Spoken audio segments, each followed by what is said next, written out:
Pickles peoples. So this was is a Naked Brutality run that we started with one colony member, that is Treacle. And with that, we did turn on the scenarios start to have the mechs chasing us. So we do have the mechs chasing us as a mechanic on this run.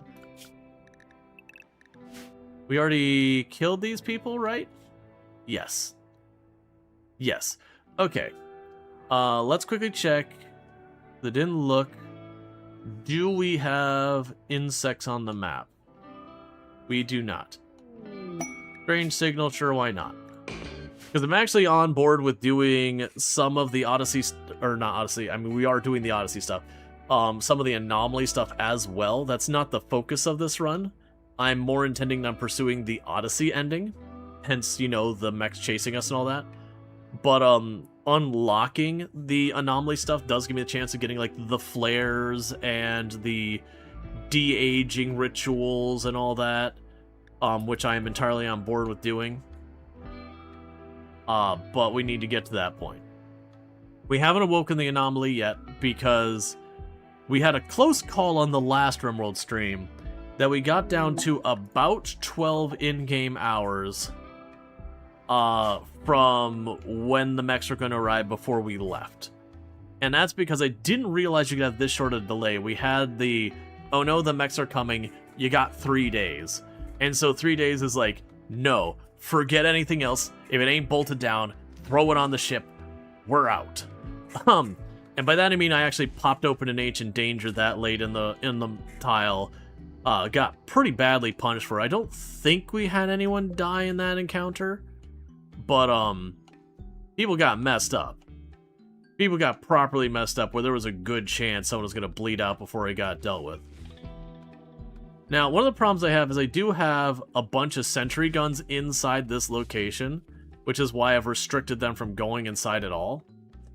Right. Yeah, that was it. We had the Ancient Danger, and we brought everyone back in, and then we had a Manhunter pack of foxes show up, and unfortunately we dropped our really good unique assault rifle outside that has 2 separate stacking accuracy bonuses. And it was like, please, for the love of everything, get that rifle. But, you know, there's a whole army of foxes running around that we were all torn to shreds that, very genuinely, if I popped the door, we probably weren't going to be leaving the tile alive. And so we had to kind of wait for it. And then finally it was like, I think it was a group of like 3 random trading people, so not like a caravan that could actually take out the 24 foxes, just a couple of people. But it was enough of a distraction I was able to position and kill a bunch of them on their way in. And then, you know, pick off the rest, run out, grab the gun and everything. And it was like, there was still more stuff I wanted on the map, but, you know, we had the down in the right corner, it was like blinking red, it's like, the mechs are gonna be here. Wasn't watching the exact time left when we got out there, but I distinctly remember seeing it at 12 hours before we did our last, like, run around and grab stuff. So I'd guess it'd be like, probably less than 10, maybe more than 8, but could have been lower than that. We were getting down to the wire, because for those who haven't seen when they show up, it's not a normal mech attack. When they catch up to you, it is a mech onslaught that they just keep dropping more and more mechs in. It will make your game run badly if you can hold the line with how many mechs they throw at you.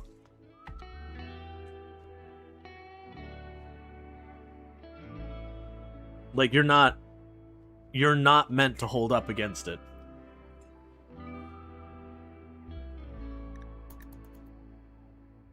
Okay, and you're my builder, but you're injured. Oh, and also for those who missed yesterday, we had a Empire shuttle crash that we went to help, and as well as ones that they crashed. And honestly, it was like, oh, this should be no problem. There's like 3 enemies, 2 friendlies, and I got my group of like 6 people who are all relatively okay to good, well-equipped and all that. This should be no biggie. And as we're running up to put the one into melee, it had the person right in front of it, the Empire person, directly in front of them shooting at it, and just whips to the side with an auto pistol, fired once at the leader, and killed in a single shot brained the leader I was supposed to protect. So it was very much the person saw all death and carnage coming their way and just went, pow, and instantly failed the quest for me. But, and at first it's like, man, that's a bull. And then they dropped a Persona Zeus hammer, and normally that's bound, but this particular one has free wielder, which means it doesn't bound. So we got fast move free wielder Zeus hammer for free, and it just cost us taking a 8-point mood penalty for something like 7 days. And so it's like, okay, I'm not loving this mood penalty. It's not helping my colony stay not melting down, but at the same time, very genuinely, for a Persona weapon, for a Persona weapon thing. If I said yesterday, I mean the last time I played this. I did not play this yesterday.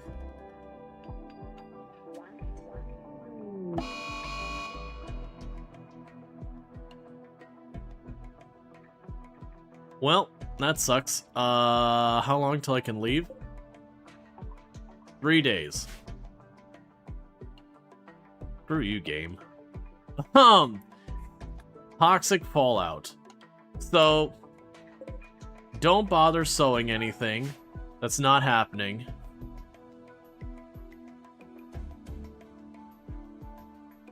Come on, game.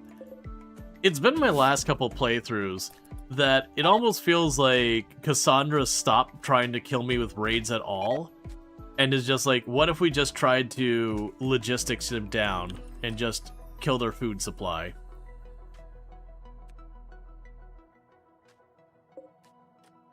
Yeah, so I can't get into this corner without going through a wall.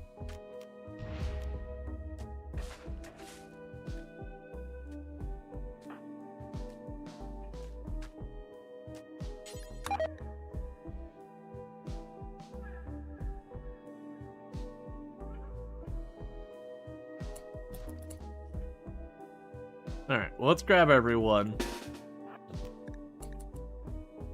Because I would like to explore some of these ruins. But without a shield belt and all that, or smoke grenades, I don't really especially want to tangle with the sentry guns. Hello, hello, hello. Oh, sentry gun right there. Weirdly enough, I guess I don't really care about what's in that room. There's a lot of sentry guns in this place.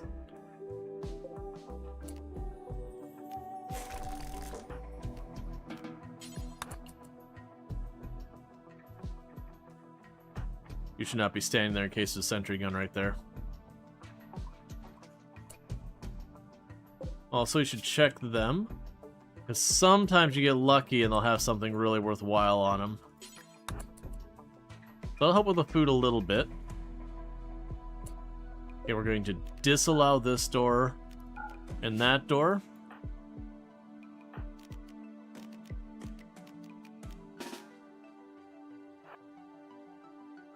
Why is that door not allowed?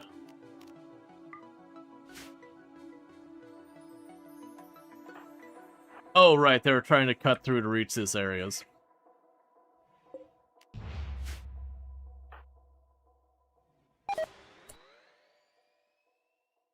That's really a bad place for that to happen.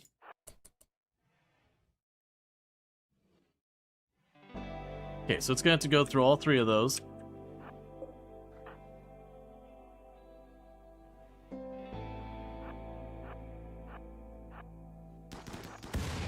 Okay. Luckily, we made that work. And on the good side here, we got some boxes we can loot. No wasps there. Alright, grab everyone. Because we're just doing a quick little run around here. Just trying to...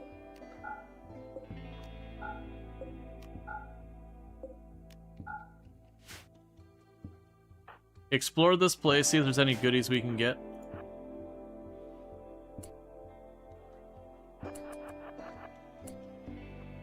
There is a safe in there.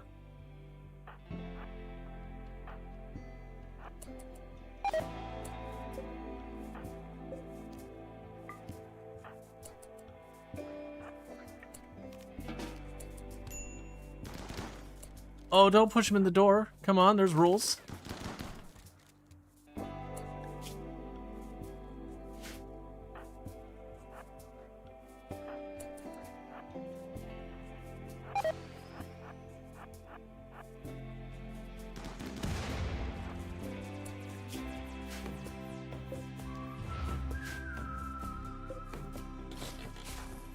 Okay.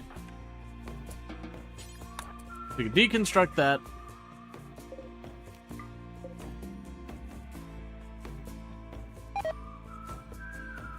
Then we can let people out.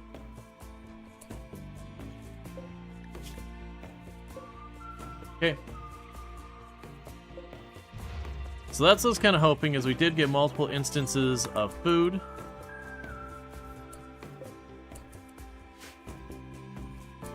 Alright, so let's go zone. Clear. So we will allow danger, will allow them to go there now. And danger will allow them to go here now.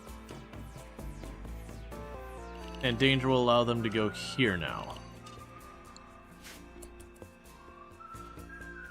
You like to start runs where you live in these warehouses?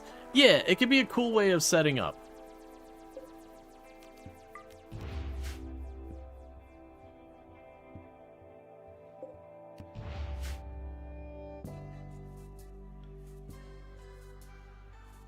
Yeah, all these sentry guns in here are a rough time. Okay, so we got a bunch of warheads.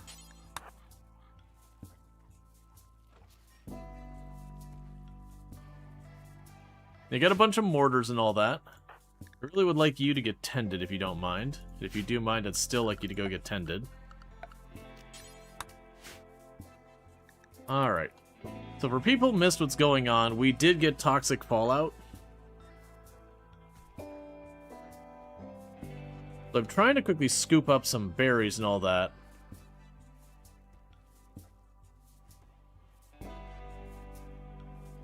We snagged some meals out of the area here. Once Bob's all patched up and fully healed, we will go ahead and push in that last area. I would like to get in here and grab this. If we had a smoke grenade, this would be easy. I could open that door, smoke grenade there, step in and shoot it. Normally, if I don't have that, I have a melee pawn with a shield belt, and the melee pawn with the shield belt just walks up and thwacks it. And when it explodes, it just takes the shield belt offline, and that's fine. Because at that point, when it's dead, it can't hurt you anymore.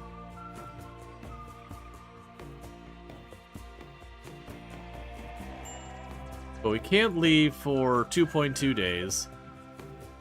Clearly we're not staying here for this anymore. Because this thing will probably be here for like 15 days or so. So we're just basically waiting on our engine cooldown and we're moving on to the next area.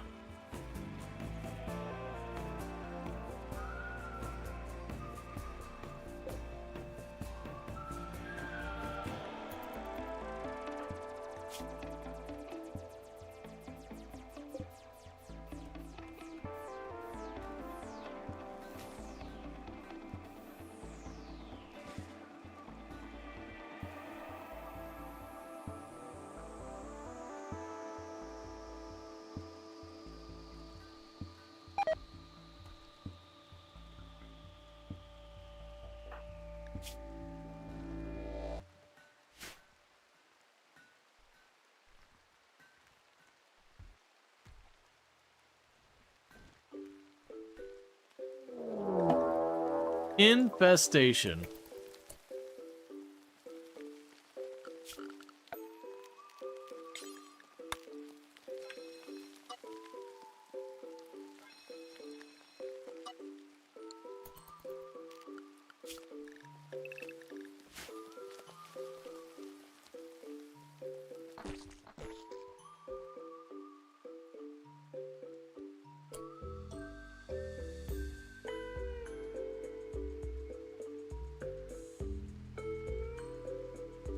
So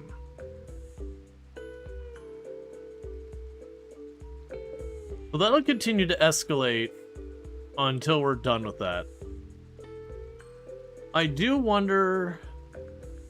No, I was gonna say, I do wonder if there's a way I could aggro them and dump them on the turrets. I don't think there is a clean way that we can do that right now.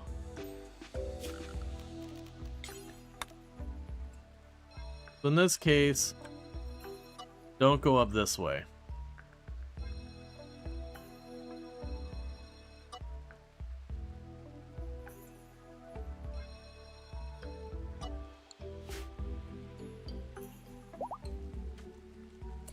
Okay, you're back all up on your feet. What's your deal? Why are you upset?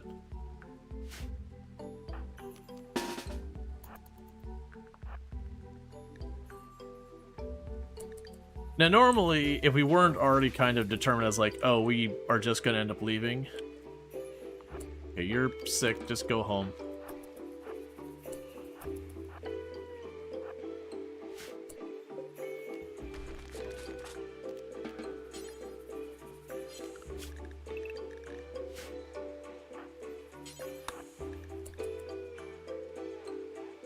Because the danger we have now is if someone has a mood break, they might go after the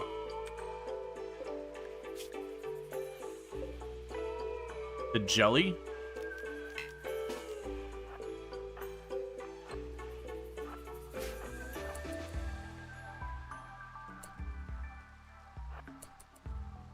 Okay, so got an uplink.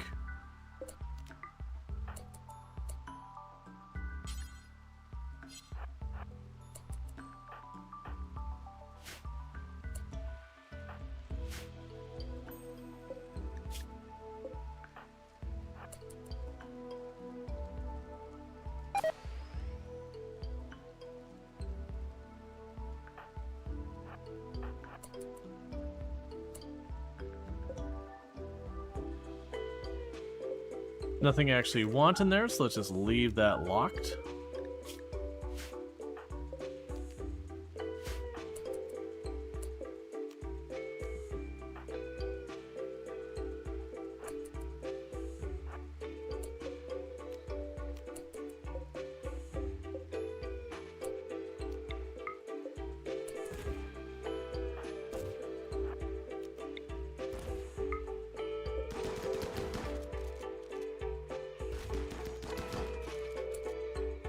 Okay.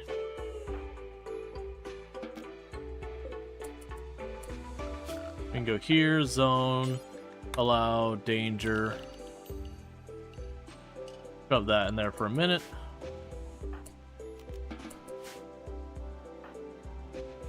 Who here can do research? Mostly just hands-free. Treacle also can.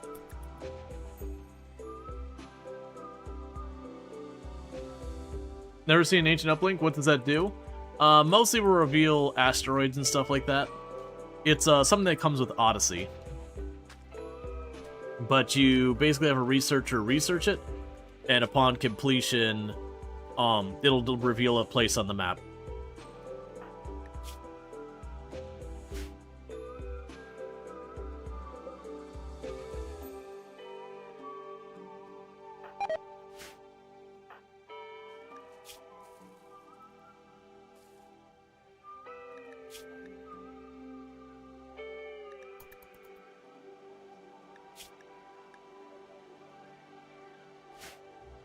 Yeah, so what I'm going to do is I'm going to do the uplink, and then we're going to probably make everyone go inside the ship and wait out the time till we can launch. Because we're not going to get anything else done worthwhile. Where are you going? Oh, you're not restricted to danger zone. Okay, we're lucky that Mega Spider didn't come after you. You were definitely close enough that it was touch and go on that.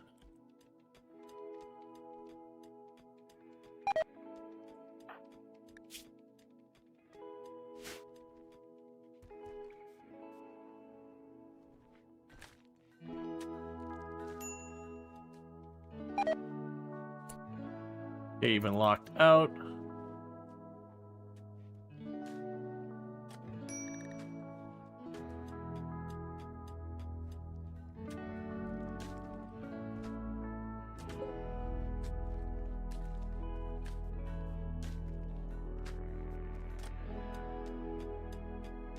fine. Just gonna watch to make sure none of them say, like, toxic ground or whatever.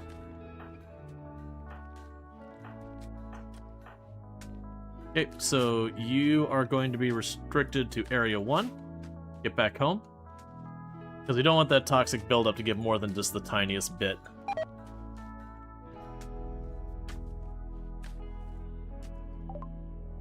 Security door. Nutrient paste is the next research we got, which is fine. Alright.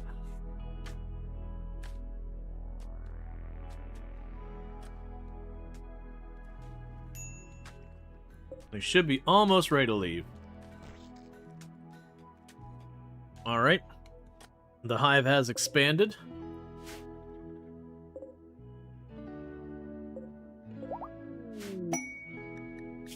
Gateway Omega. Alright. So it's revealed a new location. Yeah, so it revealed a platform. Once we get vac suits, we can do the platforms. But until then, the platforms are just asking to die. So everyone go ahead and just get back in the ship. We got all the goodies worth getting out of this thing. I mean, that's not true. You're just in normal quality.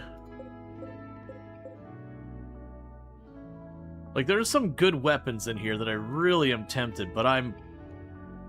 Without the armor and all that, it's really kind of risky. My luck is we'll get around the corner and get one popped in the mouth. I think I might go for it, though. Get everyone ready, except Arc Editor. You're a child who's going to melee on something that's going to explode when it dies.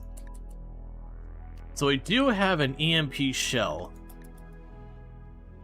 So I think what the plan here is going to be is Bob here is going to come around the corner and just run on it, because you're not going to have time to line up the shot with the EMP shell. So Bob will poke in here and just go for it. The rest of you... Wait just a second behind. Okay, get in. You got the stun. Okay, Bob's going to back off, because again, that thing explodes. Never mind, wasn't fast enough. The good news is, while you got shredded, no new injuries that are actually, like, significant. So we are okay. So the plan had been for me to stun it with Bob, everyone to get in position, Bob back out, hit it with the EMP from our unique weapon, and then take it down while, you know, it's EMP'd. Unfortunately, I greatly underestimated how ridiculously fast we were going to kill it, which is nearly instantaneous. Schedule, unrestrict everyone for 2 seconds. Haul the chain shotgun back. Haul the Hellcat back, and the rest I don't care about.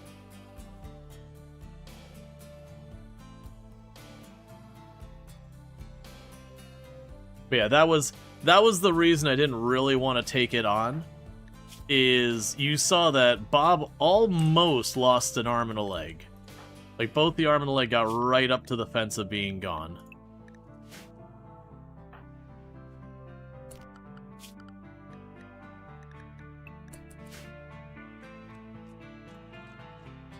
But all in all, didn't die.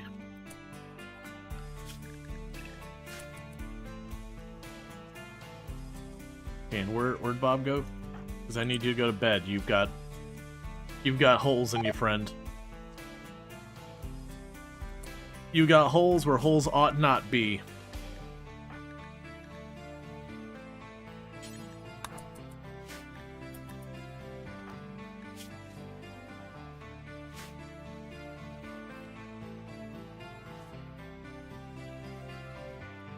Those are great risks, but I'll let you take them for me. Yeah. I mean, the thing is, getting those 2 guns will help out in the long run. Because that gives me a little bit more flexibility where if I'm going to be engaging stuff at a longer range, that if we get close, things are just dire, I can have Canahawk swap out for one of the assault rifles. Just the other situation, if there's a fight I know is going to be drawn in close, I can, switch out for the chain shotgun Or if there's a fight where there's just way too many targets, I could have Treacle, you know, put away the crossbow and get something that actually does, like, solid damage. Or, you know, on the other end, if we have one heavy target, leaving Treacle on, or very few heavy targets, leaving Treacle on, that could be the much better play. It gives me flexibility. And then plus, as our colony grows, and I need more weapons, it gives me options.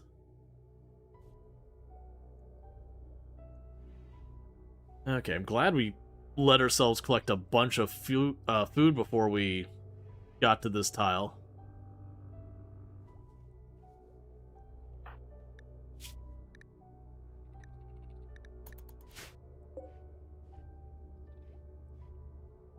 Because getting toxic fallout, you know, blocked from growing again is pretty annoying. I think this is our third toxic fallout. Granted, one was from a quest. So one was self-inflicted. Alright, it is time to go. Unreasonable Ambitions is on the go. We gotta escape the Mad Crow. Alright, and from here, we're going to the lava fields.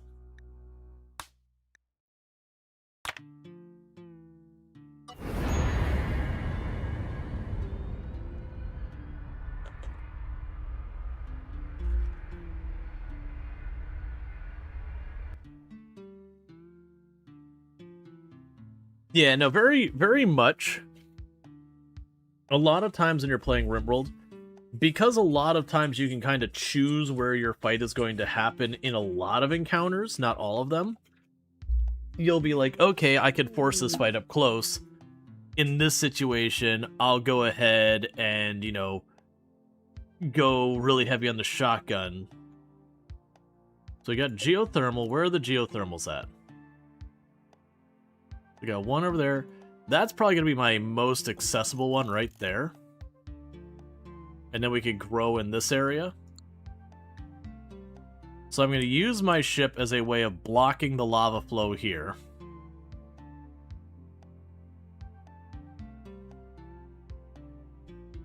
Yeah, that should do.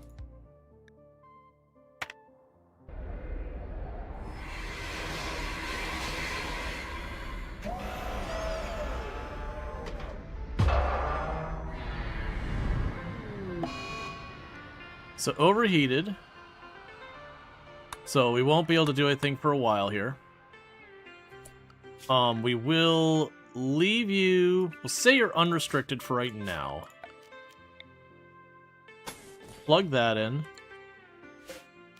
Tell you can mine all of this junk up here. Obsidian. Nice. Alright.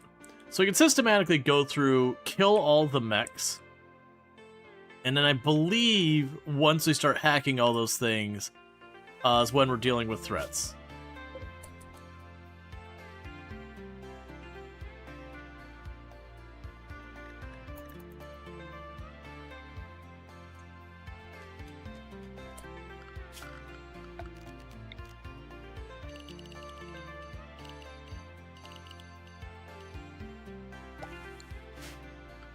I'll be for the potatoes.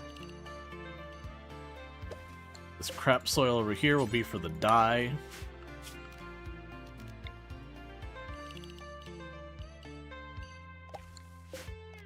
It'll be for the cotton.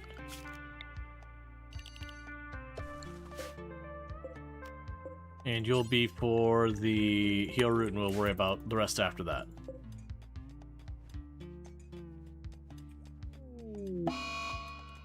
That's fine.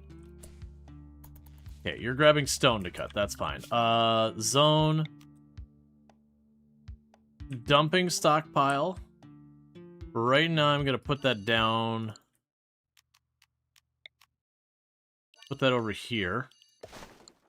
It will allow all low priority. Do not allow human corpses or rotten. We're giving Bob a chance to recover from nearly losing limbs. And then I'm going to systematically kill all the mechs that are sitting around here.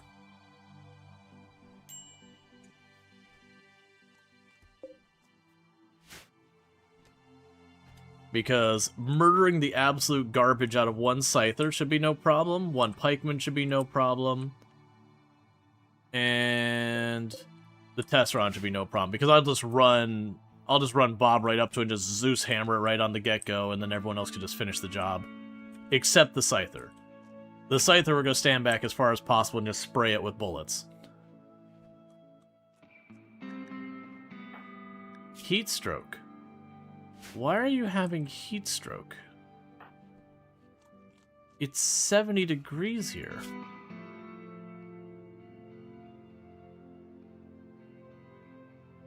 The indoors is at 80 degrees.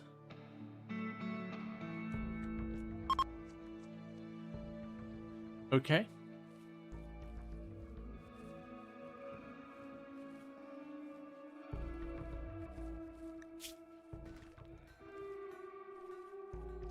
Stressing me out being that close to the mech there, buddy. Put a granite door there.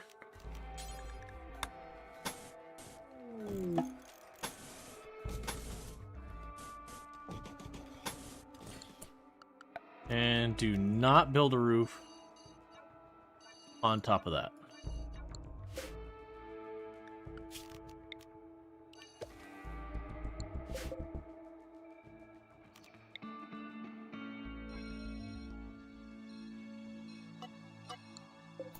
There we go.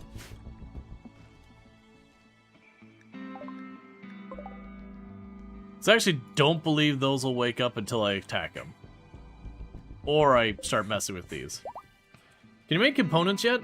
No, we're nowhere near that far in the tech. Generally speaking, you don't even have to sweat that this much. There isn't an ancient danger here, so I got this big old trade caravan. Probably not, knowing the map. Yep, this is gonna be a no ancient danger kind of map.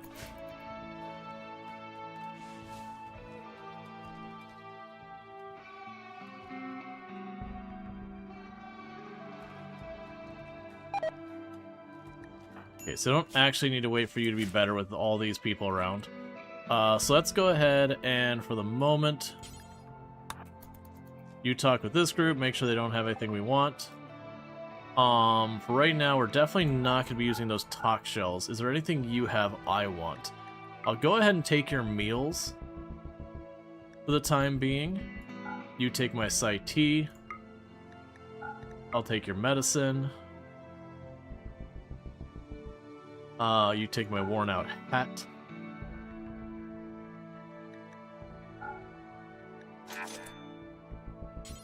And you trade with this one.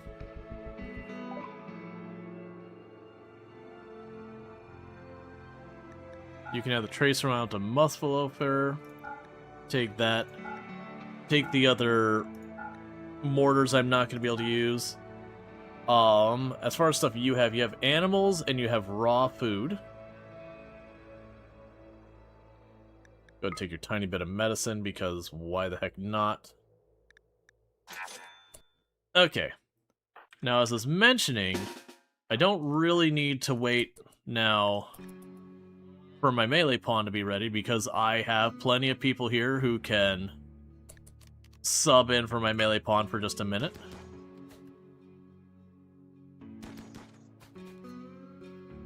Just hit it. And now we run past the caravan.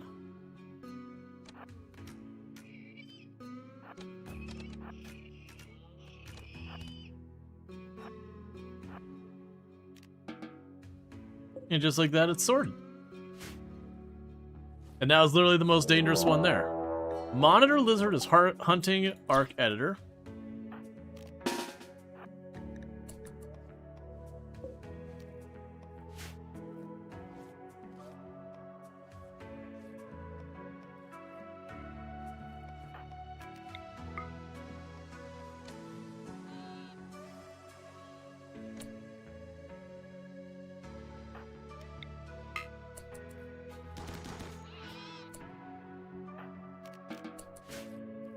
Okay.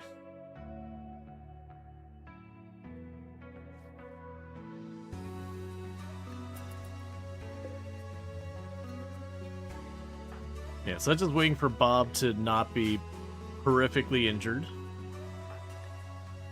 Because Bob is the builder.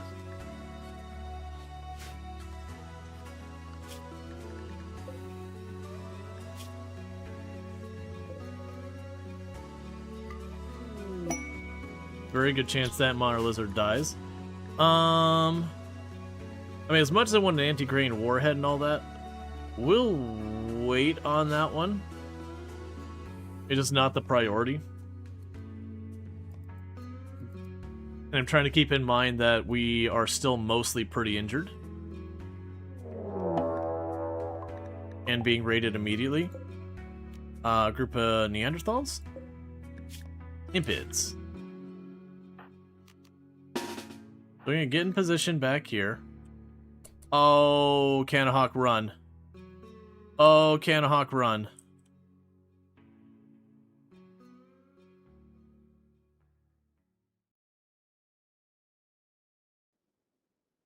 You should be okay. That if they try to stop and aim, you'll get out of their range. You got enough of a lead, you should be able to just run right past these people. And make it a them problem. Our crops are probably going to get burned here, by the way.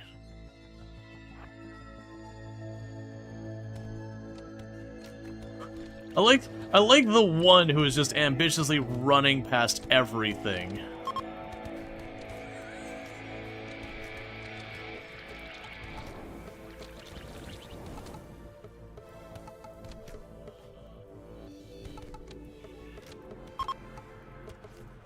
Nicely done, team.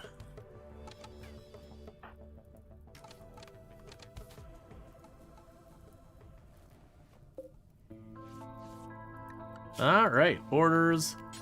Allow all.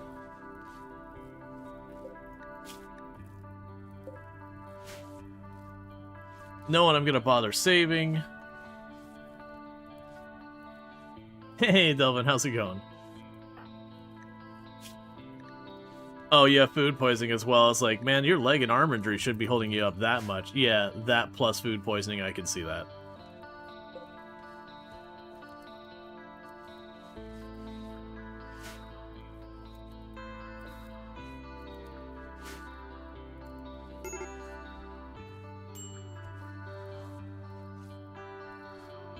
Yeah, once I get all these granite shelves built, I'll get all those shelves to be linked together as well.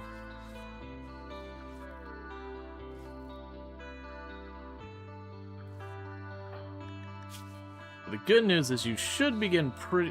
you still got 7 damage on that leg. But pretty soon we'll get you ready to rock and roll. Then we'll go through and we'll kill these other 2 mechs so that we're clear of the random mechs. Then my remembrance of this is you can either hack or shoot all 3 of those. If you shoot them, they tend to respond by throwing mechs at you. If you hack them, you get a little bit of time before the mech relay will trigger a raid. Oh, observe the corpse. Zone.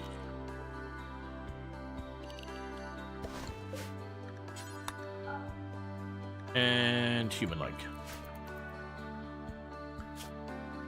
We do have quite a few dangerous animals on this map.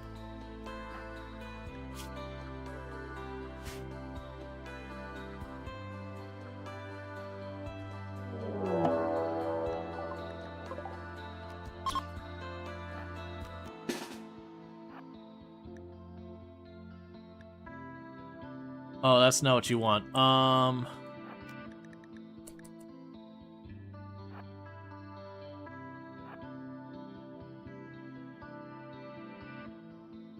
it made it hurt its pathing a little bit, but it's faster than Arc Editor is by a large margin. Oh, Arc, buddy. Just a few more steps. Help is on the way.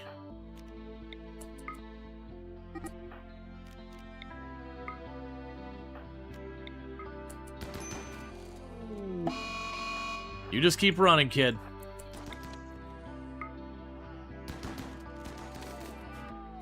Okay.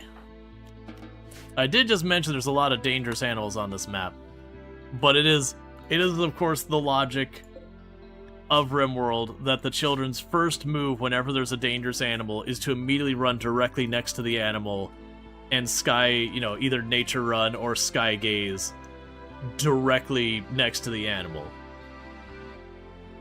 They're hunting Arc Editor because they're the only child, and so a lot of the predatory animals will go out of their way to target children.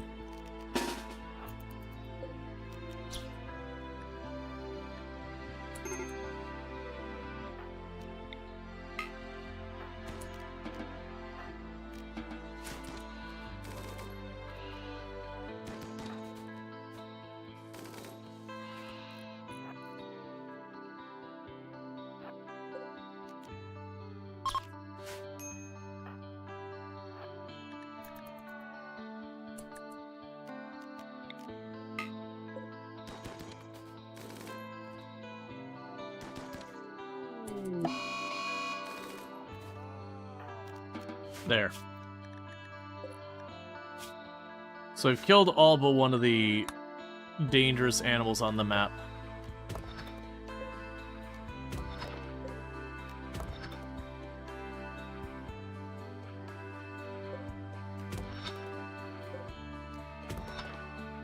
And we can queue up to mine anything and everything nearby.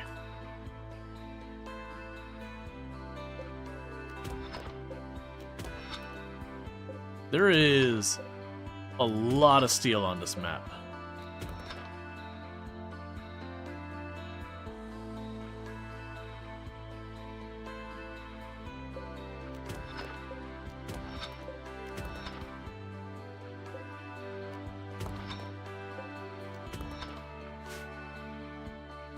Hey, Bassett, how's it going?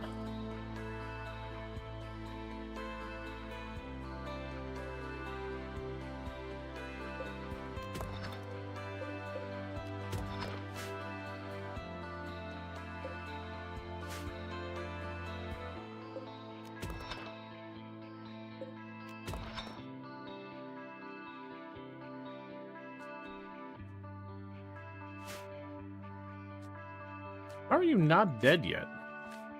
Oh.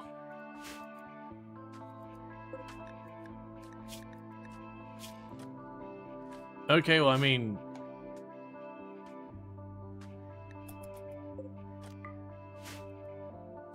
You're just down from being beaten up. Alright, so why are you upset? Psych height withdrawal. Right, because you did have an addiction. Which is something we are just going to have to deal with. Fell asleep? Yeah, no, it happens. It's all good. Alright.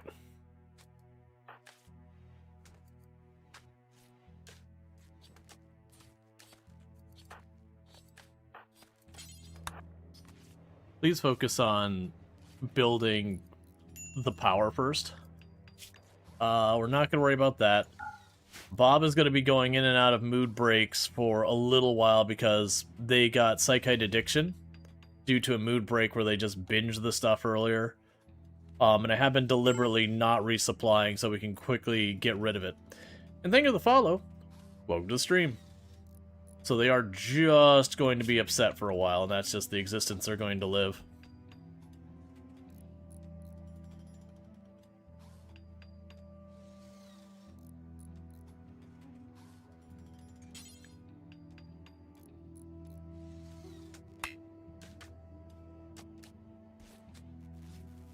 Okay, power is on. Nutrient paste. We got blowback operation for guns.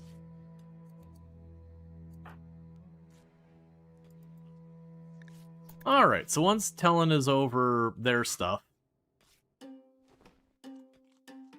we can go ahead and deal with the pikemen and the Tesseron. Strange signal, I'll accept it.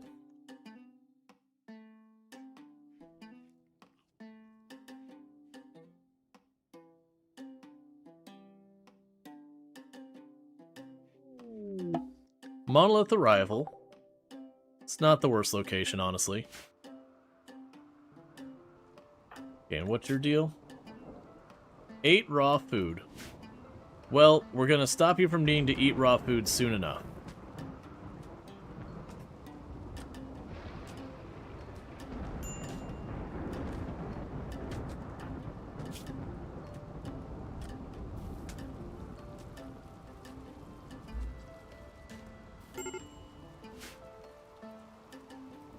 Okay.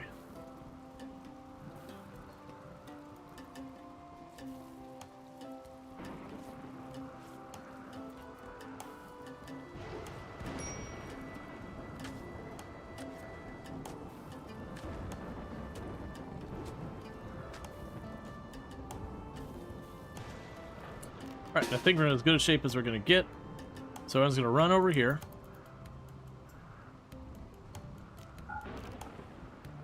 Do not fire at Will.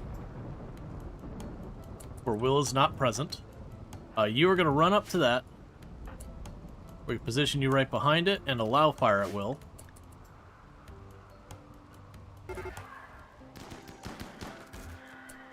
And handled.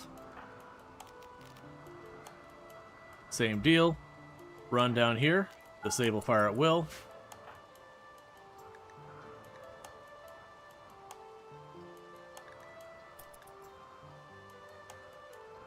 Okay. I know. Major break risk on Bob because Bob is like super upsetty spaghetti right now. Jump on it.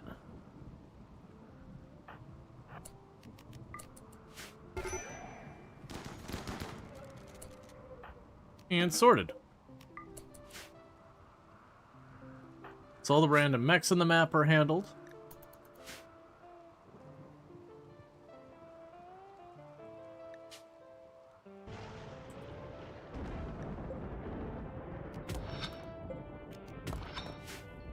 Okay.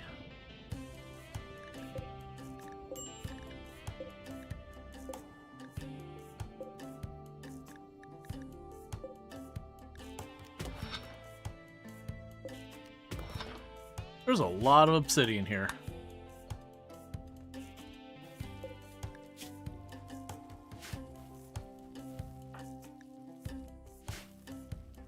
There is a lot of heat stroke here. Temperature. Passive cooler here.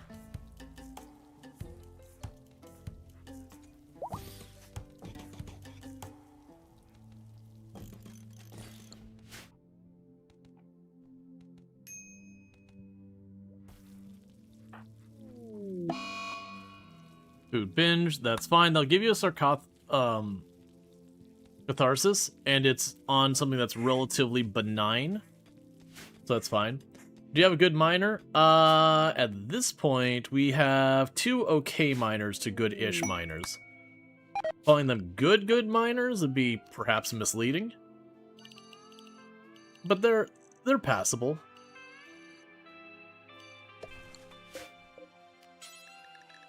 So I can go with that.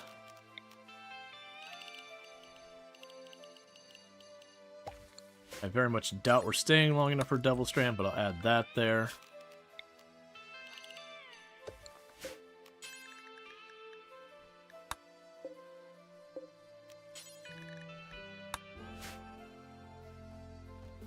Okay. Learning how the job is? Oh, I mean, that's just how RimWorld works. No matter what your plan is, you're going to be just dealing with that.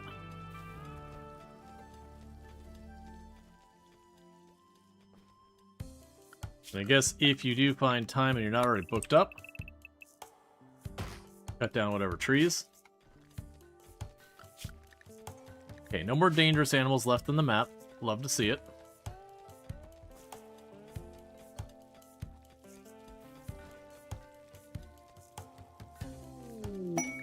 A vulture has chosen to be meat. Thank you, vulture. I appreciate it.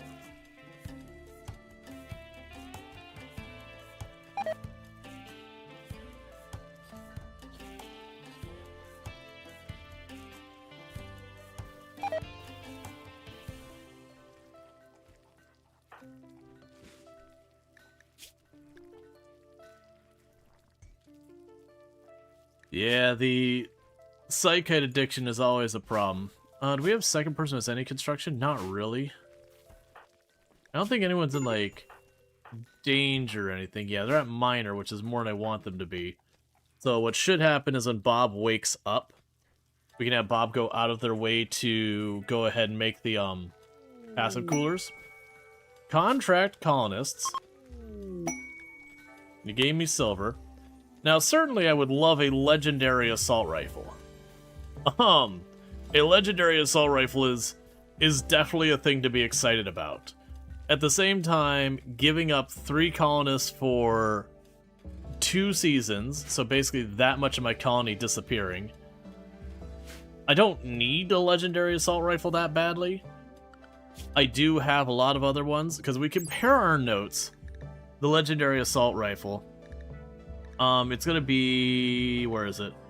7.42 at 22%. Versus we could take this one.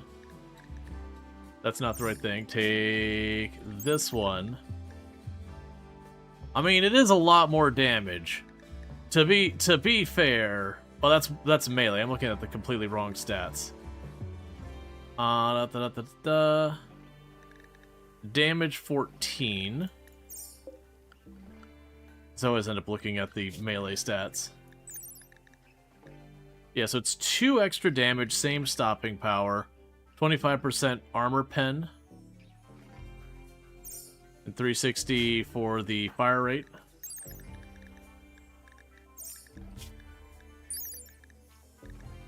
.360 for the fire rate. Yeah, so it's only a little extra damage. But that's legendary versus masterwork, so the best against 1 hair below the best. Alright, I need you to not do that, Bob. It is very... why are you so slowed? Heat stroke serious?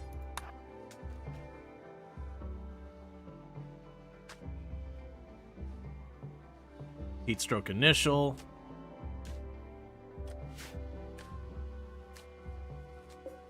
So I probably don't need that one and that one. But I'll leave that one queued up there.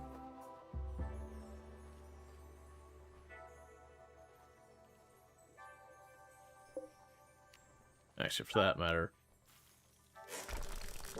Just that one alone is able to make the entire middle of the ship a reasonable temperature. Hey, if I can have you just stand in the middle of the ship for just a minute here, it'll do you some good.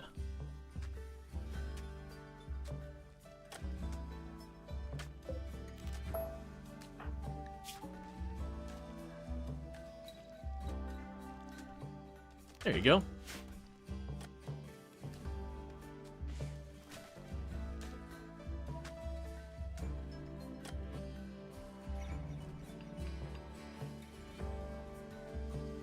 Alright. And for hacking, we're going to start with this one way out here on the edge. Get that out of here. If I remember correctly from the information on this one...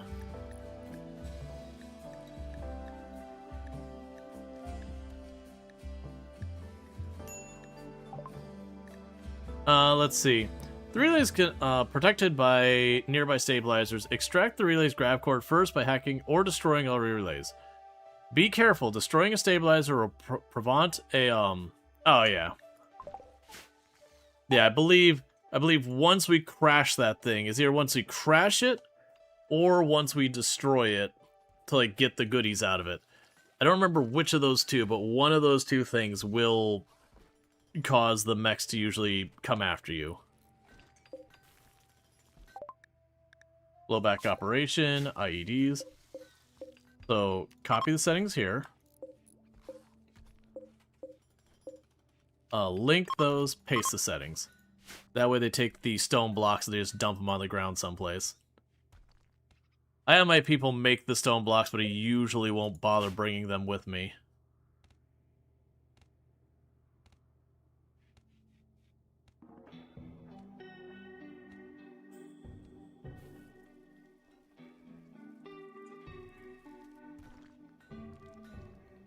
But once we finish this site, this should give us the ability to expand our ship more. And then the plan there would be to build out more this way, and then give ourselves some storage. You fell asleep around 6:30, it's 9:30. Gotcha, so you had yourself a little nap. Not necessarily a bad thing. It sucks when it completely jacks up your sleep schedule. But, you know, that in itself isn't that big of a problem.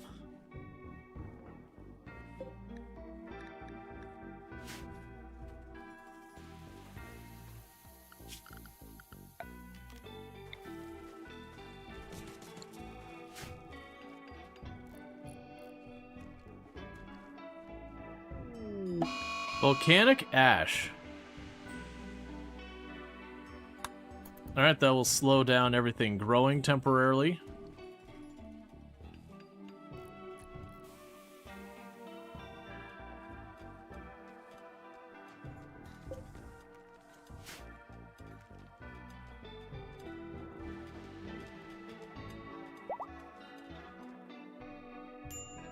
Okay, I'm starting by hacking the farthest, and then we'll hack the second farthest. And then I'm gonna probably wait to hack the last one until we're getting ready to harvest our stuff to be ready to go.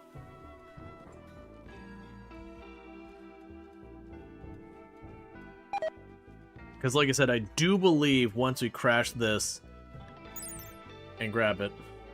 Let's see. The zone coordinates signals across the planet-wide mechanoid communication network. The command signals originate at the mech hive, the center of the mechanoid intelligence. And I want to say when we destroy this, it crashes to the ground. You can take it apart and get the goodies out of it, which is why we're here. But it does have the consequence of after a little while, it'll trigger enemies to show up.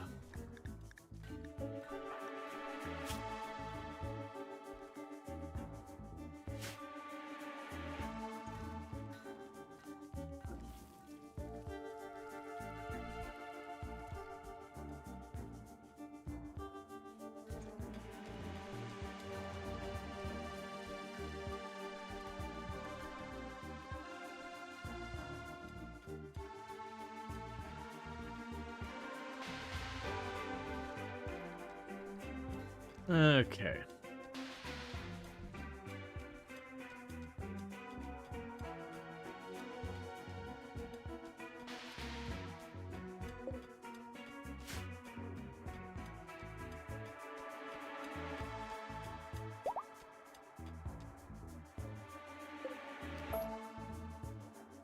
So we could honestly unqueue the steel.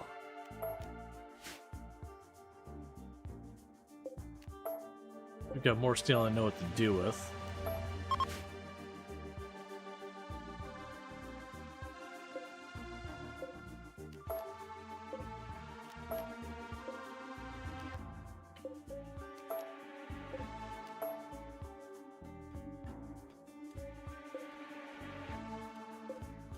Machinery's fine, obsidian's fine.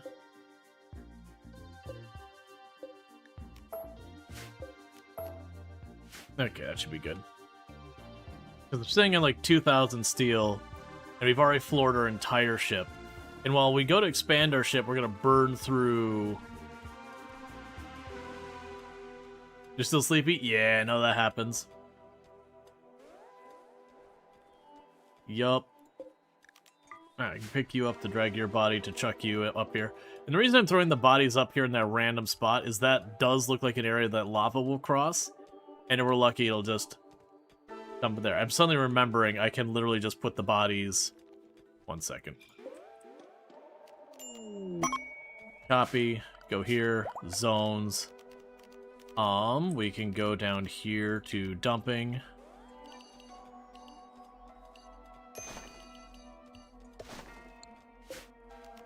Paste. Because I put these bodies there, they'll catch fire.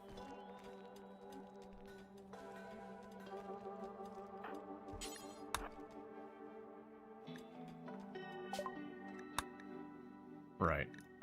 You're dealing with drug stuff.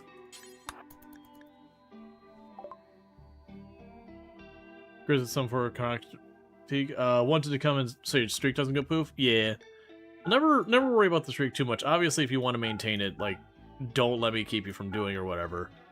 But never feel like, even when you're really kind of not feeling great and all that, you got to be in here to keep that streak alive. It's not that important. It's appreciated, but not that important. Alright, so we're gonna take a bunch of the medicine and the food and give him a bunch of crap I don't want.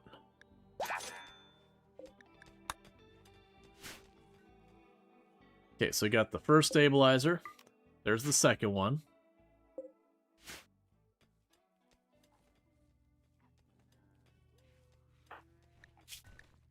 And Bob's going to have some problems. Bob has a little bit over a season and a half before they're over their addiction. So that's pretty rough. And the downside is the fact that the sun's blocked out means none of these crops are growing right now.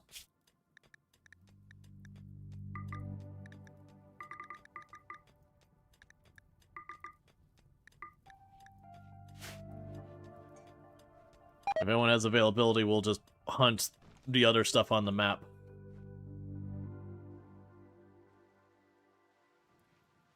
Yep, so as you can see, they're just placing the bodies there one by one. Oh, it's raining. I wasn't expecting that.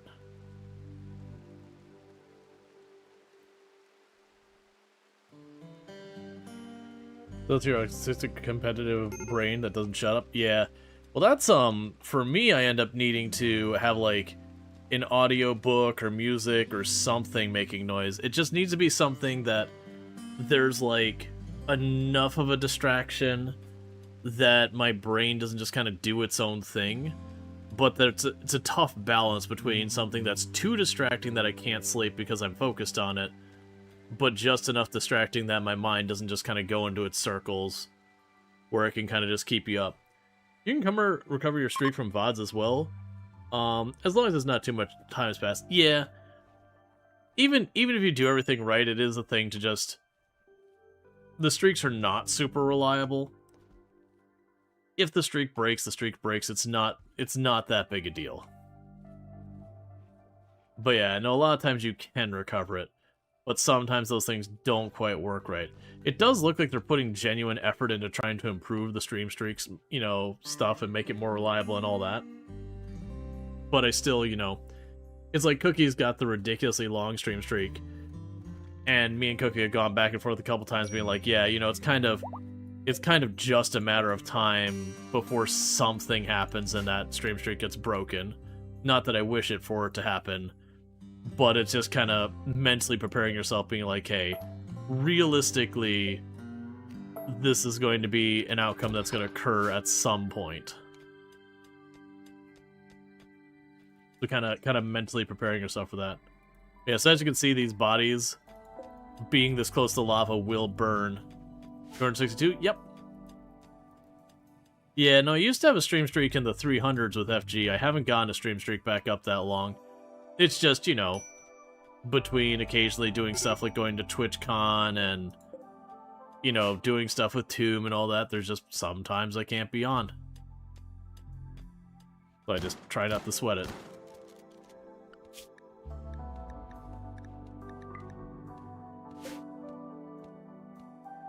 So we're trying to hunt to supplement our food. Lava emergence. Lava is emerging from the cracks in the ground.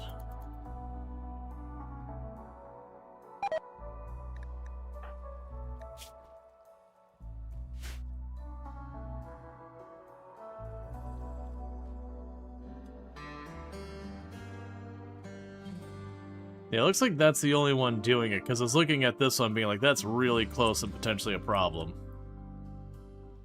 But if it's just that one, I don't think there's a path that connects to anything I care about.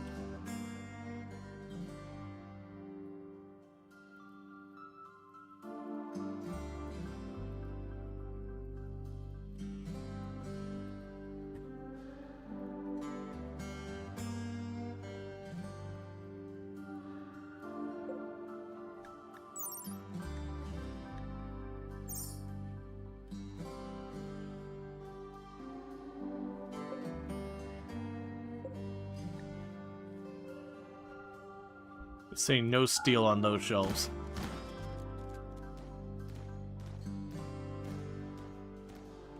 Because I don't have steel be able to store it here, but I don't need the whole place full of steel.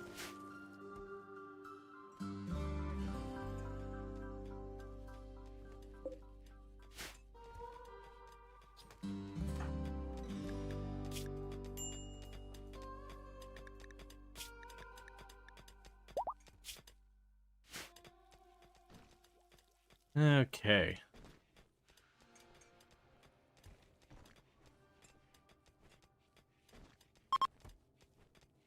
Cool. So everything's back to growing again. Form of ideology desired. Is that an art piece, I'm assuming?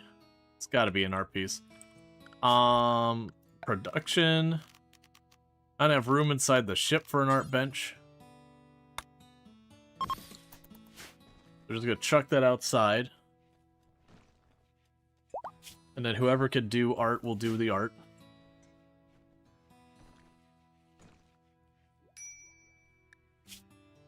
Yeah, we're gonna pass in that one because I don't want to give up the colonists. We need to restock our food up. All that kind of nonsense.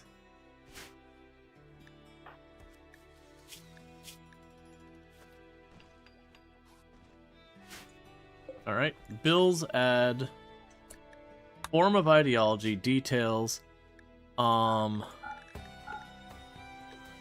Make that out of obsidian.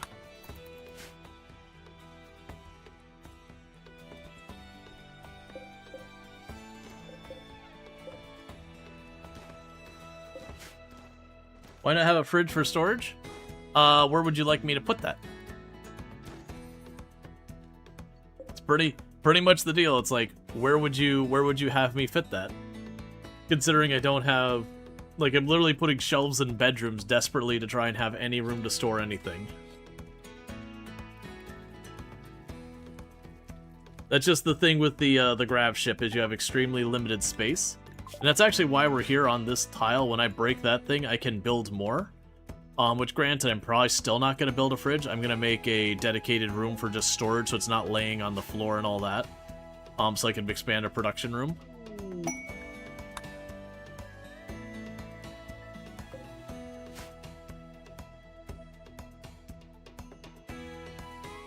Give everyone parkas and make a whole ship into a massive freezer. Trust me, you am a mechanic.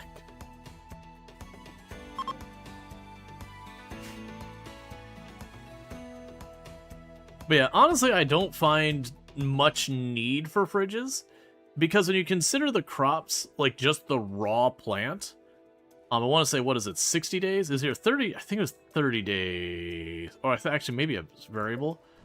I want to say the, so the meat rots really fast. It's like 2 days.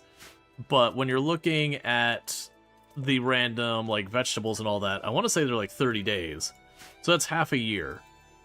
So I usually don't end up needing that much. Right now, we're also making pemmican, which is good for a year plus. Alright, was that you have a good one. You sleep well. And so it is just genuinely one of those things that I don't feel that much pressure to get a freezer. When you're doing stuff like cannibal runs or rancher runs where you depend on meat, they're absolutely crucial. Because the meat just doesn't stay good very long. Alright. So if you're tainted apparel, just burn it.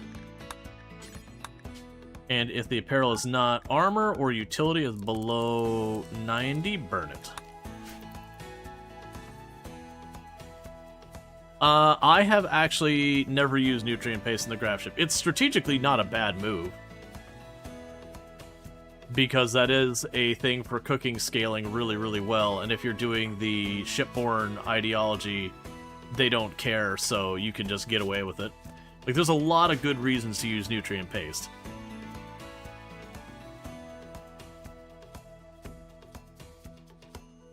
But it's also, I wouldn't say it's at all necessary. Not to say there aren't a ton of benefits in using it, though.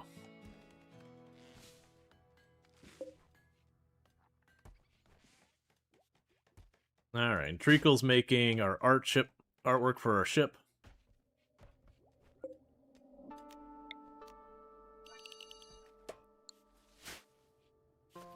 Did we ever make the styling bench? Okay.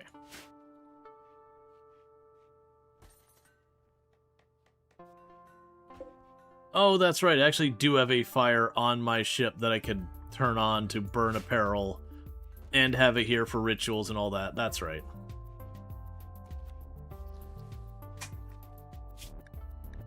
But as far as if your thought is like, well, you'd have more food, the reason we're actually short on food is we've had a bad luck of, like, we just got rid of ash on this map. The previous map we landed to restock, and we had like, right around the time we got our plants down, we had a toxic fallout. The map before that, we had, we got hit with a double manhunter pack that's like, okay, this is more than we can probably handle just fighting it up, let's close up the doors. And because of the grab ship stuff, I had my crops outside. And then they put a blight while the manhunter packs are going on. So the blight just kind of utterly destroyed all of our crops. And so we're just kind of on our third time now that we're just trying to get food down. That yet again, we're dealing with, you know, the crops being destroyed. I really wish you wouldn't walk that close to lava. We were going to have to zone them. Fallen Monolith. I completely forgot there's even over there. Alright, so we've got the lava. It's going to start crossing here. Yeah,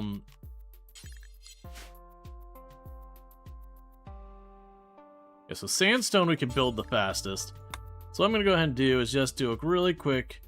Hey man, let's not burn my stuff.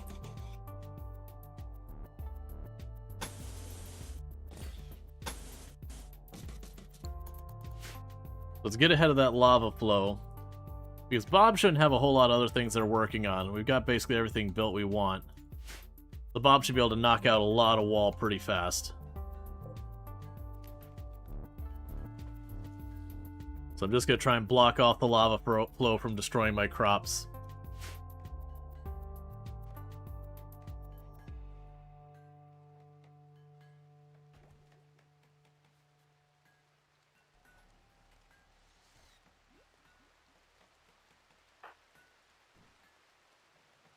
It's fine. Let's see. If you made the hull and outer doors with plasteel, could your grab ship just sit in the lava? Yes. I'm actually not worried about the grab ship, except maybe this tile. Sometimes fire does funky things where it jumps corners. So I'm a little worried about that.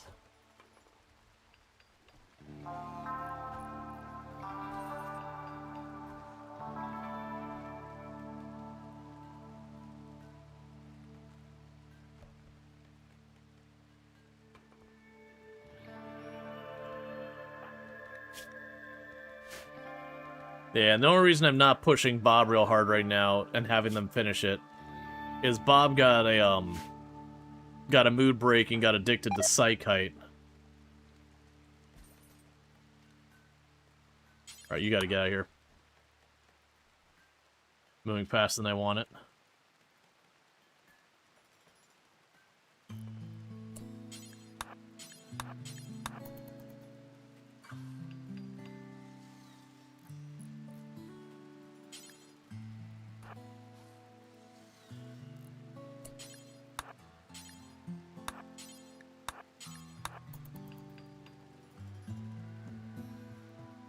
Okay.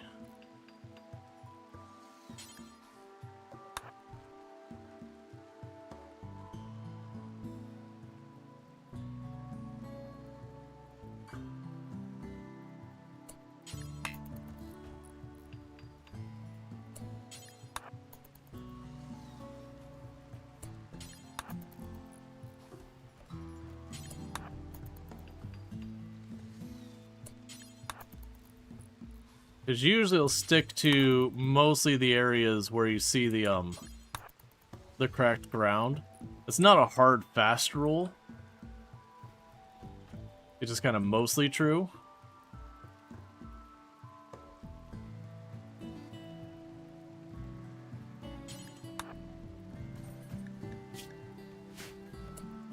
And you're gonna have to stop and eat or you're gonna have a breakdown.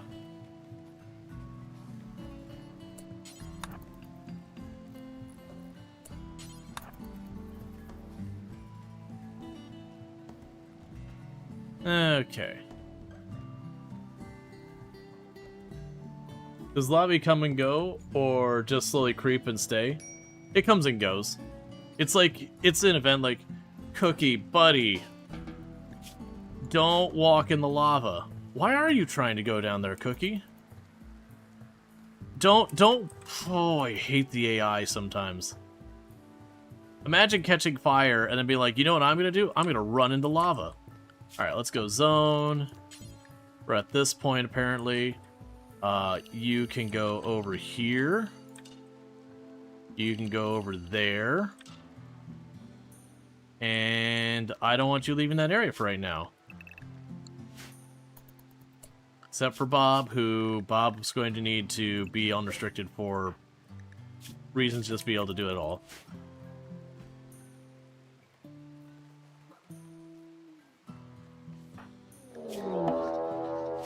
Mad hares. Alright, well, they're all over the map. And honestly, in this case, just run out here in the open. Bob can just sit it out.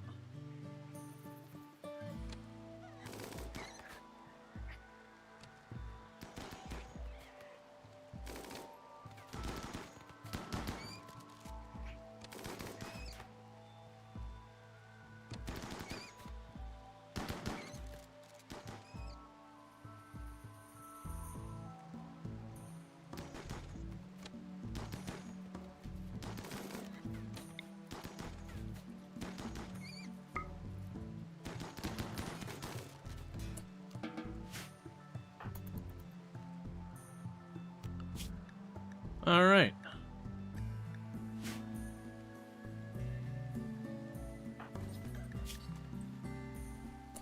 Ah, it's too slow.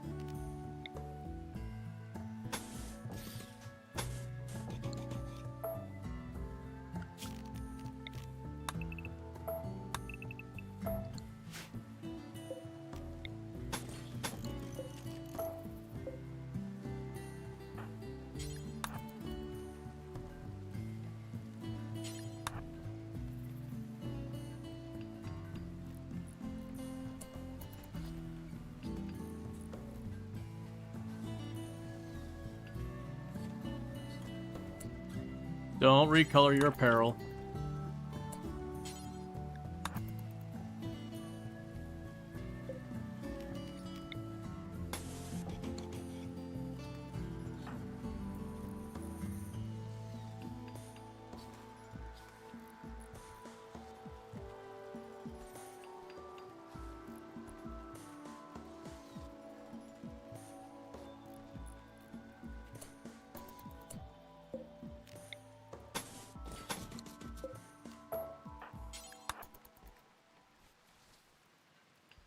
No, Bob. Come on, man. Some little self-preservation here. Don't trap yourself on the side with the lava.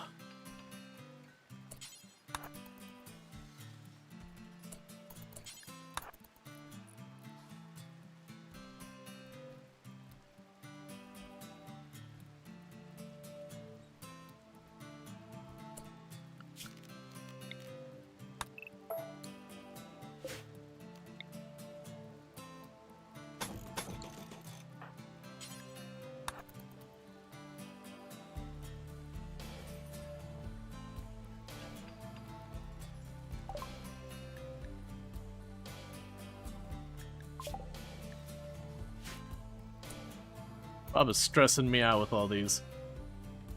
Okay. So we're going to need to move this up.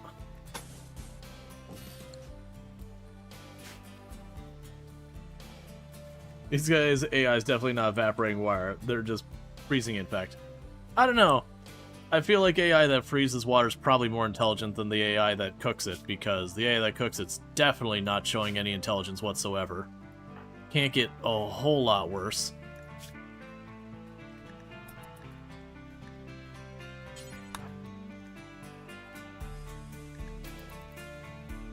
What's your issue?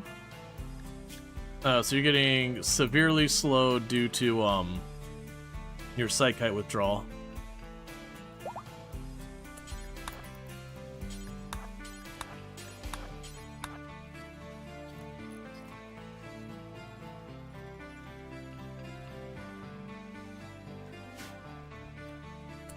Alright, so let's go here, make sure our...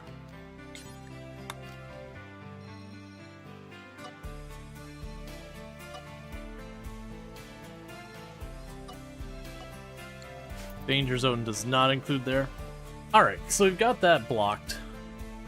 We got more lava flow up here that'll probably need to be dealt with.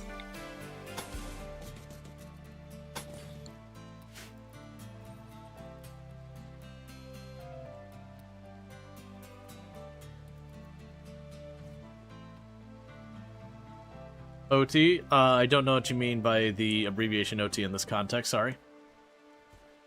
Generally it's usually best to just not bother with abbreviations unless very specifically it's like a well-known one. Even then, it's usually best just to type it out because you're going to end up having someone asking you to type it out anyways, thus adding to your total number of characters, not reducing it.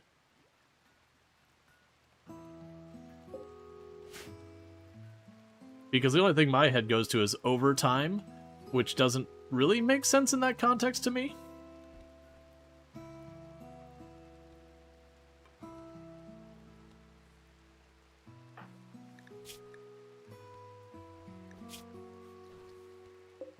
Off topic? No. No, definitely not off topic. That one also doesn't make sense to me. Now you think about it, start overtime tonight at work? Yeah, so Bob is trying to work to get that blocked off as well.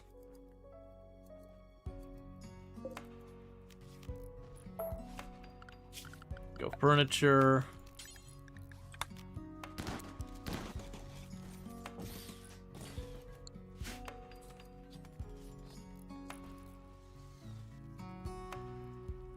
But yeah, so you'll notice the lava mostly follows these. It can deviate from that a little bit, but if you block off like this plus a tile or two, that's usually good enough that the lava flow won't get to anything. I'm just happy because a lot of times I've had fires skip across corners that doesn't seem to be doing that. We're gonna go on strike soon, all work and no play. No pay. That's fine, go smash stuff in your room. Have a good time. That's not your room, Bob. Also, you have a Zeus hammer, so I kind of withdraw my that's fine. Because you are successfully destroying lots of things.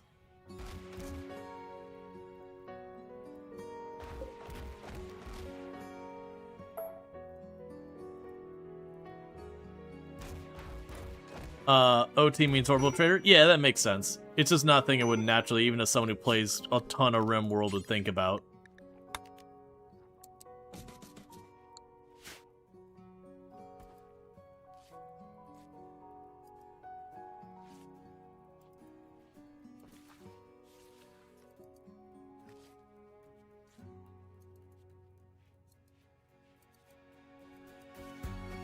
OT means wake up? Oh yeah, if you're talking about like giving them drugs, I'm deliberately trying to get Bob off of their addiction. What are their ISP charges by the character, like the original cell papers and pagers? I'm pretty sure in the vast majority of countries that would be illegal. And also I don't even know how they would manage that, because that would mean they'd have to collect every single bit of data coming through, even through encryption connections like HTTPS and all that, because, you know, ISPs don't just naturally get to snag those signals. So you don't know why I mean wake up, but he's talking about drugs. Yeah. Just Google RimWorld OT drug. Well, yeah, no, if you add the context of drug to it, then sure. Obviously, RimWorld is part of the context. Just generally, like, this isn't even meant, like, to specifically call it out on this individual thing or whatever. Broadly speaking, unless, like, it's very, very, you know, super obvious, like a super duper obvious abbreviation, broadly speaking, it's best to just not utilize abbreviations. Or, if you're doing, like, a written paper, you'll say, like, you know, you'll say, like, orbital trader, parentheses, OT, or OT, parentheses, orbital trader, at which point, after that point, you can just use OT. Ah, so it is taking fire damage again and again. Yeah, this is something they need to fix, is if they're going to give us these corners, fire shouldn't be allowed to skip the corner. You only got invested because Chatter said it wouldn't been quiet. Cliffhanger got me. What is OT? That's in this context, it's being referred to as orbital trader. Which is fair. But it is like, it brings up the accessibility topic of, you know, abbreviations tend to be more inconvenient than convenient. Again, if you're in a situation you're going to use an abbreviation a lot, totally fine. Because, like, for an example of good bad, if I'm playing Project Zomboid and someone says PZ, that's totally fair context to use PZ as an abbreviation because that's literally the abbreviation of the game. But when I'm not playing Project Zomboid and someone says, oh yeah, PZ's a fun game, it's kind of a joke we have in the channel. It's like, oh, yeah, Planet Zoo is a fun game. Project Zomboids is a fun game. It wasn't PZ, it was Path of Exile. PoE. PoE, when someone talks about PoE without context, that's when it's like, Power over Ethernet? Path of Exile? Pillars of Eidolon? Which one do you mean? Because we came up with over a dozen things that most of those are also there. You're a medical secretary, so OT also means occupational therapist / therapy. Yeah. No, and again, none of this is to harp on the OT specifically. It's more just the broader topic of abbreviations kind of suck from an accessibility standpoint.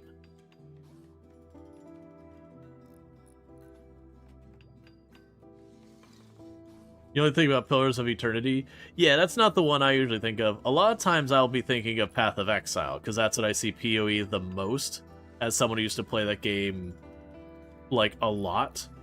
But, yeah, no, it is absolutely a thing that, you know, depending on context, Power over Ethernet's also something that I've used a lot professionally as an abbreviation, so that's the next thing that'd come to mind.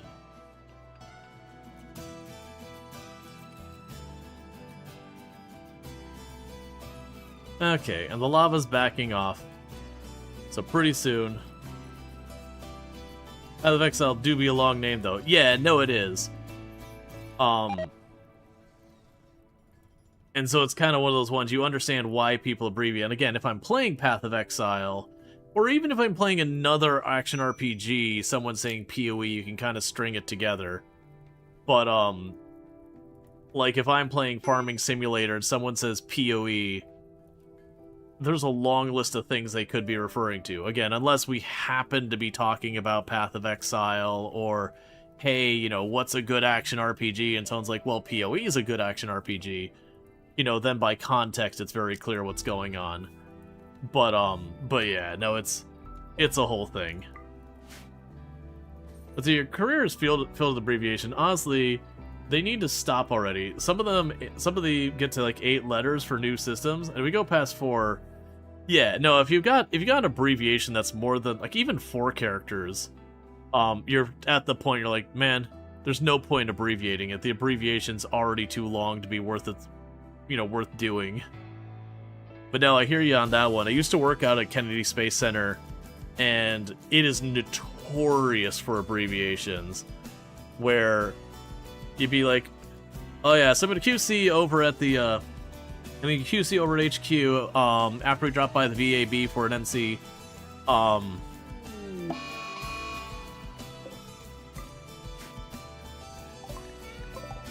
Alright, how long? 18 days. Okay, so we no longer get to wait. I was hoping to get more time here. Go ahead and do this. Schedule, unrestrict everyone. So we got 18 days before the mechs force us off. I want to just harvest whatever we can manage to get away with harvesting.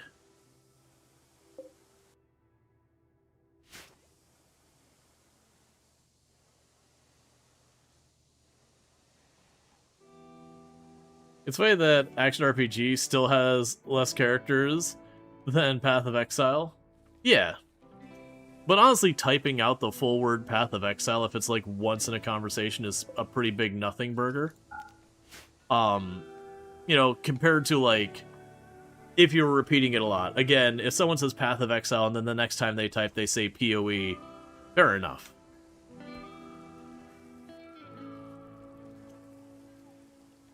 Alright, you have a good one, Natsu. Thank you for tuning in. You hope you have a good day at work and all that.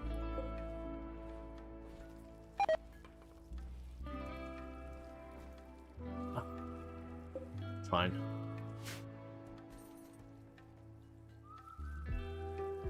There are so many PoE. Yeah, no, PoE is an outlier for how many different acronyms they are.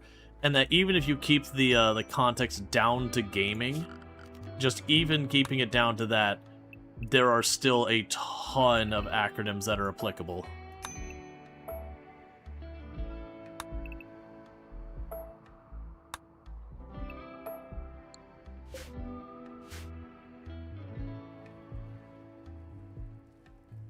Yeah, Pillars of Eternity is one that a lot of people think about, I'd agree. Alright. So. I'm going to say, don't put the die on the shelves.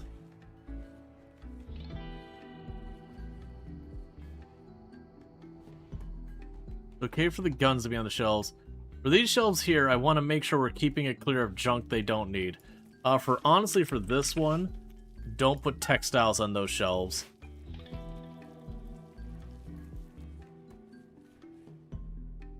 Because we're not storing enough food, and you're supposed to be the same settings as that.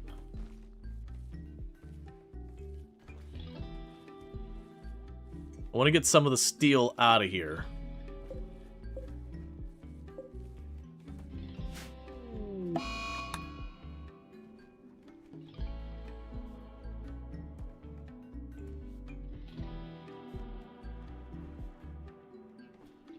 Because the food does us no good if I grow it and then I just leave it on the ground outside.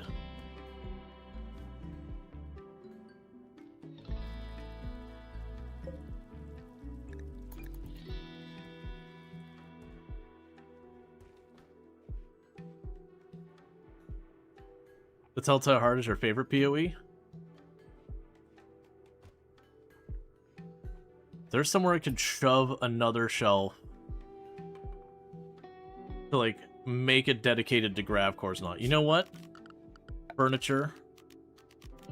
Shelves. Limestone.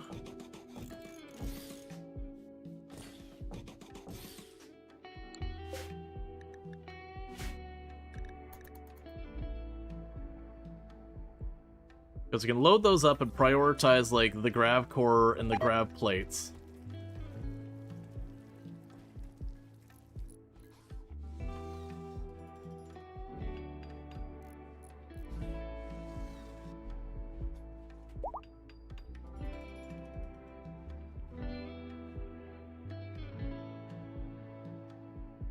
Alright.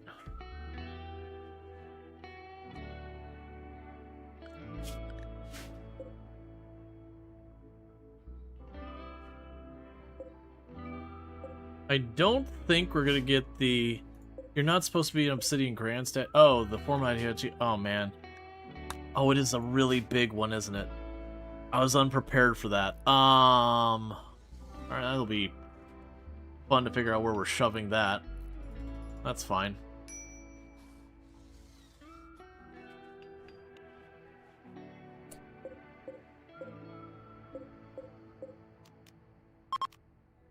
I'll start by copying those settings and pasting them over, so we don't just load that up with steel. Paid War. We are going to need to leave almost immediately, so... Right now, we're just trying to get... Oh, come on. Stop getting blocked on that. Worst case, I can shoot it and destroy it, but the enemy, or the mechs will react violently to that.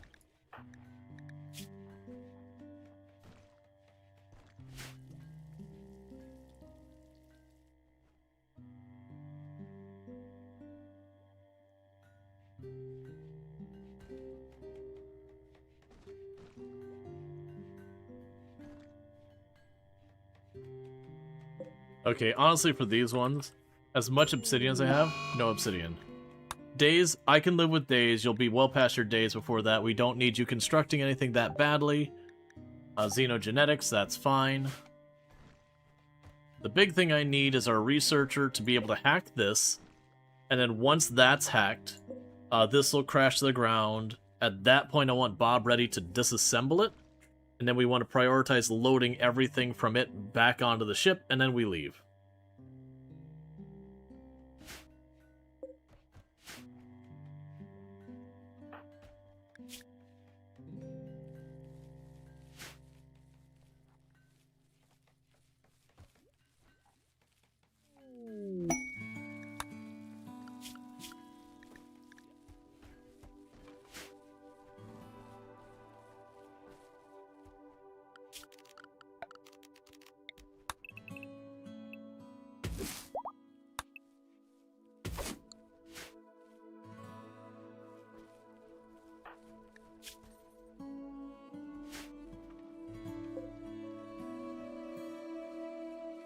Alright.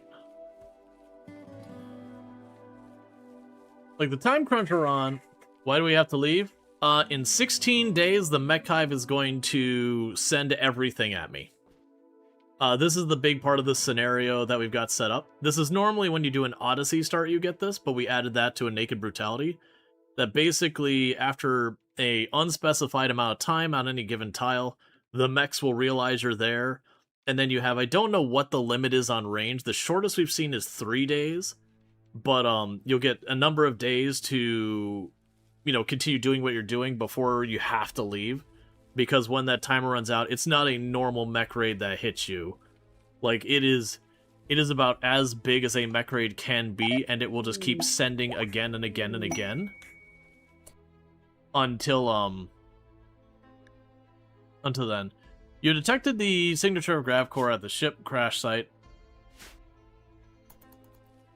Okay, so this will destabilize.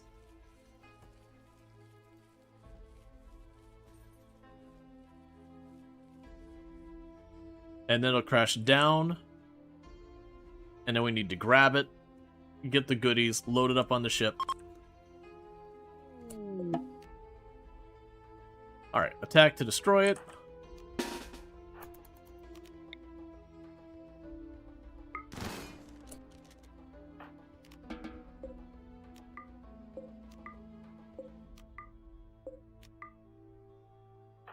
Okay, so haul that. That is the single most important part.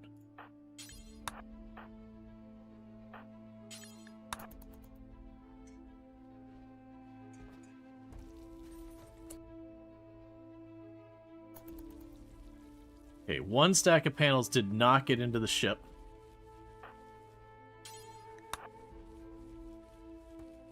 Those are clearing stuff out. It's only a partial stack now.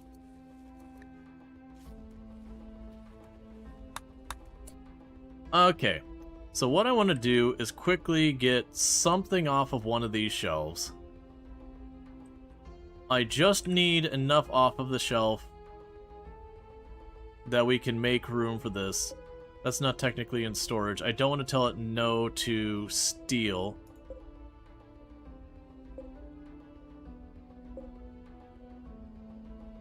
Basically, I need to kick something out of here. Okay, you're the only piece of clothing on here, so we'll go apparel. Disallowed. Haul that out of here. Okay. Haul that in. And at this point, we can go to apparel. It'll allow it if it's not tainted again. Alright, and we need to go. Because we're going to have an attack here anytime, not counting that. We've loaded up our entire storage to its max. I'm obviously not going to try and build our ship right now. The only thing we've got left out here is a bunch of steel, some obsidian, and a little bit of loose food. That's fine. I don't got room for it anyways. Okay, you didn't drop your weapon. That's all I care about. How long? That's fine. You have a good nap. Okay, so let's get in here. It's time to go. Because they're, like, the big one's going to hit us in 15 days. We're going to get a small attack here almost immediately. Alright. So, as far as objectives, we got another one down here. Are you going to expand the ship? Yes. I mean, that's why we're here. Yeah, so we're heading towards that one over there. We don't have any unique weapon opportunities. So we do have an ancient warehouse.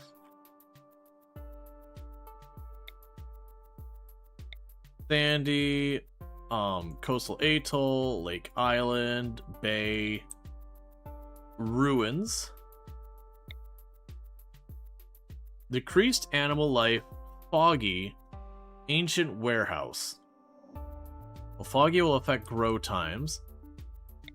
And then this one is, it has a full-on ruins.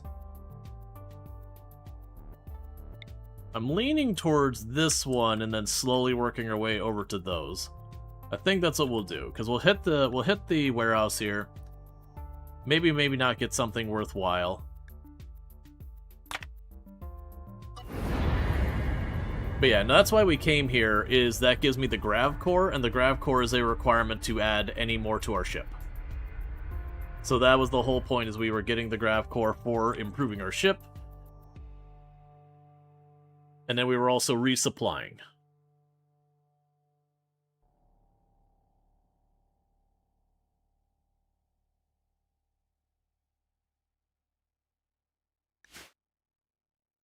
Alright, so we got a little bit of water there. Let's find... That's probably going to be my most usable one there. There's the warehouse that we have for this tile. Okay, so the intention is to build to the left. Yeah, if a position like this...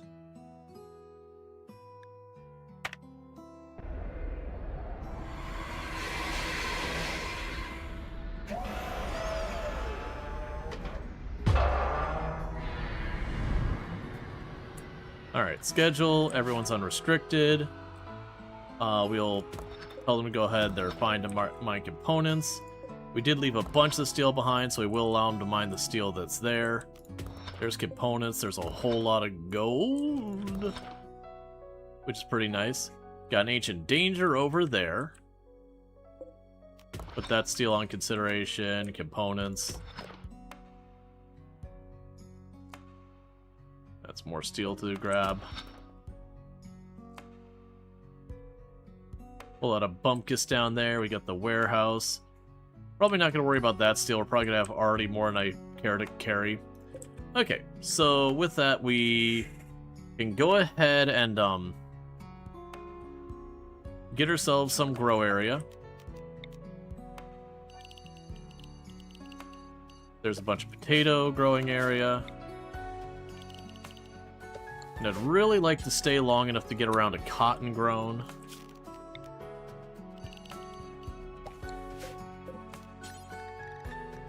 Steel root.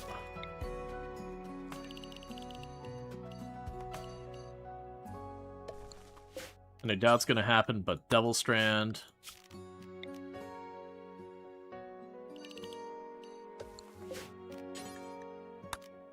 We have the dye back there. And corn. Alright, so we just plunked down a ton of crops. Let's let them work at it. Zone, stockpile. Low priority everything, except no human-like or rotten. So I got all that going. All our systems go offline because none of the power hooked up. So first step is I want to just get the power hooked up real fast here. We did end up leaving behind on the last map what we had gotten started on the art.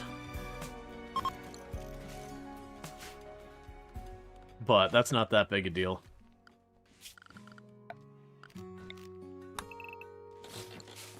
You can queue that up to take apart.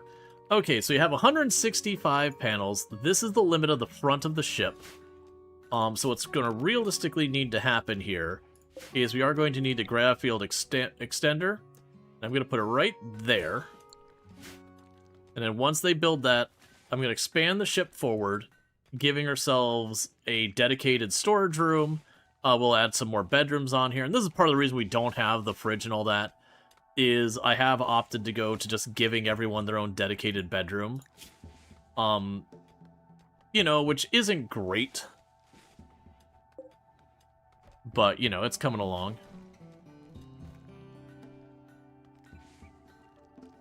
But what we'll want to do here is get these shelves out of the bedroom so I can put more things to make the bedrooms nicer. As we look at the bedrooms, impressiveness is mediocre, wealth is mediocre, space is cramped, beauty is neutral, cleanliness is clean. We can go for the... There's a, the Spaceborne, whatever ideology. We can grab that and they'll stop caring about being cramped at all. But we need to get there.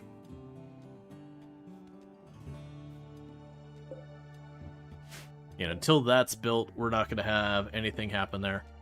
And Bob is currently down because they're dealing with psychite withdrawal and major food poisoning. My hope is once the major food poisoning backs off, that Bob will be able to get back up and get back to work. With major psychite withdrawal, though, they're not going to be doing much of anything effectively. Ooh. Ooh, that is a nasty room. So we've got wasps, a sentry gun, two of the hunter traps, a sealed crate, the survival meals. So, like, there's a lot of goodies in here, but there's a lot of bad news in there as well. The good news about this is if a raid shows up, they will target that sentry gun. If they target that sentry gun, that's great for us.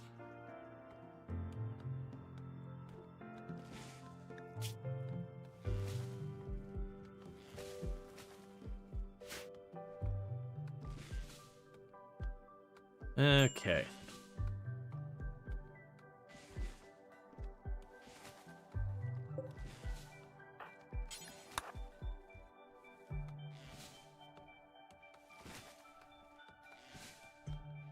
It's always weird to me when they'll prioritize chopping down all the trees. And, like, getting them to actually sow any crops is hard to do. Oh, that's the heal root. I want potato.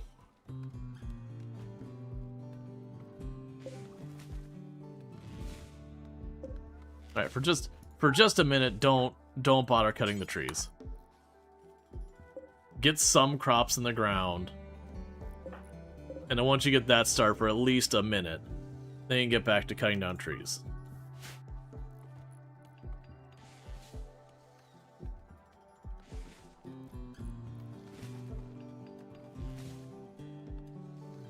Do raids take stuff out of the add or destroy things there?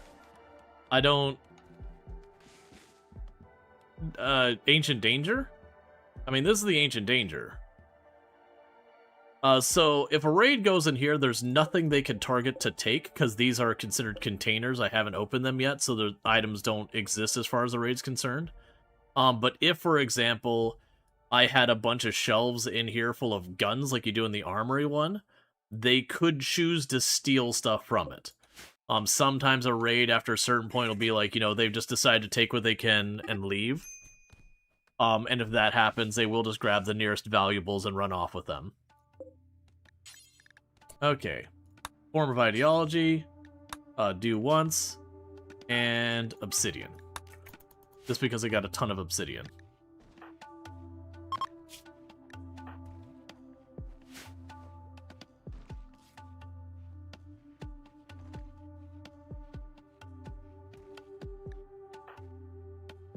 Could you treat them as well?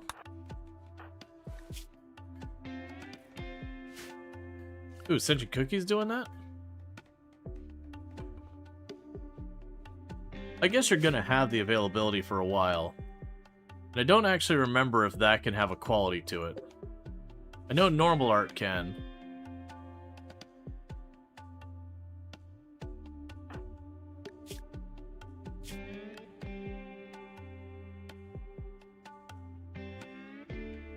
Alright.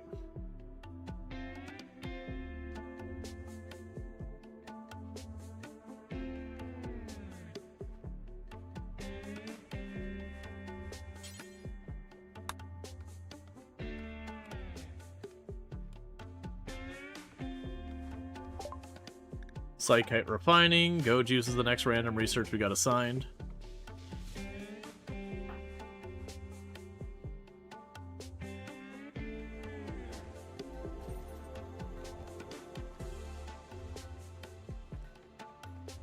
Okay, so you're getting the geothermal online, and once you get that,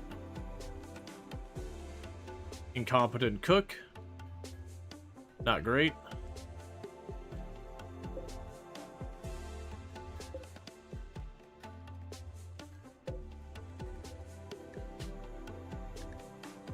So this one will be set to sentient cookie. Well, actually, all right, we're gonna say Treacle's the only one who can do this. We're gonna cancel that. I literally just said Treacle's the only one allowed to do this.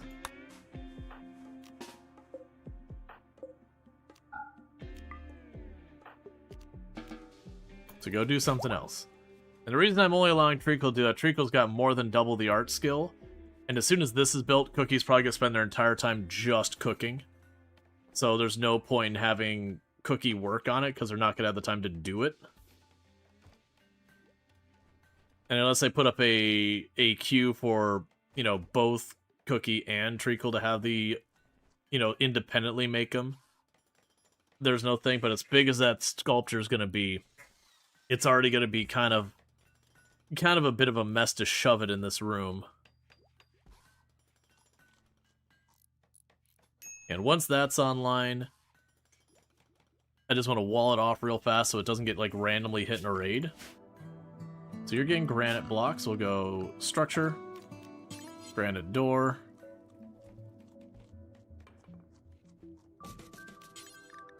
granite wall,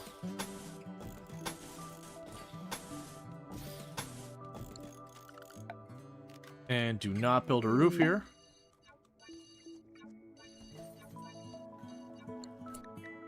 Alright, Cultist Escapee.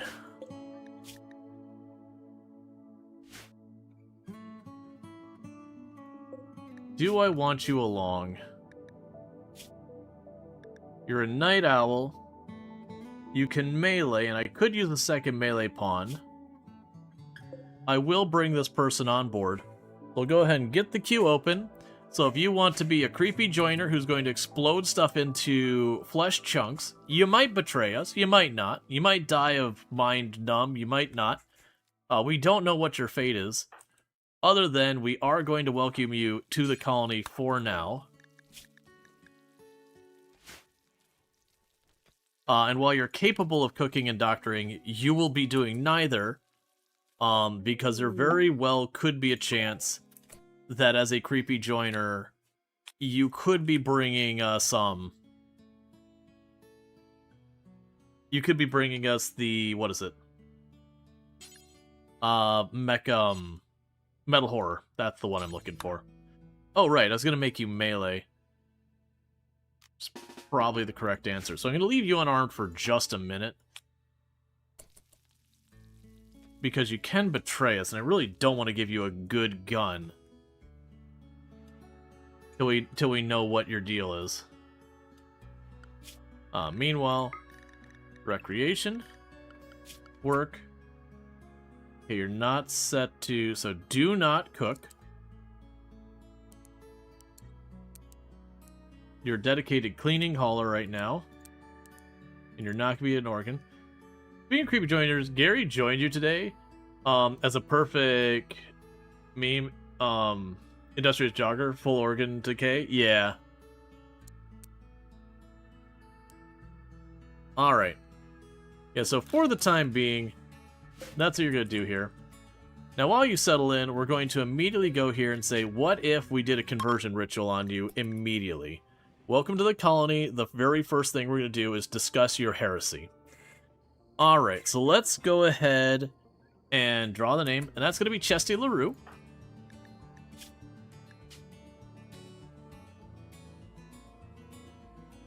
Welcome to the colony, and that'll be the queue going away. Alright, yeah, so like I said, for right now... Oh, we need to get you on the other schedule. So you're going to be sleeping... That's not the right person. You're going to be sleeping from 11 to 18 and doing that. And the reason we're doing this is they are a night owl, and they'll get real upset if you keep them up there. Let's see, so you had a stranger wander into the colony. You say they could stay, and you put them in isolation. Did surgical inspection. So, okay, surgical inspection does not,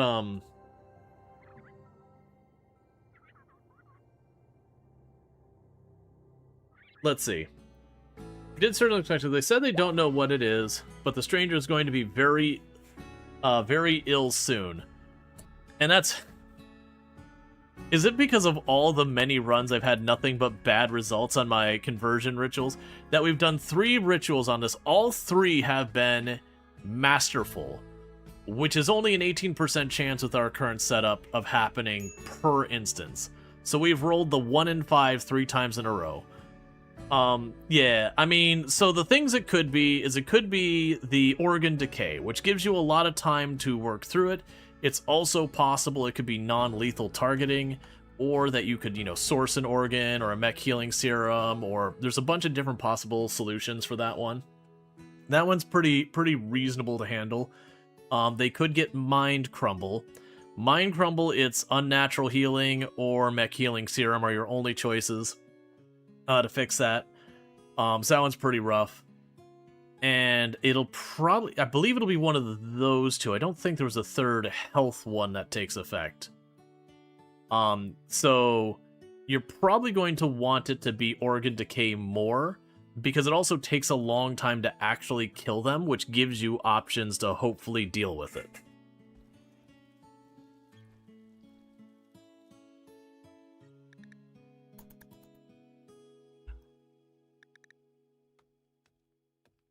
And am deliberately ignoring the ruin for right now.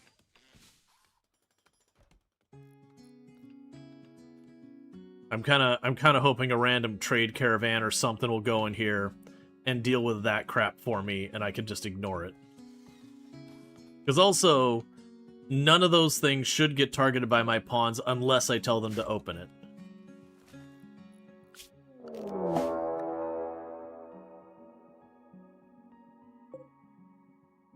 Is that Neanderthals or Impids? That's a pretty big Neanderthal raid. I don't think we're going to have enough time to close this up. I think what we're going to have to do is take the riskier play here. And the riskier play is they are going to be preparing. Thankfully, it wasn't a leg. They are going to be preparing, so we're going to want to engage from afar and just do as much damage as we can. And then when they make chase, just kind of deal with that. Ooh, do I want to go for the fire? The fire for this fight might actually be a good choice. There you go, Chesty. I see you're missing that eye and all that. Don't worry, buddy. You don't gotta aim when everything catches fire. You're gonna go ahead and sit this one out, Ark. If you get into a melee with a Neanderthal, there won't be a second part to that statement. We are dealing with fog, because that's one of the things this tile has, is it's just foggy more often. But we are just going to live with that.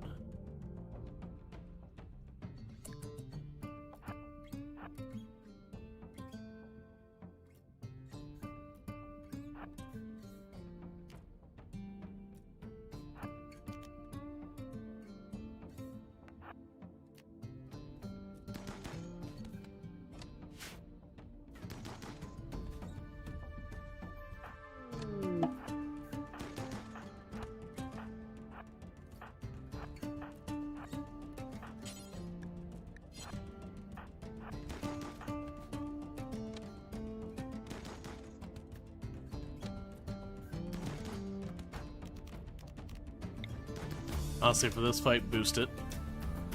Because once they go out in the attack, it is going to be a, can we burn them down before all hell breaks loose?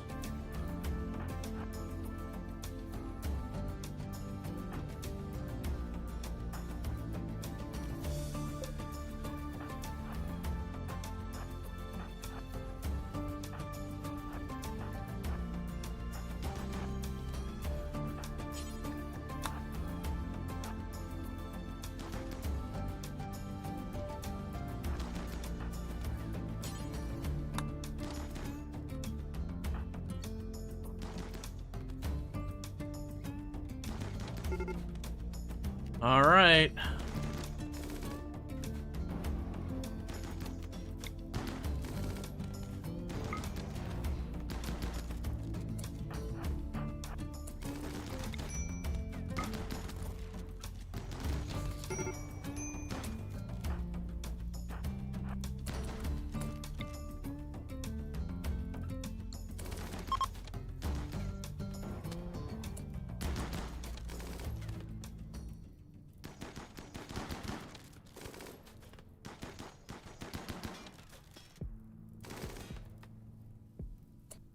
Okay, so Bob got knocked because her leg got cut off. Because of course their leg got cut off. Alright, how about everyone else? Pretty nasty cut, and you still have injuries from earlier. So you do this. Rico can go ahead and actually hamstring. You worry about getting Bob out of here. Treacle, you make sure that weapon gets home. Jesse the Rue. Yeah, so they're all steel spears. So you grab that steel spear since I want you to be melee. You bring your weapon home.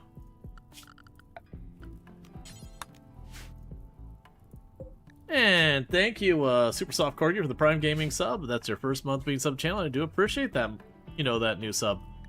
Welcome to the channel and all good stuff. Slothful, and everyone else died. Yeah, so that didn't go as well as I had hoped. I'd hoped to do a lot more damage before they turned on us. And the flamethrower didn't manage to knock him off as fast as I had hoped.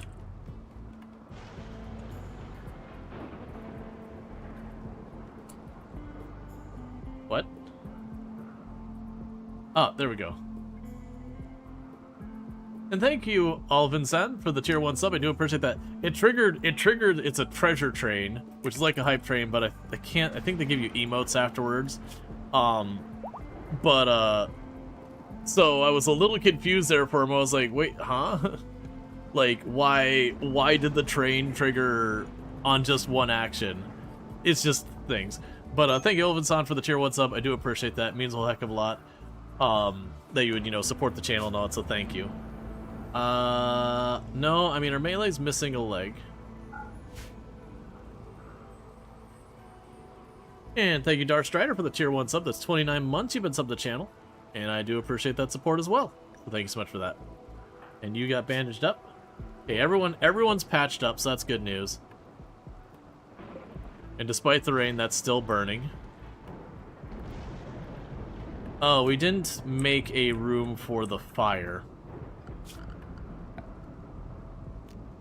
Or not for the fire. Or we didn't make a spot for corpses. So just random, low, clear, allow human-like.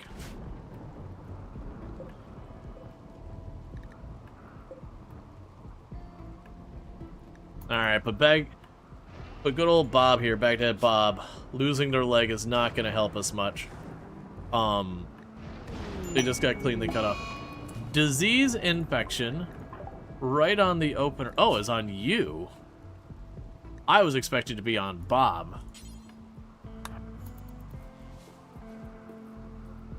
Relatively decent tend. We'll go ahead on the next one. Let's just slap it with whatever the best medicine I have is. Young drifters ask for alms. So they would like a pile of herbal medicine. It's more than I necessarily want to give up. As in the bulk of it. But also not so much I'm not willing to give it up. And thank you, Alvin-san, for gifting 5 subs to the channel. I do appreciate that as well. Showing up, getting your sub, and then just immediately supporting the channel even more. So thank you so much for that. Kicking us over to a level 2 hype train. Oh, right. The treasure train is you get 35% off when you gift 5 or more subs. That's right. So yeah, so you get to gift subs at a discount, which, you know, is cool. I appreciate it.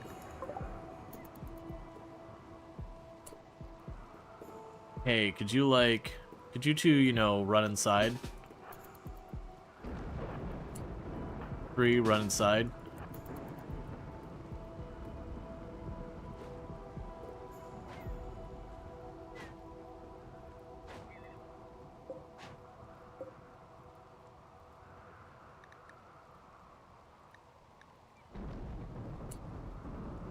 Fine. I was trying to avoid anyone going out there so I just dump on the R people. But I'm realizing it's gonna ultimately end with a problem. Look, the carrot.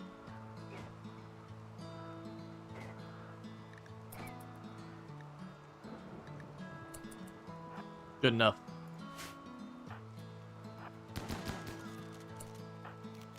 Okay. You continue giving them medicine.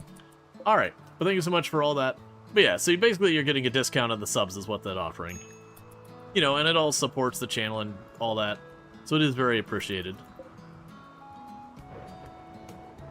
Because stuff like subs is never expected or anything like that, but it does mean a lot that people would support the channel in that way.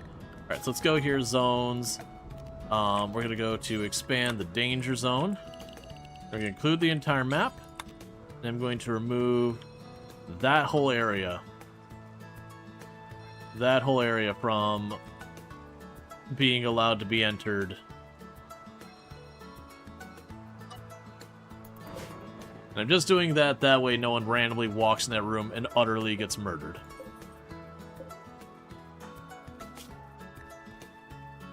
Okay, so you are winning against your infection even without the good medicine.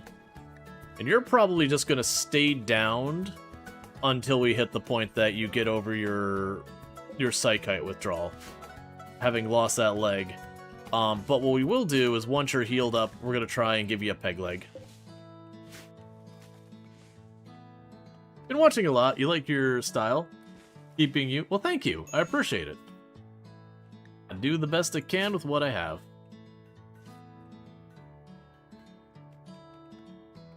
I need to make sure the people treating you are our better doctors.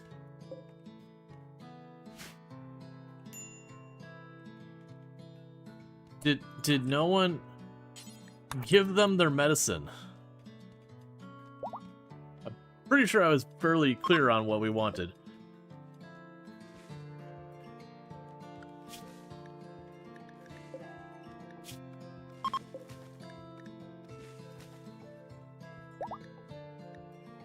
Okay, meanwhile, we need that Timberwolf to not cause us problems. So I've exploded in meat chunks. That is the one thing I like about Psychic Slaughter. It's like, oh, it's a warg. Blap. Oh, it's a grizzly bear. Blap. Like, no real risk of anything. Just walk up. There was a thing there. Now it explodes into a pile of meaty chunks. As you do.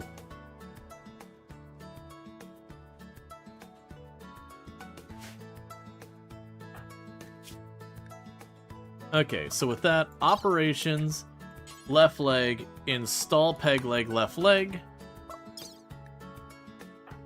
You're my best doctor. Do it to it.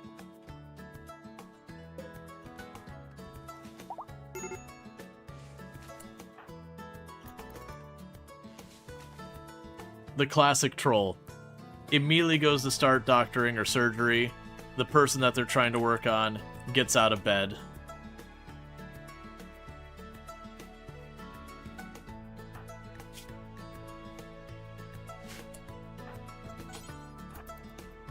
Alright. And thank you, NG, for gifting 5 tier 1 subs to the channel. I really do appreciate that. Taking advantage of that treasure change, so thank you so much for that. Hey, would you look at that? First try. So at least that'll help Bob walk around.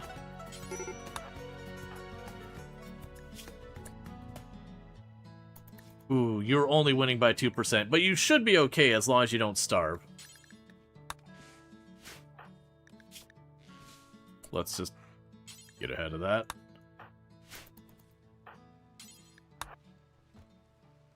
Okay. That'll be fine.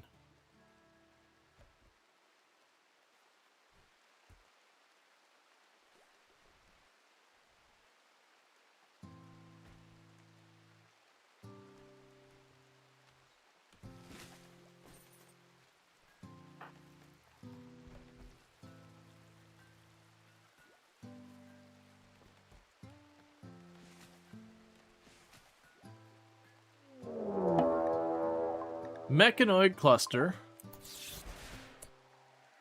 Alright. So you're going to produce Lancers. We've got a bunch of this crap. Most of it's all short range. It is 100% covering everything. And we could technically leave in all that if we wanted to. I don't really want to. And thank you, Alex Speed, for the 5 Tier 1 gifty subs. I do appreciate that, being incredibly generous. You all being really awesome. Thank you so much for all that support. Continuing to support that treasure train. Does that put us up to like what, level 5? Yeah. Kicking us over to level 5. Alright, so what we've got here is we've got a proximity to sensor that we can only get so close. I could definitely hit these two with the EMP and take them out of the fight. That shouldn't be too hard to do. We can do enough damage to take this stuff out relatively quick. It's just going to be a little dicey between the rain and everything else going on. But it shouldn't be too hard to prevent the... Thank you, Star of Chuck, for the 5 Tier 1 gifty subs. I really do appreciate that a whole heck of a lot. Everyone's being incredibly generous right now, so thank you so much. You know, tossing all that, pushing us through to a level 6 hype train, which is very, very cool, so thank you so much for that. Yeah, so I think the answer is going to be to get over here, drop the EMP on them, and then just tear everything up. Because we're lucky if I can drop an EMP like right here and pour the shots in that and cause it to explode while everything's trying to move around, it would help a lot. The danger there is that Scyther getting loose on us. And thank you, Jaywalker, for the 500 biddies. I appreciate that a whole heck of a lot. The other thing we can also do is choose to utterly ignore this and pretend it is not a problem. Because technically it's got no timer on it. And thank you, Remain Nick, for the Prime Gaming sub. That's 3 months been sub to channel, and I appreciate that as well. I think until we're at least past our people being down from infection and all that, all of this is now off limits.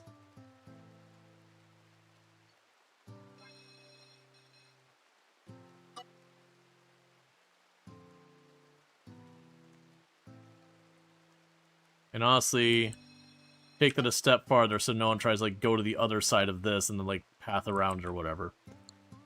Okay, so everyone's assigned to the danger zone. But yeah, so they shouldn't activate till someone gets too close. But if we wait till Bob is back in action with their Zeus hammer, if I can open this fight up, drop the EMP on these, and then just basically blast these out of here as fast as we can, there's a very good chance he'd be able to just clean up. It's a little risky since I don't really have armor or anything like that. The other possibility is we just wait for a caravan or something to roll through and give it a little poke and make it their problem. Now, if I had smoke grenades, it's even less of an issue, because then I could just get way over here, poke that once to aggro it, and hopefully destroy it. Or use this wall and attack from down over here, out of the range of those two, and kill all that stuff in the, you know, the pod there. I don't really have a good angle for doing the... Oh, actually, no. With the heavy machine gun with the EMP attachment, there's a pretty good chance I could get to this corner and pop the EMP close enough to disable that, to then get in closer to use the actual EMP grenades, since they're more reliable.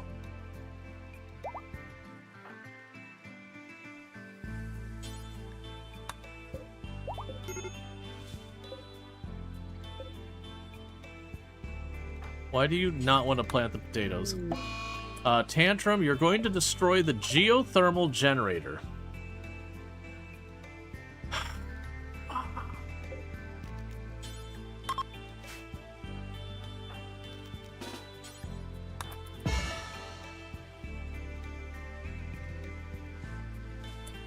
The answer's no, Bob.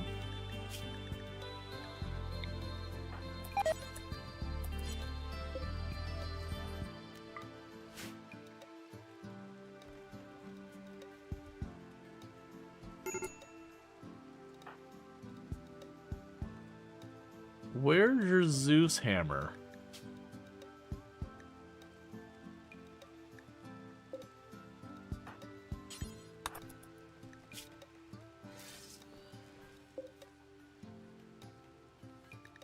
Okay, make sure you didn't mess with any of my assignments.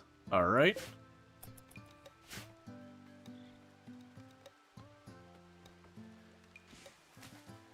Yeah, no, that's actually one of the things I wish wasn't a stuff, is by default when something's in a stack, that they don't destroy the entire stack at once. Because that can be particularly punishing. That said, you know, it's not... There's worse out there. Alright.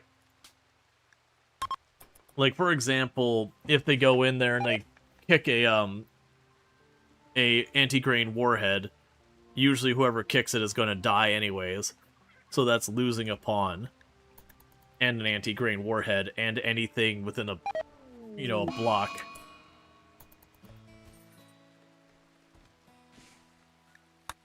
Alright, well, we were trying to give Bob their title back, but they had a mood break. And thank you so much for the level 6 treasure train. With 24 gifted subs and 500 biddies, that's incredibly generous of all of you. And so thank you so much for that. Getting your new emotes, all that kind of good stuff, and so thank you so much for that support. I really couldn't keep doing this kind of thing if it wasn't for the type of support that, you know, the community shows and all that.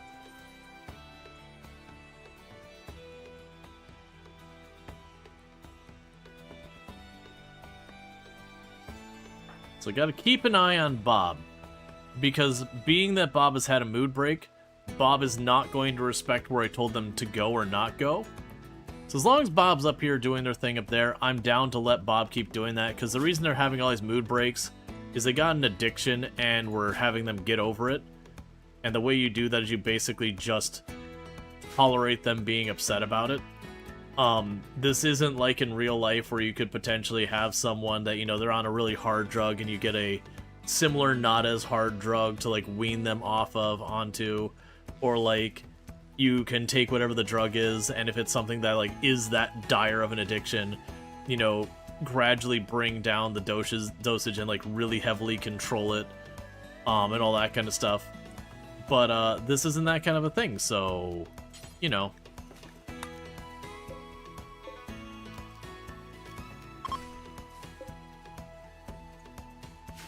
Right, I need to get the extra rooms on. The problem is Bob is also the one who does our construction, which is to grow our ship and all that. And so we've not been making much progress in actually getting that done, because Bob is in a perpetual state of melting down right now.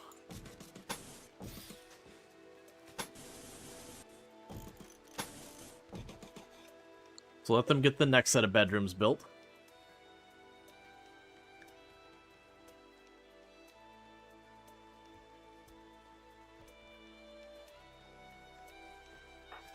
Seriously, my guy. I have no idea what your prioritization is. But it's terrible.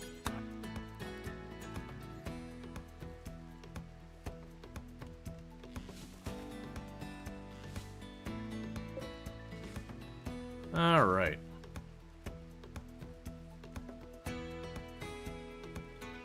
And Treacle's getting pretty close to getting that, that statue thing we need done.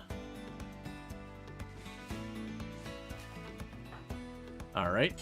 2 seconds have gone by, so you've switched off of trying to grow food onto anything else.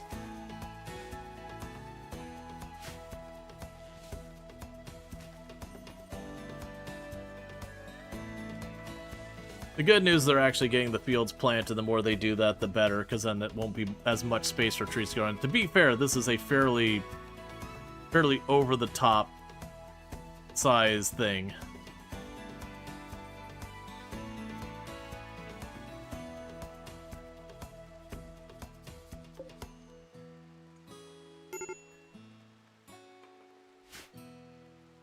Okay, so Bob is in the clear.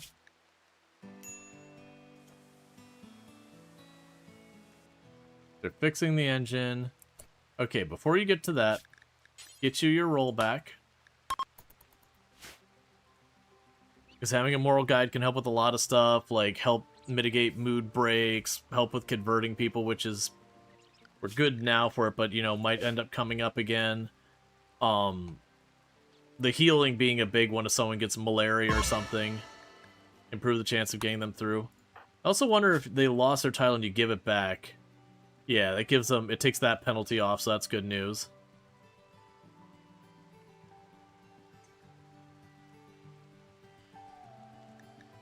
Alright, so how much longer? About 5 more days, Bob will be no longer addicted to Psychite.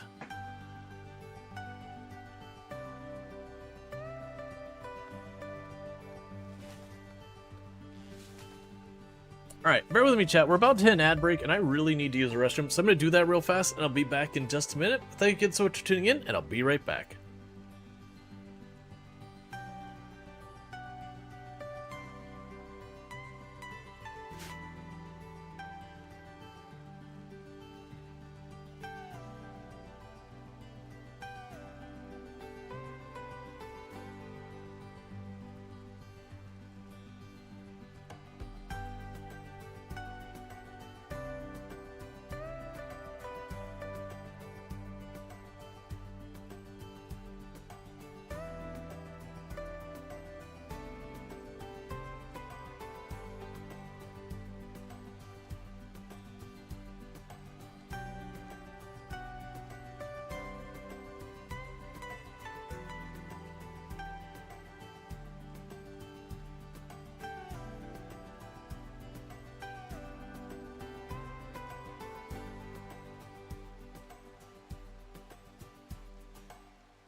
Okay. Sorry that taking an extra couple minutes. Stomach's been a little unsettled, and it's just like, all right, let me deal with this because it's to the point of distracting. Had a delicious, very spicy ramen yesterday, and I do think my stomach was not the happiest about that life decision. My mouth was happy with it. My mouth was real happy with it, but it's not been settling well. But we don't need to go into details on that. So it looks like Bob's back in action for at least a little while here till the catharsis falls off. So we got about 3 days of catharsis almost, not quite. So we'll probably have one more mood break on Bob before they're over their addiction. Wait, what?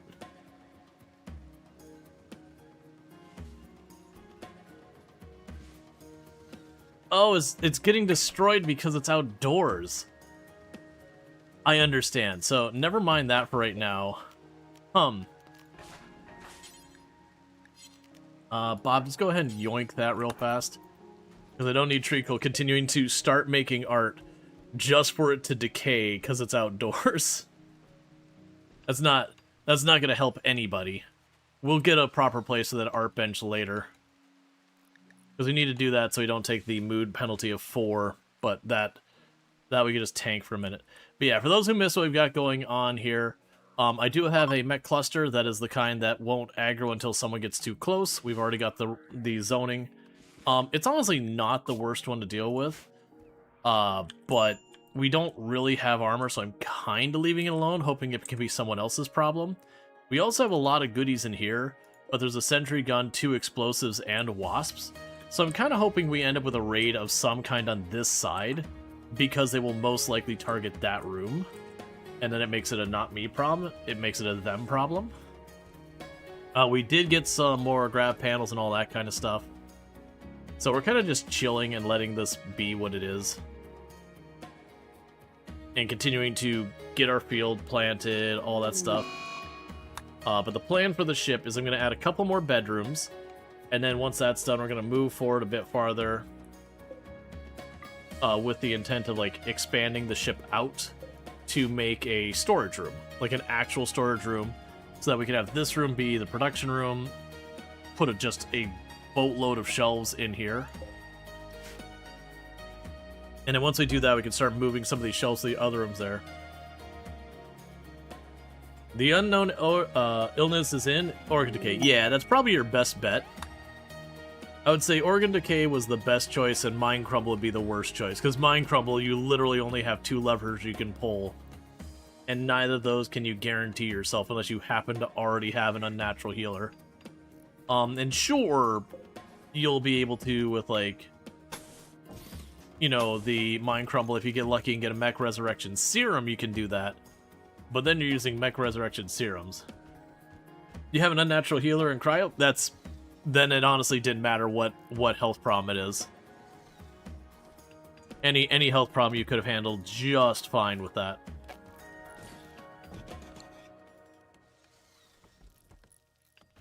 All right.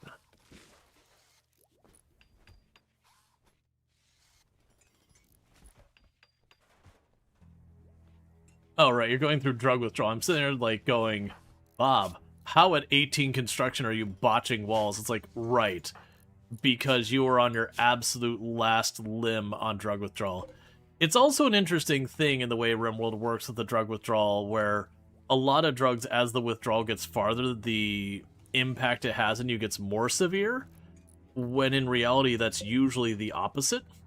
That as you've gone longer and longer from like the withdrawal to the point that you kind of gradually get over it, usually it becomes more manageable.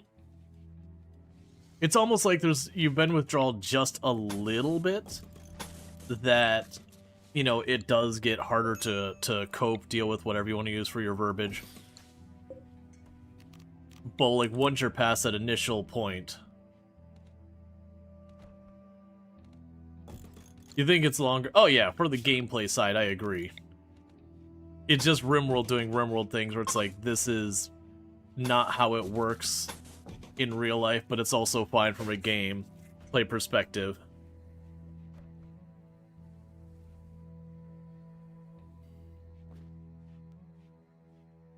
Does we keep him there? Yeah, no, it's, I really like when I get my hands on an unnatural healer. So we've got 88 more tiles, so we're probably not going to be able to do more bedrooms past that.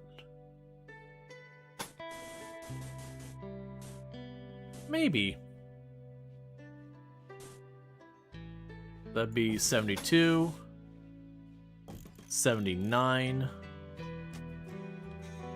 80, and I have 8 more tiles to go.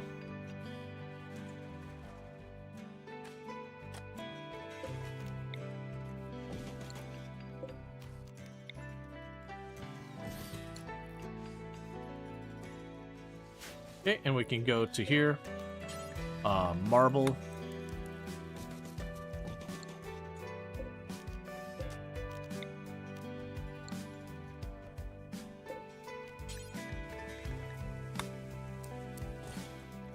Marble.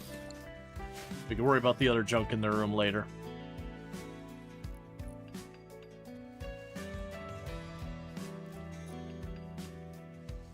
Alright, so we didn't get to increase the size of our ship as much as I was hoping, but still, this will give us a dedicated storage room, and that's good enough. So harpsichord, packaged survival meal.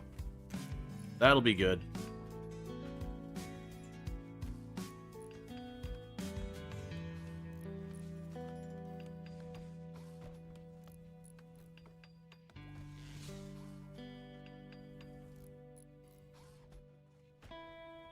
Okay, so you've almost got all of that planted.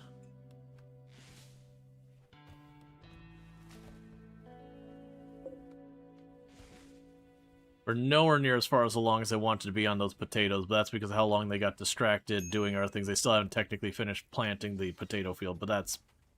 they'll get there. So home zone.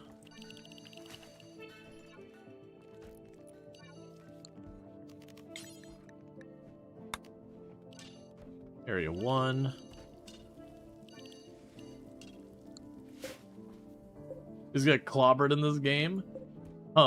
You always overbuild? Oh yeah, no, it's really easy to let your wealth get carried away. And if you're not playing at a really easy difficulty, or if you're not building with like strategy in mind, very rapidly things can degrade on you.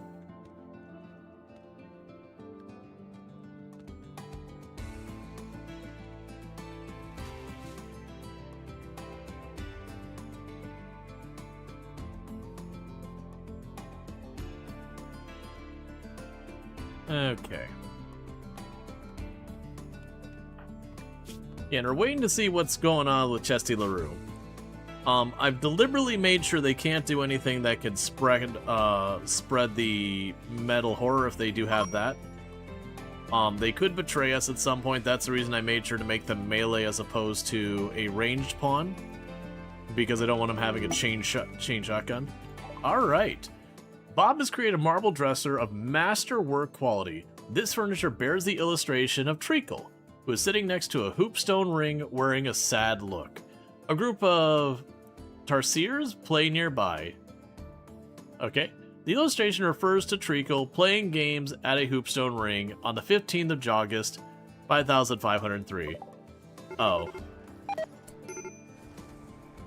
That's what I was hoping for.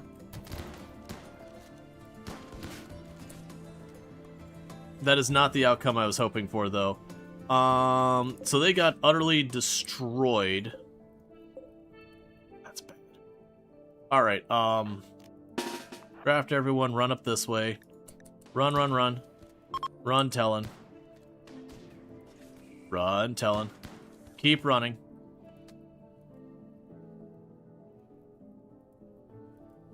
So, I wanted someone to wake them up. I didn't want them to immediately fall over dead in like 2 seconds. How likely are you to break immediately? Pretty likely. So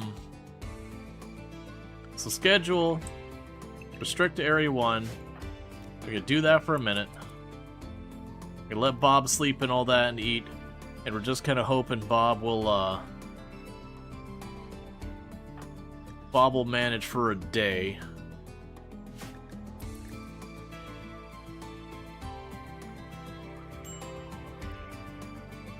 Because unfortunately, that is covering my entire farm. Oh, that fire is going to destroy my entire crop is what's going to happen, not unless we get lucky and have rain. But my hope here is that I could come...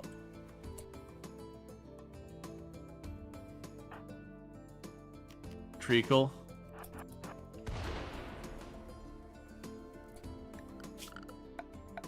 Please. Please.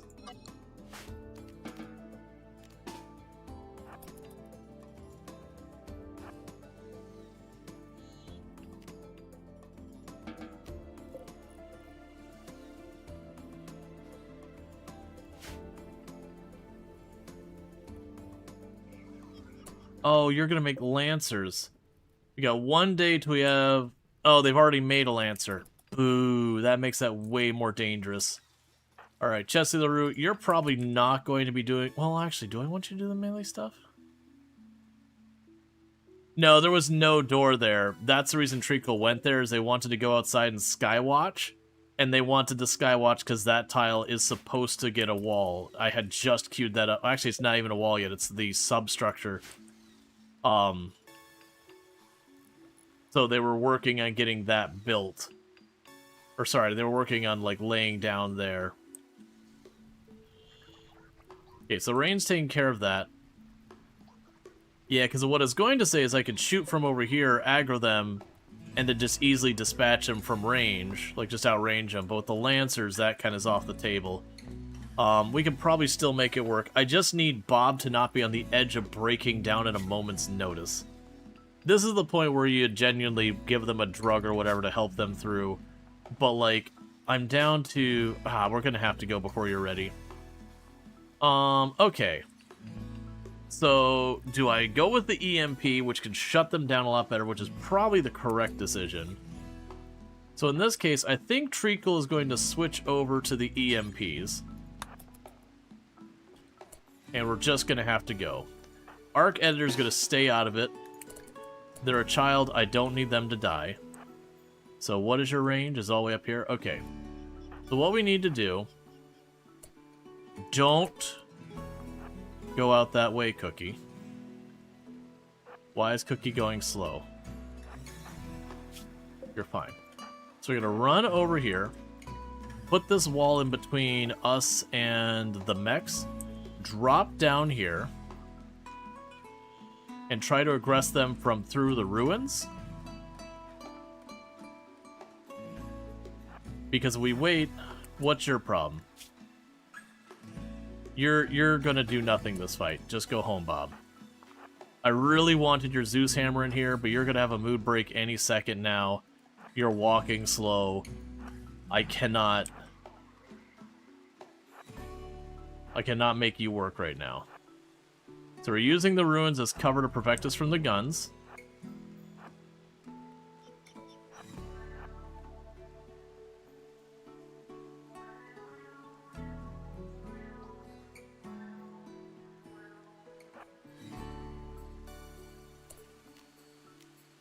Okay, there's your range. What's your range?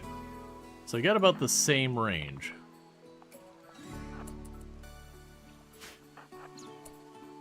Oh, I went too far, I went too far. Okay, let's not do that.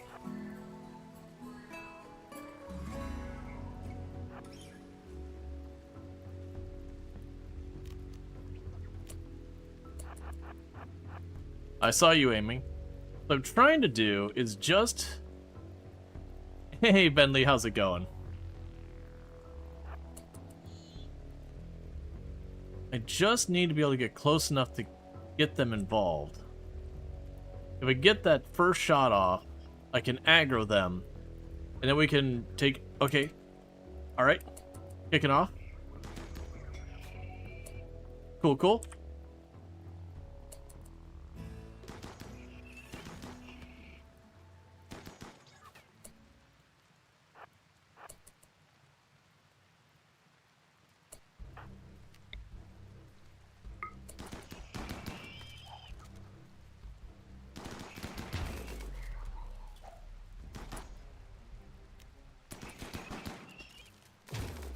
Kill them fast.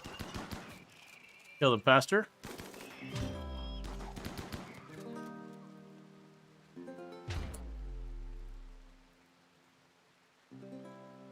And what are you going after?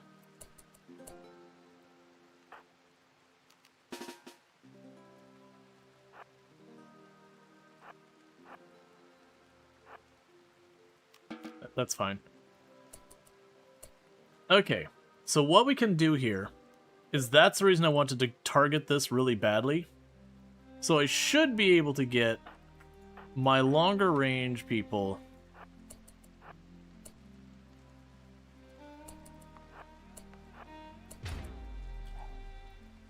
in a position where I can shoot at that and they can't shoot back. Goodbye, Militar.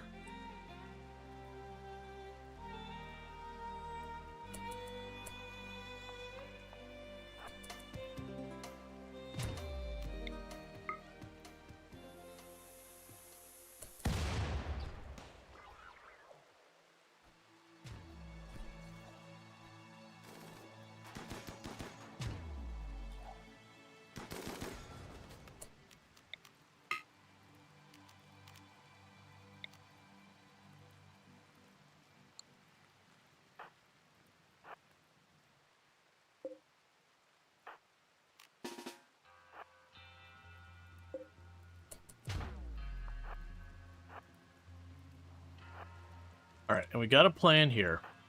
So what's going to happen...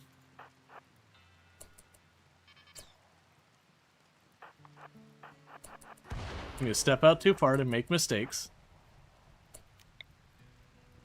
That's what I'm afraid of. Okay. So, at kind of their maximum range, you are going to run and get their attention.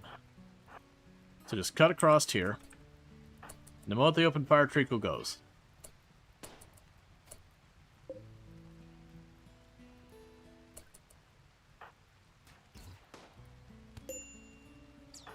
There we go.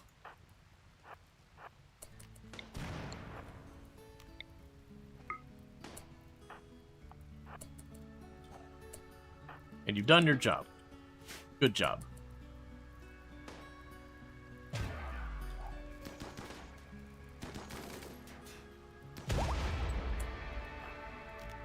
Okay, nicely done. You did your job. Cool. So both the militars were gone, one the Wasser triggered, and all that. And how badly did you get tagged? One shot to the leg, that's not too bad.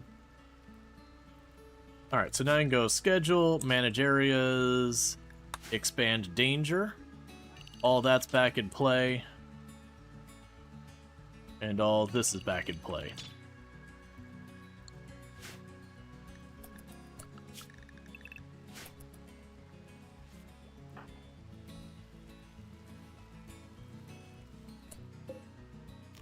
Deconstruct that bed. Deconstruct that. You got your own rooms now. Make use of them. You don't need to be shoved in between the engines anymore. They did destroy one little spot in the middle. That's alright. Okay, and you're almost on the other side of your Psychite withdrawal. 2 days. Most likely... Actually, you know what? Bob? When you wake up, I'm probably going to anesthetic you. No, I'm not. I don't have enough medicine. I was going to say I'm going to anesthetic you to basically knock you out for like the last day of your drug withdrawal. Unfortunately, I don't have much medicine. I'll probably take 2 rounds of anesthetic to keep them down.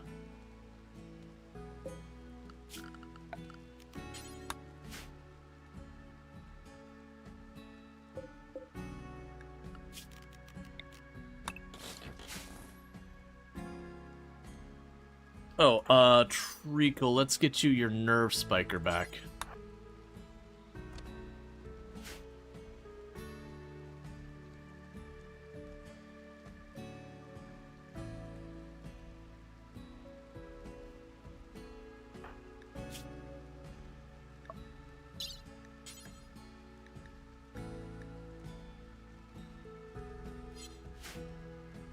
Okay.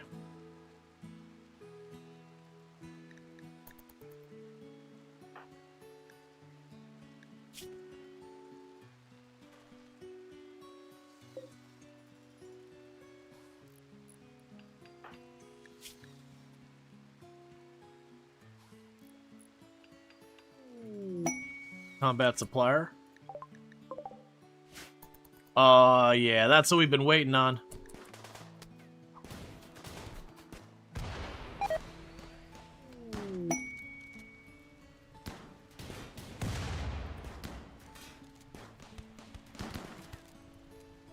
Strange signal, accept.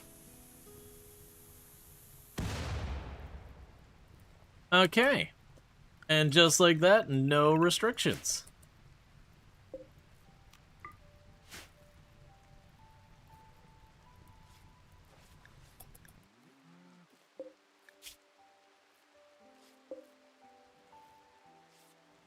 They're going to cut through as well. So most likely, if anything else. Yeah, so this area we don't know is clear, but these other rooms up here and over here, we know those are clear. That monolith position sucks, we won't worry about that.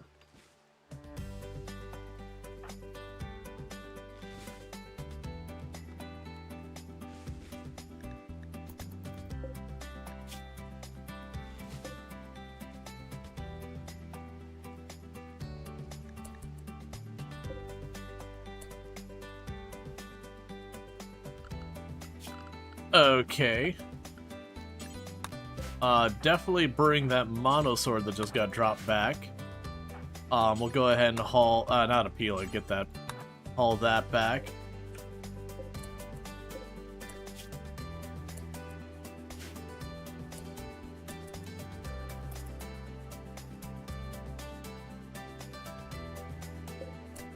Ooh. Go ahead and haul the black pants back.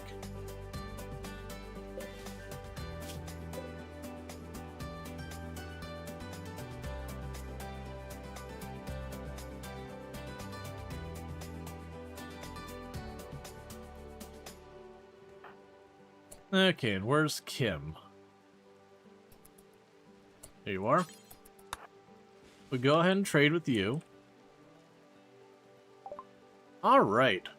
Go ahead and take all our poor quality stabby bits. I'll take that medicine.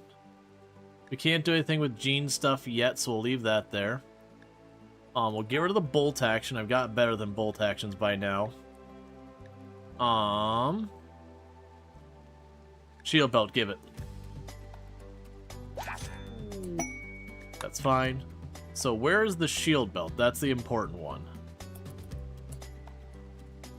Okay, so you haul this back, and you grab that shield belt.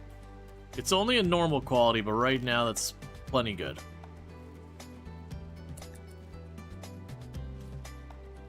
Yes. Yes, I did take the gun off of their Muffalo that died because it ran up to a trap and got shot in the hell out of. And then I sold it to him. Alright, so assign, clear forest, manage apparel. So for right now, delete this, delete this, delete this, delete worker. Anything, duplicate. And so for the anything, well, first of all, melee, we'll go to utility, clear all the utilities, and only jump packs and shield belts are all I want to see for right now. And then go to anything and remove shield belts off the list. And now you are melee.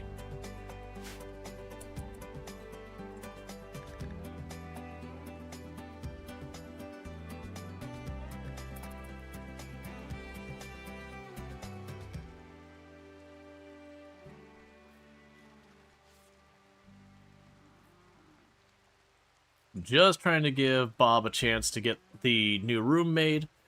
Then we got a lot of shelves we're going to be building.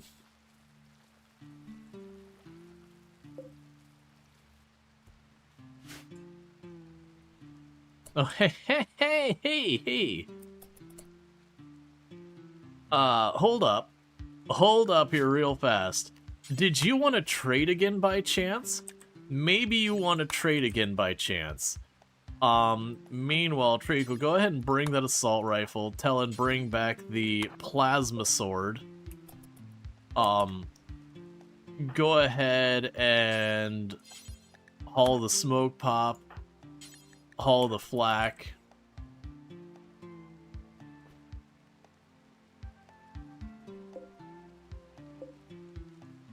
Alright, well, we didn't get the other trade out, but that's okay. This is working out great. They delivered us food, and hide, and weapons, and cash, and armor. And we didn't even get a penalty for it.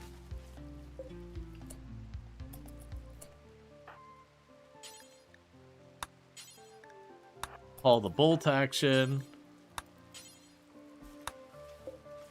And honestly, we'll keep the rest just laying on the ground there. My inventory is already very full.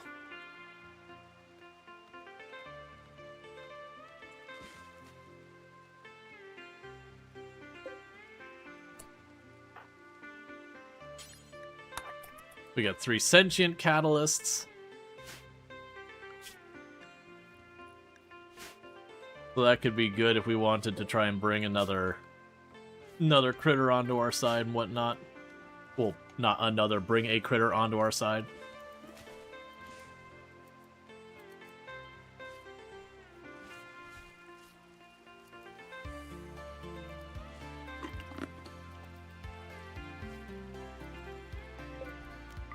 That, honestly, that worked out in so many more ways than I anticipated. I anticipated them destroying the stuff here. I can't anticipate a caravan with multiple Muffalo running up and hugging the turret as it exploded, thus giving me an unexpected sudden influx of food and goodies and all that.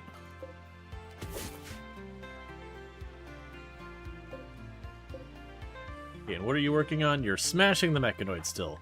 How close are you to being clear? 1 day. So if you go to bed soon, and you manage to not break between now and then, which is a very big maybe, run wild.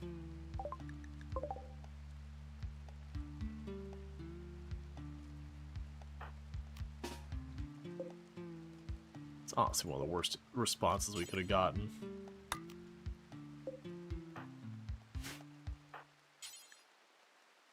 Ooh, only a 38% chance to... Can we do better?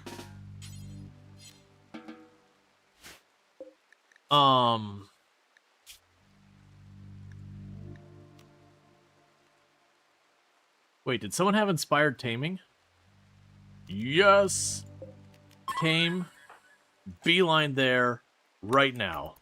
So I don't think you have long left on that taming. Because that was a little while back that you got that. No. I can wake you up, right? We can shoot nearby you to wake you up.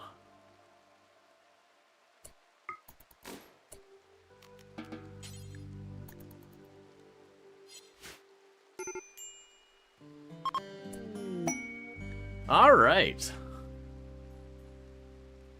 Hamstry touched a vulnerable body part on Bob, demanding obedience, and he accepted.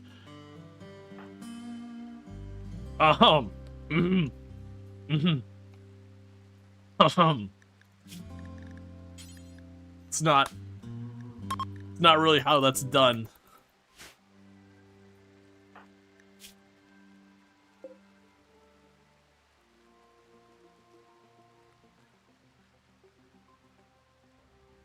That's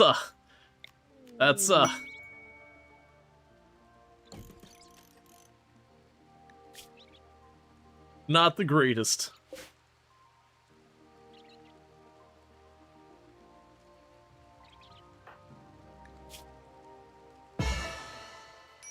Okay. Oh, wait. Before you get mad at me, go to sleep. Bob, where you at?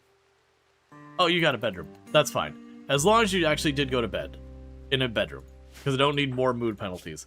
The good news is that gave you catharsis. That should counter your withdrawal. That's fine. And your addiction is about to drop off in half a day. Not something you wanted to hear off screen. It's what RimWorld said. Which, to be fair, that was done to the Meanderist, not by the Meanderist. So I'm not sure what that says, other than morality in this colony is very complicated, and perhaps not actually moral. I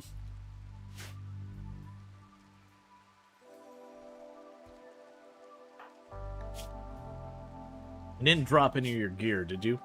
Because sometimes when they run wild, they'll start stripping all their clothes off and throwing them on the ground. So it's one to like keep an eye on.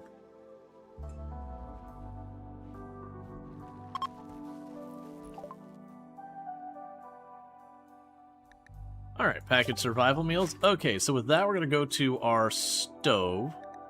We're going to remove pemmican and put on packaged survival meals, because they basically have pretty close to the same requirements.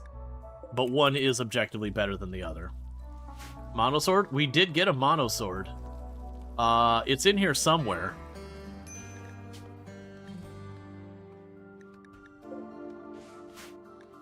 I'm not giving it to Chesty yet, because Chesty's a creepy joiner and we don't know what their deal is. Once we know what Chesty's deal is, we'll either murder them if they turn hostile, and that's what it comes down to. We'll try not to. Or, you know, they'll run off the side of the map.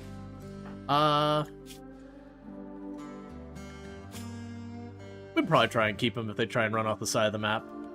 Or they'll have something like organ decay or something like that, which we'll do our best to save them. Or they've got a metal horror inside of them. And once we know what their deal is, we can better equip them.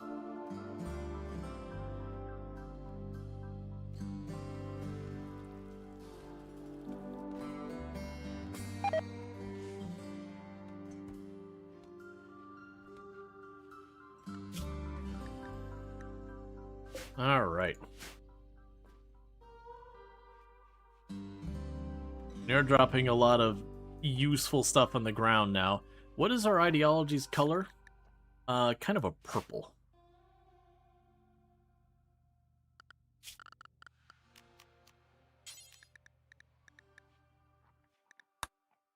Like it more of a maroon purple. Somewhere in this range, maybe? So, like, literal purple?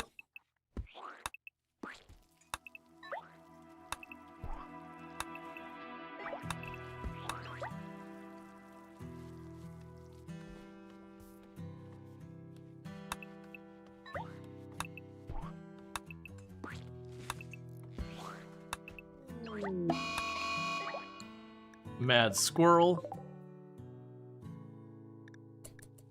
That'll be a problem that takes care of itself. At this point, would you consider donating your gold to limit the wealth? Just a question. Not really. It's a thing I could do, but let's consider what the value of our gold... actually, that's a lot of gold. Hang on, I might retract that. So it's a market value of 10. I mean, that's still not that much, because that's 5,000, so 6,000. So we compare it to the entire wealth of the colony. We're at about 118,000. It would only take off about 3%, no, 4.5% of our wealth, which isn't nothing, to be clear. But it's also not so much that it'd be like, oh man, you gotta really rein it in. That said, I didn't realize I was sitting on 500 gold. That said, I don't generally do stuff with the Empire. I'd be more likely to wait for a normal caravan and just trade it for weapons or cash or whatever. But, that's not for a wealth management side of things. So much as just, you know, deal with whatever. Do we have you suspended? Why are you not doing any stone? Treacle's not limited on where they can go. And there is stone all around us.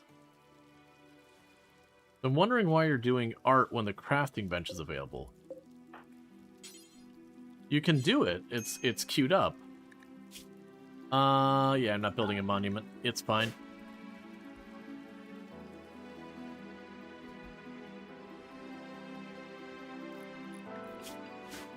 Because I need treacle to actually cut the stone.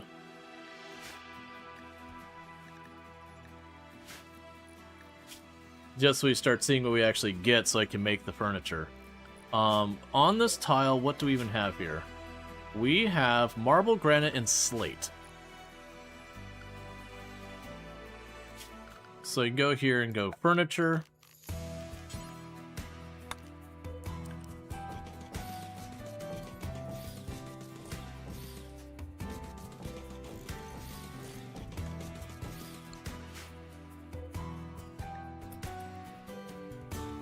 Start building that.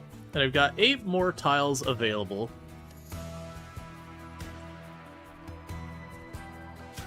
Also, yeah, we already got the power cable going there.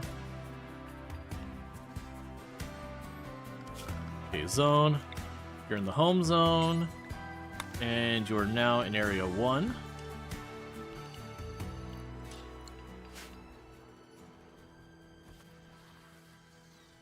Okay, we can also grab the lights. Put a light on a wall there.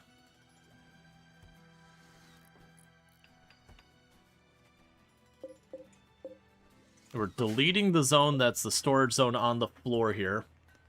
Because this is the point I want to start shuffling all these crafting benches around to follow a more logical pattern. Because right now they're just kind of all sitting there in an organization that doesn't give me a lot of space to work with. And a big part of that was just the fact that I didn't have room for a lot of this.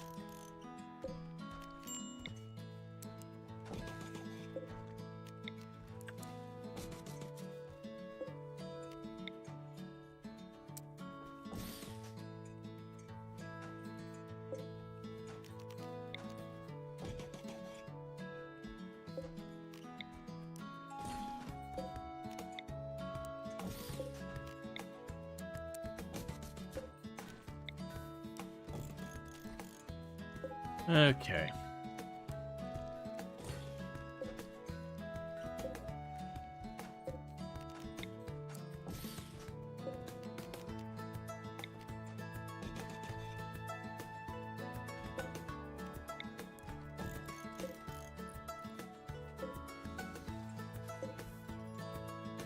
As you can see, we're rearranging all of this real quick.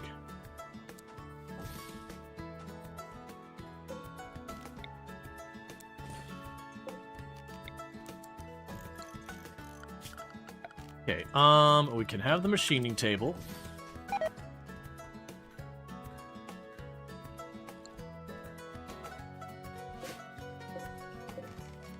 Reinstall the heater over there. Actually, change my mind. Reinstall the heater down there. Okay, so did that reset you? Yeah, so moving those shelves.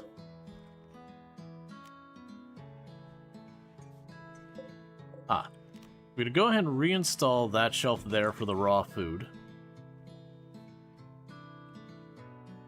Because I do think there is value in keeping the raw food shelf like right next to the stove to help with a bunch of that stuff. But yeah, so as you can see, we're rearranging, I think. So now, details. That's no longer suspended. That's good. So Treacle can work on that. Make sure that, yeah, that is set so only Treacle will work on it. Alright, so I've got 8 spare tiles.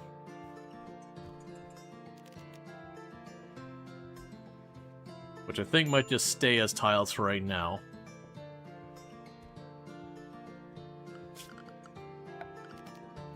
In the meantime,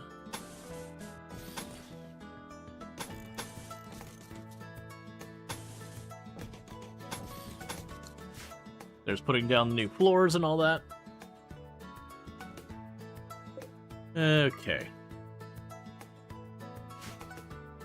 And we could also go here and say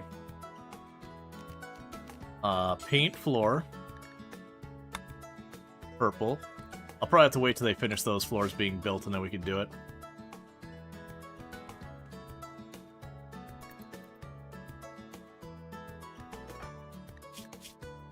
Cool.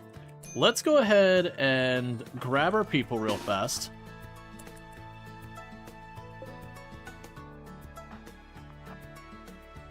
Do a quick investigation of the ruins now.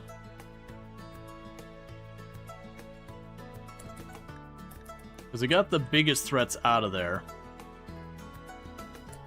The question is there anything we missed?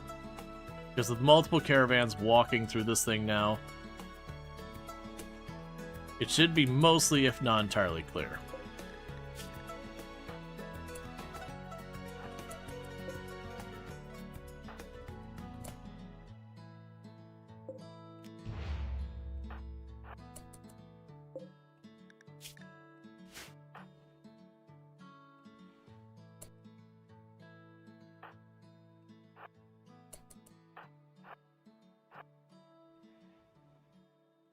Okay.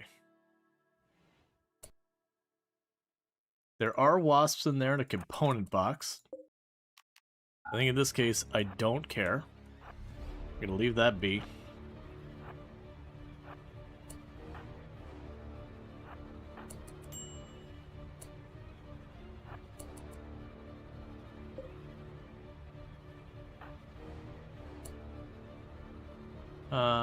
Nothing worthwhile in here.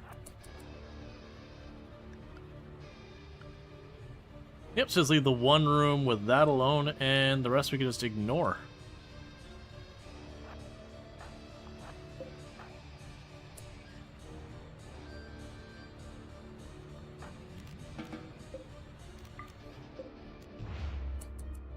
Okay. We've got normal quality billiard and chest. We're just going to deconstruct those. The armchairs we can uninstall and take. The chessboards we can uninstall and take. We'll probably just deconstruct the stools. Deconstruct the steel table.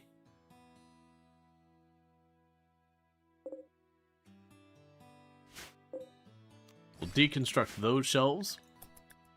They do not fit our aesthetic. Bill's shred mechs do forever, which means I can get rid of that spot. Okay. So with this, I can just straight up make a prosthetic leg. Yeah, you don't cost much, so we'll put a prosthetic leg on the list. We also can now officially start making helmets. So helmet at 80%. And I think that'll be good. And I won't worry about giving everyone fire foam. I think we're okay there. Alright. That'll be good news. And power-wise, I still have 2,155 available. So we are getting a bit low on food. If people find themselves with time and nothing better to do, the local wildlife is forfeit to the cause. And orders allow all, which does not remove the disallowed door. But it means the random corpses and all that, they'll take those and they'll chuck them off in the corner where I told them to do that. That's fine, I don't care about that.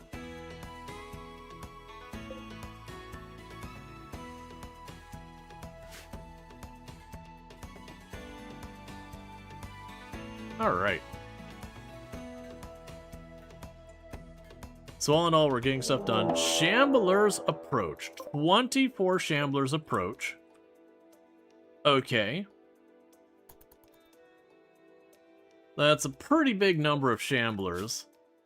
We definitely have a lot of firepower. If I can take them in any kind of bottleneck, like that'll be no problem to take down. The problem we're going to run into is that... Oh, Arcader just became an adult. That helps a lot. So you'll get medical. Okay. Brawler with fast walker is the best, because all the rest of this is garbage. But fast worker, hard worker, brawler is a very solid pawn. For you, we can have you help as a backup for construction, and cooking can be the goal. The ruins have long hallways? They do, but it matters where the brawler, or where they go. Do I want to make you artistic? Well, no, you have the crafting. Well, no, if you have the crafting, we'll leave it cooking. That's fine. All right, so fast walker, cooking. So you're now officially team melee, which means you get to be upgraded. Let's give you that mono sword. And let's go to your schedule. Now that you're an adult, you're not allowed to have fun anymore. That's just the way adulthood works. You're welcome. Oh, it unassigned all your stuff. I do hate when it does that. Because you went wild. I was wondering why it was not getting the stuff I expected done. But yeah, we've got long hallways here. There's no door on that side.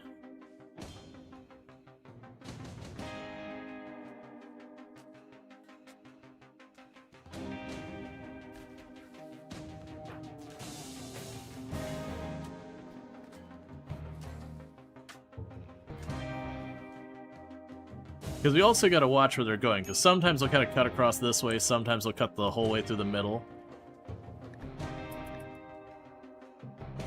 They kind of just keep an eye on it.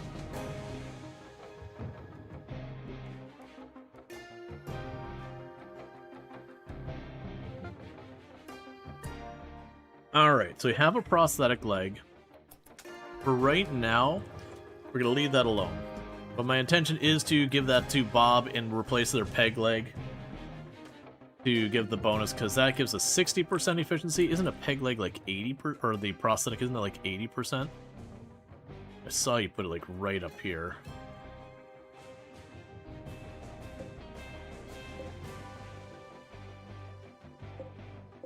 Where did you put it?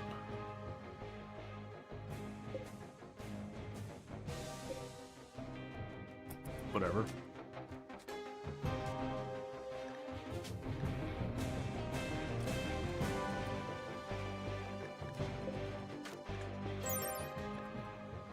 Uh, 85%. Yeah, so I'll get you back over 100% again for movement speed, because they have a, their Persona Zeus Hammer gives them a bonus to movement speed.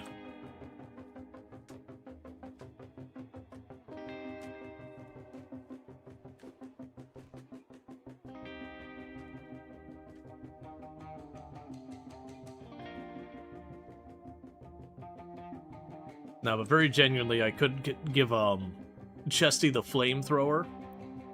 We could tag then just start pouring fire into him. And we'd be able to probably do a good number. Like, every couple of them would get underneath the fire, you know, the flamethrower to get into our people. But at the same time, it wouldn't really matter that much.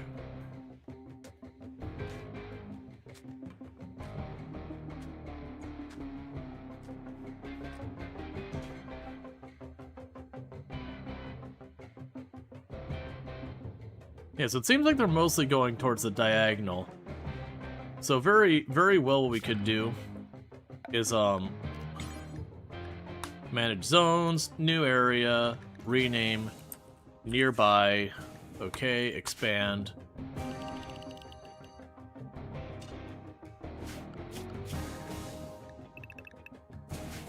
They're just going to restrict him to kind of hang out by the ship.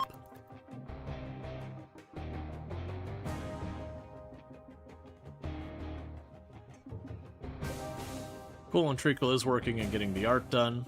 That's fine.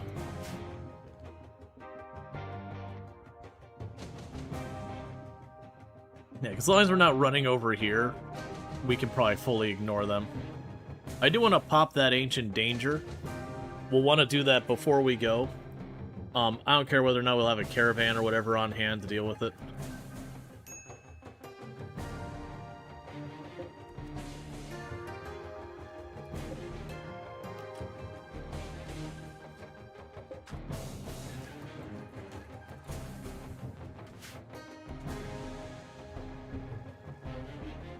Because like if it opened that up and it was mechs, the Shamblers would be good.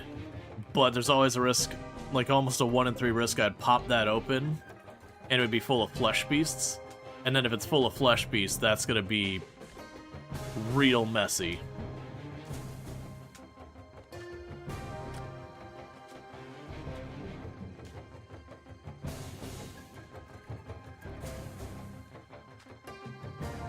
We can also, while we're waiting, go to floors, paint floor.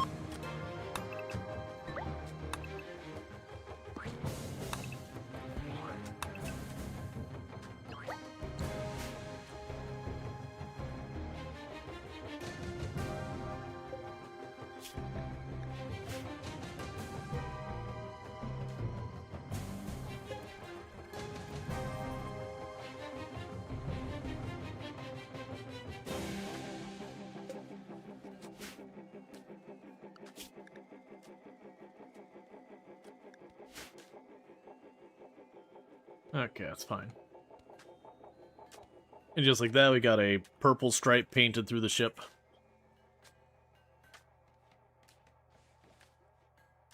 That's our ideology color, so we're just rolling with it.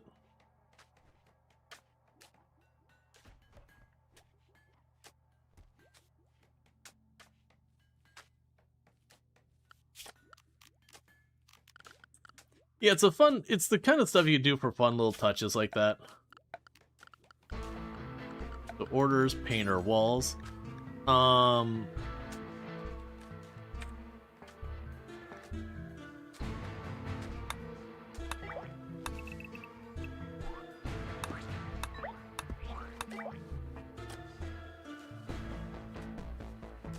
Wait, are those different sizes? 1 second. Oh, I didn't line those up the same way on both sides. Alright.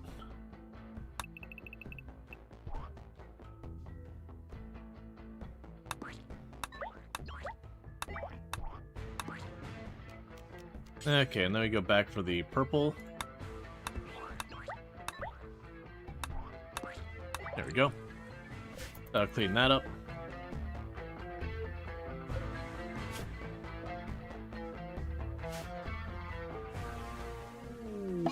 Incoming mechanoids. Alright. 6 days. So we do not have long. Do not sow any more crops.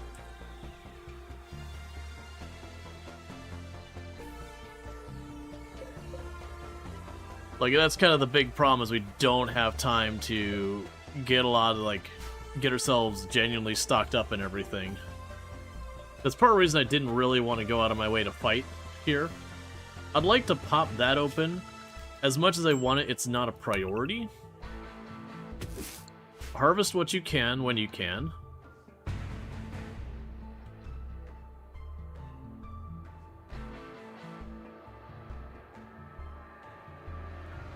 Okay, now we can go here, paint the floor purple.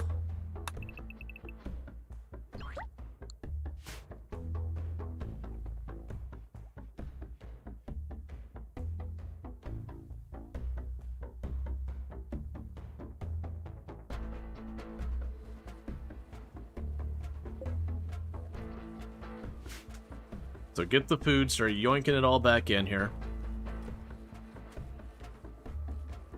Once we get a bunch of that on board, we'll go ahead and run over, pop the Ancient Danger. It's going to be kind of a go now or don't. One of these days I'll actually get to properly harvest some cotton so I can make any of my clothes. Because as you're noticing, Ark didn't get new clothes, and we had it queued up on the crafting bench for a while. This one. What? Why aren't you wearing new clothes, buddy? It claims they're all available around here. Oh. Allow removing items. That'd do it.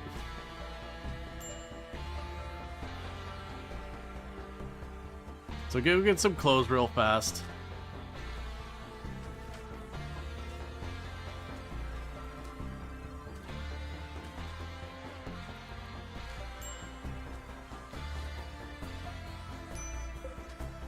Don't bother cutting those either. Alright, so we got some clothes. Everyone else run up here.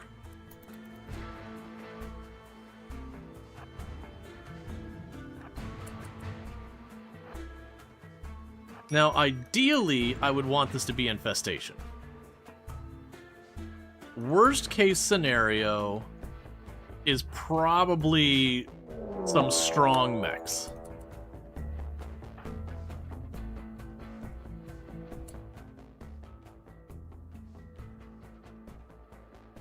All right.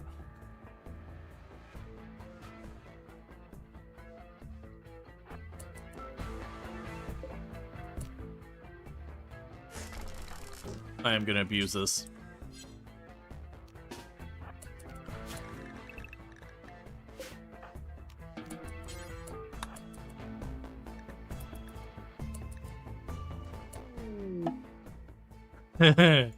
That's actually pretty rough. Okay, that's fine. I can make that work. So probably want to do is open this up here.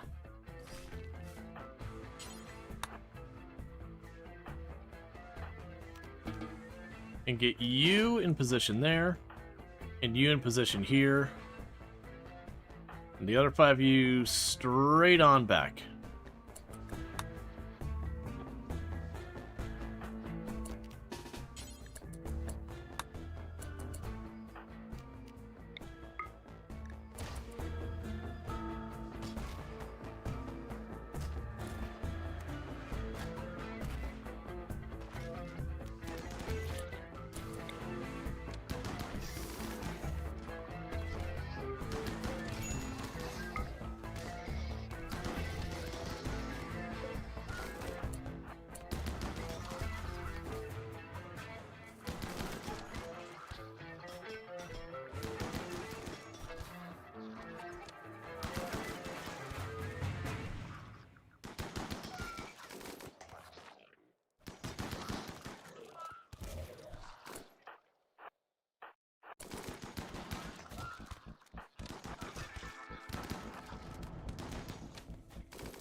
Okay, so you all go back. How badly do people get hurt? You got pretty badly cut, so no shocker. The melee got pretty cut up. Enhancery took a little ding as well. So you go pop that, strip that person.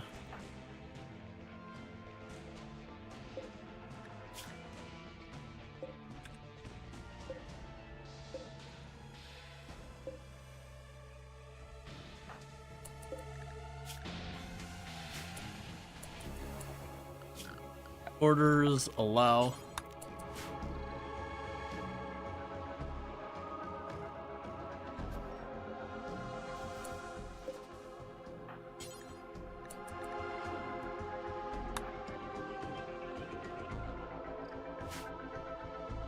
Okay. So get back to the ship. We gotta patch up the holes. Grab what we can out of there.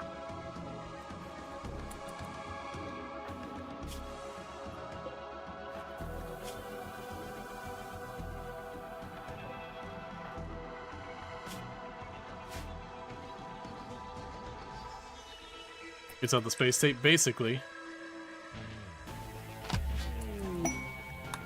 Alright, we got skin hardening. Okay, we're not really picky on who's doing the doctoring here. If someone's got a hole in them, as long as someone's bandaging it, that's good enough. Why did you go back for armor while you're bleeding out from your neck?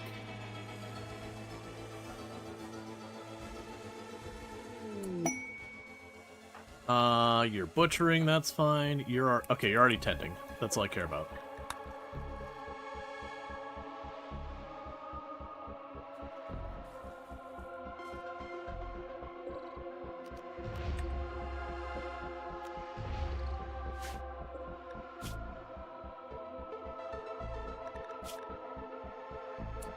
Can I get over there in time? No. I should have stripped them at the beginning like I did with Orange. I didn't think about the fact that I hadn't stripped them yet. They had a bunch of good armor. I could have gotten myself an extra set of marine armor. That's kind of a big bummer right there. Yeah, and they're going to be nowhere near anywhere I'm operating, so that should be fine.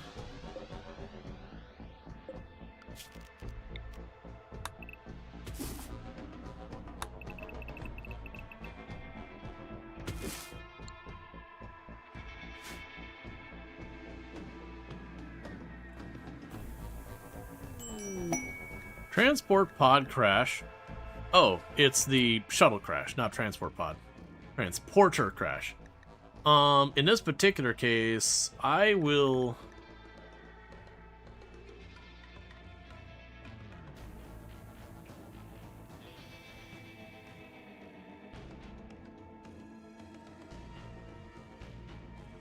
Okay, beware the mugger in scrawled and faded ink next to a drawing of a thrombo. Or you can get a bunch of goodwill. I'll take your little map. And gold I don't need. Because it's a charity thing, so I kind of have to do it. Hey, don't damage the ship.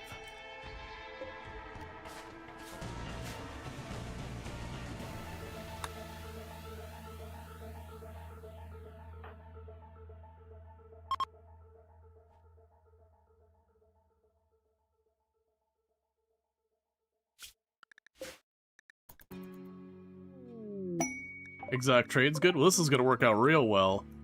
And the reason it's going to work out real well is about the same time the raid's going to show up to kill the Imperials. This caravan's going to be on, in position. Which means this might be one of those cases where the way we handle this is we just watch.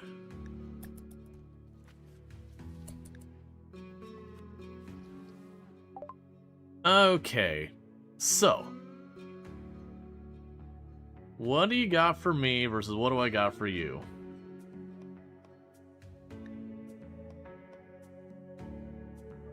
A book on shooting.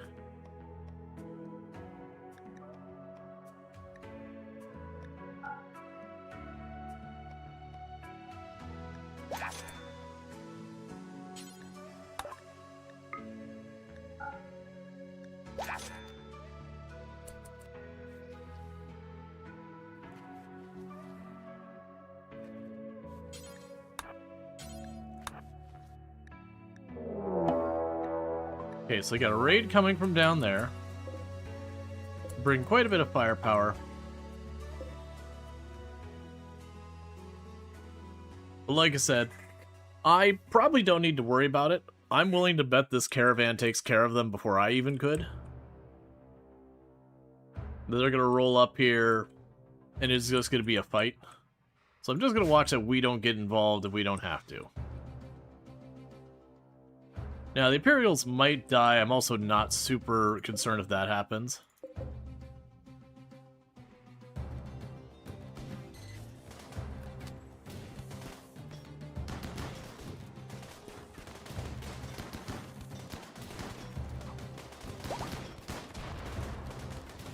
I love how the Imperials backed off and just let the caravans take it.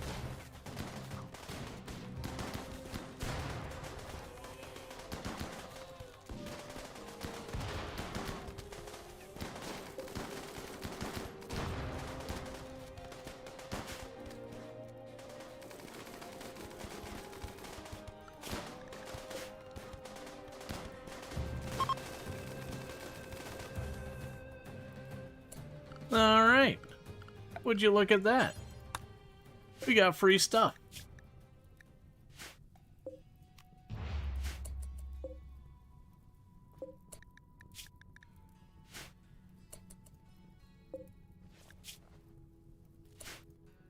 I don't really have a place to patch you up. Yeah, no, because if I bring them along, that's gonna be a whole thing. So go haul that gun back. I want it. Don't care about your junk. Don't really care about that. Extinguish those fires long enough to grab that chain shotgun. I want that.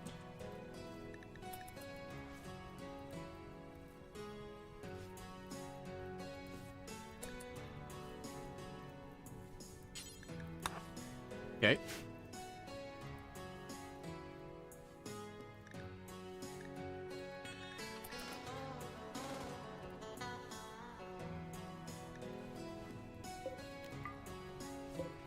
You gonna bandage up your friend?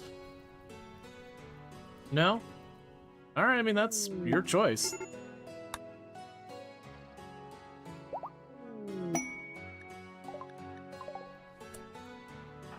Alright, go haul the map back.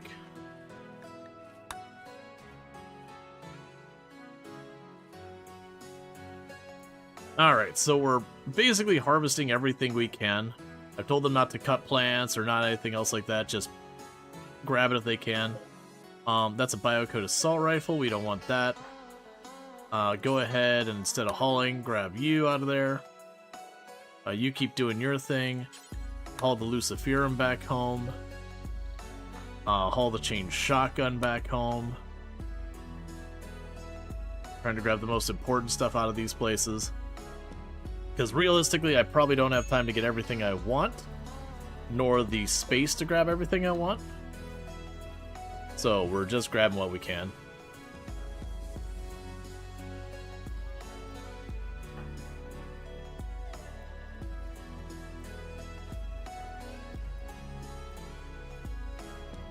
Because we got 4 days until the mechs show up, and we have to be gone by then.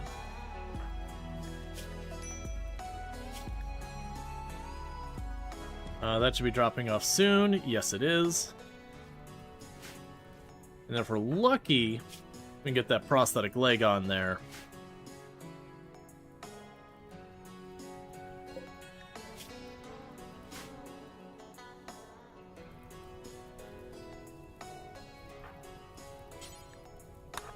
Fine, I'll patch you up. What room are you taking them to? Oh, we still have the bed in the back there. We'll want to get that switched out, but for right now... Where'd you go with them? Oh, you're still bringing them.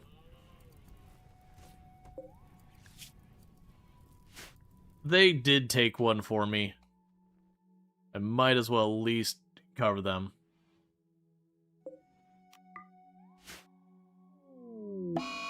Disease infection on you. That's fine.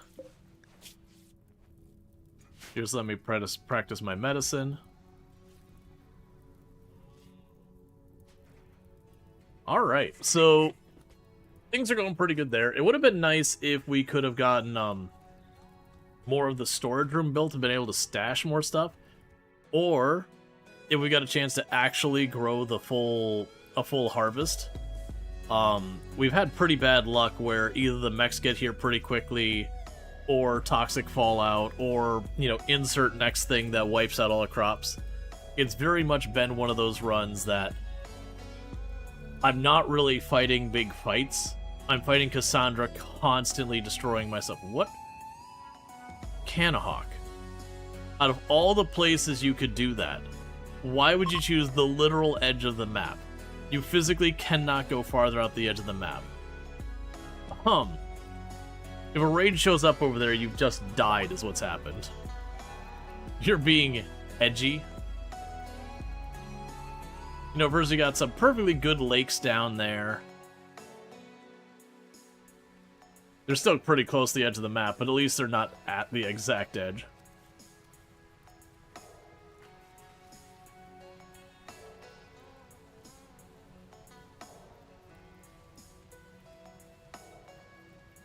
Alright. I'm guessing at this point, Chesty LaRue might just be one that stays for a while and leaves. Or just the, trying to guess the way that's gonna pan out.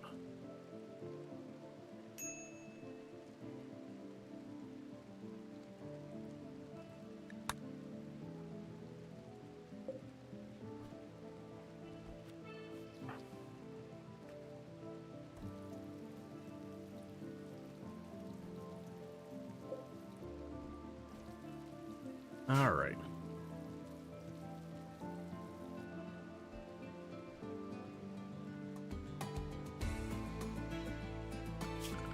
So how much do you cost? 35.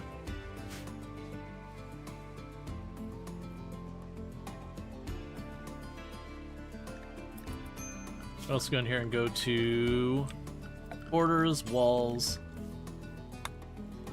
cream colored.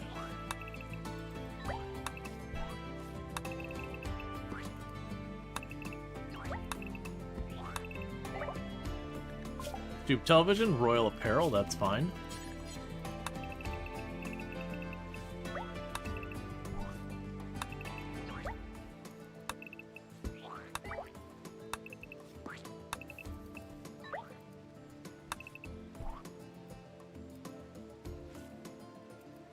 And I believe that's all the walls. Oh, I'm missing a pair of doors.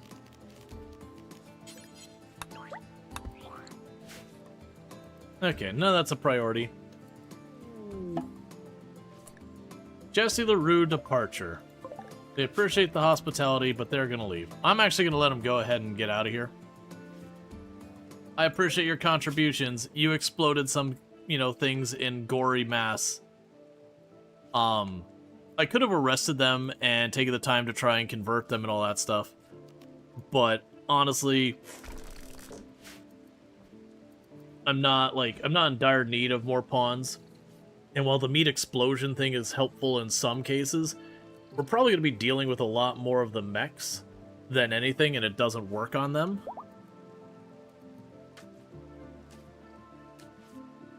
And they didn't have any traits that were, like, particularly bad or good or whatever. So it's kind of just, yeah, they're fine.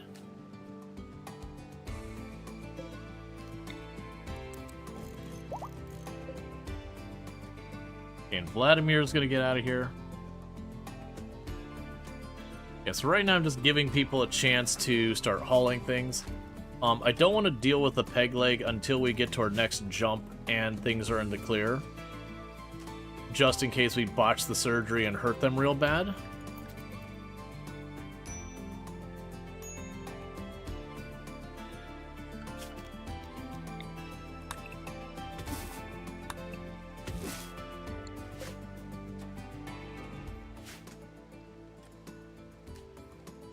But we're not gonna let ourselves get, like, if we get down to 24 hours until they arrive, we just leave as soon as we can get people on the ship.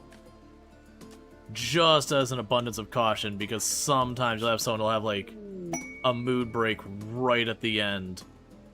And then when that happens, it's just bad news.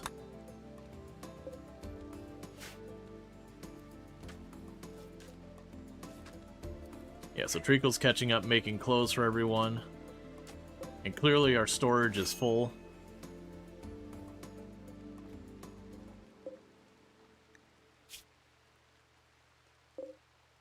So link, storage, apparel, allow all, no tainted, and nothing below 90 hit points. So basically they'll put, like, all the good clothes on there.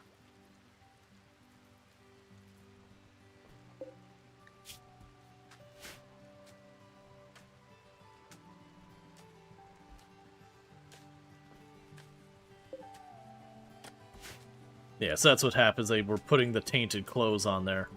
I was curious why there's so many clothing on here, yet I still had people who weren't fully dressed up and everything.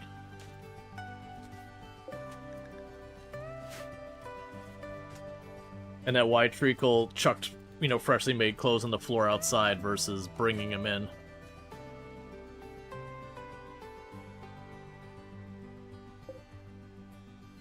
Yeah, so there's a little bit of gold and a smoke pop pack. I'm not too fussed if those go and rot. We did grab the armor. There's a couple of components in there. I'm not too fussed about the components. If they want to disassemble, I think we'll just get uranium. I'm not too sweaty about that either. The only thing left outside I care about is potentially the cloth. Alright, we're getting mortars. Okay, it's not often I get mortars at this point. So So when we go and build up a bit more of our ship, I could definitely see getting the mortars involved. Yep, so we're just grabbing all these berries and everything that people harvested. Just trying to drag them in real fast.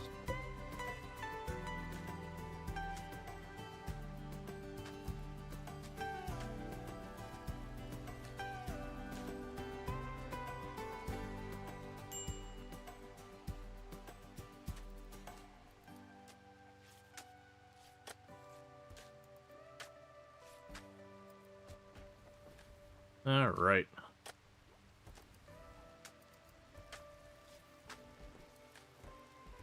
And Bob's almost got the ship fully floored and whatnot.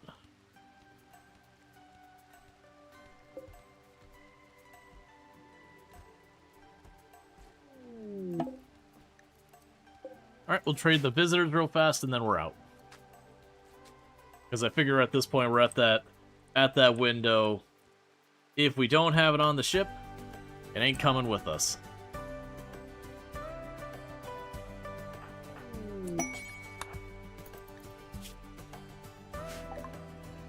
Okay, so let's see what we got here. Get rid of the Pila, the auto pistol, the bolt actions. Honestly, get rid of the LMG at this point. We got lots of assault rifles. Get rid of the grenades, the tox grenades. Lots of worn out clothing. Let's change this up how I'm approaching this a little bit. Oh, give me your packaged meals. And your medicine. Have a go juice.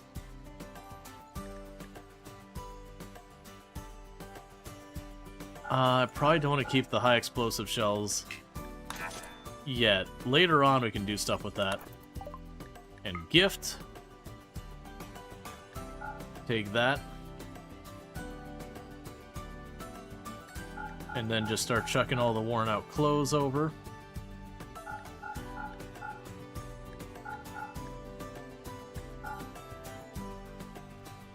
Get ourselves a little bit of reputation. That'll also clear up a little bit of inventory space.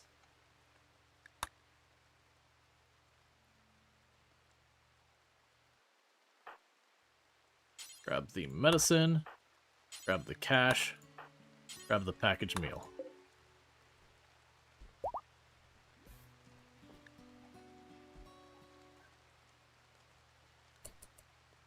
Alright, with that, it is time to move. Because we got 2 days till all hell breaks loose on this tile, and I don't want to be here for it. We did get some food.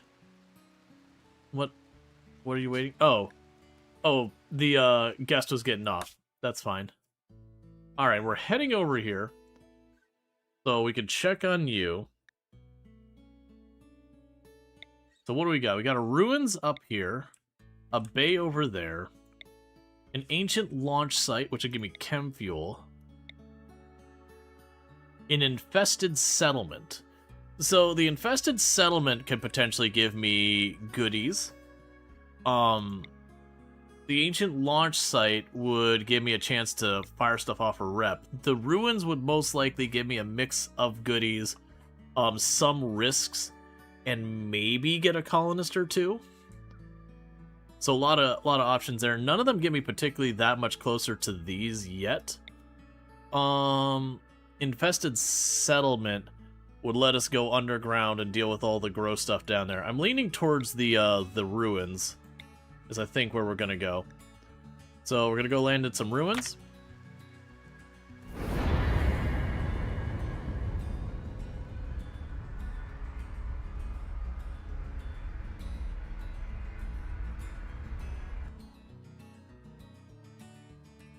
Yeah, because that's an ancient Mechanator complex if we want to do Mechanator stuff, and I really don't care about Mechanator stuff.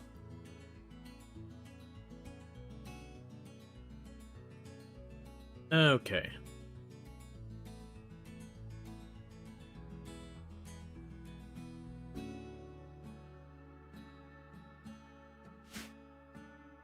Alright, so we got our ancient ruins. We got a geothermal right next to ourselves. Ooh, actually, this is going to be a relatively decent place to hold from. Like, this side's wide open. but all this maze down here blocking off a lot. There's going to be paths through there, but raids coming through here will very likely trigger anything in that place. Honestly, I don't even think we move. This is a good spot. I mean, don't move as in the ship from this spot here. Now, one thing is that there's an ancient danger in here. It'll be a booger to recognize compared to all the ruins. Alright. So we get you down, power. Apparently did not extend the power to the front. Right now, we're just gonna plug that right up the side. We can go here. We don't have like an amazing spot of soil right by. Nah, it's fine. Let's try again to get a bunch of food.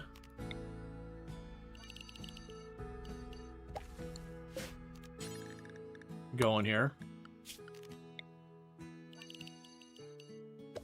There's a lot of power nearby. This would honestly be kind of a fun map to do if we weren't, you know, going to be forced to leave again right away. Alright, just focus on that for now. I will need to do a dumping zone here. Of low priority all. Do not allow rotten or human-like corpses. Okay. So before we worry about checking out any of these ruins or anything like that, let's get our power back online. Get this thing sealed in a wall. And that whole stuff. And what type of blocks do I have on this map? Sandstone, marble, limestone. Okay. That's not too bad.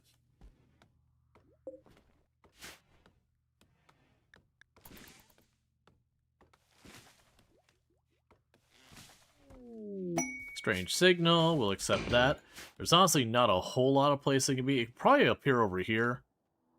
Otherwise, it's going to be on the outside extremity, like maybe there. But it's not a lot of good places for it to be. Or it's not a lot of places for it to be at all. Yeah, way on the edge of the map. So that's going to be another one we ignore. Alright, so the good news is this time we're immediately getting strawberries down on the ground.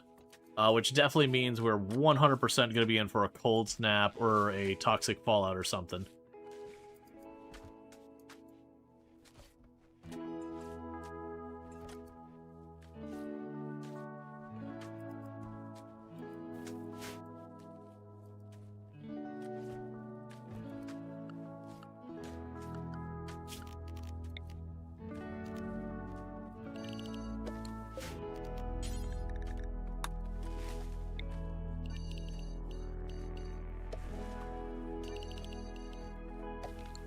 We get time will plan for the corn back there.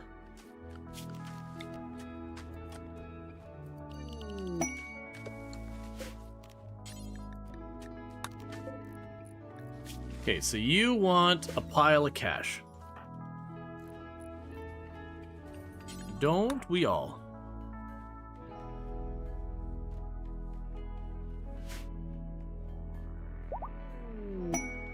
Reform ideology. Nice. Okay, so we can deal with our ideology. So right now we're guilty and prolicizer. So we could go into our memes. We got choices here. I could go for the shipborne. Shipborne would get rid of the getting mad about temperature and getting mad about cramped spaces. We would take a penalty for not being in space, which is a -4. I do believe on the average this will work out more for our benefit than loss. It also would let us eat nutrient paste if we didn't want someone cooking. I honestly don't usually bother with that. Pain is a virtue is another one we could consider. I don't think this is necessarily a good one. It would ignore like comfort and all that kind of stuff, which is nice, and temperature would be done, but they would want scarification, which I usually am not a big fan of, because scarification penalizes a lot of stuff. We're not quite to the point of taking transhumanist. Yeah, shipborne is one I'm strongly considering. I think of the memes I would consider now, shipborne is a good one. Human primacy would be a nice, like a really good one, because then we get a production specialist. Transhumanist would be fine later, but until we get bionics, we're gonna be in trouble. I'm leaning. I think we're just gonna do shipborne. So shipborne it is. That's fine. It's just saying, hey man, you're gonna be about that nutrient paste, and that'll be our one and only change. I can't remember if we get an extra roll. Nope. We're getting bionics eventually, or bionicles. Of course, everyone likes bionicles, even if that like didn't become a thing till I was a bit older. Yeah, eventually we'll get bionics. Right now we don't have the research, but I just suddenly realized that we need to have the better research bench. Okay, so once you get that up, we're gonna go tear down our research benches in the back. I'm gonna have to rearrange our ship some more. So you can grab you for right now. Put you here. Grab your stool. Put you there. Grab a chair. Put you here.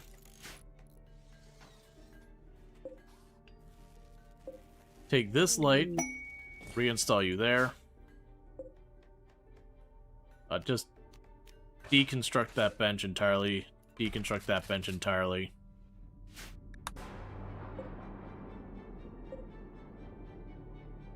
You didn't like Bionicles because we're a game store and the owner kept trying to get us to sell toys. Well, I mean, that's honestly just the thing that was moving that direction.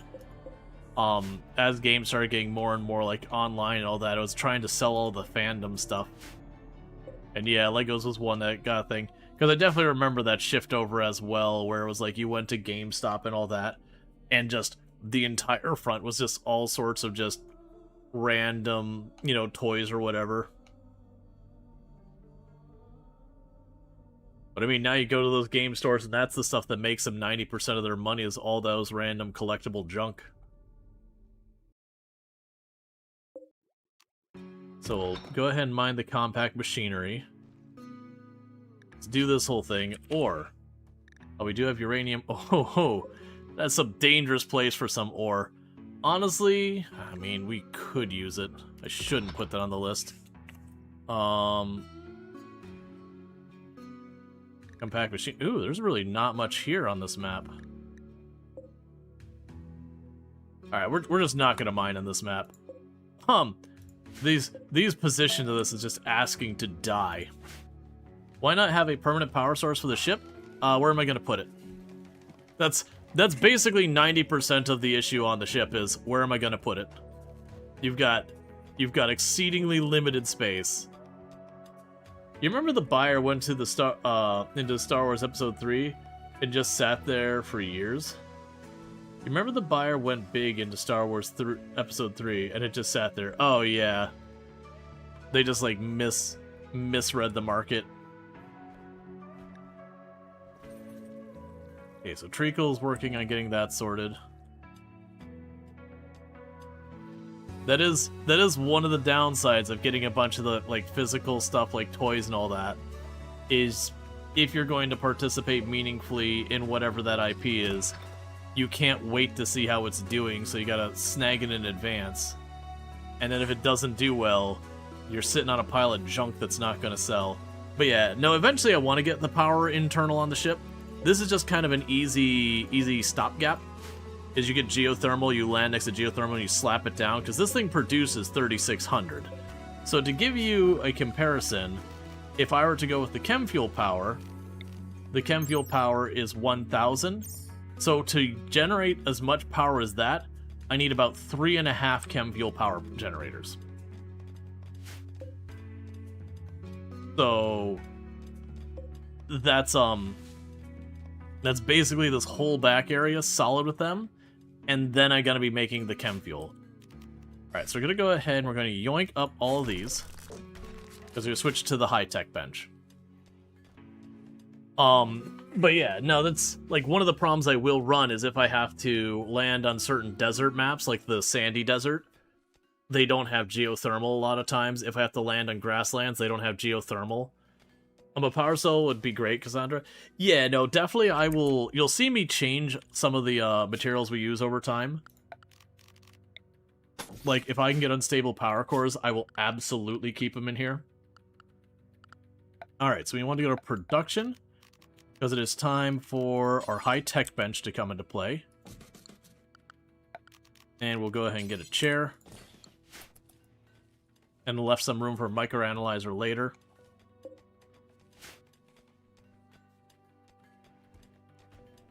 Are you actually getting chased by mechs now? Yes, we have been... like, the last 2 times they've left, it's because the mechs showed up and we had to kind of get the heck out of Dodge.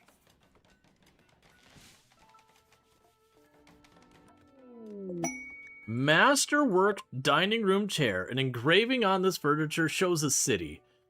The sinuous style of the central scene clashes with the pixelated depiction of the background. Strikingly, the scene takes place in a town built near a meadow. Okay, so it's a city with a meadow, and then just... there's a pixelated background. So it's like someone just took, you know, Chicago from like a nearby valley area and then had Minecraft in the background.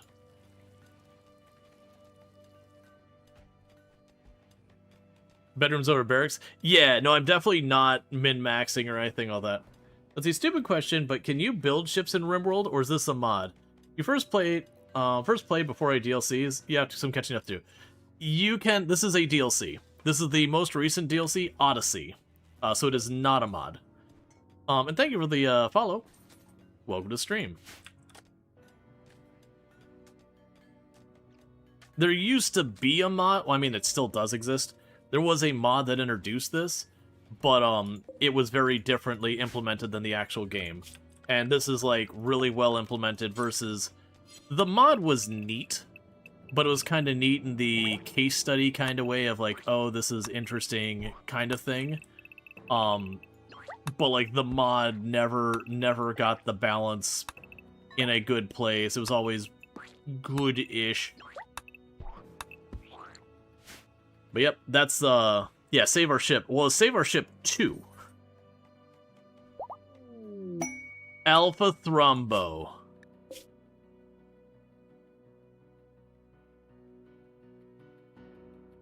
Okay. Alpha Thrombo's a fun time. So the Alpha Thrombo was introduced with Odyssey as well. And so we've discovered it. So we have 31 days to catch or kill it. And the Alpha Thrombo is a pretty interesting thing. It has special fur and all that that's like some of the best armor in the game. It's got its horn is even better than a normal Thrombo horn, and a bunch of stuff like that. Ideally, I want to tame it because I want the big murder Alpha Thrombo, because it's basically a jacked up, you know, it is like a roided out Thrombo. It is pretty hard to get a tame on if you don't manage to get inspired taming, but we do have the catalysts. I'm pretty sure we have the catalysts. We have the catalysts, right? Yeah, we got 3 catalysts. So we can use one on it to make it even smarter, then go for the tame to give ourselves the best chance of success. You know, again, outside of getting luck. You'll never catch him if you don't try. Yeah, well, no, I've had a run where I had an Alpha Thrombo. That was, that was kind of the whole thing we did. I think it was our first or second Odyssey win, is we did get an Alpha Thrombo and, like, another Thrombo, and we actually got a good number of Thrombos. The problem we run into with Odyssey is the finale, the Thrombos can't help you. The Thrombos cannot, well, animals in general cannot do space stuff well. They walk out into the vacuum, and they have a pretty bad time. The vacuum of space is not a great time. So we did have once or twice where we had like a really risky fight in space where I was like, okay, Thrombo, I know it's vacuum, but I'm gonna need you to face tank this thing for a hit or two. And then the moment like the 1 or 2 things went down, I was like, okay, get back inside. You've done your job. You don't have to stay for the rest of the fight. I just need you to hold the line for a minute. So we are going to check out a bunch of these ruins. I'm just trying to give our planting people enough time to get that down, so that as we're exploring, I'm at least getting the goods. Okay, so you're way out on the edge, and the other one left. Yeah, you have to fork your colony and leave them planet-side. Yeah. Well, I mean, with the Thrombos and all that, I kept them on the ship when I was doing space stuff. Can the Alpha Thrombo breed? Yes. I don't believe you can get 2 Alpha Thrombos, and I'm trying to remember, I believe if the Alpha Thrombo is the mom, I believe you get Alpha Thrombos. And if it's the dad, I believe you get normal Thrombos.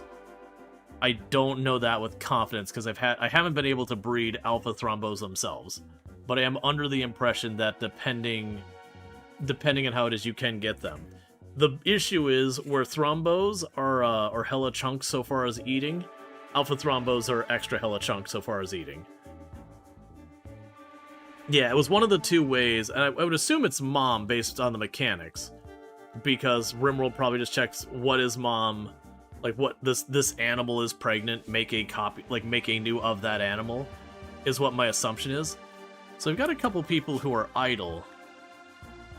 Oh, I forgot, you actually have passions to do a bunch of this stuff. My bad. I'll probably have low priority on that.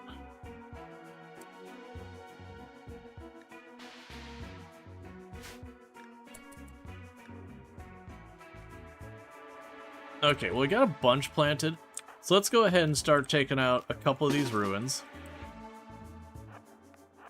Got a small one right here. But yeah, so there can be a lot of goodies in here.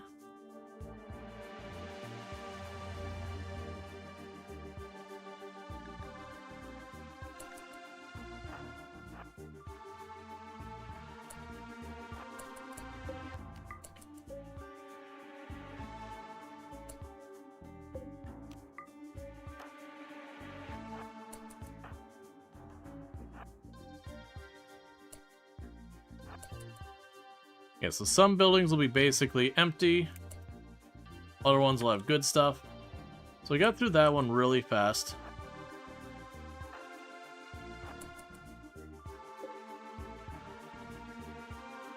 But we take a quick minute to check these ruins. One thing you could find is you could find like cryptopods or whatever.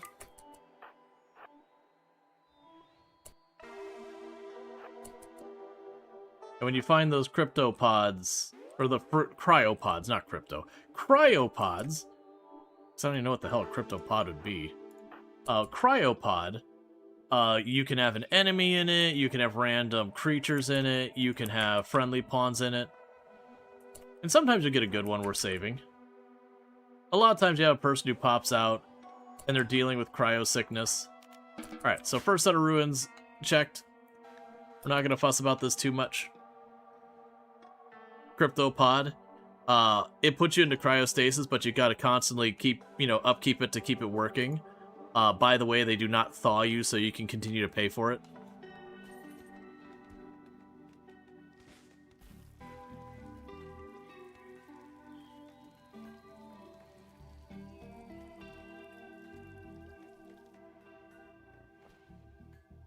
Alright, bear with me, chat. I need to use the restroom. I'll be back in just 2 seconds, and thank you again for tuning in.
Okay, and I am back.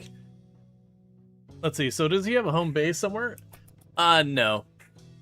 Generally speaking with Odyssey, trying to keep a home base doesn't work great. And there's a number of reasons for that. Like, for example, when you're dealing with events where it goes and you have your base and it spawns a, event nearby, that's based on your highest value colony. And so if you have a really expensive ship going around and a little tiny base that's not high value, suddenly you're getting these really hard spawn things nearby. And there's like weird stuff like that. So it is a thing that RimWorld is never really designed well for purposes of having multiple bases. And think of your ship as kind of a secondary base that you can just move around very easily. So I'm not allowed to... Oh, that's not fair. Seeking Agony. Okay, at least it's only aim assist. Custom charge rifle. Ah, come on, man. So, okay.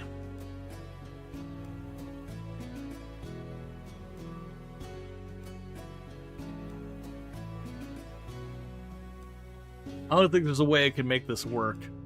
Beam repeater, extended magazine. So they're offering me a lot of really cool stuff. But the problem is, I can't build a bedroom that's sufficient to allow me to take the quest, let alone probably keep them happy. So that's kind of a troll. It is what it is.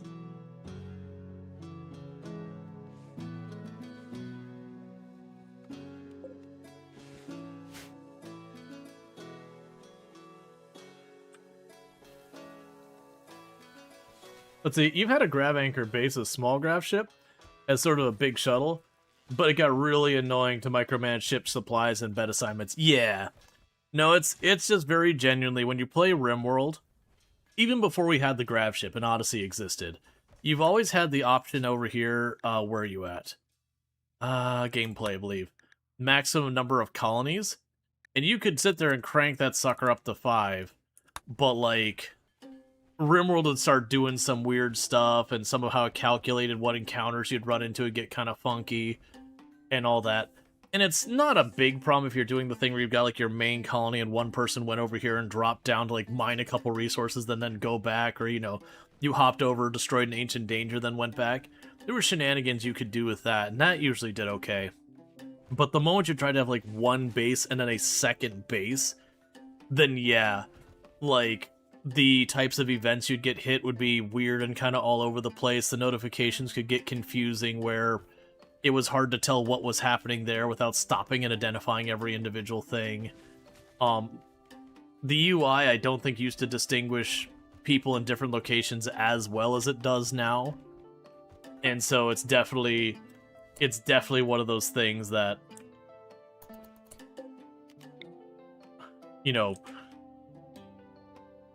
that's a problem. So we need to have this here.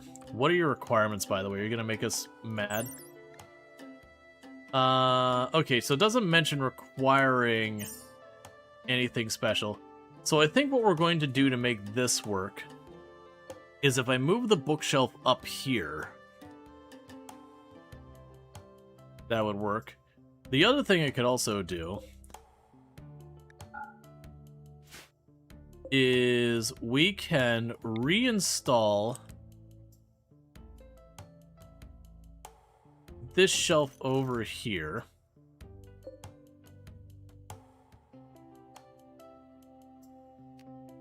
Reinstall the heater over there.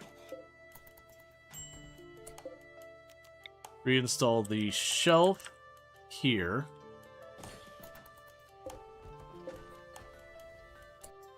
And then grab the art piece and shove it there. And now they'll stop complaining about the art piece missing.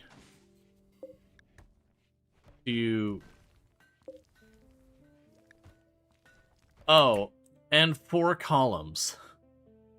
I tried to double check for that. Slate. So let's see. Structure. Column is 20.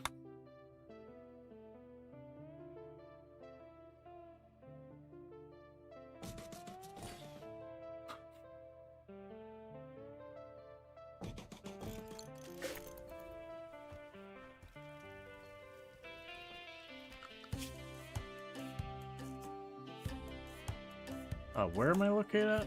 There we are. Let's see. No slate.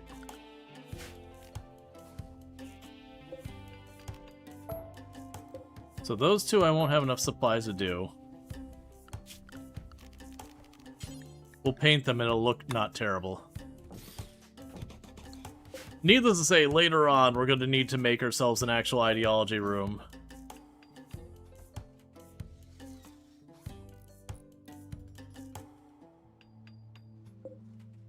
Oh, our editor's doing the construction.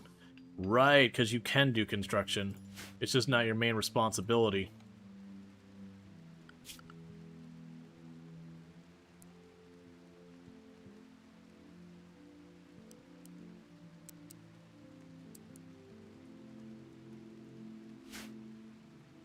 Yeah, work on getting you up there as well, because once you start having to do a bunch of extra stuff, that'll be important.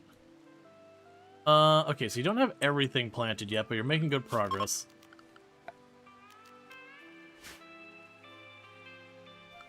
So it's probably going to be 2 launches to,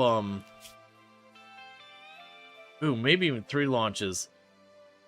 I don't know if we're going to be able to get to the Alpha Thrumbo in time without a shuttle. Because I do need to resupply here.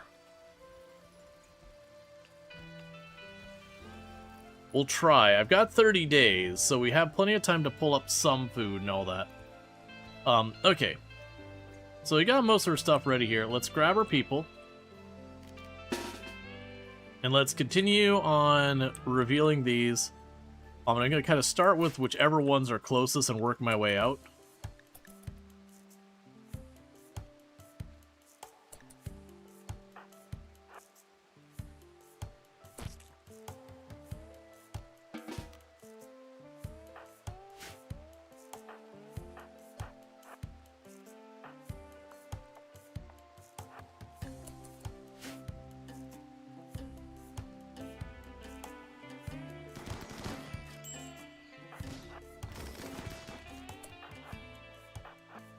Why will you not move over here?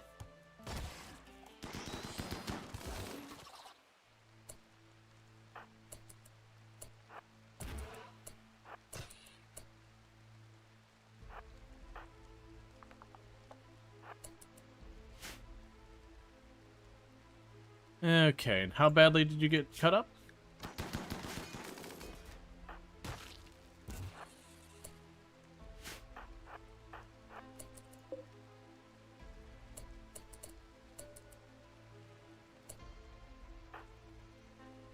Okay. So grab you, place you here. You kind of want to try specialized colonies all within one jump of each other with a grav ship that's like a QRF for raids. You can try it. Like I said, the downside is quite often it just does not work great.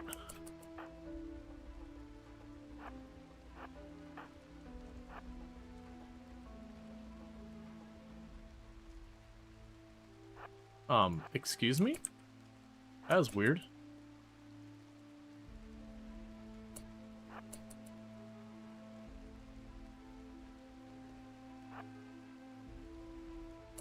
Yeah, like I said, the problem is just the way it calculates a lot of stuff. You just end up getting weirdness.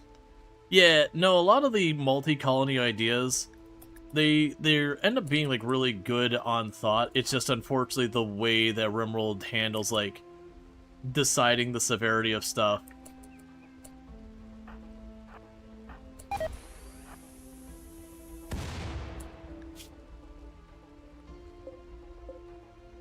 Kind of just makes it not work great.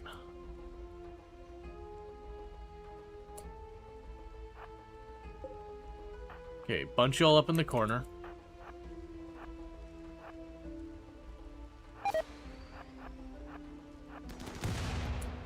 Alright. Another ruin cleared.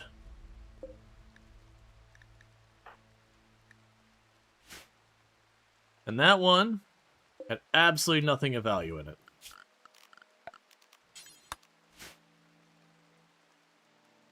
It had pain. Like, oh, my lumber camp is getting ready. Regulators mount up. The Halo music. Yeah, no, unfortunately, reality is because you got to keep in mind, for example, a lot of raids are attacks immediately. And so you'll be like, attacks immediately, they start running in, you go to your ship and say, okay, jump the ship out. And even if you have people like sitting on the ship, they still have to get position, it takes a couple seconds, and then they start the jump. And then they're like, while you're fighting on the air, when there's the like flyover thing, then you'll do where you have to land. And meanwhile, they could be well over halfway to your base by then, already engaging stuff, and you're still trying to arrive. And then at that point, you gotta get the people off and get that. Let's see, you've tried RimWorld like a grand strategy at like Sebpon's in-game day was like 30 minutes. Yeah, no, it's just not suited for it, unfortunately. Like, it's really cool on idea and paper, but very clearly when the game was developed and still being developed, it's very much based around you having a colony. Also, using a ship as a big shuttle is a drag when you do the one fight and realize you can't take off again for several days. Yep.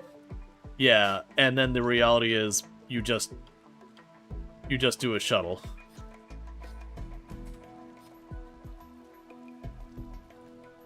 Like, that's kind of it. Is if you want to have like a one base and you move people around, it is just a thing that you just load up a shuttle or two and you just have your like base where all your combat pawns are, and just jump them on a shuttle and take them out of there.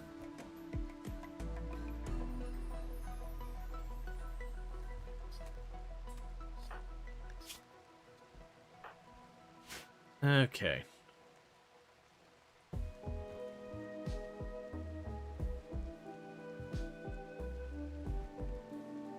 And it's something that has had mods try to improve the way it all works over the years. It's just the unfortunate reality that's like, okay, while the mods can make it work better, you're still taking a game from what it does, well, and trying to kind of ram it into doing something else. So it's very like square peg, round hole. Maybe you can push hard enough to make it work, but at the end of the day, it still just will do it worse.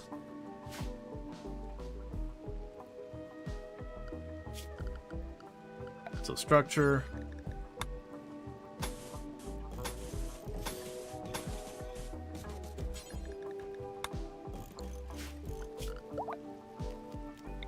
Yeah, because I've known a number of creators who have tried to come up with a way of doing like multi-colony runs that work out in any meaningful way, and I've yet to hear of anyone having a particularly enjoyable success with it. With the Odyssey grav ship and a colony, I've seen it get okay-ish, but that's kind of the high bar.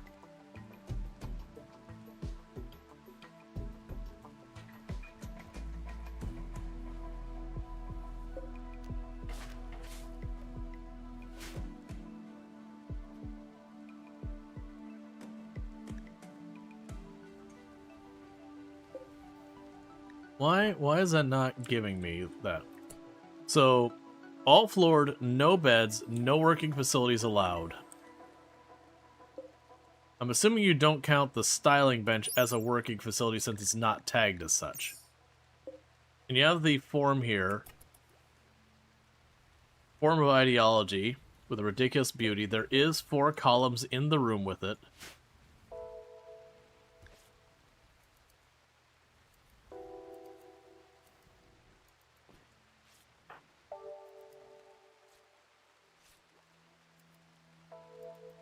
I don't know why that's not taking.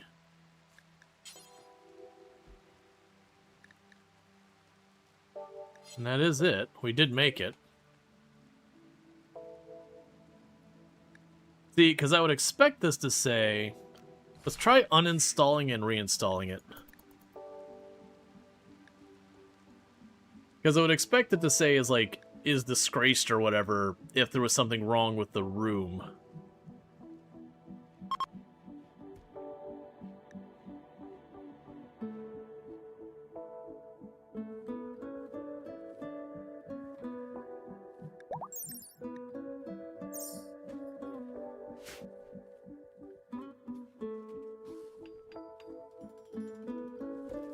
Okay. And try installing it again.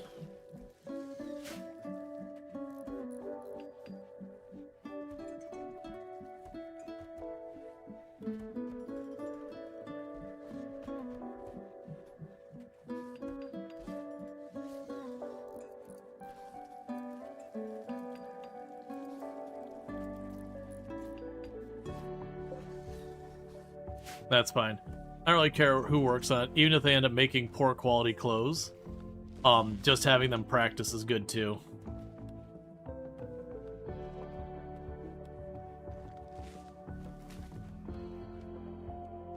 Right, let's grab everyone. Let's check another ruin.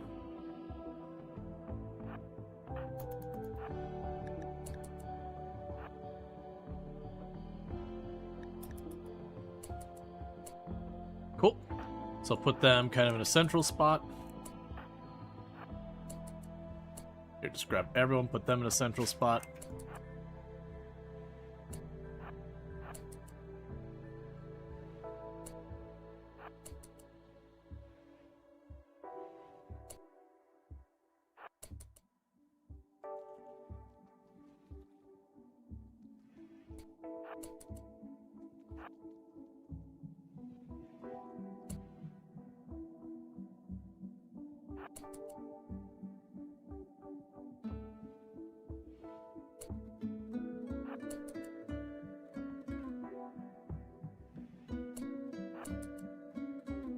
The idea with putting them in a central spot is, if things kick off, I can get there in time to do something.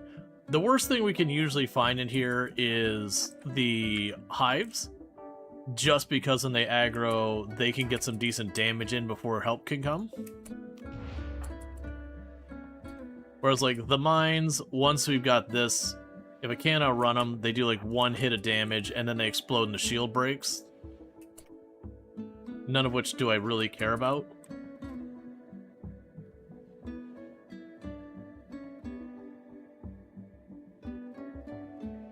And the reason I keep them on standby is to help with stuff like wasps and, you know, so if the mines chase, we can try and deal with that.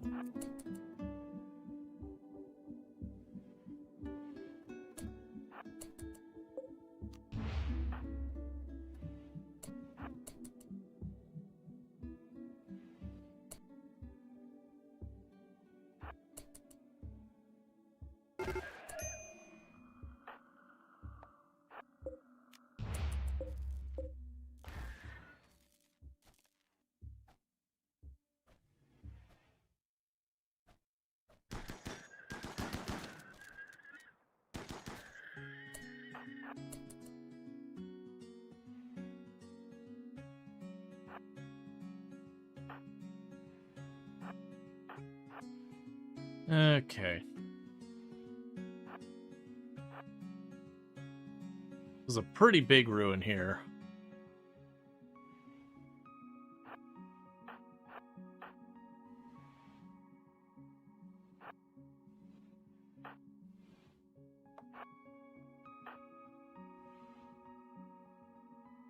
All right.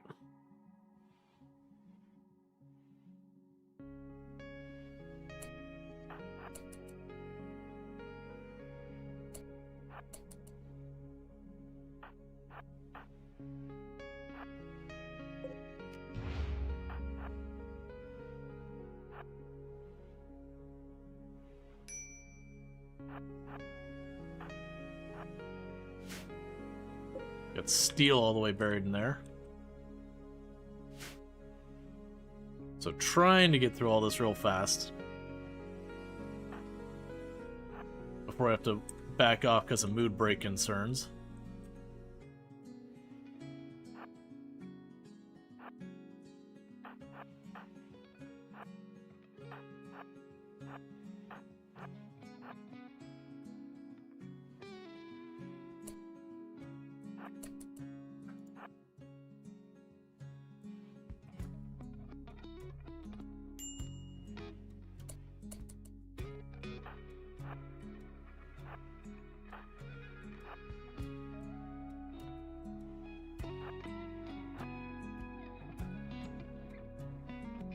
Probably not that far up.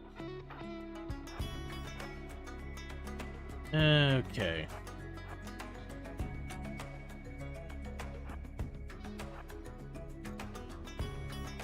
But the biggest only criticism of Odyssey is the amount of real-world time it takes to clear out these little reward. Well, that's the thing. Some of these you get some really good stuff. But yeah, then there's a lot, like this one's been a pretty bumpkiss one, but I found lots of unique weapons. Sometimes you can very easily get like chain shotguns and a bunch of good stuff.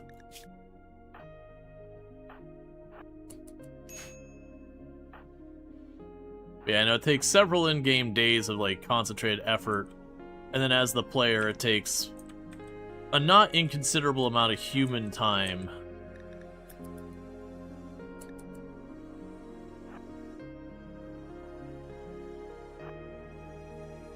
to peek through these.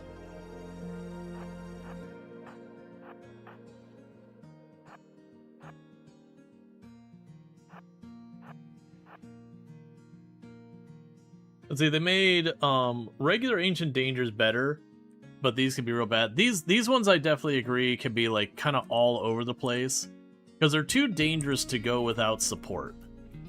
If you send one person on their own and they run to the wrong thing, you just lost a pawn.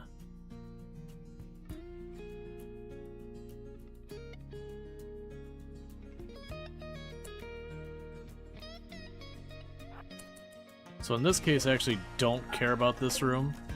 Let's get dead end into a wall over there.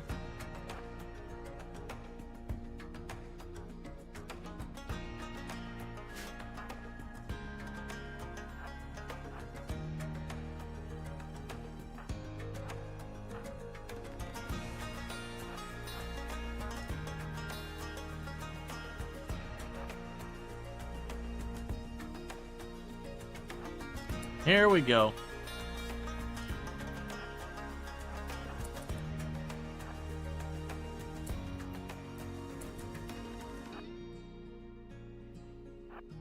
Alright, so you go here. Arcaditor, you go there. Because we don't know what's inside.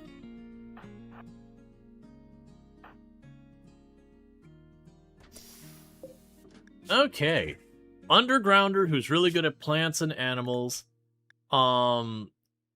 is pretty badly hurt, but otherwise not a whole thing, and can do mining.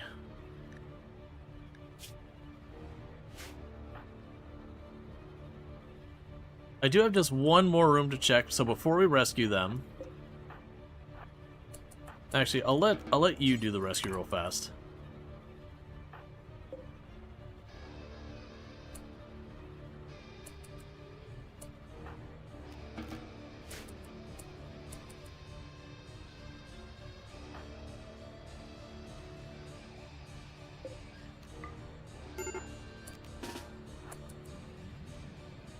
You cleared something like this big and got like 100 chem fuel. Yeah, no, it does happen. You absolutely have ones where you just don't get anything at all worthwhile. Like this whole area, we didn't get a whole lot worth mentioning. There wasn't a whole lot in it to worry about. Actually, I can't say that. Because you got some components, but where was the safe? Was that by the mech? Yeah, that rusted safe is something worth checking out. So let everyone sleep, recover, do their thing. How long do we have on the Althrumbo? 27 days. And we might have 2 jumps to reach it. We want to plan for like at least 10 days there. But yeah, these safes, they can be really good stuff. Okay, you're reading the book? If you're reading a book, then you can go ahead and pop down here. Because the other stuff like the metal and all I don't care about. And you got a map. Thank you for the follow. Welcome to the stream. What's it say about this map? Details. The survey is etched in a waterlogged canvas, and there are 4 large sketches of northern roads. Burn marks on the edge suggest it was salvaged from a failed mission. Okay, I don't know what that'll be.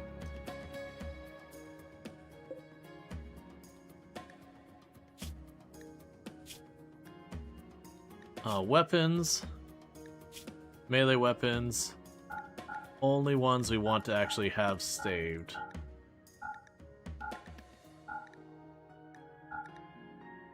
Okay. And ranged weapons, same deal. No auto pistols, no bolt actions at this stage. No EMP launcher, no bows. No regular SMG, no incendiary launcher. Probably no light machine guns at this point, no machine pistols, no pistols, regular shotguns, revolvers. Hey, and we got ourselves a brand new colonist without having to put much effort into it. I appreciate low effort bonuses. Okay, so we did get a new colonist for doing that, so let's go to our stuff here.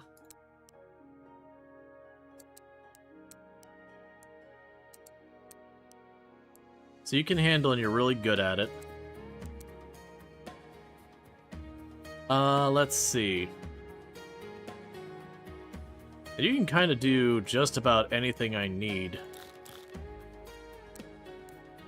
I'm going to add you to the grow team, I think. Alright, so let's go ahead and start the queue. So if you want to be Braga here, Braga's going to be a new colonist. They're going to be one of our ranged combatants. You're going to be helping out with just growing and all that stuff. I'm going to go ahead and just give you another assault rifle, I think. Horrocks cultists. I didn't read what they're going to do. They're going to try and teleport our people. This could be really dangerous depending on where you go. You did not die. You left the colony. Because you were a creepy joiner, you just walked off. So you're alive, living your best life right now. But before we figure out to see what happens here... Oh, you remember where I was like, this will be really good if something raids and attacks me. Well, here's the catch about everything good when something attacks you. Is it usually means it's really bad when you have to turn around and fight back.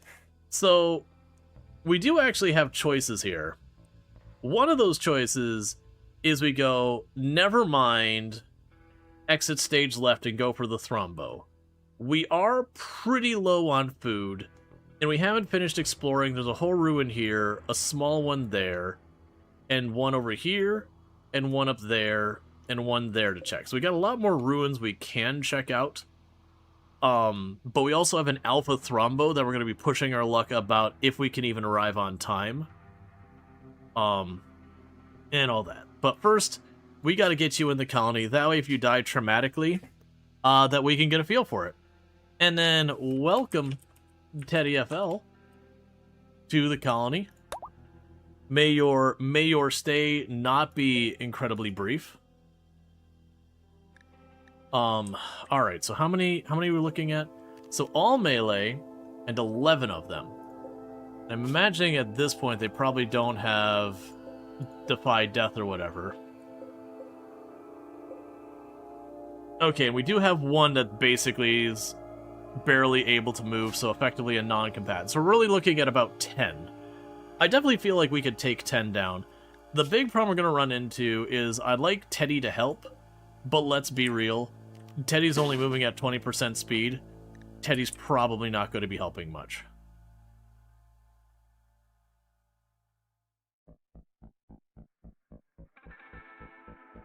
Alright, hang on.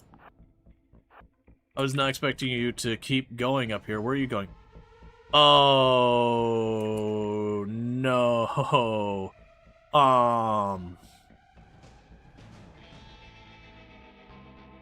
I do not want to fight where I'm going to have to jump right on top of them and do that.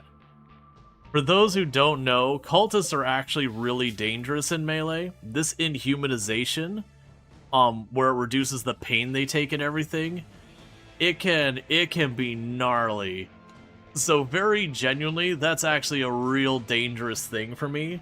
Because usually the way you want to deal with them when this happens, not in this pocket, but the way you want to deal with cultists is get to maximum range and just start picking a bunch of them off. But like tucking in here where this is a solid wall, that's a solid wall, even if I pop a hole in the wall, I'm still not going to get shots off on very many very easily. Yeah, this is This is a bad fight to do. And it's not for a quest or anything where I get something. They're just going to start kidnapping people. And I can probably pick off 1 or 2 from over here. But running up on top of them with our range, that is a fight to lose. So we're getting the hell out of Dodge. Goodbye, art that Treacle spent so long making.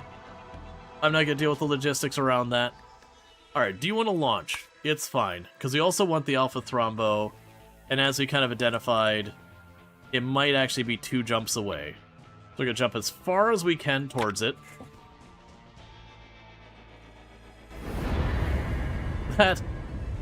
So if I was forced to fight that fight, if I didn't have a choice, I had to fight that fight. The reality is I would have had to go down that corridor, maybe pick off 1 or 2. If we're lucky, they would aggro out, and I could back everyone off and just shoot at them on the way in, and that would be fine if we could make that happen. But that is an encounter where you kind of have to just commit to making it happen. Because usually once they start the ritual, it's 4 in-game hours before people start teleporting away. And that's not a lot of time in RimWorld. That's a couple of minutes. Yeah, flamethrower shenanigans could work there, which I didn't think about. We do actually have a flamethrower. There's nothing in this tile we want. This is just a layover.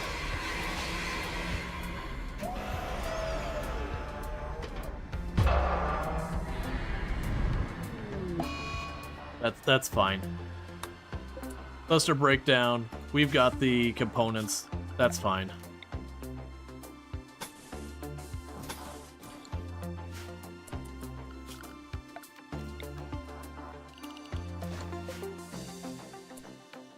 Okay, so low, allow all, no rotten. No human-like corpses. Growing zone.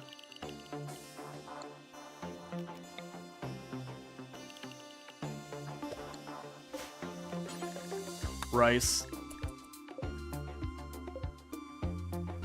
You can start mining that. In the meantime, we can go ore. Nothing.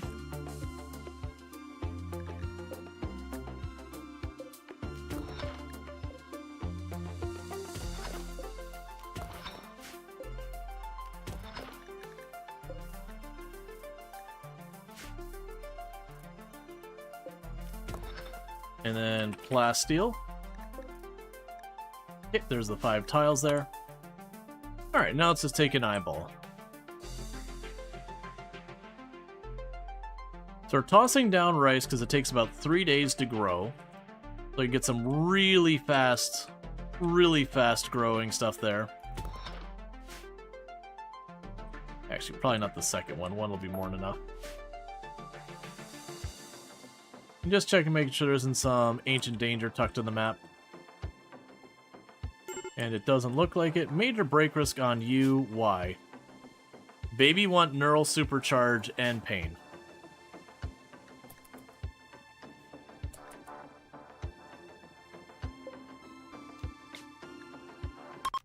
Okay, let's do a conversion ritual. So we're 3 for 3 for masterful conversions, which is ridiculous because it's only like an 18% chance of doing that. So let's see if we can be 4 for 4. Realistically, it should be a bad result. Effective. Effective's fine.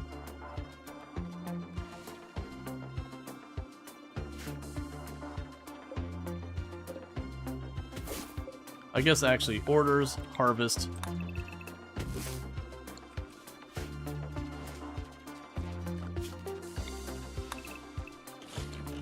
So basically, I'm just trying to get rice down as fast as possible.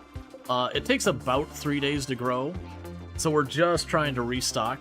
Ideally, I'd want something else in there, but unfortunately, just our luck here is we're kind of really short on food of any kind. So you're getting granite blocks cut, that's fine. I'm not gonna bother walling this thing in. My intent here is to land and as fast as we can get this thing back up, jump the next time. The one catch we have is he won't be in range of that. So which one are you? Crashed mechanoid platform. I believe the crashed mechanoid platform is a kind of a base you have to fight through. We probably don't want to do that before the Alpha Thrumbo, because I think it'll be one of those things that if I do that first, it's going to take us time to work through it, and we will miss the Alpha Thrumbo. So I think we just keep jumping towards the Alpha Thrumbo, then we backtrack for it.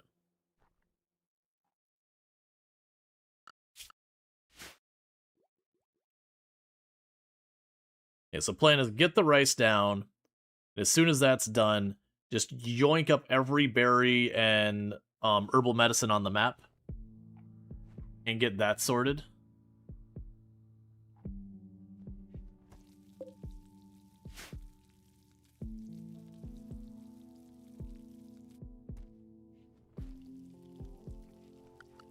Also, on our tile, what do we have? Marble and granite. That's fine.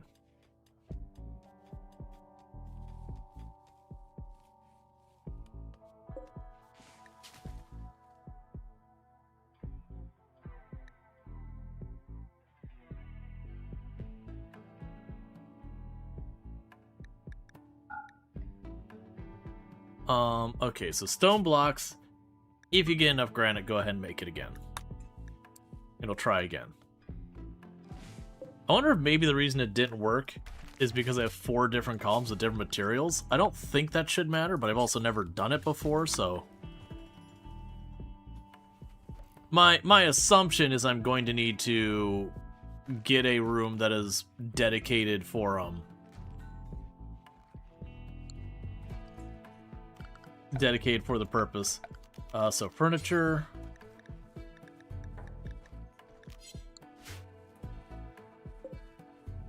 I don't have spare marble. So structure, granite, 1, 2, 3, 4.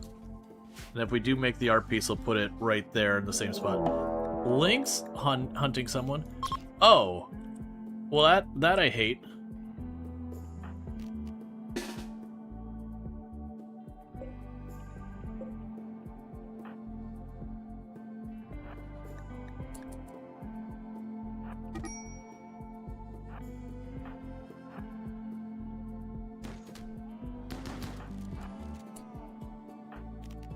Okay, how badly you get hit? Left arm took a hit. And then we shot in the head. Anything else that's gonna mess with us? Not super close. We're not planning standing here super long, so I don't want to take the time to hunt each and every one of them down. Yeah, so put a pretty good chunk into your left arm.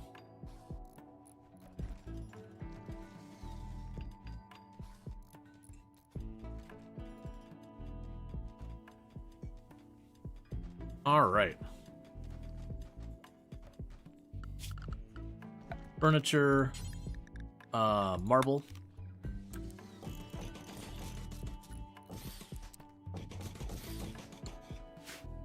Cool. Do we have fire foam poppers? I don't know if we got those yet. We did. Because then fire foam popper in there. And then when we get some more tiles, we should probably make the orbital trade beacon and comm channel. We can put the orbital trade beacon in there. For the comm channel, I could definitely expand this area and make room for it. So, just to consider with this, so that'd be you, that'd be you. So I need 1, 2, 3, 4. Yeah, because I got 8 tiles, and we're looking well over 8. But yeah, so what I could do then is I could turn the pilot seat and the comm channel that way, or go the other way with it, turn the spot here, add 2 doors, and then put it back here kind of thing. There's a couple different layouts we could work with. But the comm stuff back here. I do think the next time we get a bunch more rooms, it'll be a thing where, you know, let's. You keep getting back there for some reason. Get over here. Get yourself a proper room here.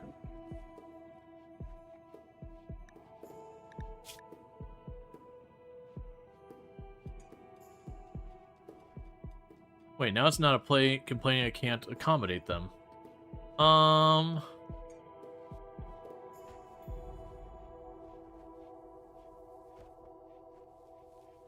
Yeah, so it says we want to stay at the landing site for a while. Neural supercharge, not too fussed about that. Okay.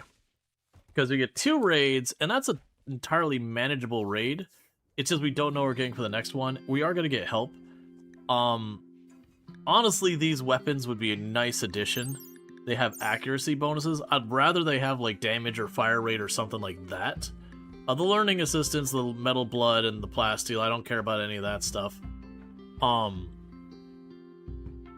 the catch is that does mean I am staying here for 6 days. And usually those raids will happen about the same time.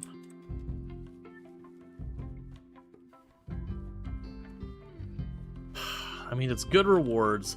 We won't have, like, a strong defensive position to fight from. So we'll be just using, basically, our ability to, like, kite them a little bit. But that all comes down to what are they equipped with. They're going to have armor. I'm not going to have armor, most likely. Because it's definitely going to be a nasty one if we take it. Because ignoring that says wargs here, it's going to be about 15 enemies times 2, 30 enemies. Most likely rocking armor and all that. It does sound like a good way to die to our greed. And right now I'm choosing between... Oh. I'm choosing between the Alpha Thrumbo and, you know, continue to just go as fast as I can.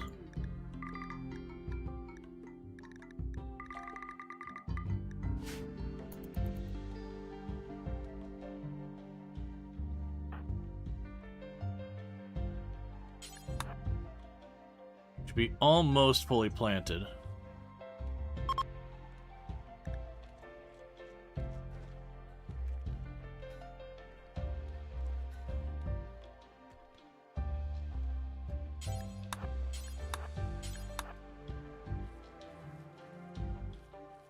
Grab some berries real fast, because as soon as I get that last little bit planted, I'm gonna let it go.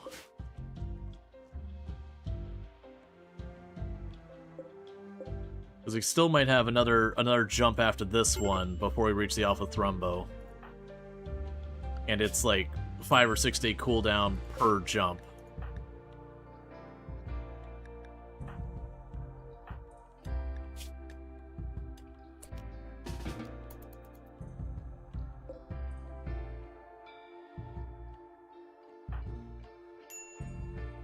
What traits does Seeking Agony have?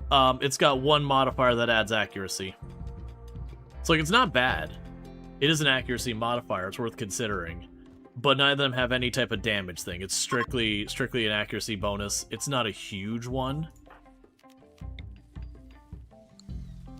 So, conversion on you. I need to get that planted, start going after berries very soon. Strange signal. Accept, even though it's very unlikely we'll be doing more of that.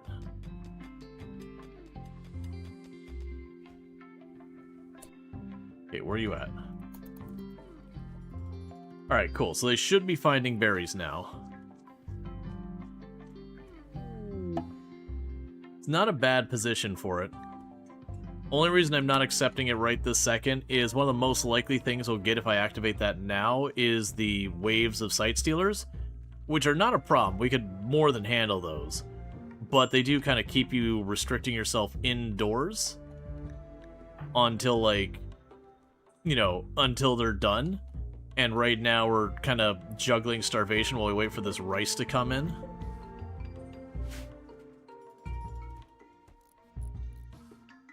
So it's not a good time for me to do that.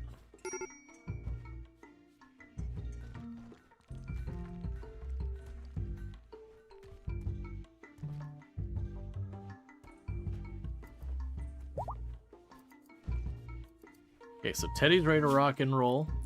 And Teddy's gonna help with plants.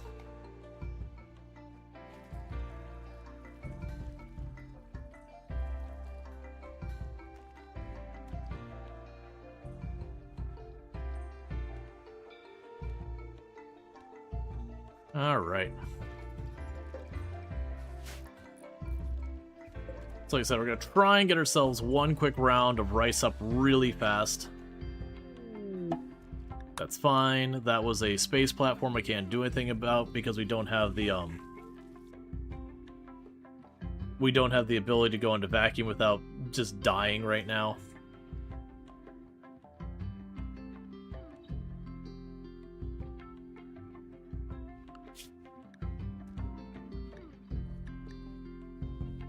Okay. Is there someone I should have dedicated to hunt when nothing else needs doing? And bump you up. No, that's probably fine. I think I'd rather have them dedicated for hauling if they're not busy. What the heck are those things? You'll have to be way more specific than that. I can't see where your eyes are looking.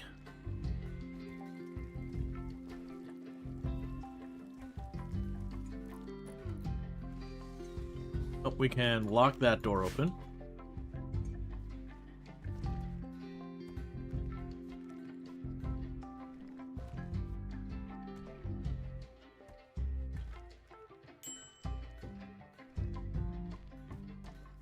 If you mean these are just shelves. Shelves have a couple different patterns. They'll be based on your ideologies, like art style or whatever it is, the theming of it. Or normally I have tribal, so I have like the normal shelves. We have the technist one, so we have a lot more like hexagons everywhere.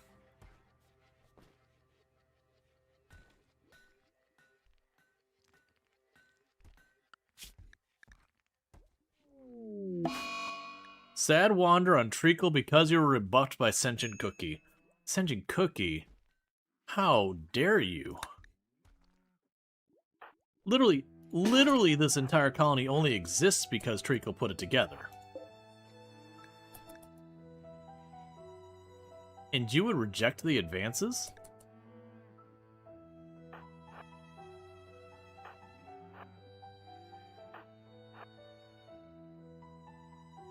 Alright. This is a little dangerous, but we hungry.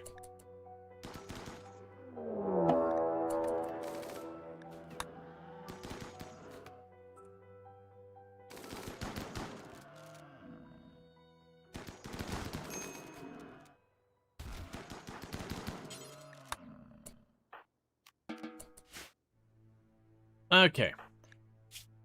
So we now have a lot of food laying on the ground, and all it cost us was one bruise to the leg.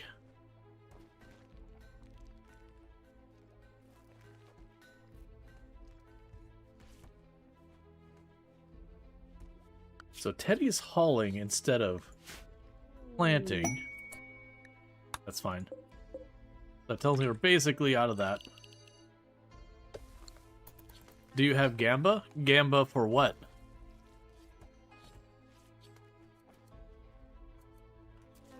What would a Gamba be about right now? Oh, if they went Manhunter pack or not? I mean, with as much as we were shooting at them, they were going to die or Manhunter pack. Most likely both.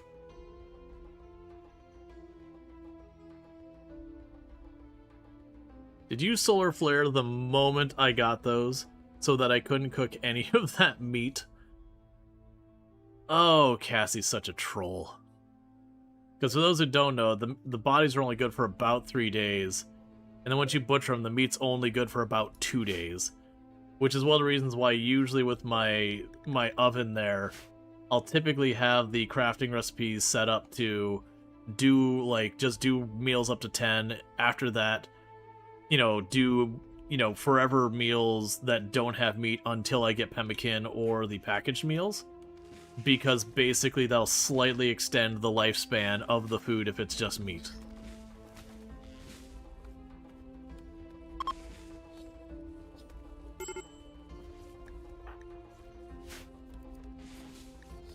So you're really upset.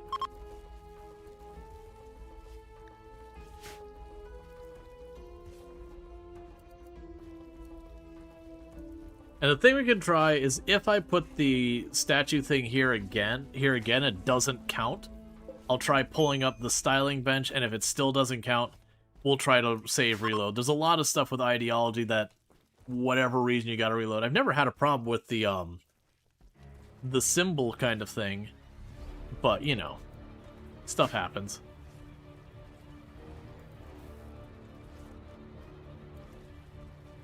So Senju Cookie and Kanahawk are cooking as fast as they can, trying to salvage as much of that meat as they can.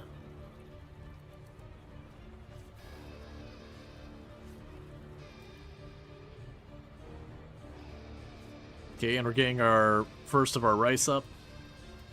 So it should mean we get some packaged meals. Oh, right, the prosthetic leg. Yeah. Operations add, install prosthetic leg, left leg.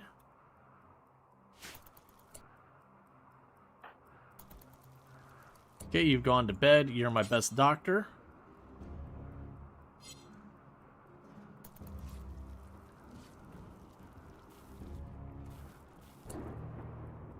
Okay, Teddy, what is your doctoring?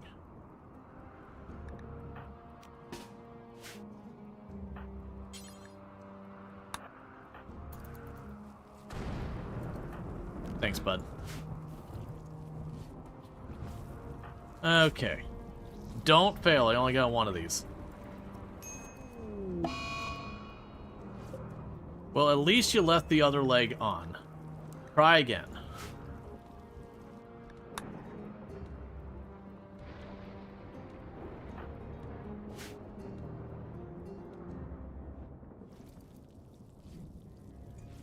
So now I just need them to get the food on the ship.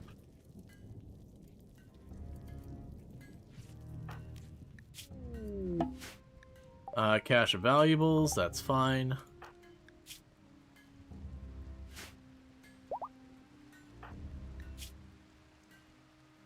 Almost one-tapped you. Got you down to low single digits on the torso trying to install a prosthetic leg. And that is with your doctoring being at 8.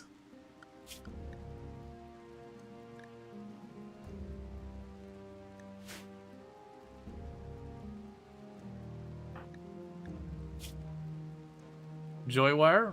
Why would I joywire?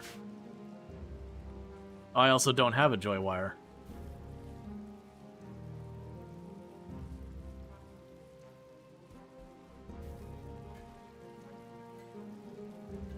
Because joywire you mostly use on pawns that you're just not going to be able to make them happy. So you joywire them to avoid them breaking down constantly and forever. But the joywire has a penalty to consciousness, which is really rough. You don't want to just randomly joywire someone unless it's like really not another option.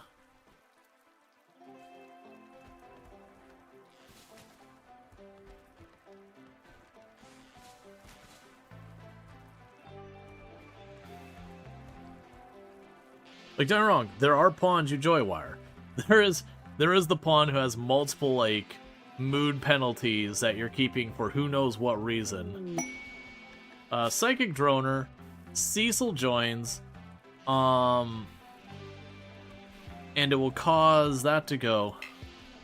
So if we say no, we take a mood penalty. I'm going to say yes, and we're going to ignore it and just keep on going. And you are a great memory nudist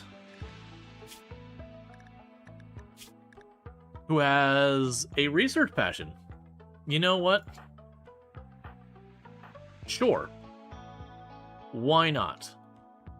So we got our brand new pawn here. So you're going to be a melee pawn, and you are probably going to be attached to a research desk and never get to leave it. So meanwhile, while everyone gets their stuff in there,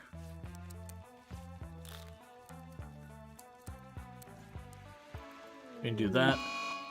Site appeared, psychic droner. So have that there, and you can help research. Well, actually, I only have one research bench. You know what? That's fine.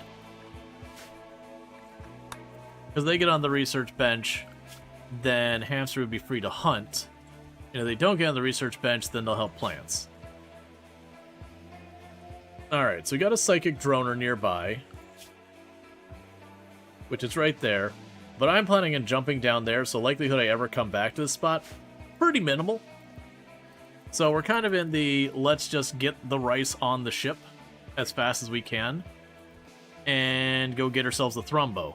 And by that I mean desire a thrumbo, look at the thrumbo longingly, and then get gored by the thrumbo.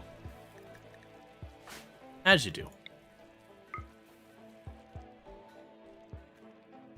Alright, that'll finish bringing Teddy into the fold. Let me guess. Ideology problems? Oh, yeah, there's some ideology problems there. So, because of ideology, minus 18, minus 6, minus 4, minus 2, minus 1. So that's what? 18, 24, 28, 30, 31 minus that are all ideology things I can't fix. Well, not that I can't fix, I can't reasonably fix. Which, don't worry, we'll get you sorted out. So let's go ahead and draw that name. And that's going to be Rhino.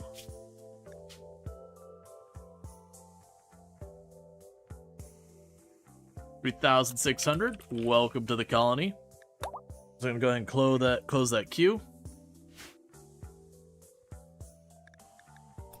Yeah, I mean, well, the nudist penalty is probably the least severe one. It's the lack of conquest. I mean, the rot stick lingering is because they're just dealing with bodies at the moment. It's not all bad. There's a +3 for pain. That makes up for it, right?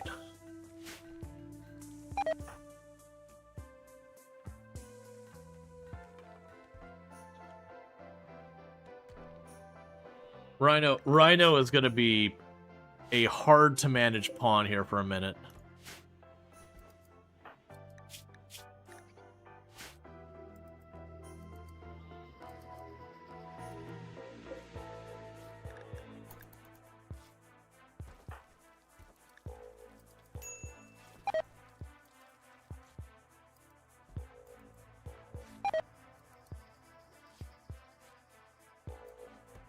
Alright. Like I said, we got a bunch of rice out here. It's one growing zone. Why are you not? Oh, it's not one growing zone. There's technically a second one. Yeah, so go ahead and pull up that rice. We don't need to, like, fill our inventory, but let's try and grab what we can.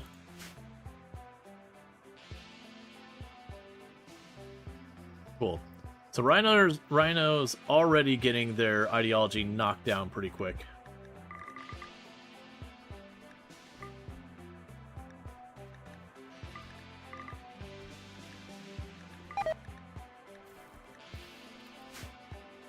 Need more beds? I have 9 beds. And 9 people. There's 1 bed in each room, and then there's 1 shoved between the engines. Or shoved between the gas tanks. We do need to make more bedrooms, but I can't do that until we go and we hit the next spot. Because of the lack of grav core. I mean, technically I can make them up here, but I don't want to. So let's go here, go to furniture, marble, build those.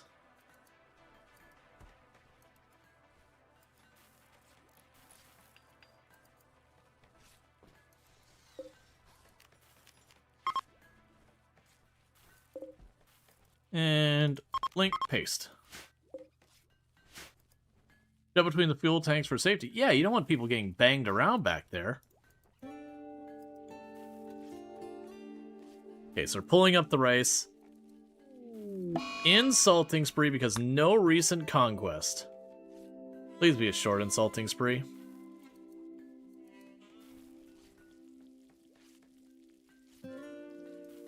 Because I'm definitely not going through the process of arresting and dealing with all that crap. But right now they're mostly bullying Teddy. Okay, so they only bullied Teddy, and they only got 5 insults, which is pretty appalling. But, all things considered, you know, that just means Teddy can absorb, you know, endure that. And that should be enough to effectively counter the bajillion negatives that Rhino has because of, ideology things. But how's it going, Lethal?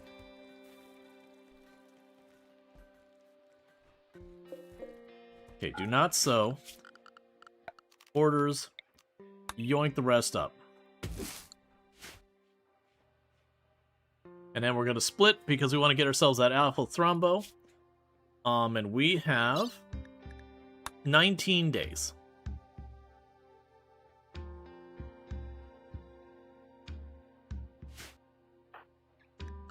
Who is our highest handling, by the way? As I say, we're going to do this. 11. Okay. Alpha Thrombo, I don't know what taming we need for an Alpha Thrombo. It's going to be really sad if it's like 12.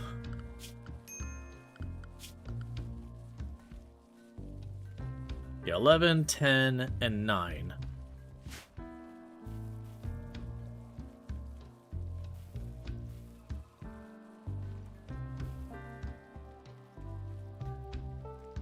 Alright, let's load the rice up and get to the next tile.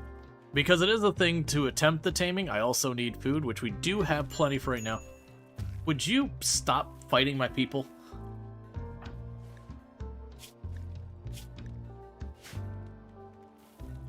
Okay, is everyone bandaged? You good to go? Go to bed.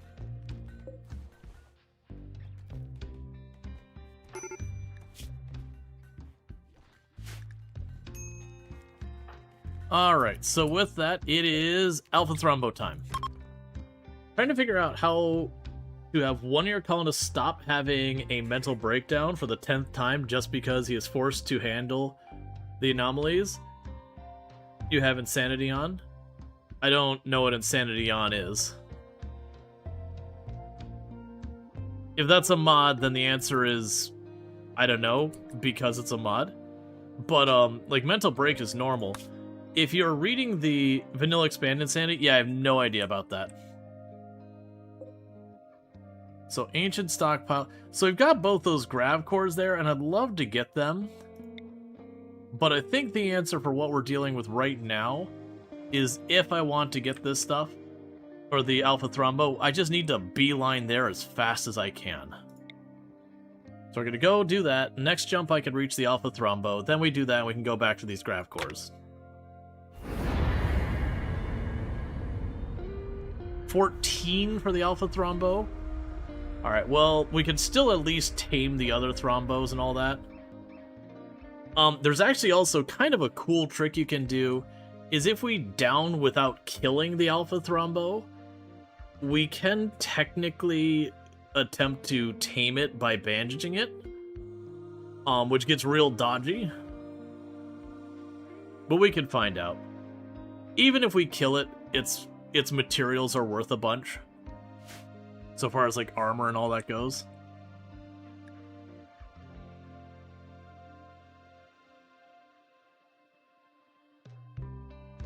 Just checking to see if there's an ancient danger, because if so, we'll pop that while we're here. It's looking like nope. If it doesn't rampage through your ship. Well, I mean, the first thing we do is we'd need to take it down. Like, to knock it down. Once it's knocked down and incapacitated, then we can start bandaging it. And if it looks like it's just going to be trouble, then we just murder the crap out of it and take the resources it gives us.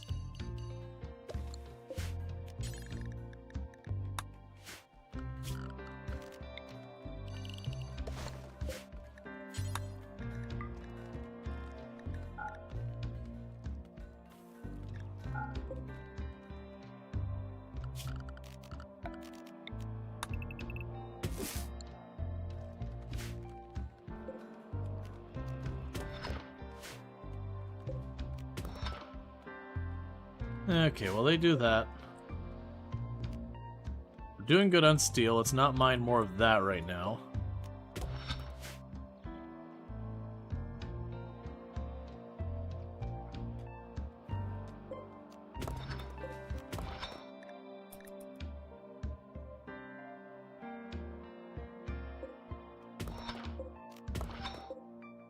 Hey, Infinity Simplex, so thank you so much for the 430 stream streak. I do appreciate it. So technically, one thing we could do is try to tame everything on the map and just keep that up. I don't think we're grinding out 3 whole levels of animal handling in the meantime. But like I said, we can go. Worst case, if we end up just having to kill it, the Thrombo Horn is like an amazing weapon, the Alpha Thrombo. I can't remember, it might genuinely be one of the best weapons in the game right now so far as melee. Granted, we're doing pretty well having a Zeus Hammer, a Mono Sword, and the Plasma Sword. Now granted, normally I don't actually like using the Plasma Sword. And that's because while the fire can scatter enemies, which is good, the fire can scatter enemies, which is also bad. Because when an enemy is on fire, they're allowed to pass through your people. I do have sentient catalysts. The question is, how much does it bring it down? Because I got 11 skill, and if it's got a 14 requirement, like, where does that make it land?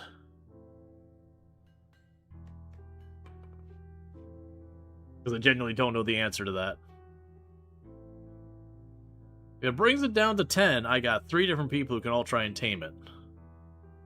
Now, the danger is, I believe, unlike regular Thrombos, which will never rampage on a failed tame, I believe the Alpha Thrombo can rampage on a failed tame.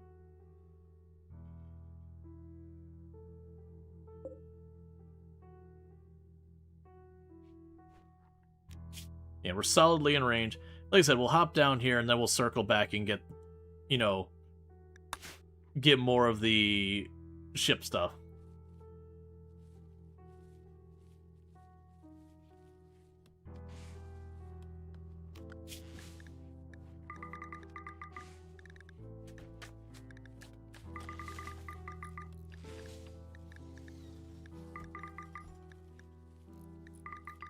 Here's a weird thought.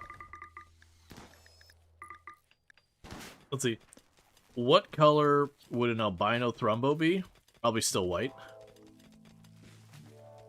If you have an animal that's naturally white, it'll either be white to a mild pink.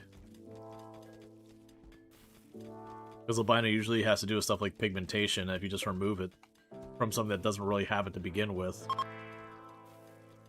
You know, it'd probably be just so you'd notice like the eyes being pink or something.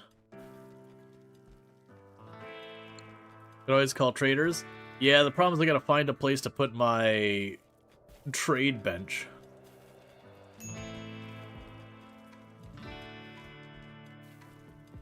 But yeah, you're not wrong. If we land there and it's like you can't do it, we can plop down a comms bench and see if we can't call a trade caravan in real fast.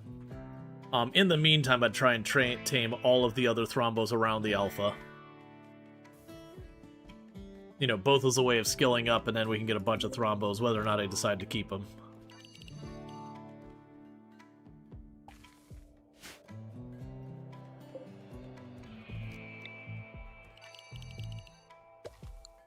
Yeah, I don't plan on worrying about the rest of that, but that's fine. Okay, conversion. Wait.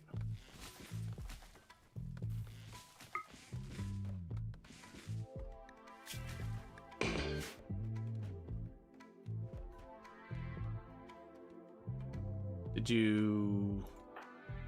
Oh, you did do it. Ah, it just took that long for you to catch him. Monolith arrival. Way over there. That's fine.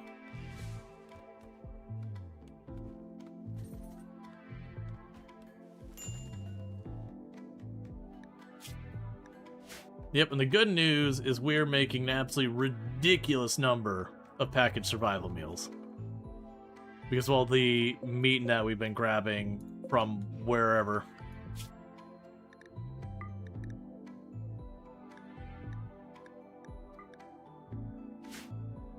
So taking all that rice, turning into survival meals, which will be good.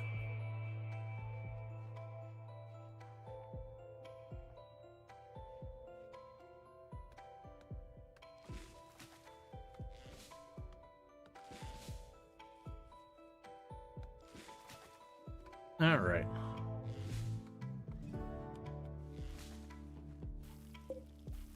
Wait. Okay, so got a siege raid. Let's rally people.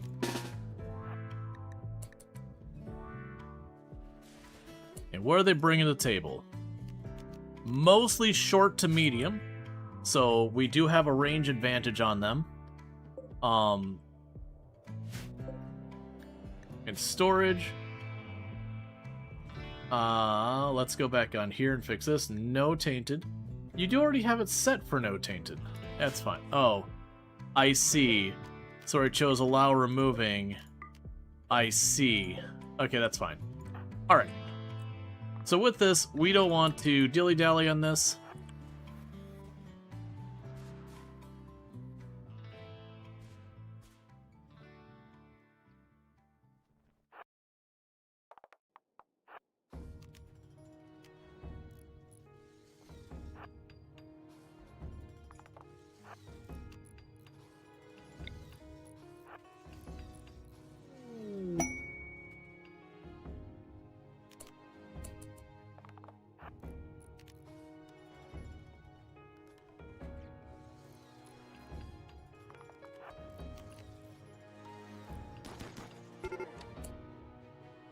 Oh man, I was not expecting an immediate response in the first shot. Okay, so this is gonna get really messy here. Alright, what's the breakup? So they've got 3 melee and a bunch to short medium range. They are going to most likely, well, actually, yeah, so they are going to be faster than me because other than 1 or 2 of them, they are all considered unclothed, and the Yetkin are faster when that happens. So we're going to have you get in front, you get over here, you get down there for a moment.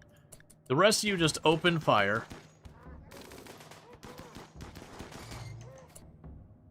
Okay, the shields are up. That's kind of what I was hoping to pop. So let's go ahead and we will retreat back here.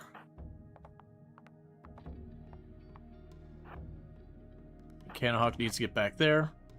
You 3 do your best to just get where you can not get shot too much.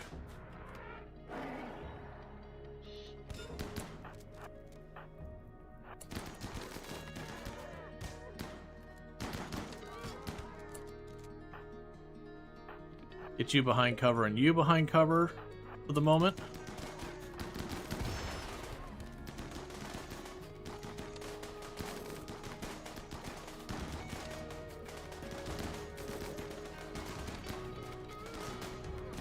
I say we got a lot of accuracy bonuses on stuff. And we're baiting them to shoot our shield belt. That works. Okay. So we basically just gave ourselves as much of an advantage on the cover, and then just went for a shootout. I was not expecting to peg one single shot and for all of them to immediately turn on me. What if Thrumbo fur isn't actually white by default, and instead gets the color from some specific physical structure like polar bears? Or some blue things in natural looking blue because of the microscope of the shape? Bonus colors and all that structural partially Thrumbo for durability? Well, I mean, if the fur still looks white, and you have something that causes the fur to not get pigmentation, it would very likely still look white. It's not suddenly going to become orange. Now granted, we're talking about fictional creatures who, you know, there's no rules around any of it. But yeah, no, inherently with the fact that you're starting from white to what, you know, and the result is expected to be white, it kind of doesn't matter why it's white.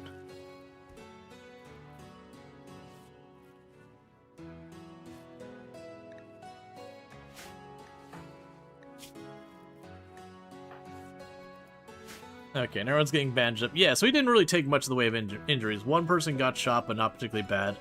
We got ourselves 47 more meals. A couple of things here. Bunch of barrels, some components, and all that. I'm just surprised they turned on us that fast. Usually you can knock one or two of them down and then they turn on you. Luckily we have a lot of firepower.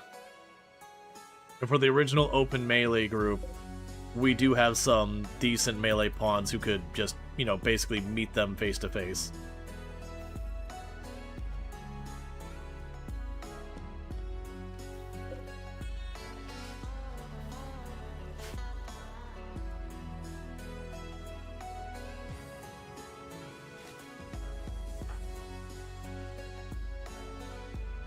All right.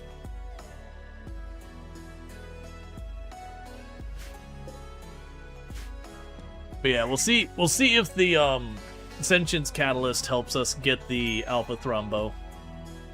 It'd be nice if we get an Inspired Tame, but I wouldn't count on it.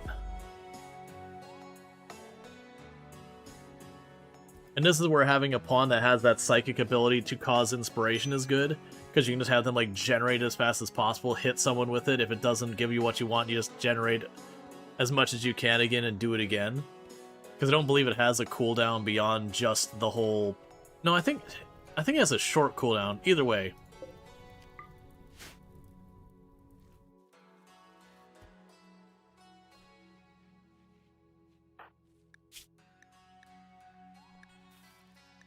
Yeah, so you're going to take a little while to heal. You got a little while to heal.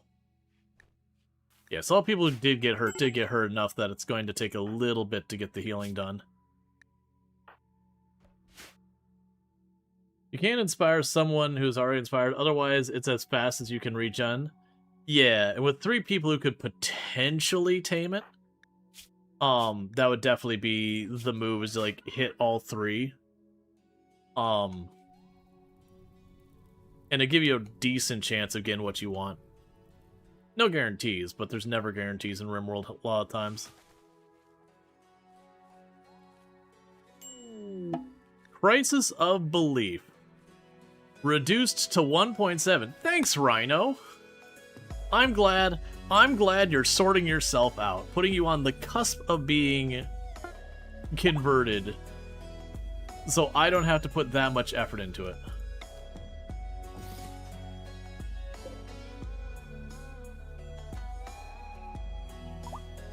It's just not counting it. Alright, uninstalling the styling bench. Was that the furry slaughtering ceremony? I'm sorry, what? Yeah, so that didn't make a difference.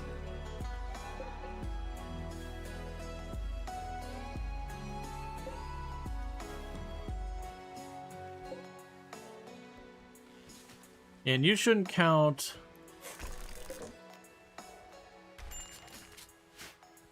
Yeah, none of those should count against this. I don't know why this is not counting. Alright. Let's try the tried and true. We're going to save and exit, and we're going to reload and see if that thing counts. Because we're running into a problem right now where they want me to have their, like, special religious statue, and I keep making it, but it's not giving me credit for placing it.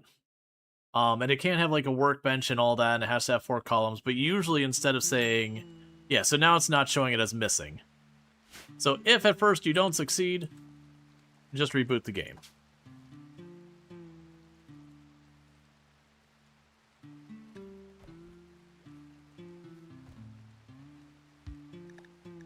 Did I choose the wrong thing? Furniture.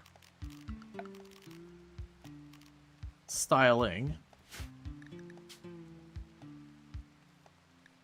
There it is.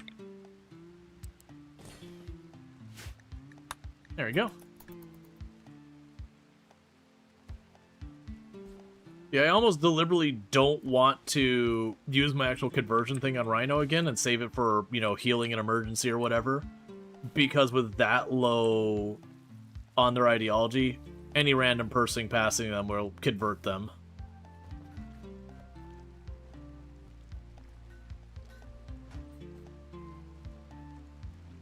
Yep, and no penalty there. Treacle has worn equipment. Probably the flak jacket. Yeah, no, it's usually... I found the only ones that seem to break is anything related to your ideology changing, I found is pretty consistently breaks things. So, like, if you change your dietary limitations or whatever, it just doesn't seem to take effect a lot of times. But that's the first time I've had something like that where I didn't really change anything about the ideology. It just didn't do.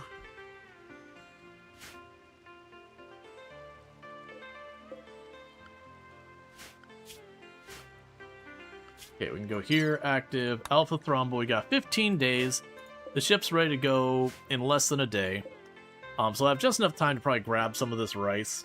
We won't worry about the whole field on this one, because some of that just barely got planted. But we'll get the rich soil stuff out real quick, just to supplement our food.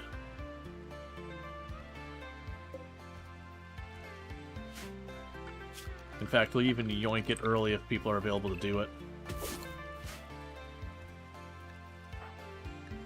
Alright, one person talk to Rhino. That's all I need. Talk to him.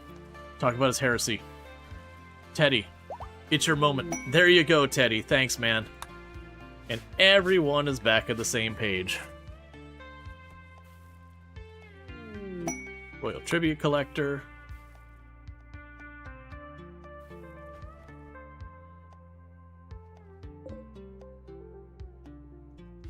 Okay, so I should run down here and grab those meals and whatnot.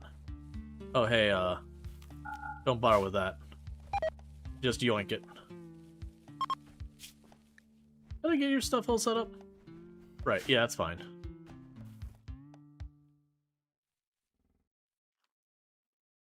Okay, we're ready to launch again.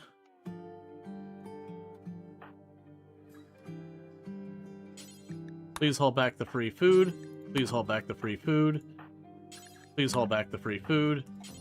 Please haul back the free food. Please haul back the free food. Please haul back the free food. And honestly, I don't really care about the rest, but, you know, grab it if you want.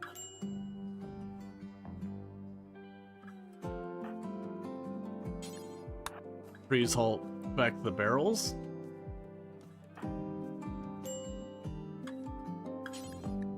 And the components. And honestly, once I get that back, we should be good to go. I've got 150 packaged meals just about now. And why do you have minor break risk? You were rebuffed by Bob. Alright, let's go ahead and we'll let them eat. And that nonsense. Everyone have their boosted stuff, because then we're going to run over there and see what we can do with all that. So as soon as they wake up in the morning, it's Alpha Thrombo time. We'll hit it with Ascension Catalyst. We'll hit 2 other Thrombos with them as well, of whatever the opposite gender Thrombo is from the Alpha. And we will try to recruit them all. Once they get through, I mean, we'll try and recruit all the Thrombos, because even if we recruit and we decide we don't want to keep it, we just kill it. And that'll be handling. But the Alpha Thrombo, if we manage to tame it, we keep it.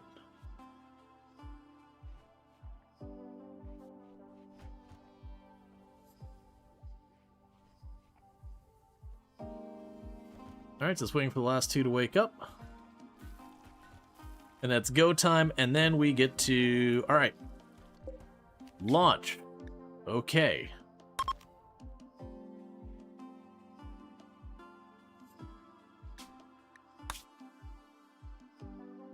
So let's go get ourselves an Alpha Thrombo. Or fail to get it, and get gored by it. But, you know, something's gonna happen with an Alpha Thrombo.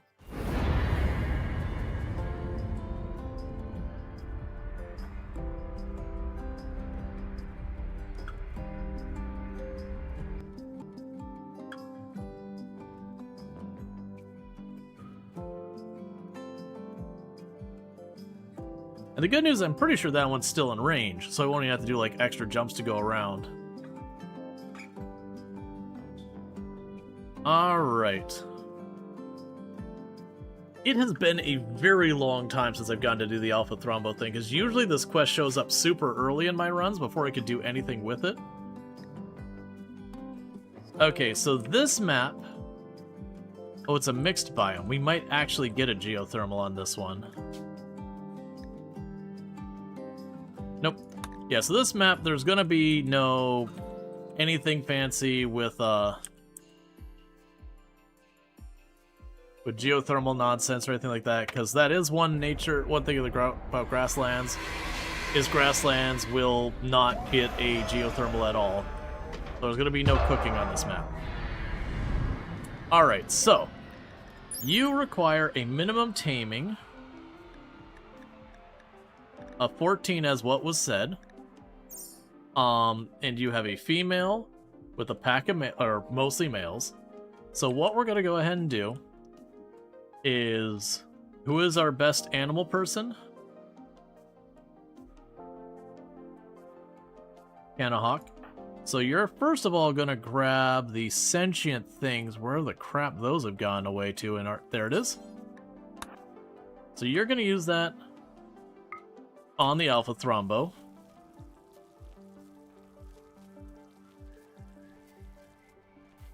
And while that's going on, zone, grow zone. We'll leave it at potatoes this time because we're not in a rush now. I mean, I guess we are because whatever. We'll put these two down. Realistically, we're going to do this and get out of here as soon as we're done.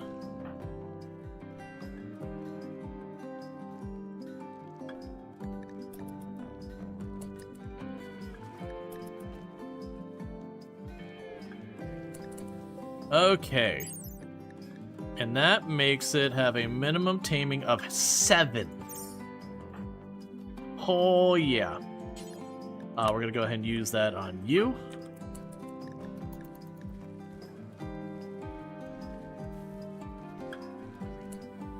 And we're going to use that on you.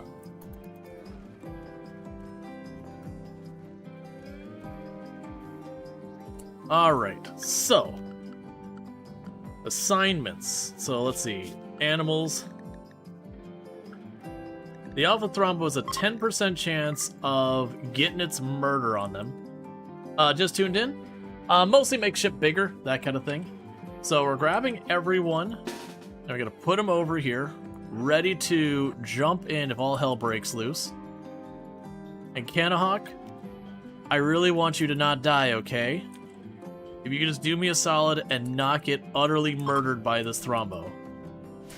It would be great if that went that way. Alright? So you're gonna try. There's a 10% chance it absolutely murdered your face holes.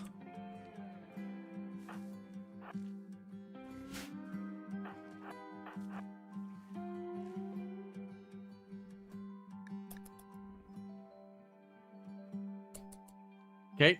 Support team, be ready to intervene should Thrombo decide that your garbage needs to be murdered.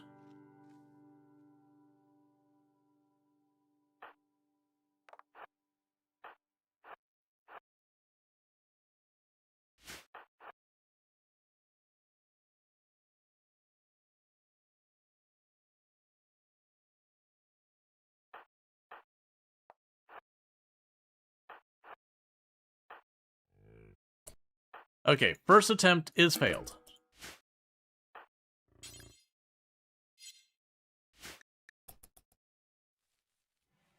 But it's a 20% chance if I read that right. Well, 19. Which feels pretty high.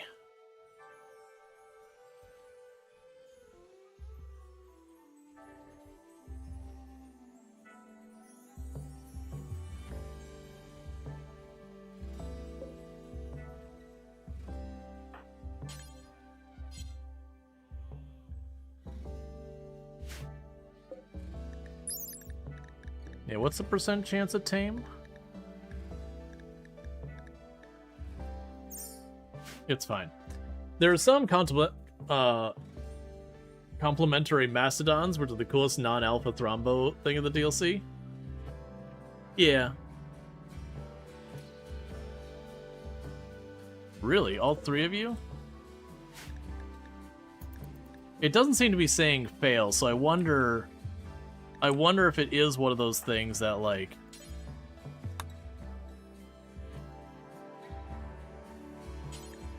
Well, I'm going to keep an eye on this one, and when it comes off cooldown, we're going to have everyone kind of go on escort duty again. Oh, go ahead and mine that. Mine that. Mine this. Mine that. Mine you.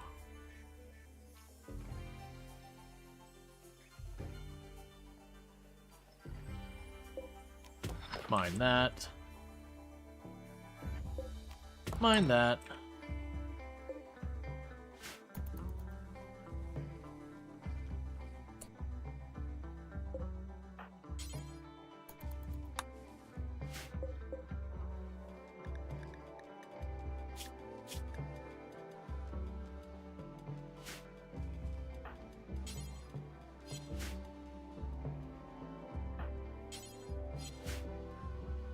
Because I know there's only so long you have before the Alpha Thrumbo will leave.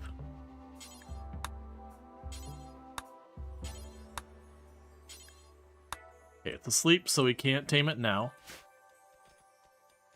And I guess in the meantime...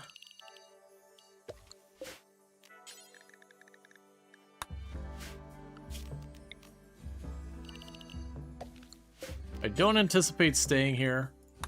But, you know, that's still going to gain them some handling of stuff. Yeah, so basically, if I saw that right where it said 19% chance of tame, so 1 in 5. Yeah, to be clear, Teddy's only 1 point behind on the taming, I believe. Yeah, Teddy's, well, 2 points behind. But Teddy's right up there with it.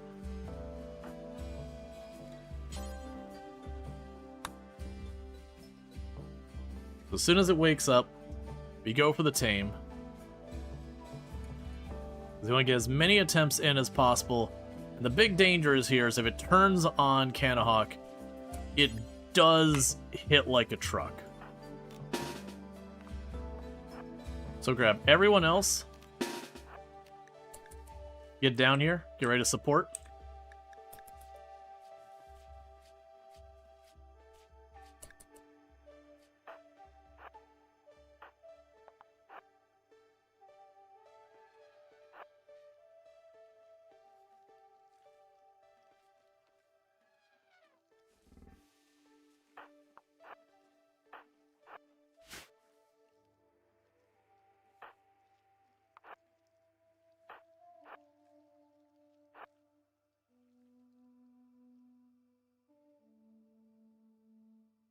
Yeah, it's a 19% chance. Okay, so...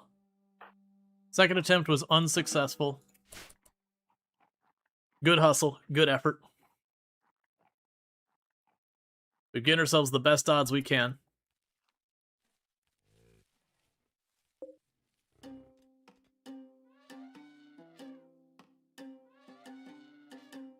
Alright.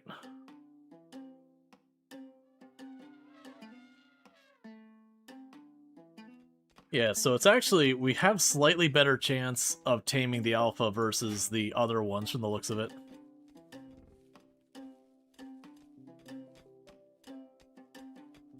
If it does look like it's going to make a run for it, we can try and at least claim the prize of its hide and everything. But yeah, so if you look at this thing and why it's so scary, is 80% reduction to sharp damage, 60% reduction to blunt damage, 30% reduction to cheat damage. The melee DPS is 10.27, but it's like really hard hits, and 50% just chance of like just blasting through your armor. Meanwhile, if you compare it against a normal Thrumbo, it has very similar defenses here on its armor, but the DPS is way lower, as is the armor pen. And I want to say it just has like higher health and all that as well. So it's a bit tricky to take down. It will shrug off a lot of hits, and then the stuff that gets through it takes quite a bit to punch it, through it enough to take it down.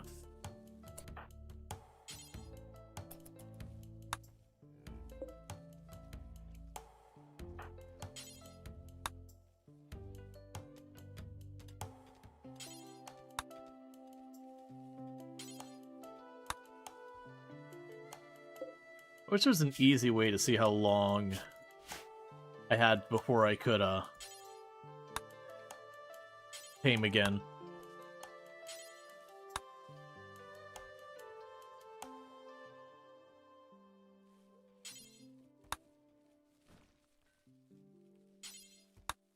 Come on, Alpha Thrumbo.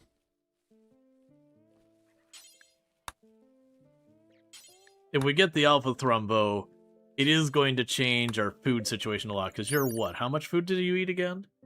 Where are you at? Food consumption, 2.8 with a max nutrition of 5, versus a regular Thrumbo, which is 2.8 with a max of 4. Okay, so the food consumption is the same as a normal Thrumbo. It just can have a higher capacity it can hold. So that's good. It means it's just as efficient on the food eating, but like it can kind of not have to eat quite as frequently.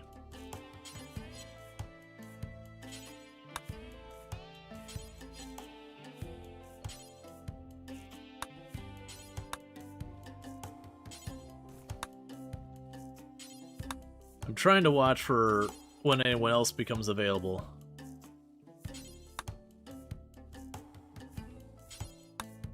Yeah, so since we've tried to tame them all once, and there's 4 of them, that means we had a total of 8 attempts. Sorry, we've tried to tame them all twice, so we've had 8 attempts effectively, at a 20-ish% chance each.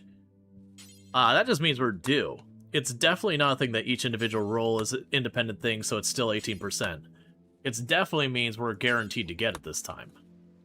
That's just how math works. Alright. Ready for the next attempt, everyone. It's time to awkwardly float over Canahawk's shoulder and definitely not stress out the Thrumbo by, like, surrounding it with a whole bunch of people who are armed to the teeth.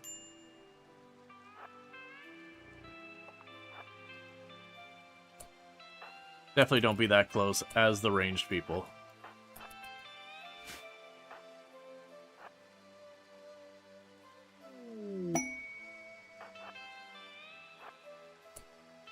Alright. 3rd attempt was a failure. Let's see.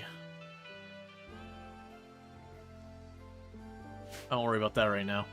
I got other things I'm doing.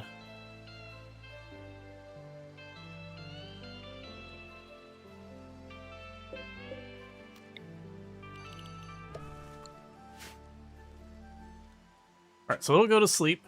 And then wake up, and then we'll be able to get another attempt. What's your favorite DLC so far? Generally speaking, while it's kind of the hot take, is my favorite DLC is Anomaly. And the reason for that is when you look at any of the other DLC, your fights in the game are all kind of straightforward, where you're fighting people or animals. And it basically boils down to either A, they will respect your defensive position and go straight into your defensive position. B, they will not respect your defensive position, and they will just go to whatever they're targeting, whether it's your bed or your pawn or whatever, and be a straight-on attack. C, they drop pod right on top of you. Or D, they hang out on the outskirts and siege you. And that is all encounters before the Anomaly DLC. I mean, you can also have where you go off map, but you get the idea. There's only a handful of types of encounters you run into. With Anomaly, it's the first time we had stuff where it wildly changed the way some fights go. Like, some fights, it's like, okay, it's effectively a DPS check. Okay, one is, I want to be crowd controlling it to maximize my time on target.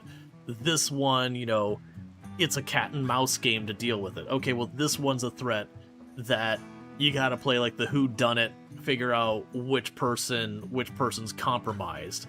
And so you had a whole bunch of different style threats that we have not existed in the game. Because even with Odyssey, while I really enjoy Odyssey, it still goes back to those earlier ones. There's a little bit more mix-ins in there with like the mines and the wasp traps and all that, which is a fair consideration. But it still ultimately boils down to the same kind of different ones. It's also, Anomaly was the first one where we got an off-map map, in the sense that you would go on your map, you'd drop in the hole, and you'd have to fight the flesh beasts. So it's like a secondary map on your map. So we got all that. And I really enjoy a lot of the weapons and utility stuff in Odyssey, or sorry, not Odyssey, Anomaly, because they have a lot more interesting implications. Oh, I still can't try and tame it? Okay. So it is definitely one of those things that there's a lot of cool stuff about it. I'd assumed you would have been ready by now. Let's see, do you need a discard pile on this map? Since you're not trying to do the same? Oh, I should have a discard pile. You are correct. And for those who don't know why with Odyssey I always do this, where I go allow all, no rot, and no humanoid, is because of how limited your storage or your space is on your ship and everything, it's very likely you're going to fill up your ship. And having that discard pile out there lets me watch to see if something important didn't have space in my ship. Because then I can go and intervene and, you know, chuck something out there in the pile. Alright, Cannahawk on it. Another attempt. This is attempt 4.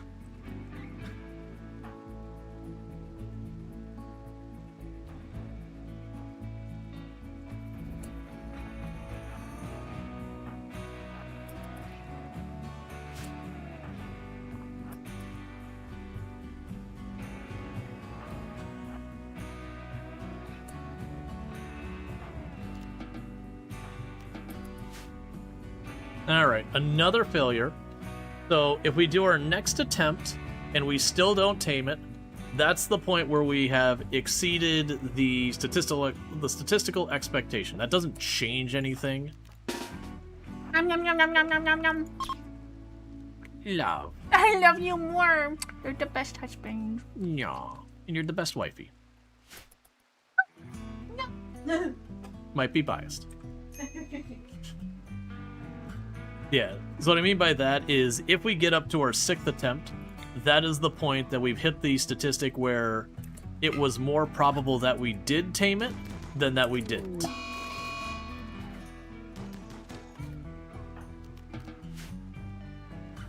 I'm the best wifey. Yep. Alright, we just killed that warg because it was just chilling right by my farm, and there's nothing else nearby. So it wasn't a guarantee it would come after me, but it was real likely it would come after me.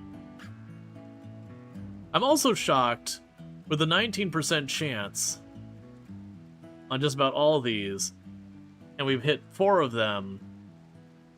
Oh, that's the only one that didn't have the sentient thing, because I only had 3 of them, so I used it on the two males and the alpha, because the alpha is a female. Because then I'm hoping to get a breeding pair. But yeah, so with 3 of them getting like 19% rolls and the other one being like 1.9. Is this going to be another Shattered Mind clone scenario? Shattered Mind clone scenario? I don't know what you're talking about. We are doing a lot of cloning this one on Mary Meyer. Like I had a fun go with the Gary run, but I think that's a one and done run for me. Just because like while it was cool, there's a lot of setup and all that.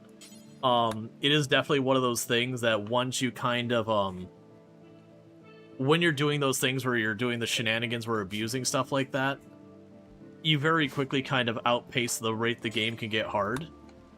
And so it is a thing that it can be fun to like do the experiment, but it definitely runs out of, you know, being enjoyable pretty quickly. Like, that was the thing, I debated going and doing the royalty ending with the Gary run.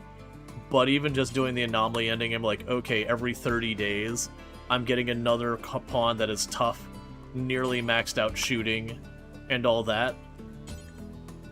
Which, you know, the likelihood of me losing a pawn at least one every 30 days is pretty low with those kind of stats. And yeah. Gary cloned that shattered, that popped out with Shattered Mind. Oh yeah, Crumbling Mind. Yeah, no, that happens.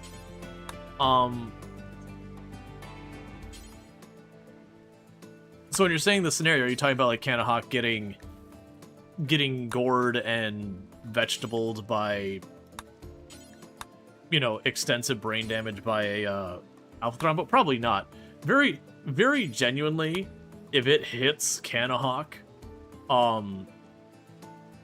it'll either probably be an instant kill or it's gonna take a limb off. If it's a head hit with the Thrombo Alpha Thrombo horn, I think it does like a base of almost 30 damage or so. There's a very strong chance Kanahawk's head is simply gone at that hard a hit. Like, big Alpha Thrombo's very dangerous.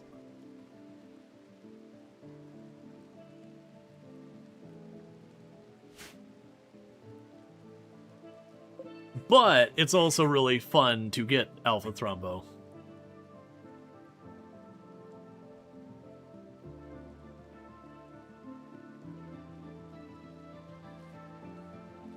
And mostly I want it because I've only gotten the Alpha Thrombo, I think in 2 runs, but only 1 run did we really take that far. And it was a run we won.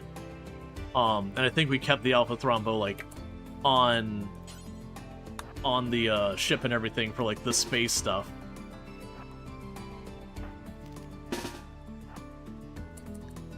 Alright. Taming attempt 5.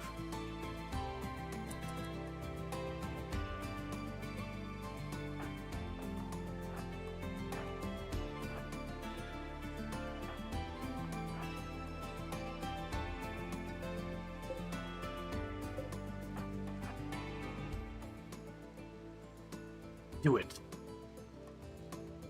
Do it. Oh.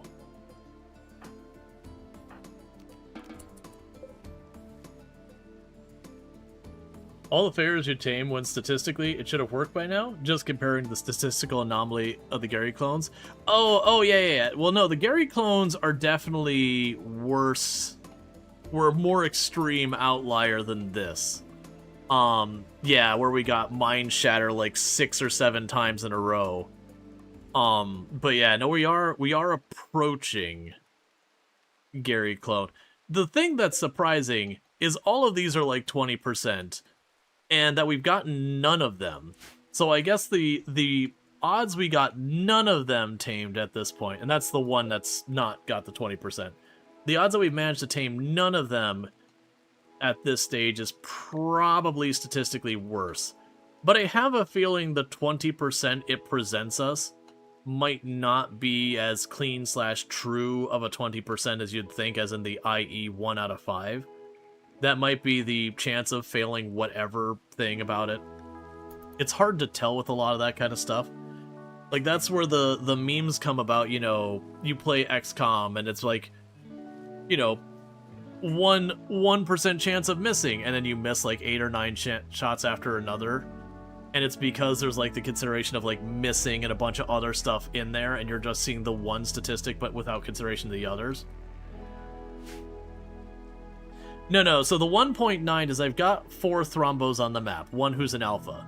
3 of those Thrombos have the sentient catalyst that makes it about 20%, and 1 does not.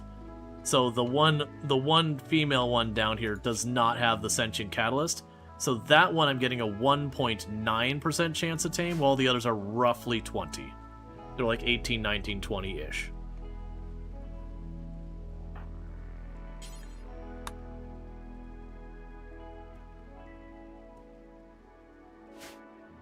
We're definitely not staying long enough for this, but go ahead and chuck that down. Oh, no, you don't, Teddy. Best tamer only.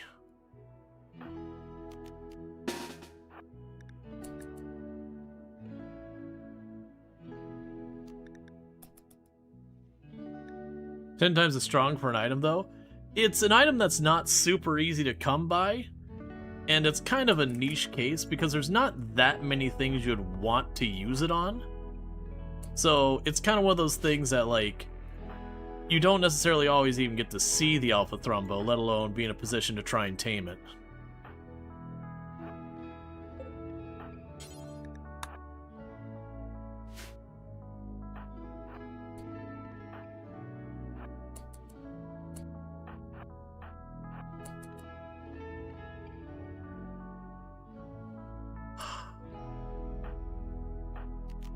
Come on.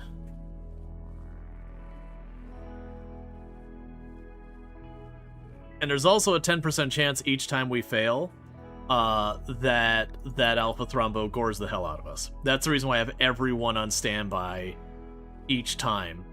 Because if I don't have help right there, then that person's probably going to die.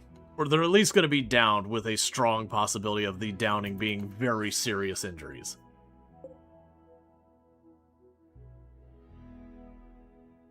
Because the damage is going to come so hard and fast, they're not going to have a chance to recover much.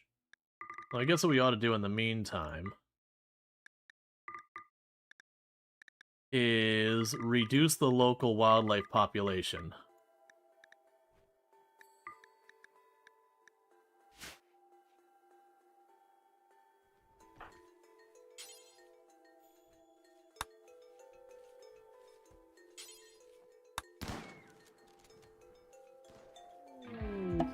Don't care about that.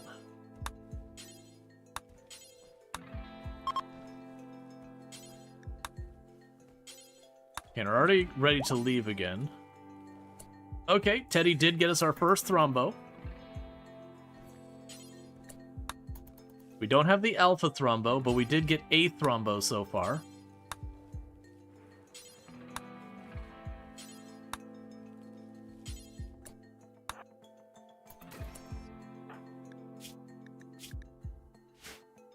Alright. Here we go again.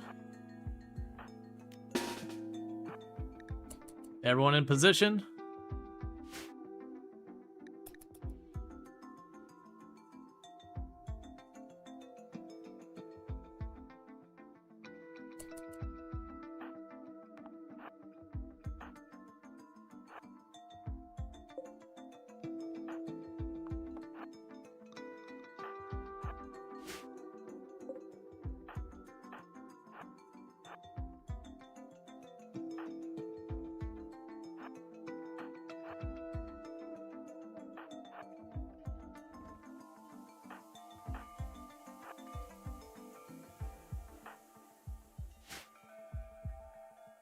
Do it.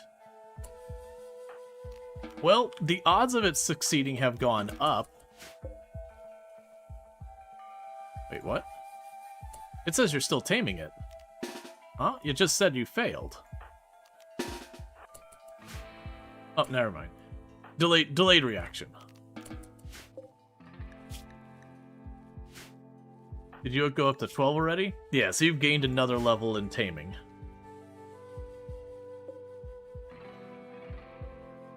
So which one did we get? Okay, so we got one of the males.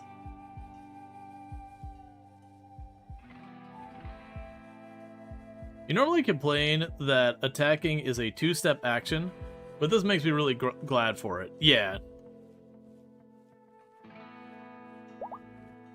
And we got another Thrombo. So start working on that. Meanwhile, that did remind me, all three of our melee pawns should react by instantly attacking when aggressed.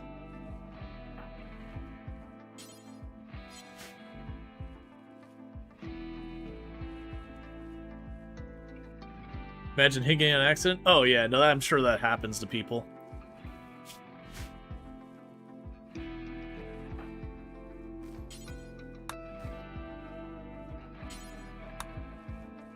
I just remembered I can't actually cook anything here because there's no steam geysers. So I'm having everyone collect all this meat, and it's just literally gonna rot. It's fine. They don't have much else to do right now, so it's whatever.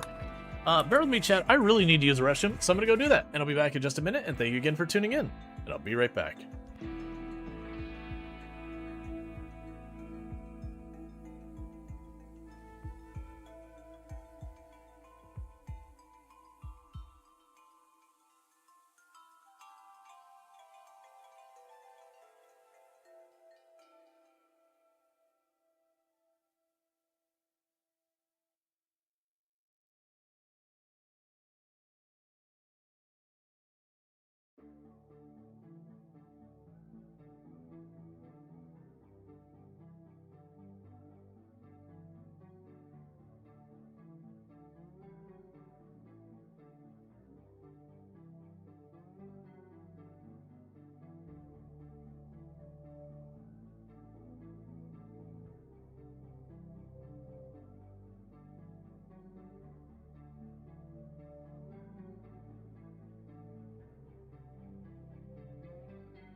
Alright. Yeah, no, we definitely are getting some benefit from hunting. If nothing else, even just the shooting XP is a bonus. Being mildly better at combat can mean the difference between not having a problem and having a problem. And also getting a little bit of cooking skill from butchering them and everything else.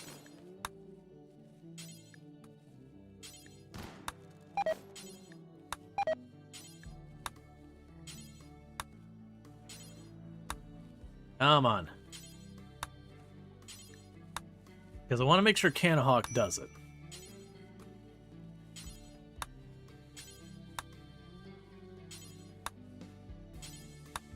Alright. Getting mildly better over a long time makes you a lot better? Yes.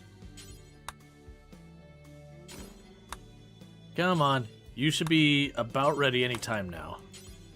Been able to get about 2 attempts per in-game day. And it's going to be sleepy time for Thrumbo.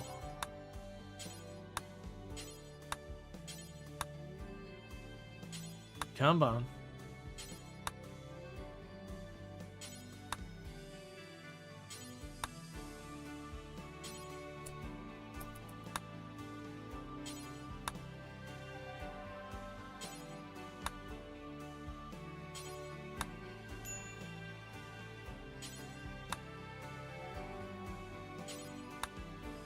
Come on. Okay, went to sleep. Alright, well, when it wakes up, we'll be able to do that. Meanwhile, we're going to slowly be working up our animal skills, dealing with the Thrumbos we have managed to bring into the fold.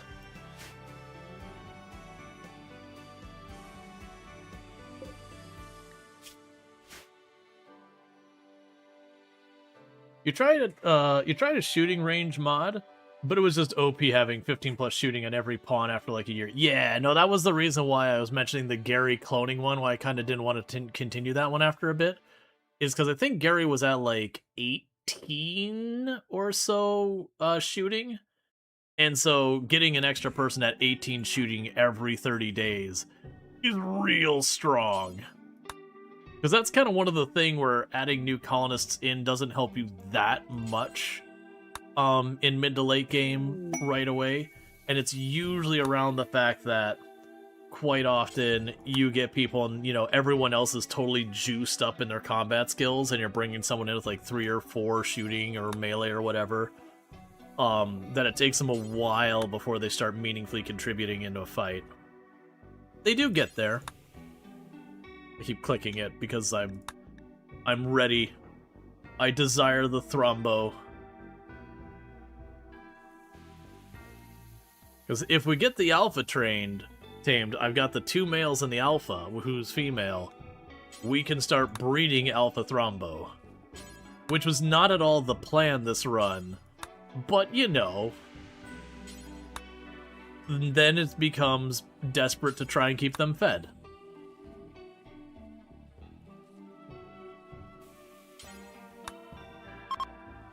I saw a text down there and it made my eyes think movement happened. Alright. Next attempt. Everyone in position. The Thrumbo has awakened. Bring the food immediately.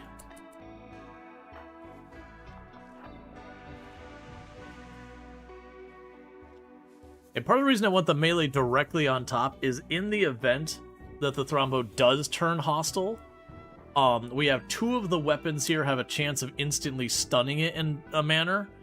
We do have the Zeus Hammer instant stun, but on top of that, we also have the plasma sword has a chance of lighting it on fire, which will cause it to run.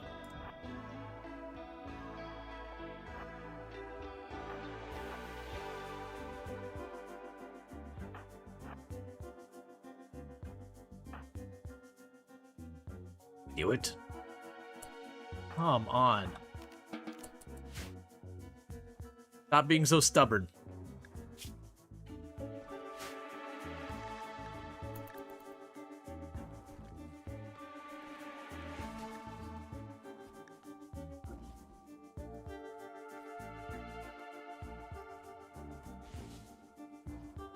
One thing we ought to do with the Thrumbos,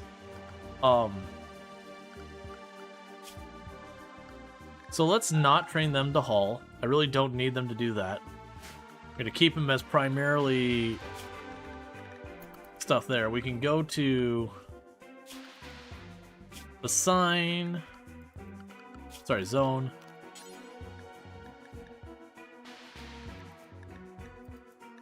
Manage area. New area. Rename. Thrumbo.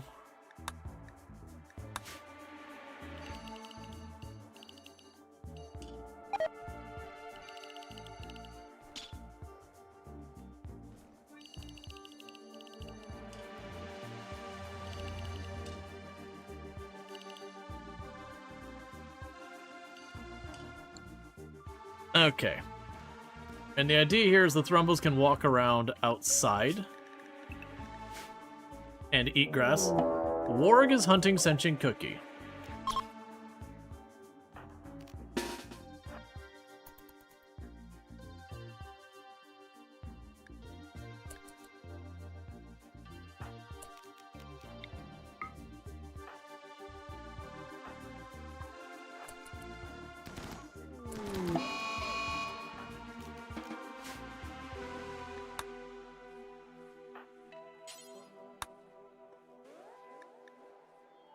The warg has excellent taste.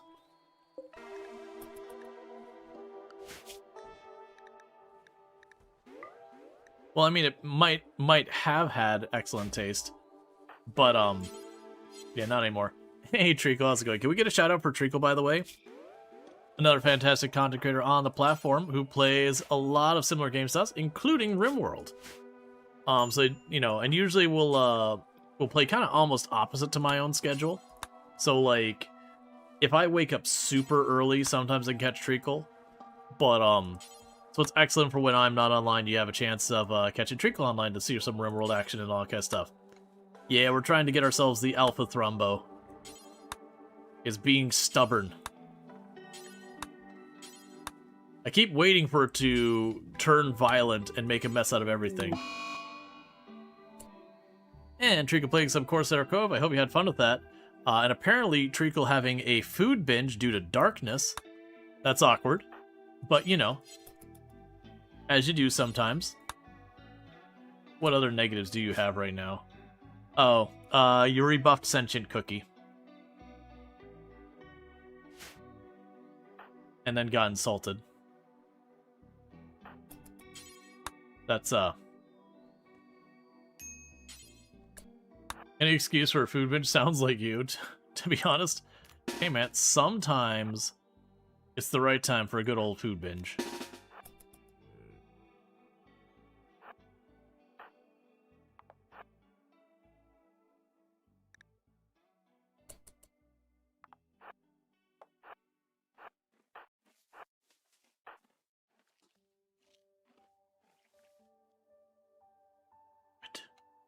Do it.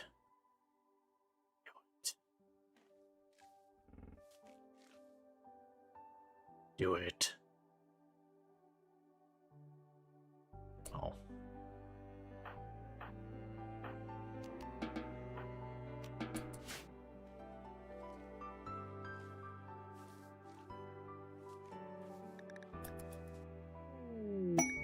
Cargo pods.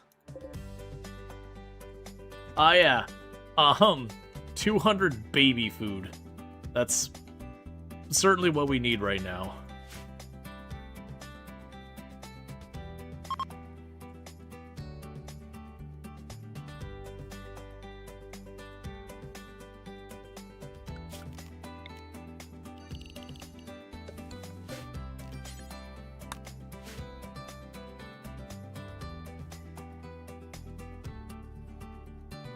Baby food's better than no food?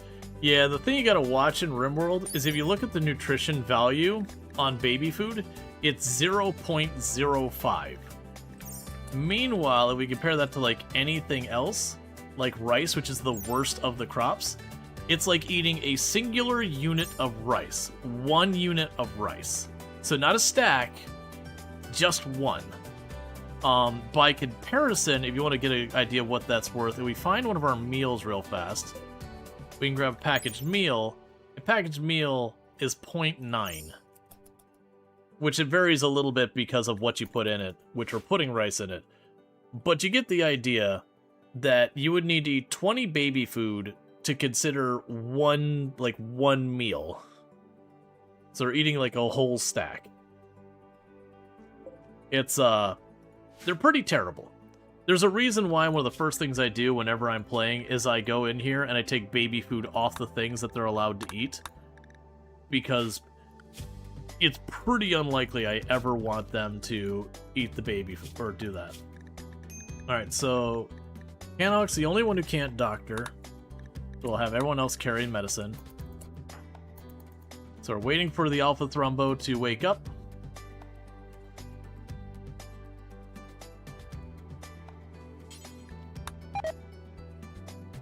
Because I expect the Alpha Thrumbo will probably leave soon. I'm pretty sure it only stays for a certain amount of time, and then it nopes out.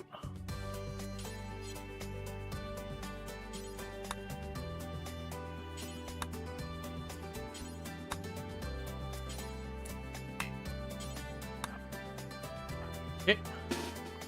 Get everyone else in position.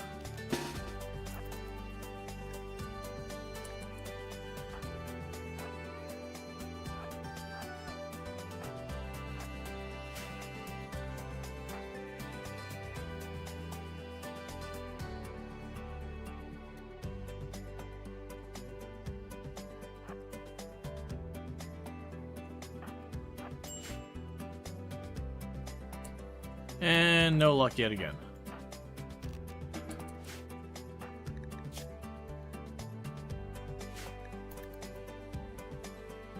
Quest expires. That's fine, I don't care about that. I want the Alpha Thrumbo.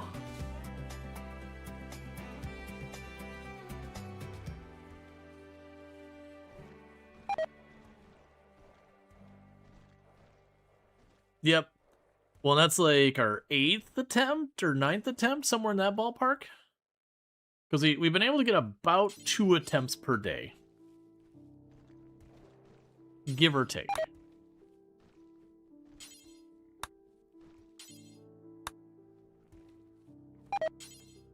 Honestly, by the time this is settled, most likely, we will actually get some of these earlier crops up. Then we just load up the raw crops and be on our way to the next tile, where we could just chuck down a geothermal and get to cooking. Honestly, for this tile, with as much as we have here, what I could always do, go temperature, plunk you down, and just cook that way for a while.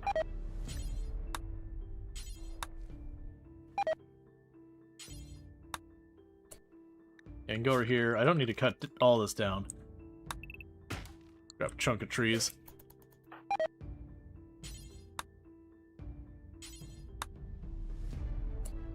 Then go meals, cook. Do until you have 20. Meals, cook. Ah, so I can't make an actual thing there, but make forever so at least you're not wasting the meat. Get away from the edge of the map. No, don't do it. Don't do it, Thrumbo. I need you to be my friend.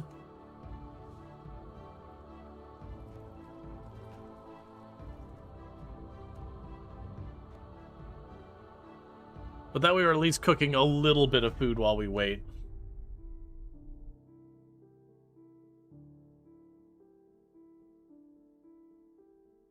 I have a feeling the Thrumbo's going to leave the map very, very soon. Which, that would be the biggest bummer, is to not have it go hostile or friendly, and just leave. Because then I don't get anything for it.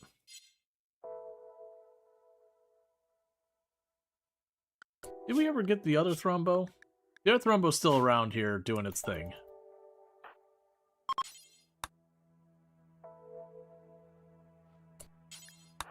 Prioritize taming, because like I said, it's probably not going to stay here much longer.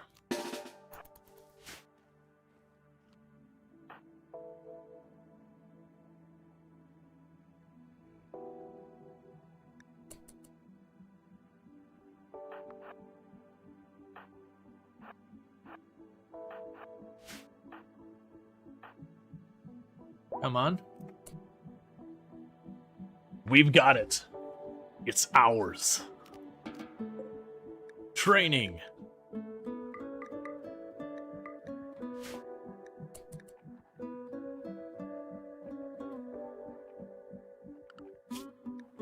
Now begins the army of Thrumbo.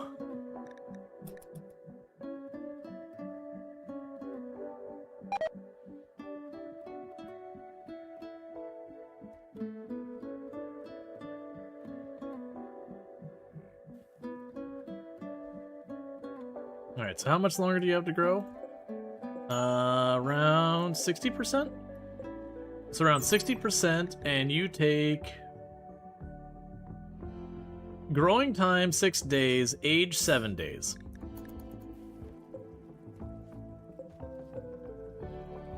Alright, we're gonna try and get some crops here really quick. Are you mostly meat? You are mostly meat. Quest Arco Nexus. It's a little alarming that we just got the Alpha Thrombo and it mentions Arco Nexus, but that's fine.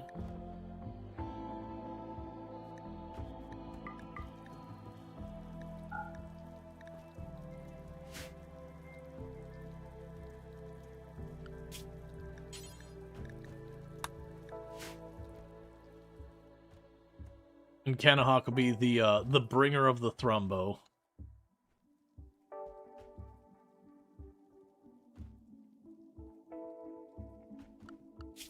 And then with that, we're going to go to the regular Thrombo. I'm actually going to take the regular Thrombo that's left off the list. That way, if they go to breed, it is with the Alpha. Because I should be able to get more Alpha Thrumbo.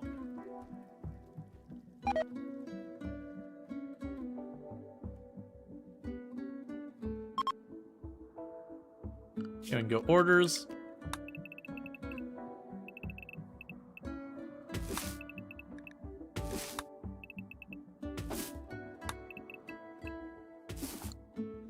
Right, you can't. Did I get the fishing thing already?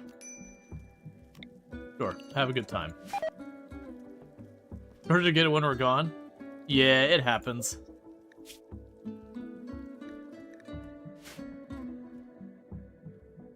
Now, one thing I'm suddenly realizing is if we do get baby Alpha Thrombos, and I don't get them up to, okay. There's several groups of Outlanders from nearby who arrive by transfer pods. Prepare your defense. Keep in mind, they're related. Yeah, so it's just a whole lot of words. We're getting just basically transport pod raid. Alright, so you are bringing a pretty solid amount of firepower up there. And not a whole lot down here.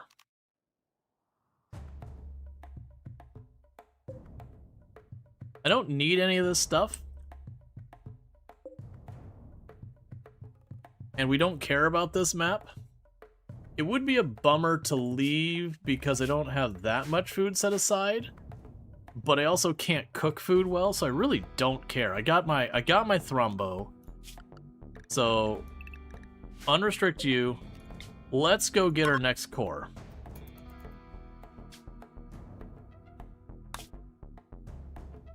There's nothing I care about there.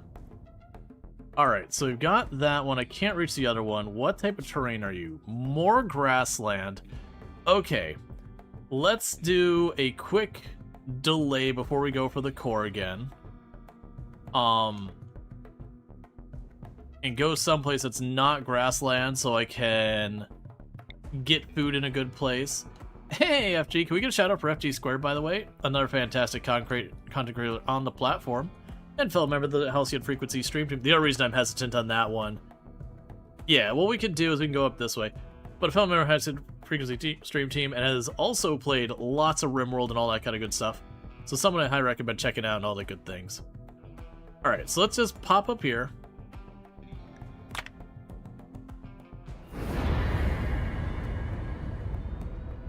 Because there's nothing on this map I really care about. And the inability to have power means I can't cook. So it'd be good to go to another tile where I can actually cook. I did land myself between these so I can go to either way. This one I'm trying to avoid going to right now because it's also grassland, so I can't put a geothermal on it, which is going to be a bit of a pain. So I kind of parked myself so I could restock, get more meals made, and then we could jump down and deal with it. It's also max pollution down there, which was another consideration of going, okay, do I want to deal with that right away? So it's pretty close to the edge of the map. Edge of the map, edge of the map. That one's probably our best bet. Yeah, it's probably the best bet there.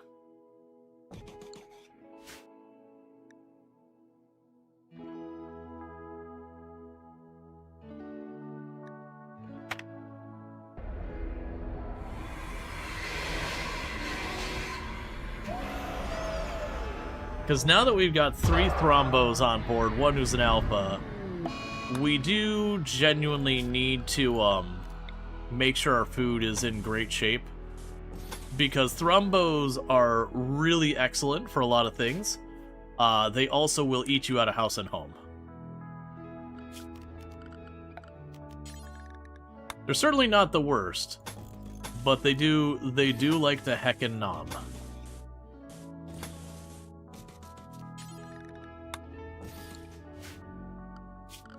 Don't the entire trees? Yep. Yeah, no, as long as I'm on a place where I can just, like, let them... No, don't build a roof. As long as I'm on a tile where I can just, like, sequester them out to an area and be like, go eat the trees and all that out there, then we're good. But if I land on a tile that, you know, doesn't have much in the way of plant life or whatever to go, or we're going to space or anything like that, then I have to work on my reserves. And yeah. That's the whole thing. So we'll choose rice, potatoes, strawberries.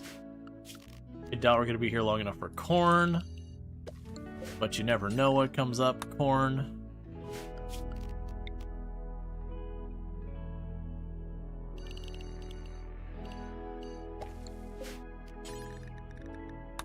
Cotton.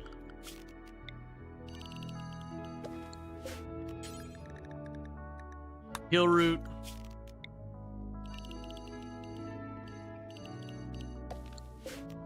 And obviously I'm making all of these entirely too big.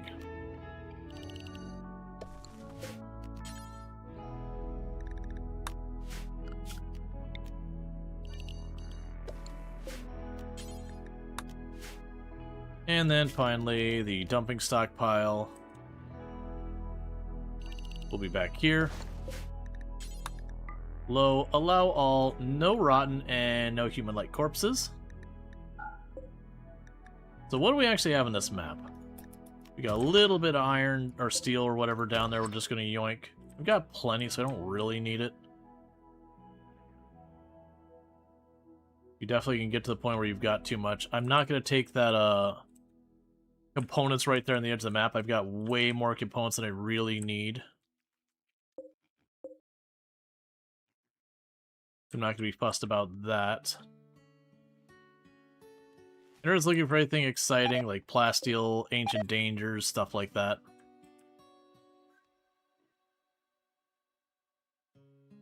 If I don't see an obvious ancient danger, what we can do here is go ore, because that'll show a couple different things. Nope. Plasteel. Nope.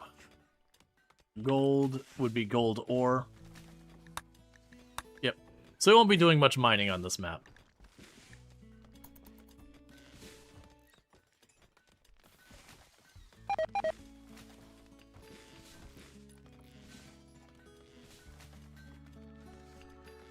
Alright, next thing I want to do is zone.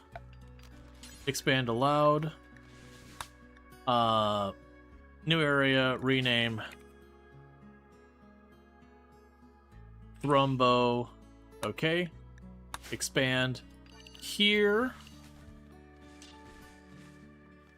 Let's not do it that way. So what we can do here is, clear the Thrombo zone. Expand Thrombo zone. I just want them to chill in the near area around where we're staying, but not actually on the farmland or anything like that. So that way they can just sit there and eat all the stuff and still be relatively in the area. And I also see I got a warg down here, so we're just going to quickly murder the living hell out of it.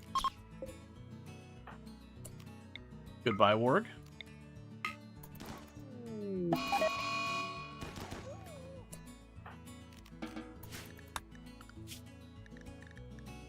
And then for anyone who says nothing else to do, all wildlife is forfeit.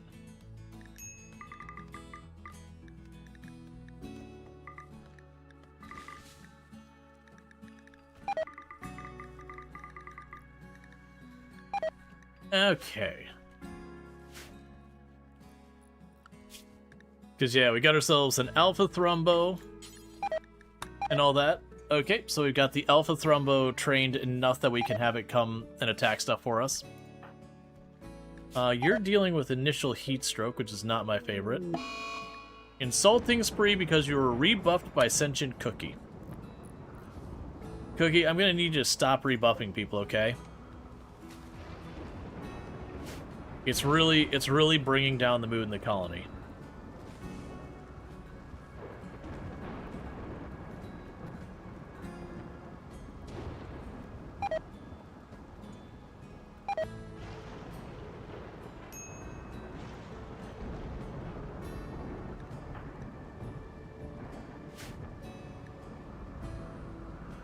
You can't ask people to do that.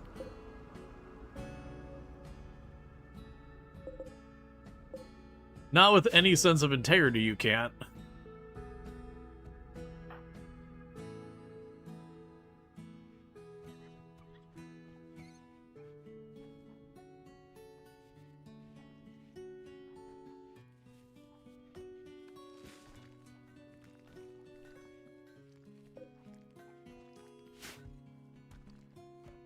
Alright. One thing we could also do. Mech cluster with psychic suppressor. I mean, okay. The psychic suppressor nearby. We could send a caravan. That shouldn't be a big deal to do. Except... and in this group, what we'll do is we will send Rhino will go. And then Teddy and Sentient Cookie will... Well, no, Sentient Cookie needs to cook. Who would I want at the last one? We could do without a little research for a while. Okay, you three will go. If I bring you, does it make you go faster? So the only reason I don't want to bring the Thrumbo is because of what we're doing. Well, nah, it's fine. Get out of here.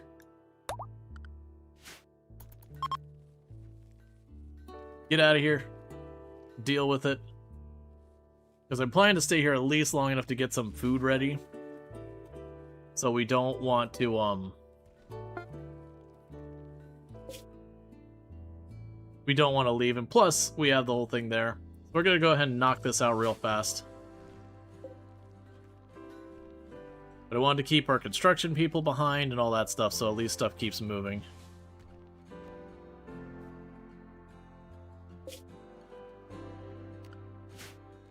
Yeah, well, the Thrumbo would have let us caravan over there with them. And it cut the time down by 0.2 days for the full trip there and back. The likelihood we get anything I want to haul is pretty minimal. So I'm not too fussed. If we were going someplace like a base to knock stuff out where I'm likely to get goodies, sure.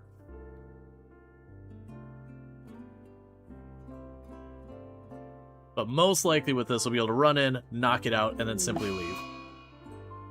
Alright. So we have a centipede birder, a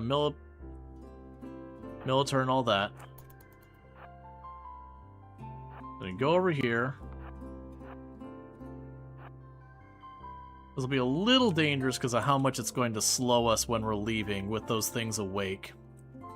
But I feel like it'll be alright.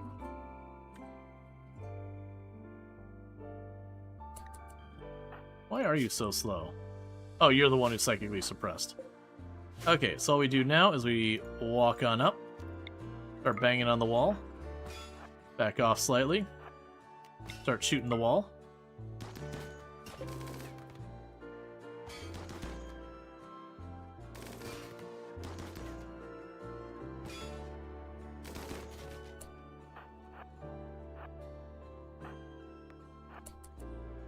Get in here.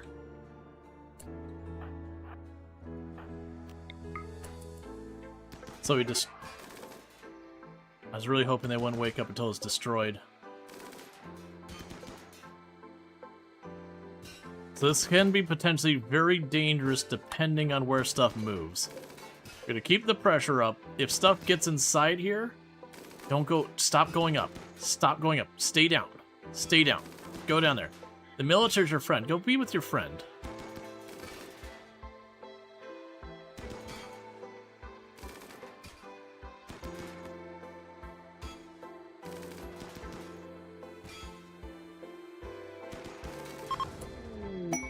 Okay. For components and all that, it is not worth the risk. Get up here as fast as you can, and then just get off the map. Go, go, go, go, go. Before stuff sees you. Nicely done.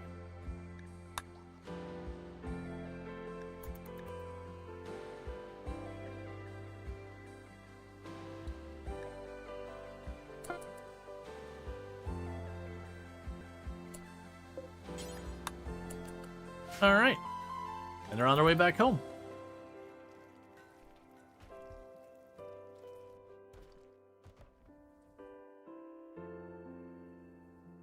And we're getting a bunch of stuff planted, which is good.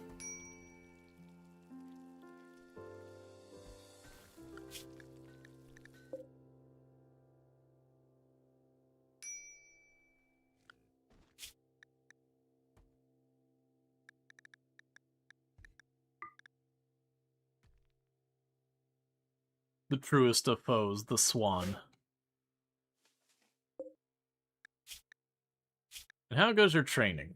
It's going well. And as I mentioned before, I'm just not going to bother training them to haul. There is an upkeep of training now, which does mean person spending a lot of time doing it.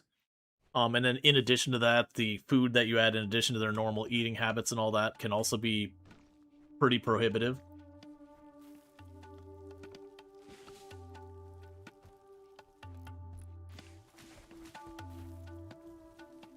Yeah, it's fine. Just keep on planting. Don't care what you plant, just get in the ground.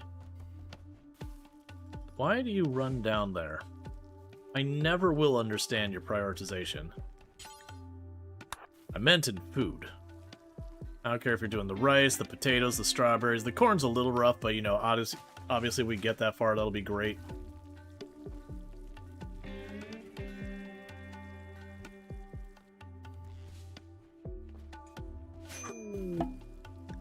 Okay, and we're also at a point that's been way overdue, which is operations install prosthetic leg left leg. Let's get you to bed. Who is my best doctor these days? Well, it's you. Who is my second best doctor these days? Do it. You almost killed Bob last time. You just go ahead and not almost kill Bob? That'd be great. Well, you didn't almost kill Bob, and the good news is the only injury you caused was to the leg we're replacing. So I am... Oh, wait, we have to make a new one. Never mind.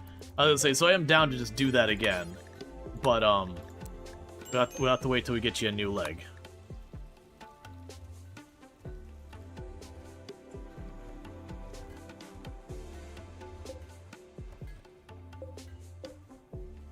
Bob has worked many a miracle in this colony. Surgery ain't one of them. Oh, I'm sorry. Bob is the one under the knife. Bob has worked many a miracle in this colony, but what's being done to them is a tragedy.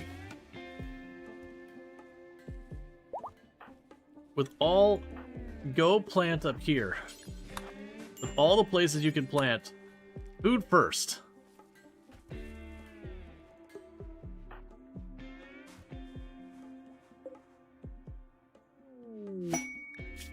Bloody Megasloth. I do not care about a Psylink Neoformer. I mean, it's only 6 Megasloths. We could tear them apart very easily. It would potentially give us the potential of getting psychic powers we might be interested in. Do I have anyone who's got, like, hypersensitivity? I don't believe we do. I believe there's a couple pawns we considered, we just didn't end up with them.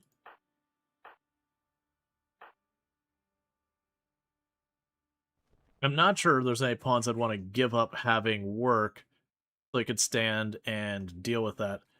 But Psychic Link for our leader might not be a bad move. Especially since you are using the Nerve Spiker, so as far as the raw damage contribution, it's not super high. And we're gonna be here a while.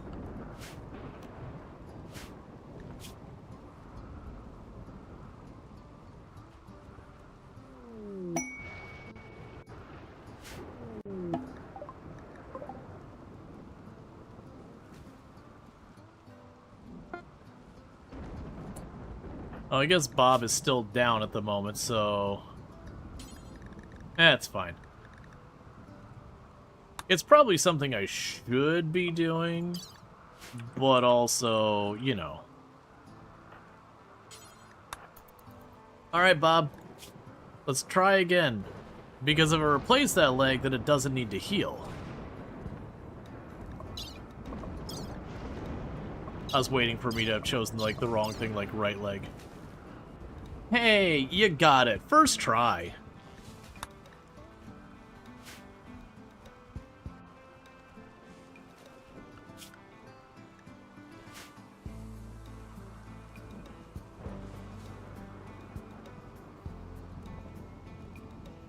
I do think I might accept this, and I do think I'm gonna wait pretty close towards the,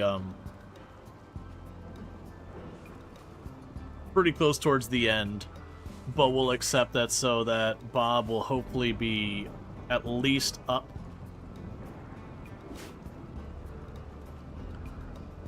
By the time, yeah, so Bob will be up and recovering. But I think we'll accept it, because again, it is 6 Megasloths. When you get mangled brain scars, do you try to cure them, or do you write off the pawn? Oh, there's so many ways to cure them nowadays. I cure them. Because you get brain scars, you got healing mech serum can do it, an unnatural healer can do it, a dip in the biopod can do it, murdering them ruthlessly, then ripping the skull out of their head, and then resurrecting them will fix it. Luciferum will fix it over time. You've got a lot of options to cure brain scars nowadays. It used to be the Luciferum was the only way, but that's not been true for a very long time. And we keep getting more and more ways of solving what were, you know, catastrophic problems in the past. Alright, let's do this. Accept. Architect zone. Expand zone nearby. Schedule, assign everyone to stay nearby. And we're going to wait till it's pretty close to the 9-hour mark. We do have our thrombos. They can also be nearby. They can help us with this by running interception if needed. I'm honestly counting on the amount of firepower we can throw into this. Probably taking down 2 or 3 of the Megasloths on the charge-in. And then just wiping the rest out when we get there. Granted, I don't really have as much firepower as I'm really thinking about. But that's fine.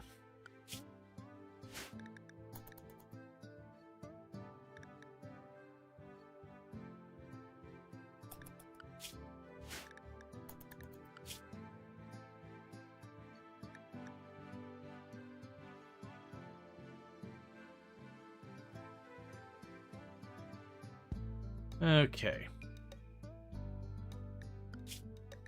Cool. And all of you are assigned.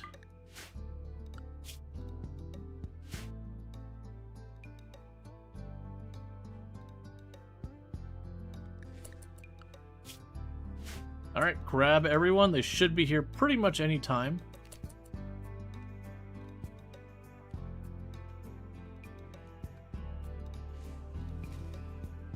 We just want to buy as much time. It's also clear weather, which is the best we could ask for being attacked by them. Because it means we won't have any accuracy penalties. Alright. So any moment it should be like, Mang! And a bunch of angry Megasloths will show up.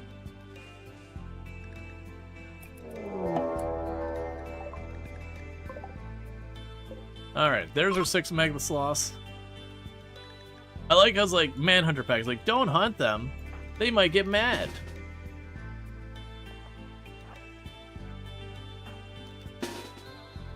Now, obviously, ideally, we'd be able to bottleneck them somewhere.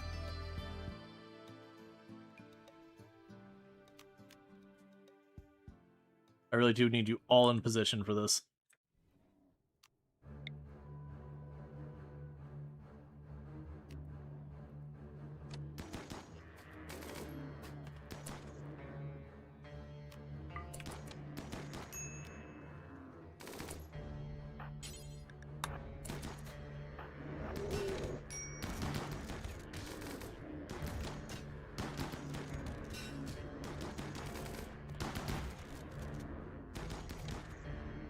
Only one way to get that melee skill. Alright. So you all got hit pretty hard. But you did all live. And then if we could just have you real fast.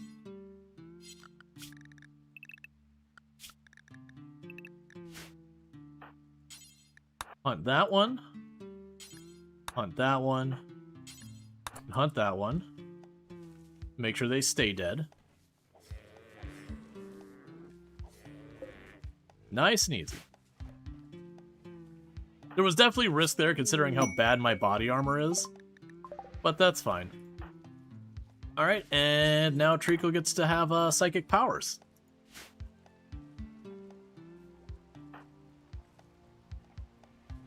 Oh, also... furniture.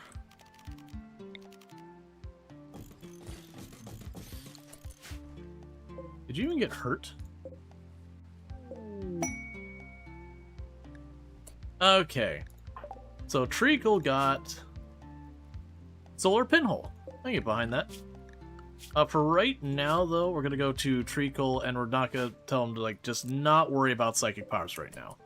You can start building them up, but until you got some good stuff, let's not worry about it. Oh, let me guess, those are outside your animal zone. Or the Thrumbo zone. Manage areas. No, those are in there.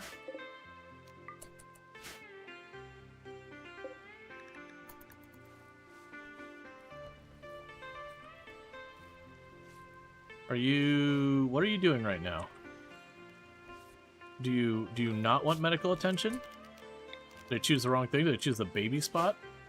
No, that's an animal sleep spot.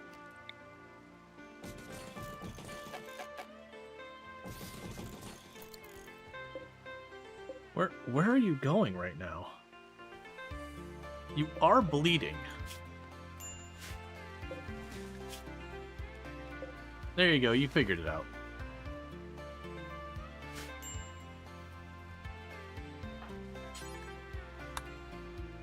Okay. That'll probably be a thing that I'll want to do is put a spot on my ship. That's the outdoor spot that we can put the animal areas and all that. So like something like make a way into this engine area that has a bunch of, well, not the engine area. Pretty much if I make a spot for like the mortars or something, put some animal sleeping spots there, set some medical. So anytime a Thrumbo gets hurt, we can very quickly patch them up.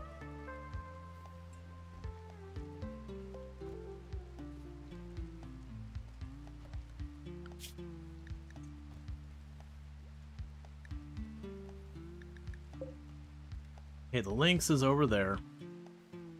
Did the Cougar go away? The Cougar's down there. That's fine.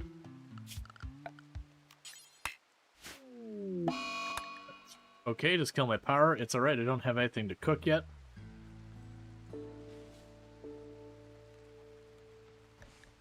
Right, and Treacle needs a meditation spot, and your meditation type is natural.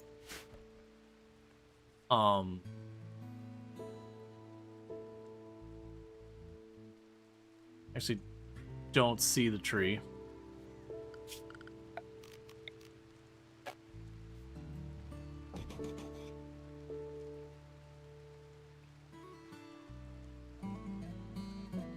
That's fine.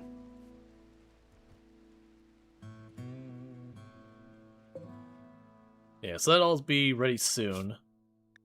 We do have a lot of hunting set up.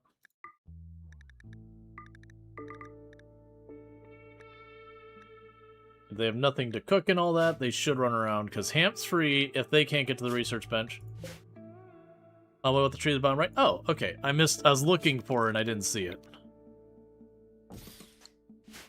That's fine. Either way, I don't have Treacle set to meditate. I mostly just wanted the thing on the right where it's like, you need a meditation spot. I want that to go away.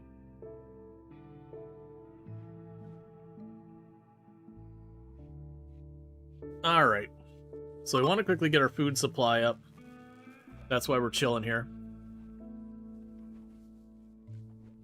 With our next major expansion on the ship, I probably will want to get some more bedrooms built. And I will also want to get ourselves to have, get a hospital online. Cargo pods. A bunch of free face masks, sure, why not? We can go orders. Paint building. We'll queue this up yet again.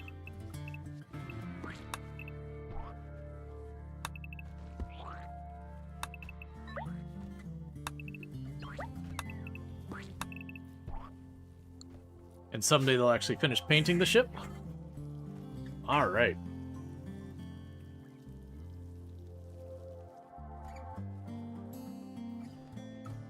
Yeah, because we got a bunch of them that are starting to reach tattered apparel, but granted that's mostly dealing with the flak armor, which I can't make.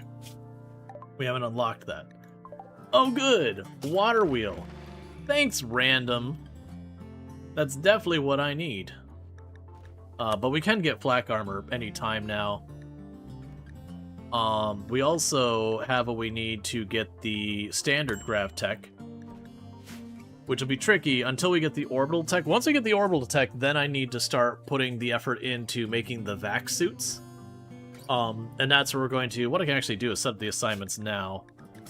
So let's manage apparel policies. So you got our Spacefarer. That's fine. I'm going to duplicate the Spacefarer and rename it Space Melee. About the only difference here is you can have... We have your utility, take all of that off, except the shield belt and a jump pack, and then go for you, and no... The jump pack's fine, but no shield belts. And then pretty much the idea is we do not want them to wear vac suits when they're not in space. So actually you can take that and do that now. Anything... let's see. No vac suit. I don't believe the vac suit helmet has a penalty, if I recall correctly. Yeah, the helmet's fine, but no vac suit. And same here. And that's because, yeah, movement speed minus 1.25, which is appallingly bad. But it prevents dying in space, and that's kind of a big deal.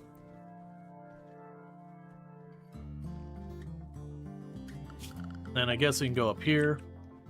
The dumping stockpile. Low, clear. Leave the rotten there. Animal corpses. Dumping stockpile. Low, clear. And then human-like. Forsaken travelers. Okay, I need to accept them, or we... Oh.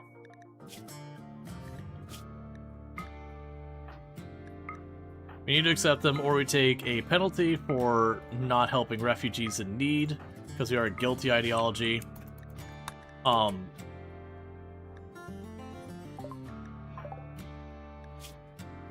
Oh, it's just telling me that she's already pregnant. I was like, wait, how did you get pregnant walking on the map?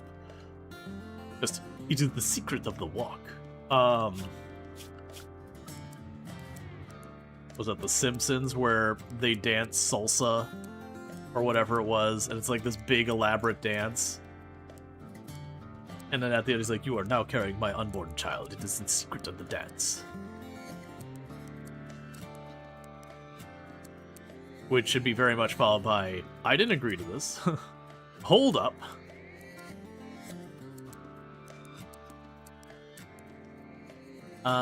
Let's even see here. I actually don't know what I'm going to have these people doing. You can help research, that's fine.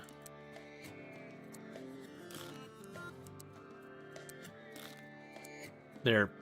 You know what you do? You fish. You know what else you do? Nothing. So catch are going to run into with all of these ones. Oh, they're going to be absolute peaches to deal with. Alright, So, I don't really have a way to accommodate 6 people so far as bedrooms. Also, we're basically out of food. So, none of that was great. And this is even having just negatives. Catfish escape, that's fine. So good news, we're right about to get our first amount of rice up here. Quest available, strange signal. Why is it that always shows up right around the moment that, oh, Alpha Thrombo's gonna have an Alpha Thrombo baby. Okay. That's not the worst possible place it could have appeared. Now, we can activate that, and there's a number of things it could stick us with. It could be site stealers, it could be a bunch of things. I guess in this case, to at least give these people something to prevent them from going absolutely nuts.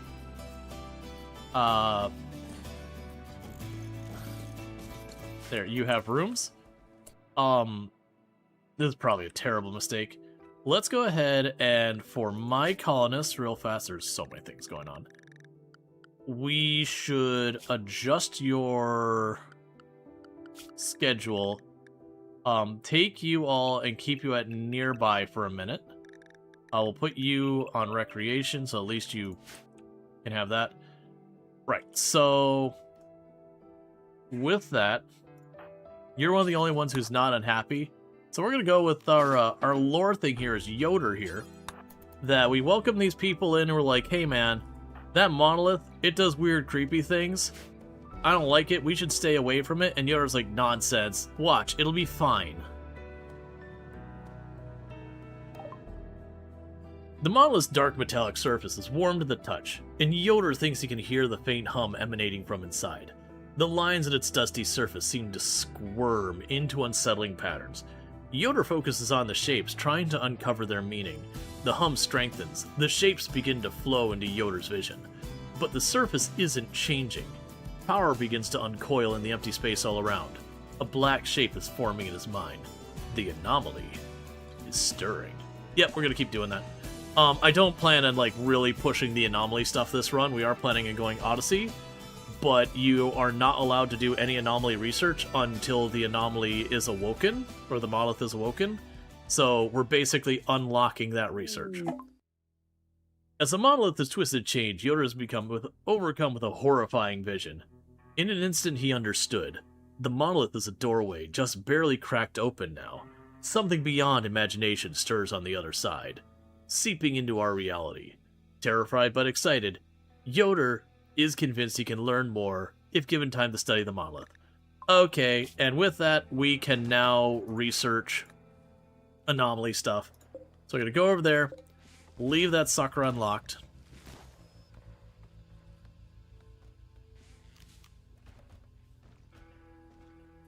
And on that, we're going to go ahead and choose everyone to be restricted nearby until we see what anomaly pops up.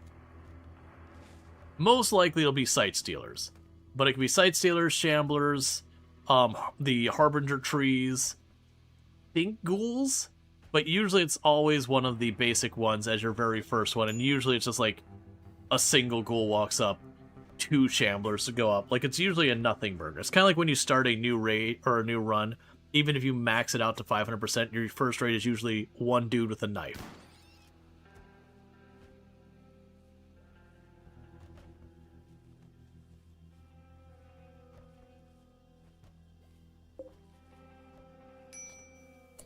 Alright, so we're going to have to do some stuff that's going to be pretty not great. Go start yoinking that up.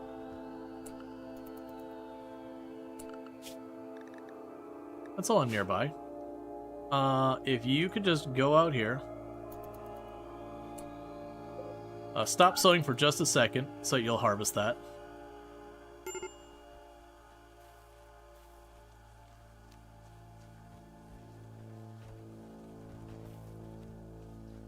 Trying to make sure everyone eats.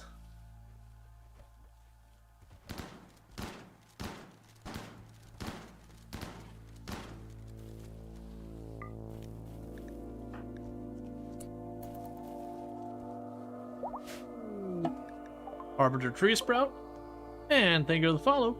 Welcome to the stream. Okay, so with that, the Harbinger tree sprout, we can go up here. And I'm going to create the corpse zone. And the one thing that I wish it didn't do by default, no animal corpses. Otherwise, have a good time. Alright, so with that, we should be okay.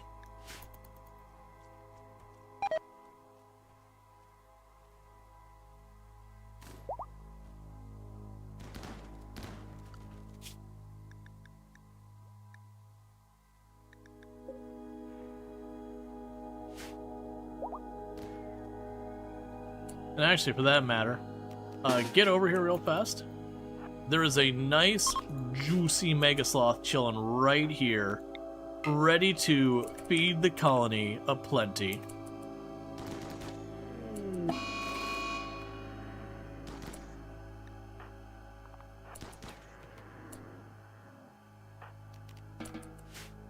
And there, that'll be a sudden influx of a bunch of meat. Major break risk because you're recreation deprived. Why are you always so Do I have like your schedule wrong and I've overlooked it all this time? You have recreation on your schedule. It's not the first time we've had this problem.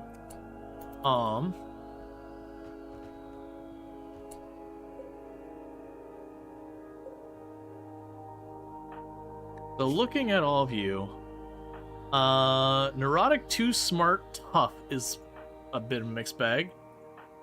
Yeah, so there's no one there that'd be like, that's the one. We want to get them. So we're just going to randomly do a conversion ritual on whomever.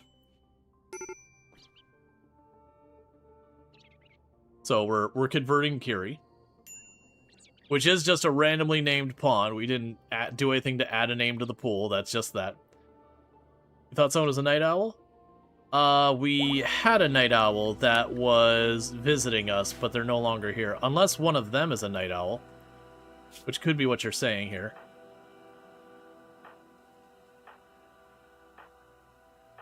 No night owl there. Just double checking.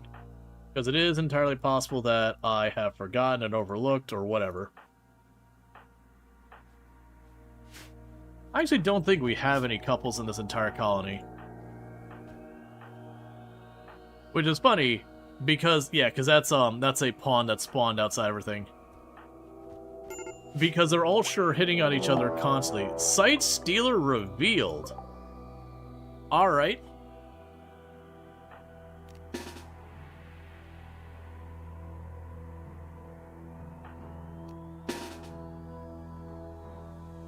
So duck back into the ship.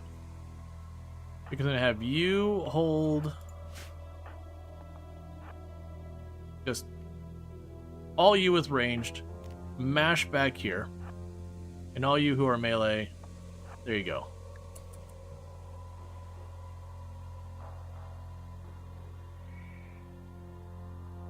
Oh, is the Sight Stealer going to gauge the thrombos? New research available, proximity detector.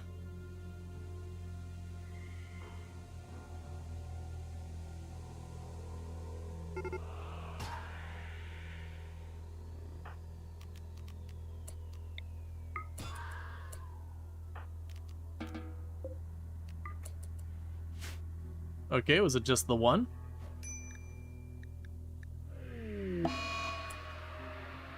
Yep, that's what I figured.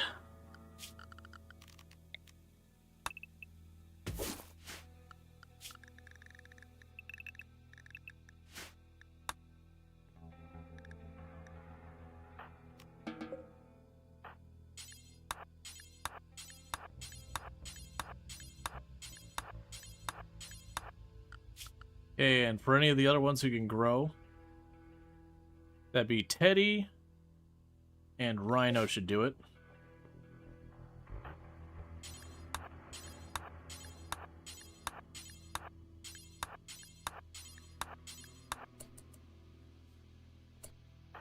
And all of you go out here and just spread out. I'm just doing that for a moment while we're grabbing food. Hey, Blue, hey, Blue Pastry. Or Blue Pasty, how's it going? Pastry. Alright, so the reason I'm spreading them out like this is we got Sight Stealer Shriek, which means we're going to have another wave of Sight Stealers. So I'm just kind of having them kind of act as interference, where if the Sight Stealers arrive...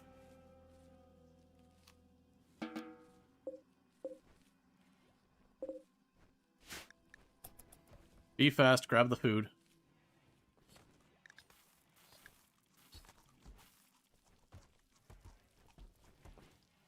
Be fast. Where are you going? Why are you moving so slow? Ah, food poisoning. That'll do it. And everyone else got to eat something. Except you, so go get your food. Because you are going to have them show up soon. I want all my people to at least have a meal before I lock them inside again.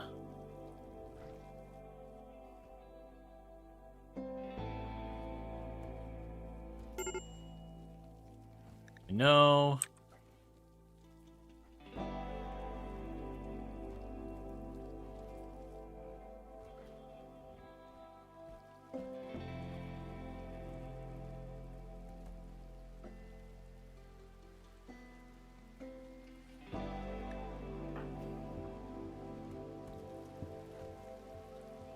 Okay, we got 15 meals. Schedule everyone inside the ship.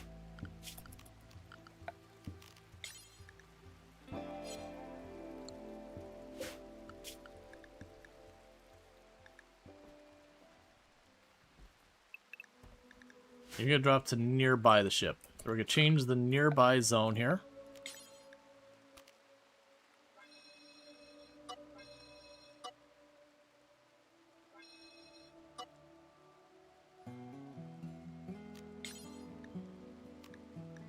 I'll change the nearby zone. Just be this area over here in the back. So that way if we need to help them and all that, they're fine. But also to try and keep them from eating all our crops while we're trapped inside.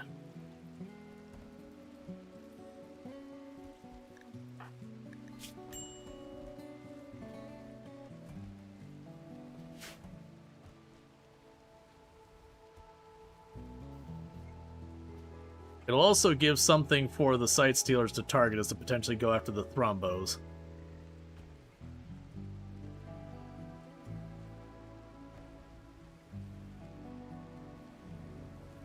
Because basically what's going to happen is eventually a wave of Sight Stealers is going to show up. It could be a couple, it could be a whole lot. It's kind of hard to tell at this point.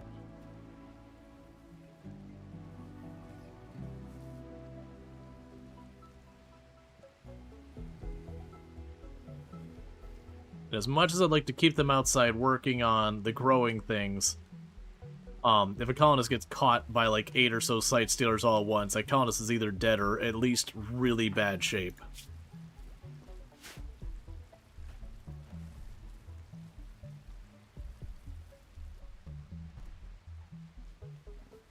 And the reason I'm staying zoomed in is you can actually hear them when they're outside.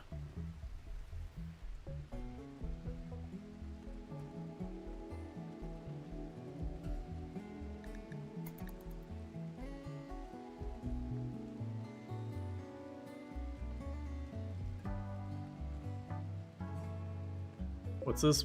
No, make to get rid of.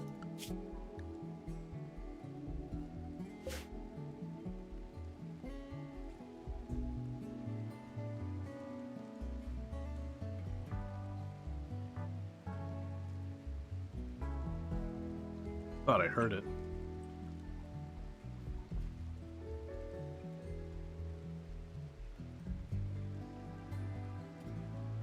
Could have been something else. Usually they're not exactly quiet. They're not loud, but they usually constantly make noise.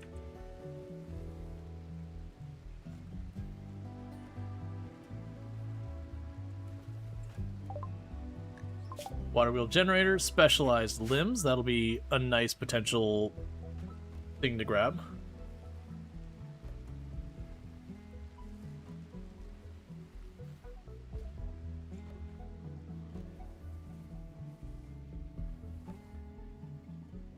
And this is actually the big thing that sucks about the Site Stealer event, is if your food is not inside your ship or like your base, you kind of need to hang out and wait for them.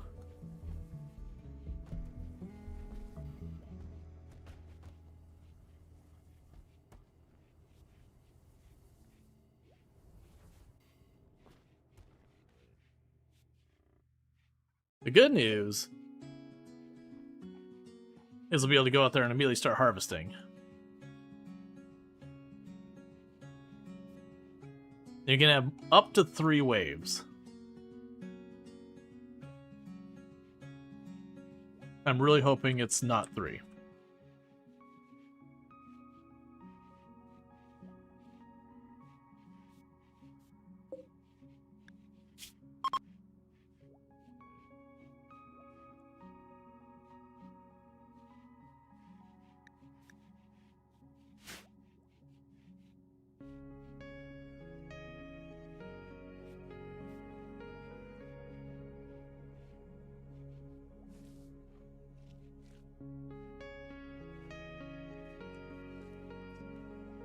Come on. Okay, they're here.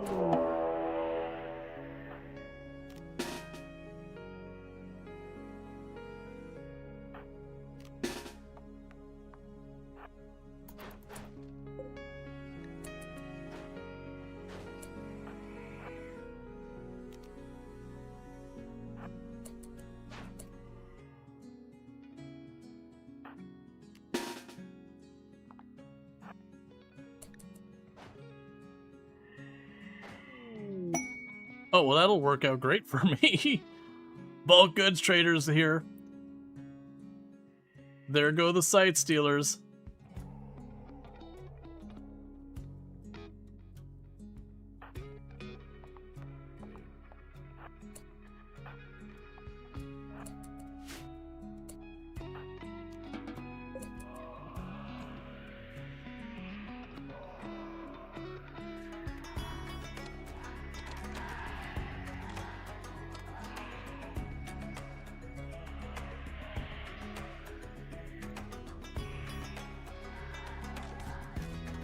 I'm hearing more noises down here.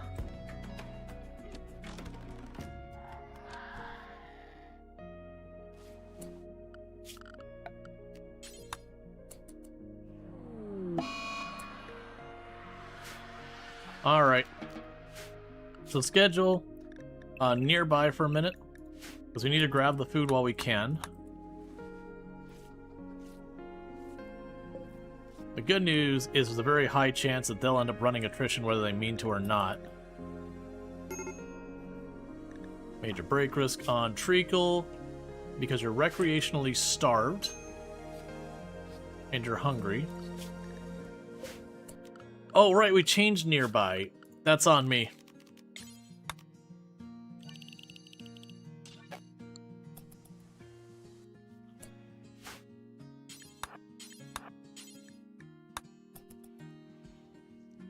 Get out there, start harvesting.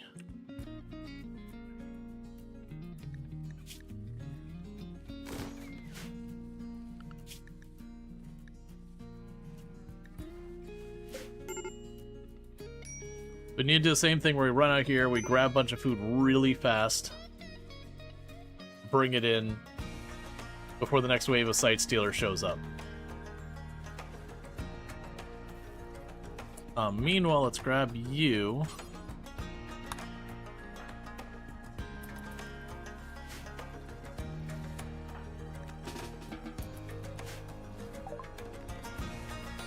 Okay, so for that matter, we can go here, get rid of all the trace amounts of leather that are all over the place. Get rid of this. Give me your corn. And your squirrel meat. We've already discovered that location, so I'll sell that to you. Get rid of a bunch of these worn out masks and all that. Get rid of a bunch of our worn out hats and all that. Worn out being very relative in this case. Alright.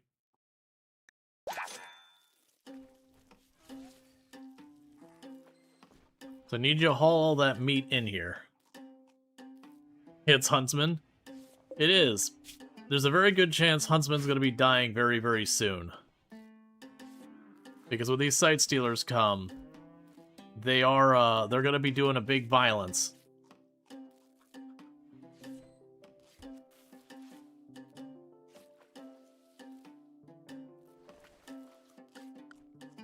I just need our people to haul that stuff in here.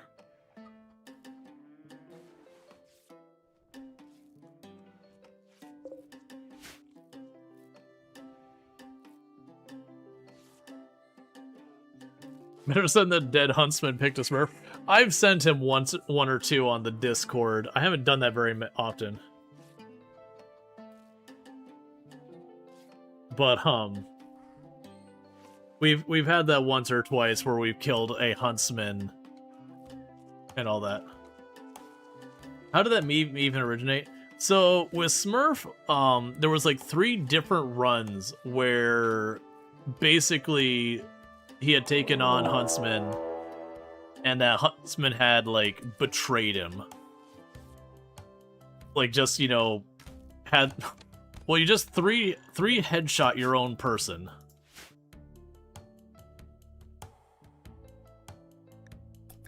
There's gotta be more than one.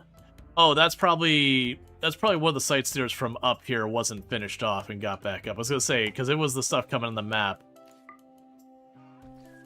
There should have been a bunch. I just need to carry that food inside. Once you carry the food inside, we're good to go.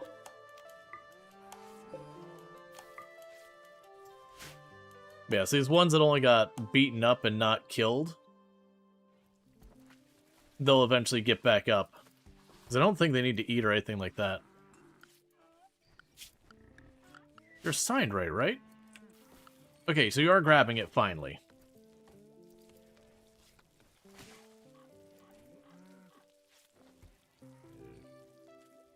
I'm playing a dangerous game by not pulling everyone in, but we have, like, no food. And there's always a chance it'll drag out, like, 4 or 5 days. And we'd all be killing each other with starvation by then. Can you just leave? You're also pretty sure none of the anomalies eat. I mean, I can just leave, but I have no food, and that's why we're staying here. I think he wanted to do a tribal sidecast run and had Huntsman. But the Huntsman, despite being tribal, can't use tribal meditation. Then there's a couple betrayals right after. Yeah, so it's just one of those things that, like, the same name came up multiple times, like, back to back, where a run was ruined by him. And that's where, like, the meme came from. Because, like, it was, like, one is a naked brutality that got off the ground, and then Huntsman, you know, went betrayal or whatever. You can always kill a Thrumbo? Nah, we don't need to do that. Alright, so schedule. Let's go inside the home zone. And animals inside the home zone. We should have enough food to last us for at least a little while. Even poor Drongo got cursed by Huntsman. Yeah, I've had once or twice that, like, a Huntsman has gone as from. Okay. So we've got... Don't do this. Oh, was that Huntsman who was the orbital beam targeter?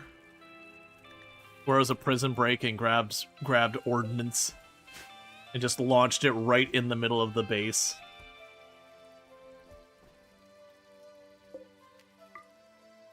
Yeah, I didn't have anything nearly that dramatic. There was, we had one character, Shrike, who kicked an anti-grain, but that was what we renamed it to. I don't remember what the character's name to start was. May or may not have been a huntsman. The odds are not, but still. They can be a huntsman in our heart.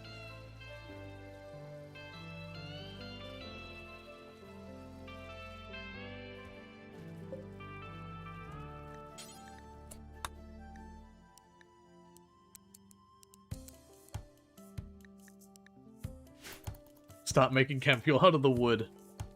I have that set to critical, and so it keeps me thinking that they're putting chem fuel there, and then grabbing the wood and bringing it up and putting the chem fuel there. I have enough chem fuel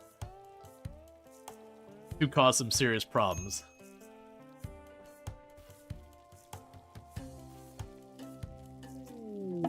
Join offer on Maddie.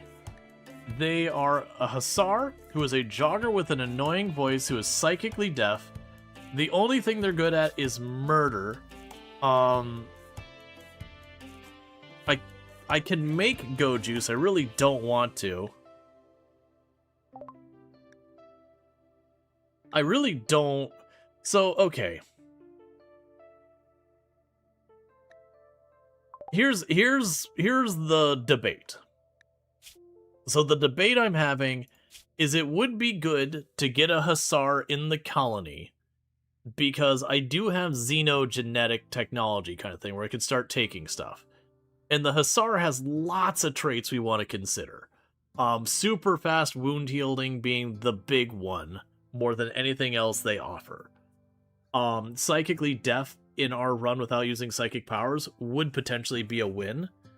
I don't personally do the Go Juice thing that much. Unstoppable is pretty solid. That they don't get stunned and all that.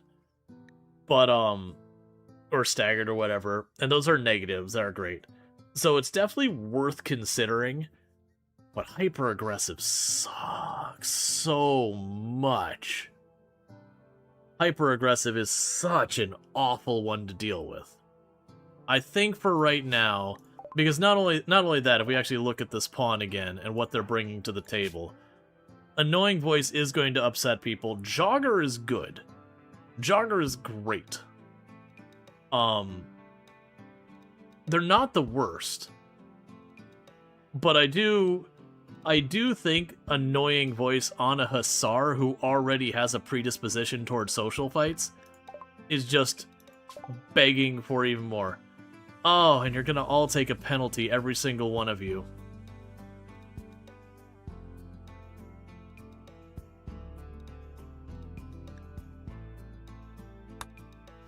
So we're just gonna eat that. Hey, can we do like some type of party or something? Hey, no, we can't. And the other one we would do is outdoors, and we're waiting for a wave of sight stealers. Are you gonna die already?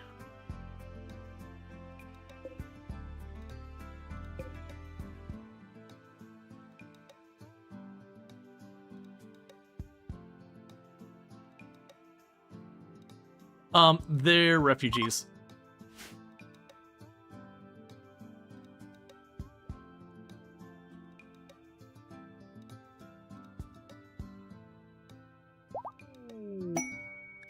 Maddie's baby prep. Maddie. This is not the time nor place to have a baby, Maddie.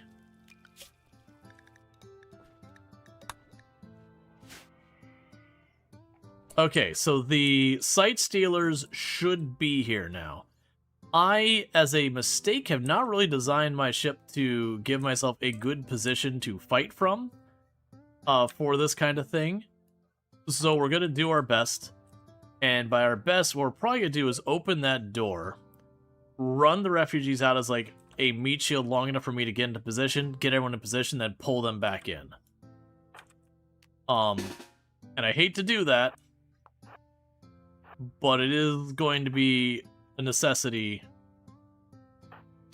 to make sure the people who are going to actually do the fighting have a chance to do the fighting.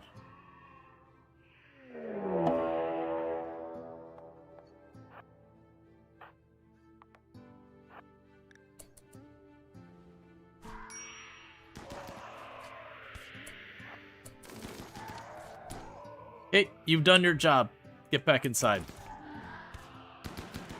I'm not trying to sacrifice you. I just needed you to absorb a little damage.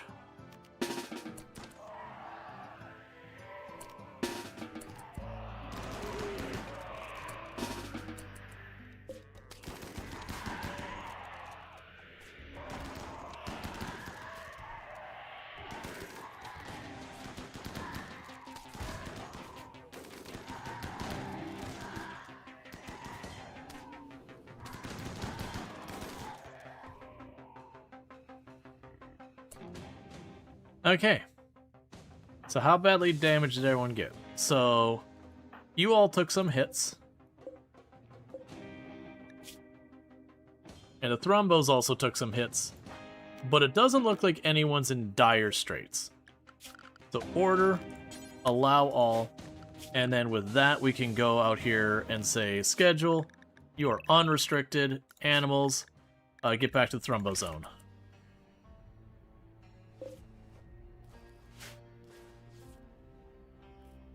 Meanwhile,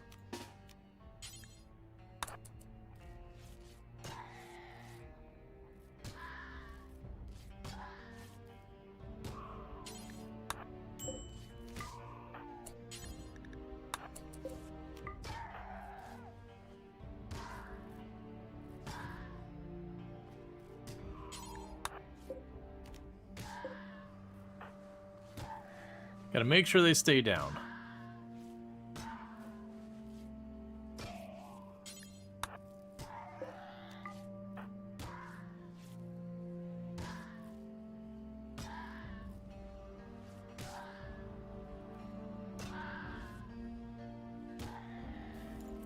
How are you not dead with as much as I'm just absolutely demolishing you?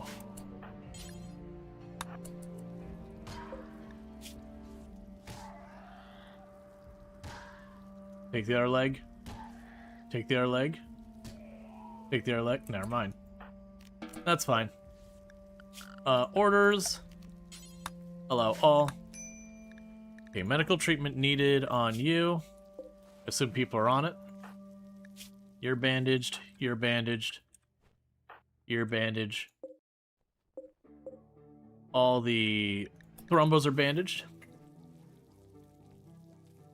That's a few. You don't want to see a lot. Yeah, no, that's not an unsurprising number for like this stage of the game. It could certainly have been worse. But that's kind of one of those things. The Sight Stealers are very weak enemies. We do need to get ourselves a position that I can kind of bottleneck better. Because what I should do is something like this. I should have this middle column open. Because then I can have 3 people hold the door and everyone else stand back and just blast out the front door. Maybe you can eat them? If you're desperate, yeah, you can butcher and eat them. Do I still have this set up to do that? Don't do that.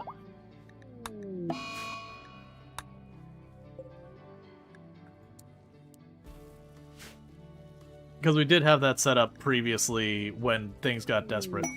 Chickens join. Excellent. I appreciate your contributions to the colony chickens.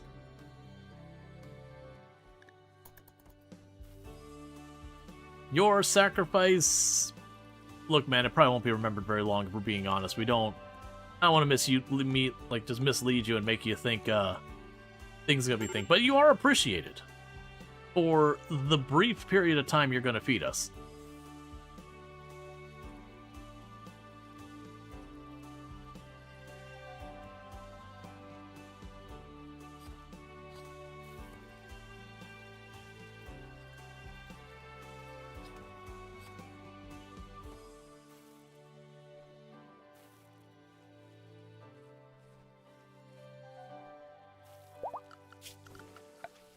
I guess floors.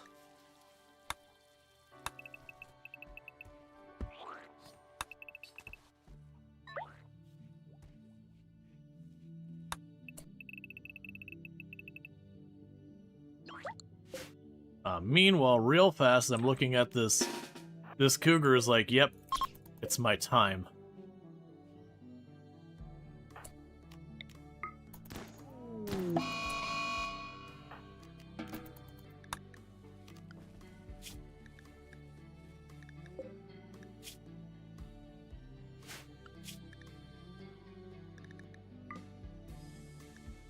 Okay. Colonist needs rescued. Maddie. Go juice deficiency. Well, that's not great, Maddie. Fire starting spree on Kiri.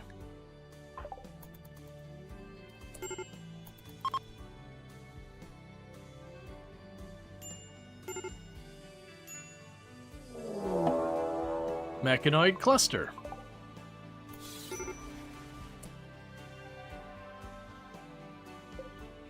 So EMI Dynamo in 9 days.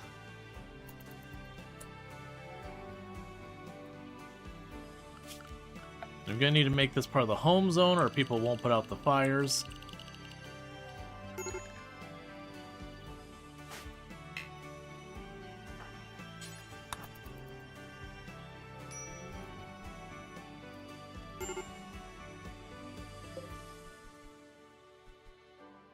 Yep, and we'll just have people follow Kiri around and put out the fires one by one.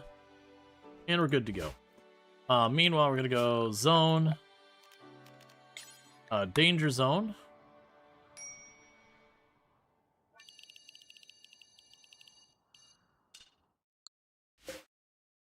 Alright, so it's a little overlap. So schedule, danger zone.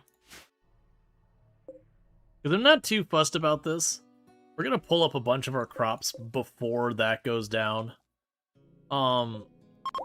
We have a mech capsule, we don't know what's in there. We've got a bunch of guns, but I can go to this side and just take them out of the fight. Yeah, so it's a question of what's in there. And then we have an EMP we can probably just shut down the centipede with. Yeah, honestly, if I give one of them the EMP and I just run down here, we could probably take this on not too bad. You're a Tesseron? The Tesseron's actually probably my biggest threat. Because it could get fire and then we get run around and cause problems. All the other ones shouldn't be a problem. I could probably EMP them down, draw them into melee, and just wreck them. But I probably want to go to this side, because if we go to this side, we can get all the guns so they can't shoot us. And then we have whatever's in here.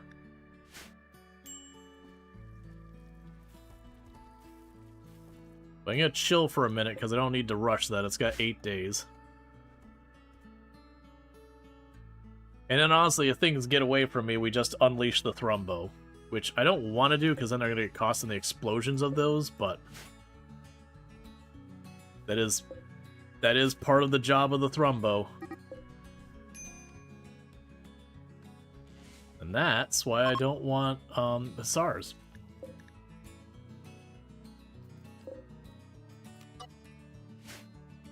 The meat-eating trees are eating well.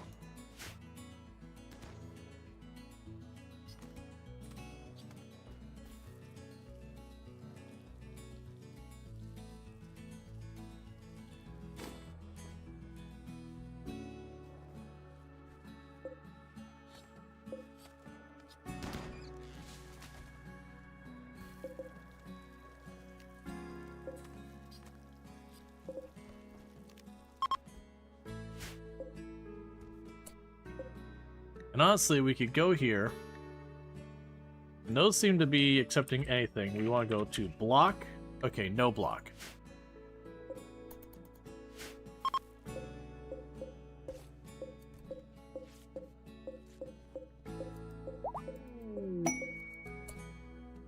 Oh, that's a conversion. That's cool. Link. And then we go here. No blocks. Takes a lot of shelf space that I'd rather have other things in.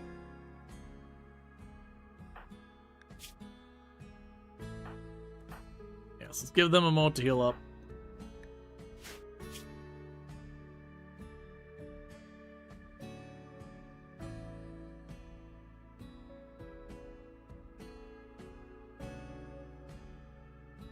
Okay, so they're only downed because their deficiency makes it so they can't get up while super pregnant. They'll be out of here long before it becomes the point where they go comatose. It actually kind of does work, though, because that means at least while they're being super angry, they're basically downed. Alright. The question is, do we go and handle this thing? I feel like we should. And like I said, I think my intent for dealing with it is going to be get over here, aggro them by just poking a wall or whatever. From there, the centipede will probably go up here. The scythe will probably just go right on through. And then whatever, this is the wild card. The Tesseron's the one I care about. And we can probably deal with that. And I think I'll have, like, Sosa or whoever grab the EMP to just drop an EMP. Either, probably, like, we'll try and get on the centipede is the big deal. The other ones will be here ready to, like, tie up whatever needs tied up. Let's do it. I think... Well, actually, one second. Let's let them heal.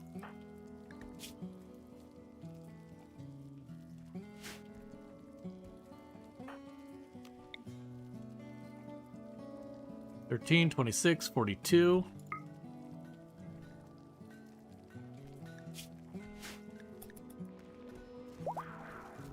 Alright, got another one converted. Because that'll help them with their mood breaks and all that.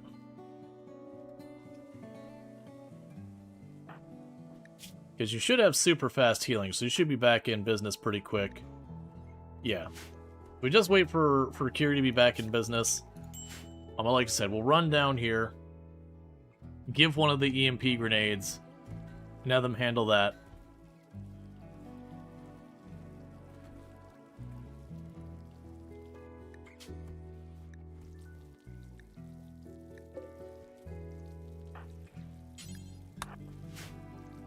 It'll be good to do that before we have problems. Bioferrite extraction. Cool.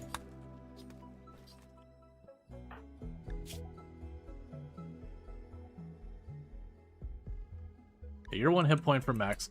Alright. Why are you upset? Recreation deprived. Joiner was not taken care of. Why are you... Just have a full schedule, recreation. I don't know why I cannot seem to get you to recreate, and I don't know what the deal is. Every time I turn around, it's like recreation deprived. It's because you're bored of everything. We need to find new recreation options for you. If I'm not mistaken, yeah, so I can't make the harp or anything on these. We just make a production spot. That'll give another recreation type. I normally got one by now, just from quests or whatever.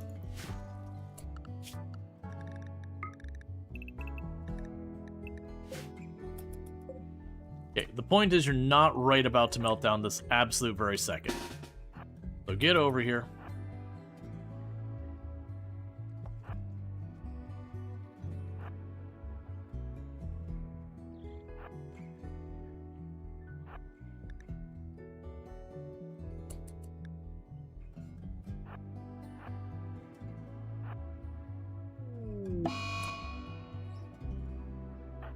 Never mind.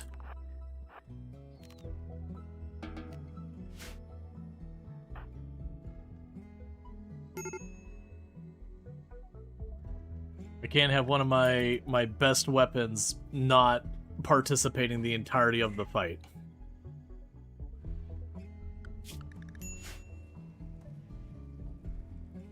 Oh. Well, that's annoying.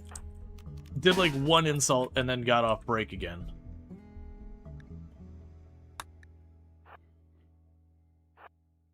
Okay. So we might actually be able to do is where the angle of that is. There's a good chance I can run down here and open up on the Tesseron. Yeah, no, that's the thing. It normally doesn't end nearly that quick.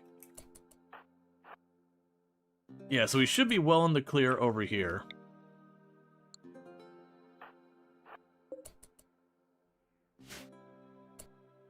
Yeah, because you won't have an angle on this. The Sosa can put the grenade right there.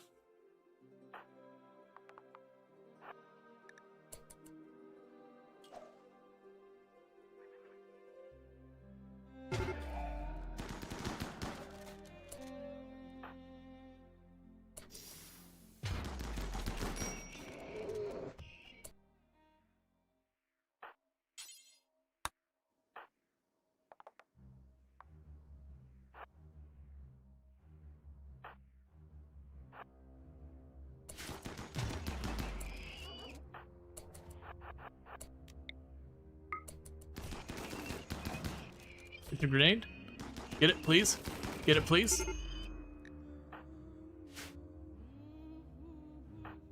Okay, get up there on that. The rest of you reposition here.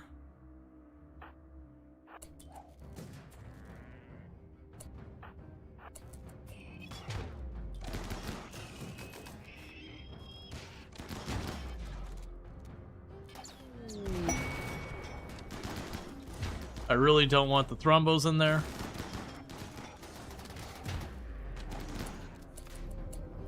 Okay. So can I get the thrombos to chase me out? The thrombos will be with Canahawk.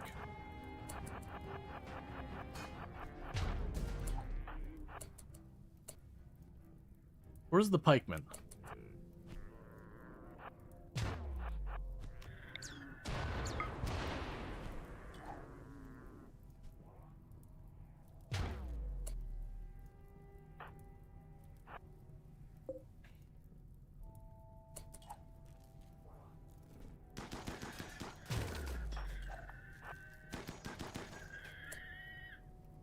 Okay, so we've got that one shut down. Now's where things get a little tricky, so we're going to run you up here.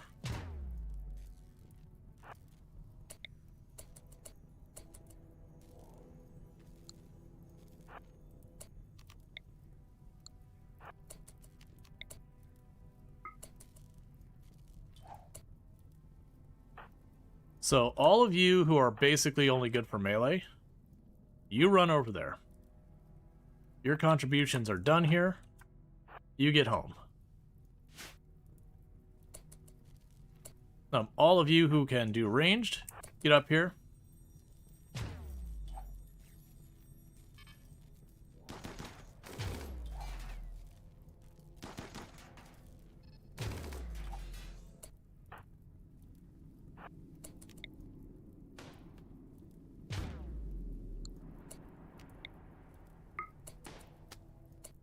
Save you.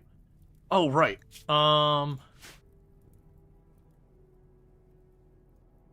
Arc, where are you at?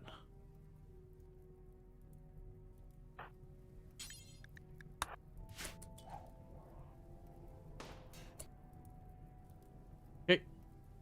Grab your ranged team here.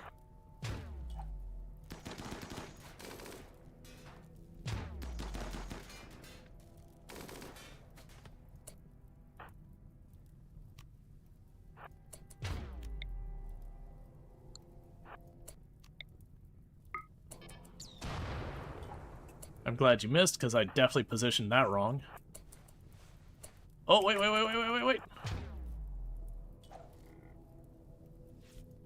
Please, for love of everything, get your shot. Please, for love of everything, get your shot. Sosa. Buddy. There, it's good. It's good enough. There, that's what I wanted you to do.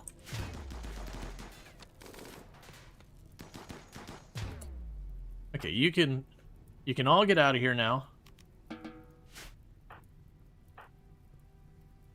Meanwhile, the rest of you just scooch on over.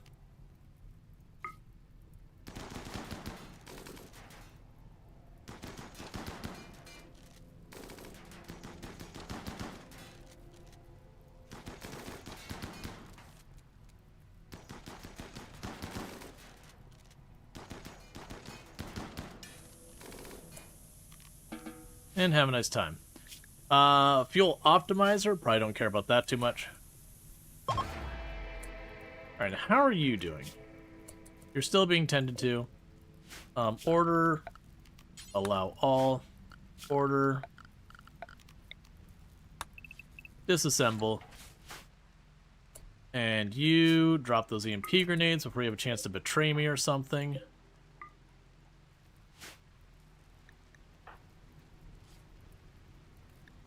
Yeah, no, I was so focused on, like, handling the fight that I missed that you were downed. Go ahead and... Oh, schedule on... Do that.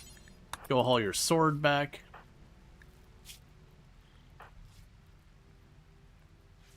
Okay, that's good enough to get you home.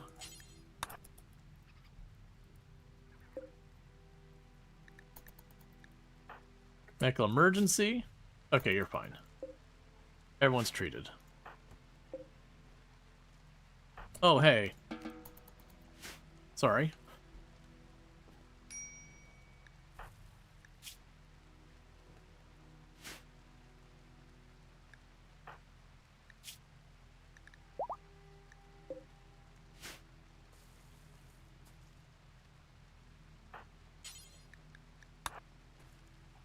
So feed you so you don't take like another penalty from starving or anything.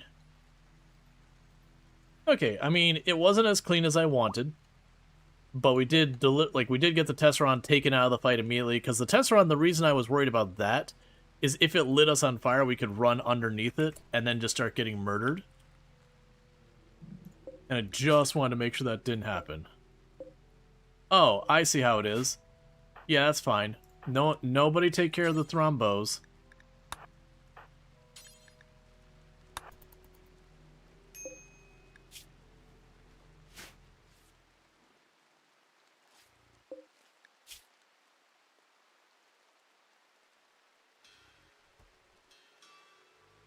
Did you...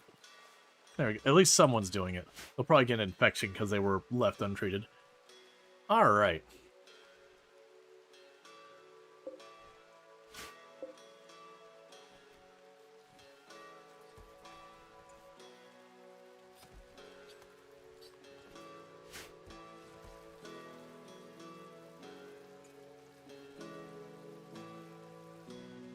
And they're now pulling up all the food, finally.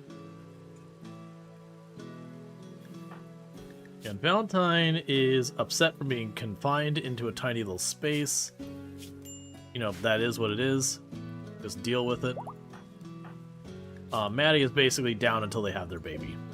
They can't leave the map on their own fruition until they have their baby. Or I get go juice. Which I'm pretty sure I don't have any go juice. Yeah. I got Luciferum, but no go juice.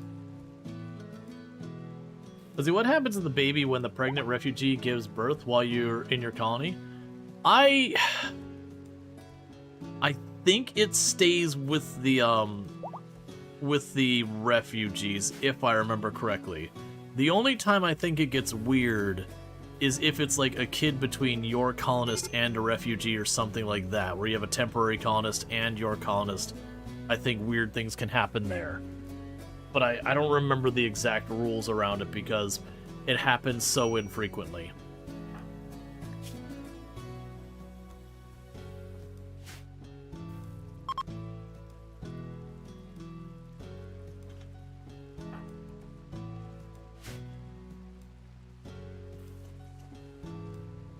You get a nose to pick which happens, I'm fairly sure. Oh yeah, I mean, I know that happens when they age. Well, yeah, either way. We can figure it out. Honestly, if they're like a full-on Hussar, I might No, they're gonna be a baseliner. Okay. I don't know how that works where you have a Hussar has a baseliner. You would expect at least a mix of stuff.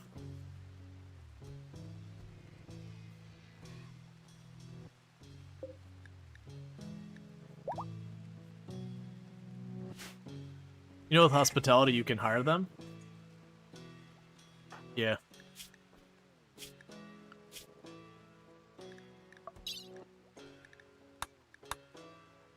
So in 2 days, they're going to get out of here.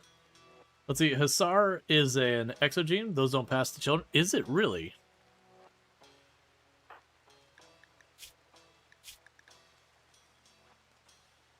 Oh, you're right. You're right. That is an exogene. I never noticed that before because of how infrequent it is I actually bring a Hussar with me. Because that very aggressive is one of, like, my least favorite traits in the whole game. I generally, when it comes to, like, my hierarchy of good and bad, the things that lead to social fights are pretty close to, like, the biggest absolutely not, don't like. Means you can de-Hussar people easily? Yeah, no, you can just make a Xeno... You can just make, like, a Xenogerm or whatever that just has, like, one thing on it to wipe out the other one.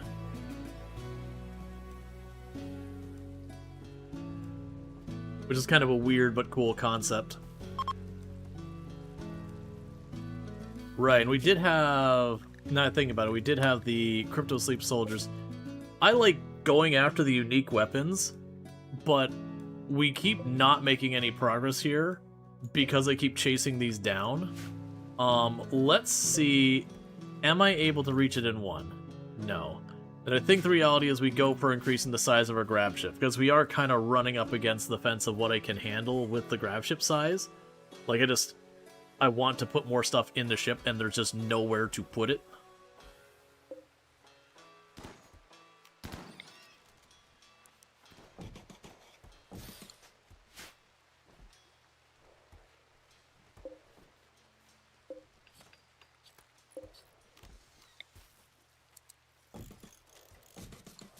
Why not just keep adding shelves?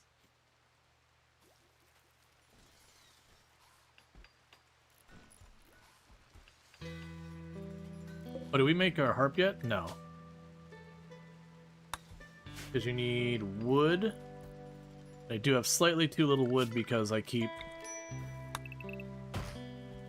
using it for stuff.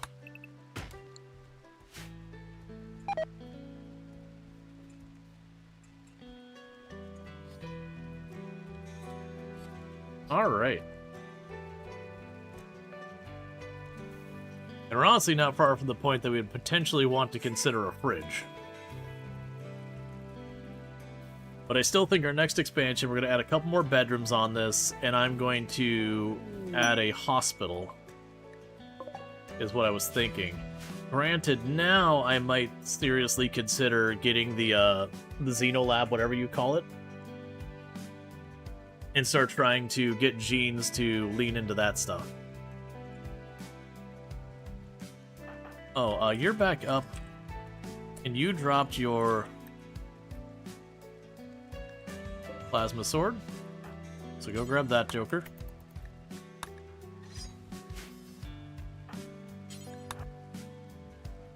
Alright. So let's see what we got here. Give me your glitter world, every last bit of it.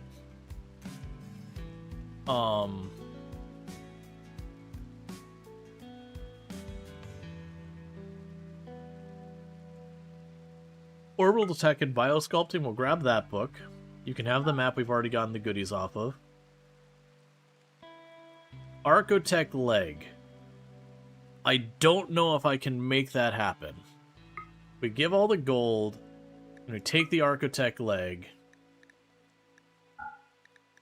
Sorry, the other way around. So we take the Archotech leg, give you the reinforced barrels, hold on to the shield core for now. Oh, I've got a lot of plasteel. I did not see how much plasteel we started to build up. Alright. Discovered launch site, don't care. Okay. Alright. Options, add... Install Archotech leg left.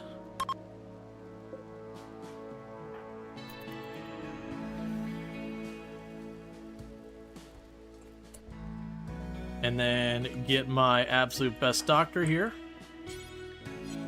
And this is one we're burning the good medicine. We are giving ourselves everything we can do to make sure that happens. Is it a little bit of a waste? You betcha it is. Am I doing it anyways? Abso-freaking-lutely.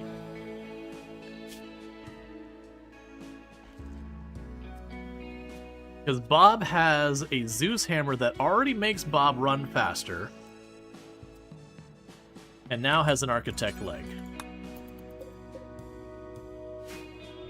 Oh, is there someone else I saw who had a peg leg? You have a prosthetic leg. We already have a prosthetic leg to spare. Yeah, and everyone else is fine. Alright. Architect leg. We basically wiped out our entire money to make that happen, but I think that was the correct decision. Because Bob here has psychic speed and is going to get architect leg. I'm expecting to see Bob make some moves. Wherever I need Bob, Bob will be able to be there as fast as possible. We gotta wait for the wooziness from that to drop off. And we'll see what that actually ends up being at the end.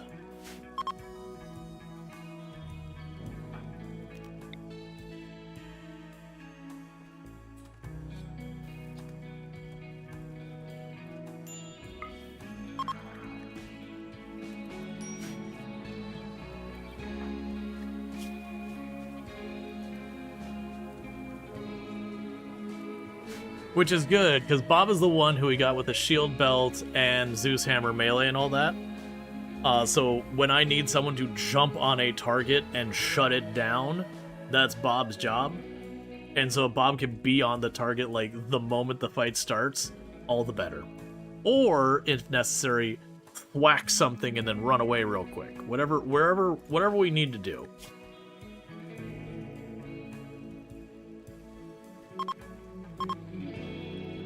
I'm curious how fast we can get Bob. That if we turn around and on top of this we get the very fast from Impids and put it on Bob.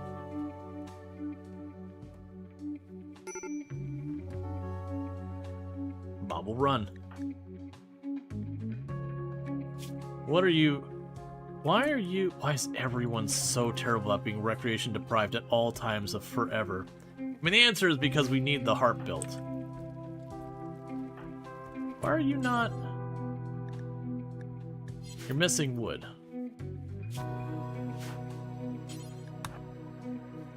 Harvest the oak.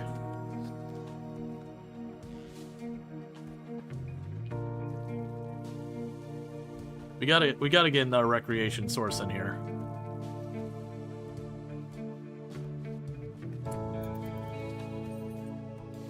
You know what? That's fine. I don't care who makes it.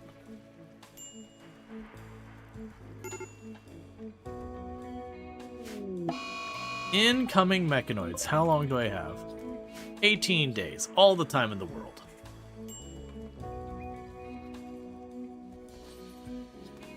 Because it'll be good to get the refugees off the ship before that happens.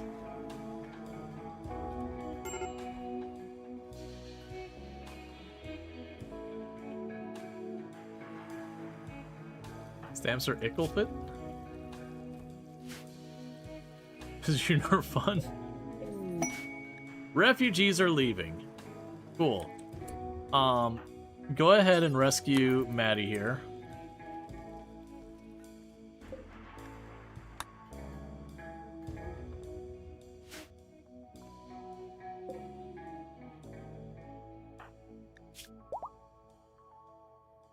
Quest complete. That'll boost everyone's moods. And have you prioritize crafting because we got a lot of people are continuously getting upset. So I'd really like to get that harp in here.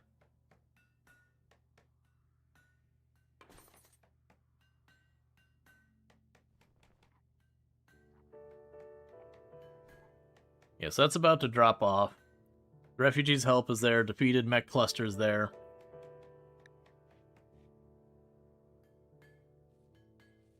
Equals a Chaya's way. Chaya's way of saying little. Gotcha.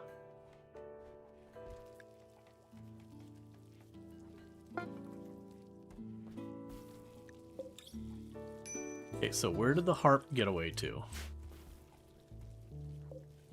Hey, it's actually good.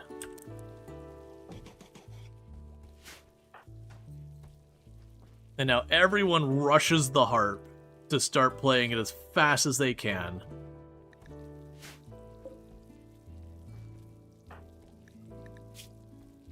just to smash that recreation score as high as they can, as fast as they can.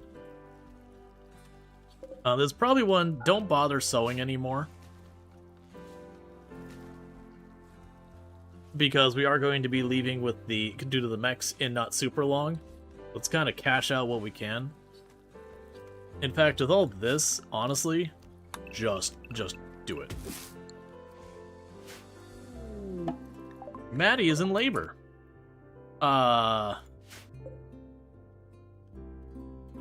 not allowed to help you? I'm not allowed to help you? You're just, I guess, on your own? I guess because they're a guest, okay. Well, sorry, Maddie. RimWorld says you're on your own. Because you are not a member of the colony, I'm only allowed to spectate as you struggle yourself. You got this, Maddie. Come on. Hey, you had a healthy baby, I hope. Did you have a healthy baby? You did have a healthy baby! Congratulations, Maddie.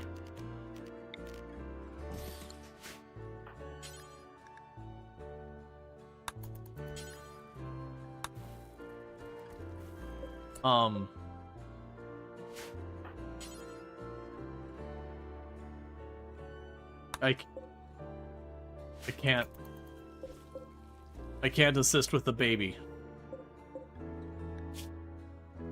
I'm uncertain what to do here. Alright, we will not, I mean, the baby might die, but we're gonna at least try to save the baby. Bills. Baby food. Do until you have 10. Drag that up there. You can adopt it? Oh, we can adopt the baby. That feels a little grim to be just like, hey lady, you know, you just had your own baby, you're here, it's our baby now. I mean, the alternative is I allow the baby to just lay there and die, and I don't feel like that's what I want to do.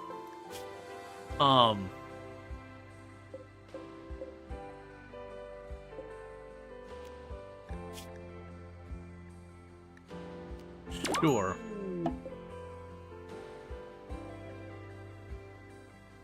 The world is hard, baby. You're on your own. Good luck, have fun. So we have adopted the baby. So let's go here. Feeding. Urgent. Help the baby. Take the baby to a safe place. Safe place. Furniture. What do we even have here? Marble. It will give you a marble crib. That is certainly... Sure, you can go in the lab. They're making that baby food right now.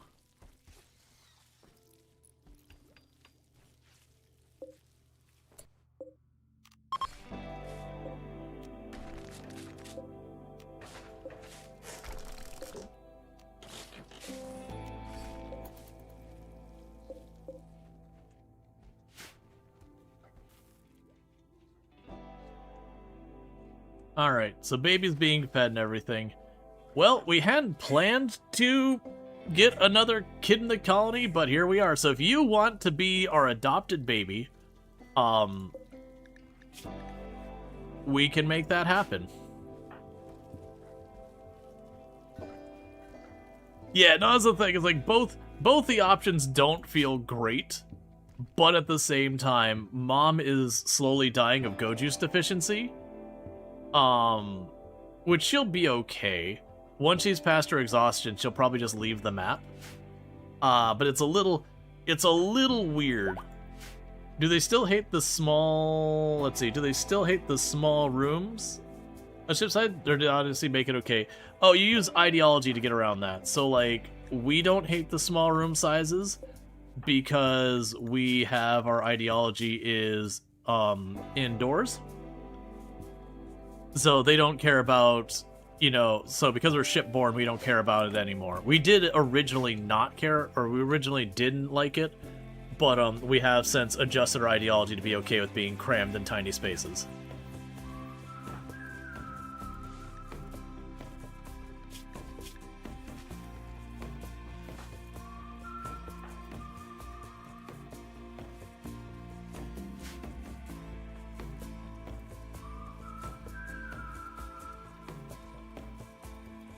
Alright.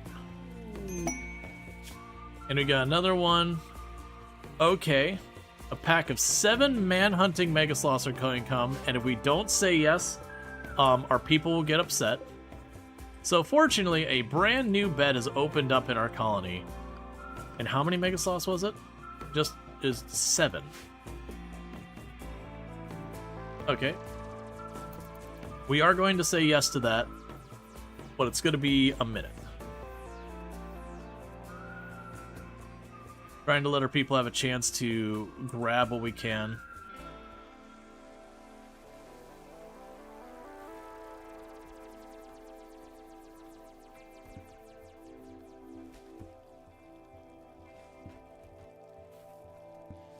So we're definitely in that phase of urgently needing more bedrooms, as we are having our guilty ideology forcing people on us. All right. Accept. Schedule. Nearby.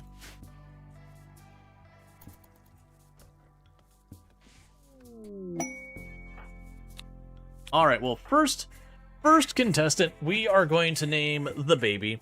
And the baby's gonna be Marguerite. That'll be the nickname, because that's what actually shows in the bar. Marguerite. Welcome to the colony. Huh. And the brand new night owl 9-year-old child who is going to show up here. You're probably not going to have the greatest upbringing, because you're already 9. And that one is going to be M. Gallo.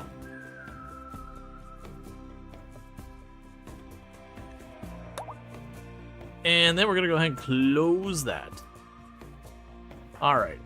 So let's get your schedule figured out. So you need full schedule recreation. And you will need to sleep from there to there. And M. Gallo, you are about to have a whole bunch of scary, horrible things chasing you. So I'm just going to casually need you to grab an assault rifle, as we expect of all children in our colony. You need to run way faster, buddy.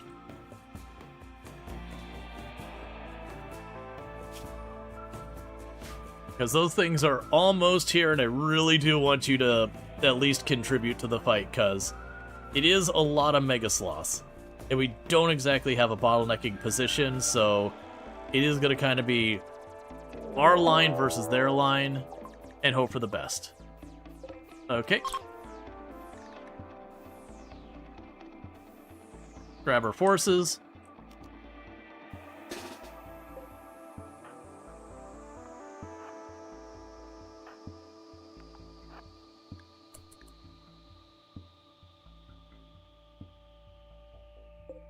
Really hoping one of them has got like lots of health problems or something to slow them down, but I don't think we'll be as lucky. And they also try to position down here to...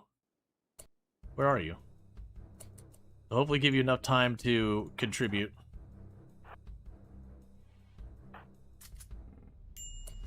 Alright.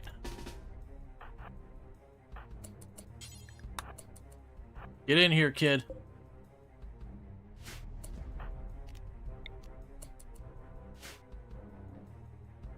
Everything you've got.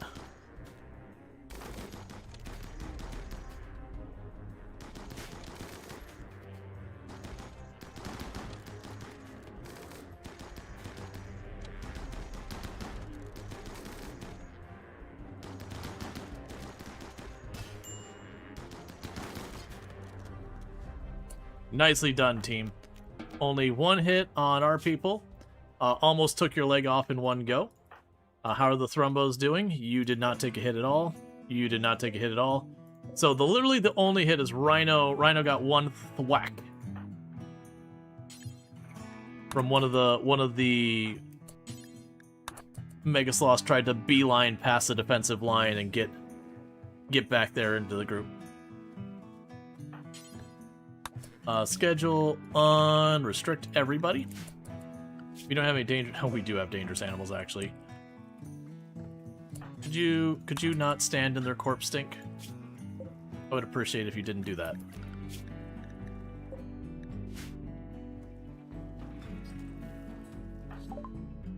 Specialized limbs, biosculpting is next.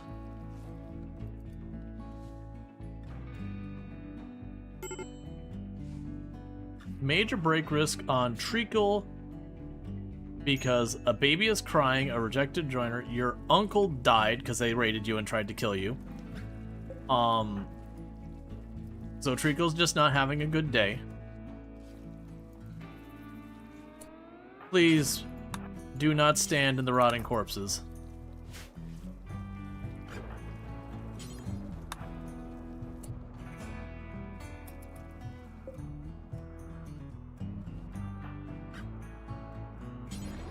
There we go. Get them all out of here.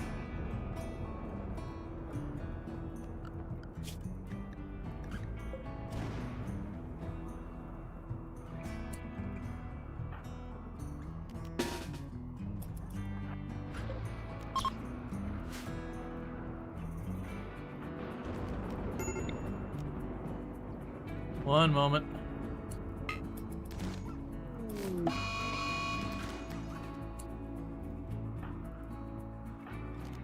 Because otherwise that thing is absolutely going to go and hunt.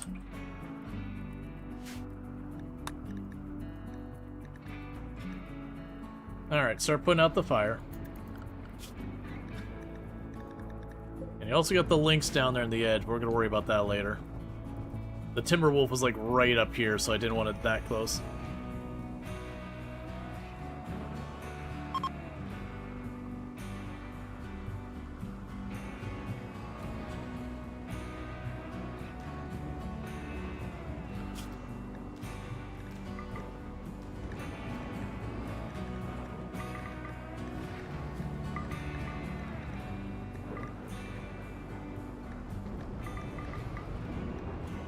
Alright. We got your schedule work-wise.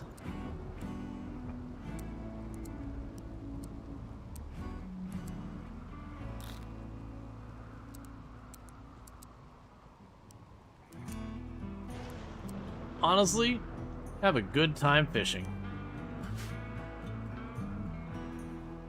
Right, and we don't have room for other stuff in there. And this is all a mess. Is my storage actually full?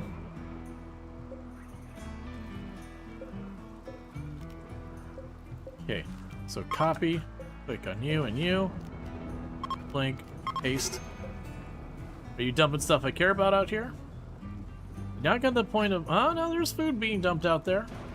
Okay, so it looks like our storage is pretty much full.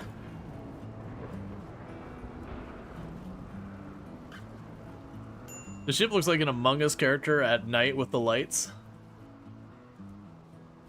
I can see like the one little visor thing there.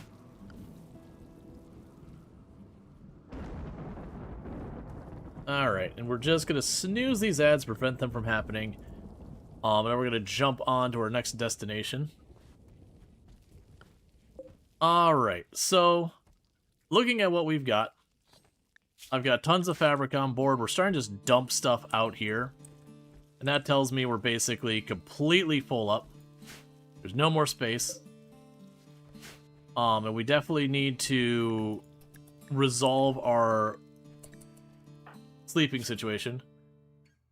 How bad is the claws? Alright. Let's give Rhino a chance to recover real fast, because the next one we're going to is a grav core situation.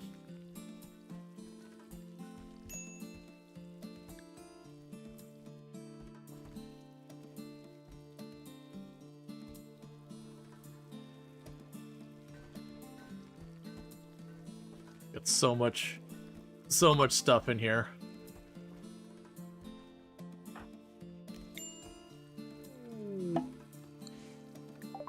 Alright. Hamtree has had a breakthrough with the monolith and believes the monolith is conduit for psychic energy, connecting to some distant location. However, he is unsure where or what it connects to. Hamtree is convinced that by studying the anomalous entities, he can find a way to close the conduit or learn to harness its power. The monolith now provides more knowledge when studied. Oh, you know what we need to do real fast? Prevent cutting. Cut. And if I can go quickly have our trees cut down, and then if they give us any bioferrite, we'll take it.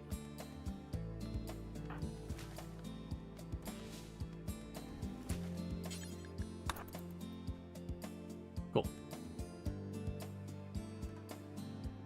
Because I already got a little bit of a stack in there, it should go and put on the stack. Nice. Alright. So with that said, you're mostly healed. Let's get out of here. Because the ship's full, and when the ship's full, there's no reason to stay.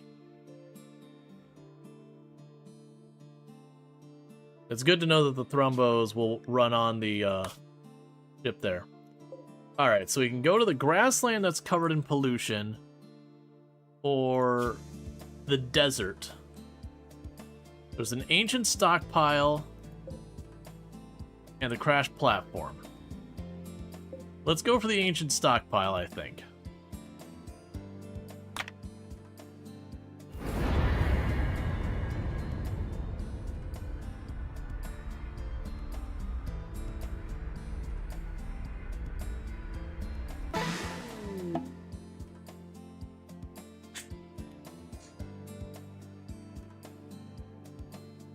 We keep rescuing children.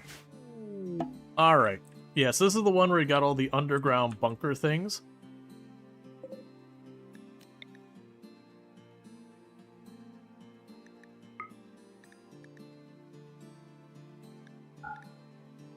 So we can put it here. That's nice and center map. I can park the ship right here.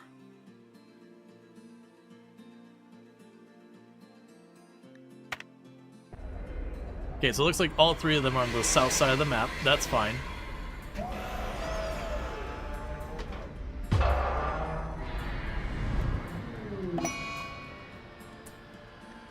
Minor grav crash, and then we detected another grav core. Alright. So put down potatoes there. Got plenty of medicine.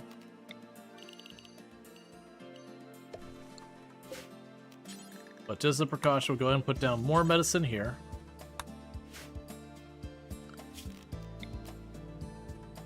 It's very much not a very usable area for anything. I'll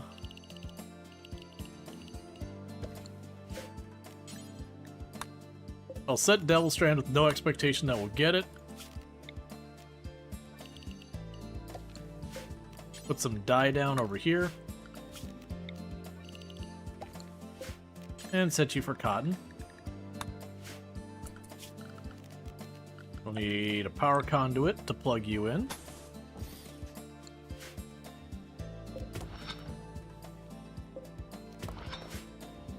Queue up the jade, zone, dumping stockpile. Low, allow all, except rotten, and no human corpses. Alright, so let's take a look around. So we've got all these. There's an ancient danger down there.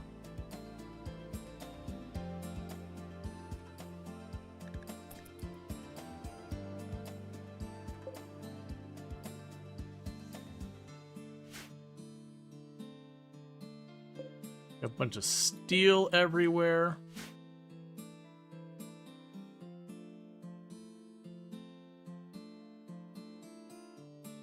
There's a bunch of steel. None of it's in exciting places and all that.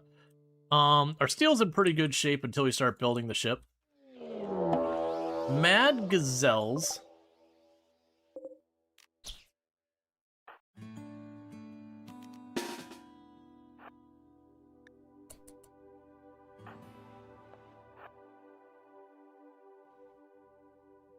in position as fast as you can.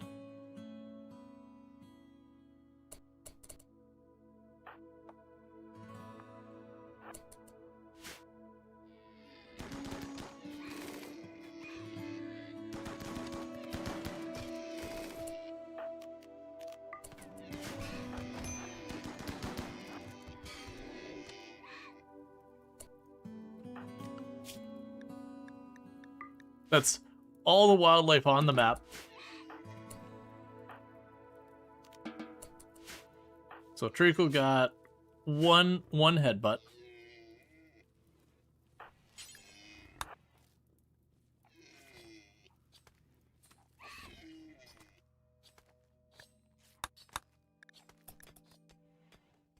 Alright, so somewhere underneath us is going to be another grav core and more grav plates.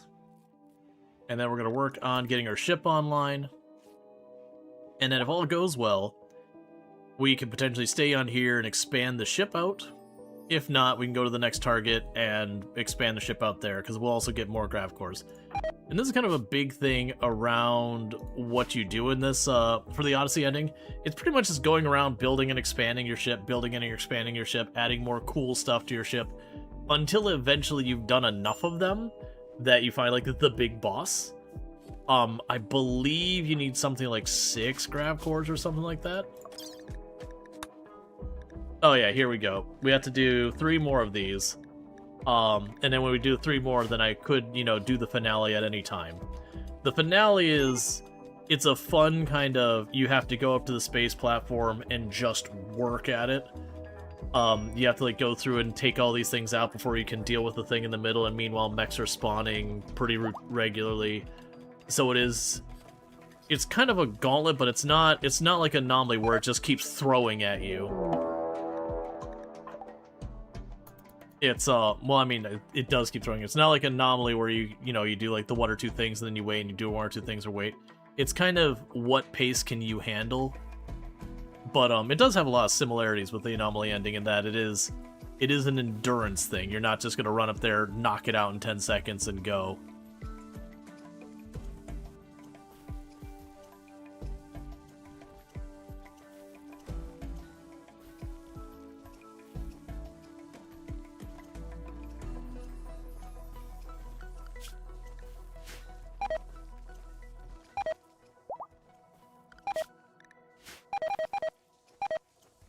Yep, so all the meat is starting to rot.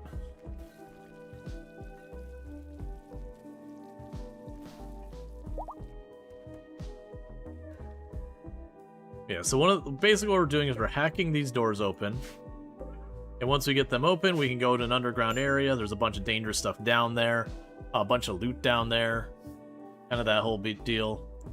That Ancient Danger, there's not going to be a whole lot of ways we can kind of abuse or cheese it.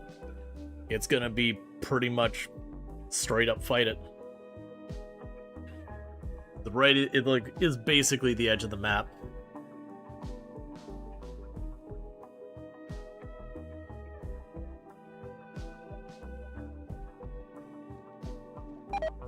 I don't actually have Treacle set to do meditation. I've turned that off.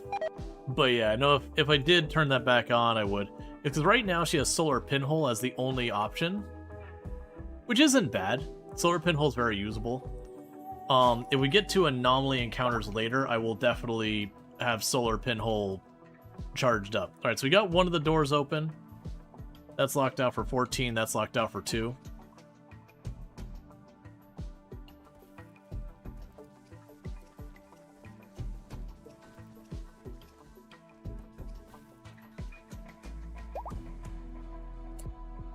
Alright. Draft you. Everyone in the hole.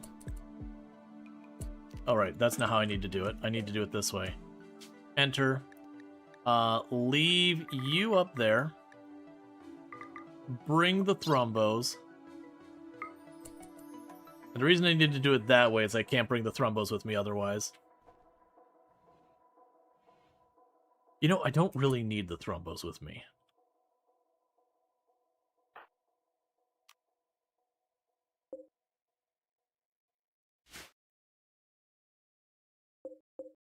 Cancel, enter.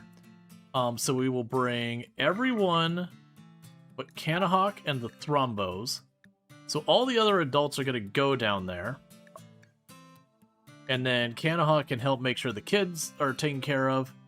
And the Thrombos are available. That way, if we have like a raid happen while we're down there, even though Kanahawk won't be able to handle it entirely on their own, with the 3 Thrombos up there, there's a very good chance that Kanahawk could at least kind of hold the fort for a little while. What is your movement speed up to? 136, nice.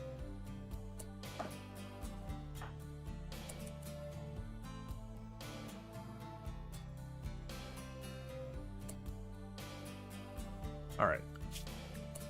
So we're waiting for one of our researchers to get down here.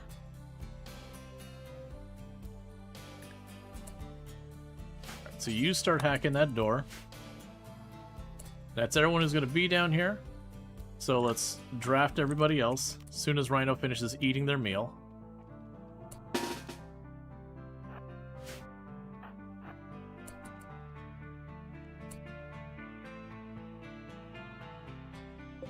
Okay, and with that, does that cancel if I do that?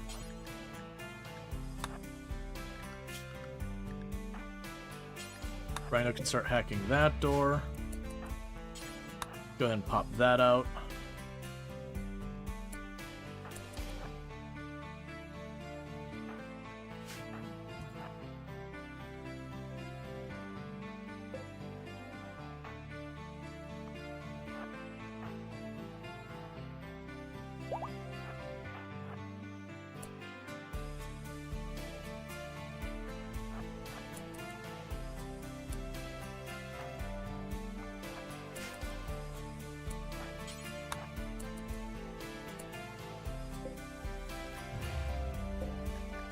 Okay, and don't care about this.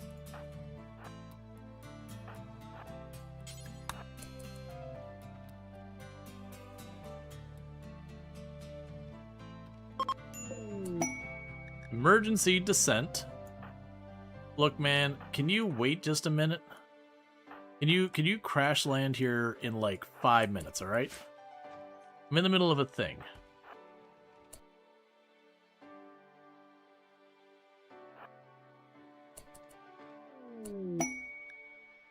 Okay, we open the blast door way up there, so you start hacking this door.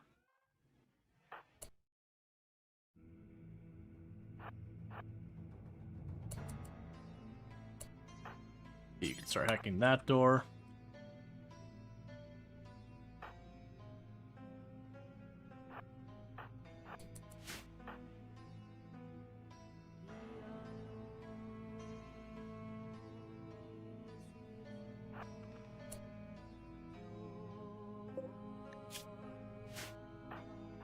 Okay.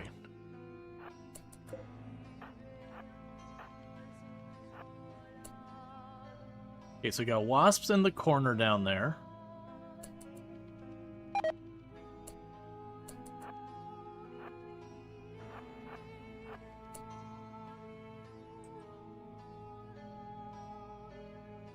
Okay, we got the wasps in the corner. I'm not loving this part. Wasps kind of suck.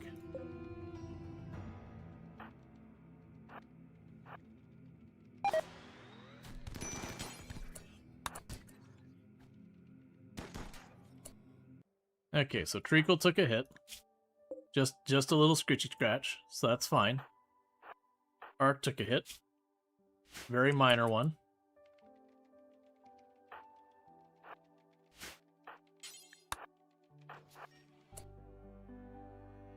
Okay, we've got that in the corner. We got Glitter World. Let's have you pick that up. Okay, so all of you get into this corner, including you.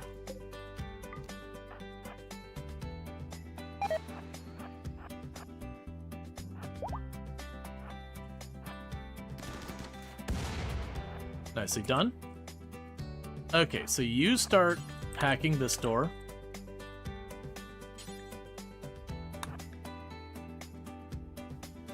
Okay. So run down here. Oh, you haven't...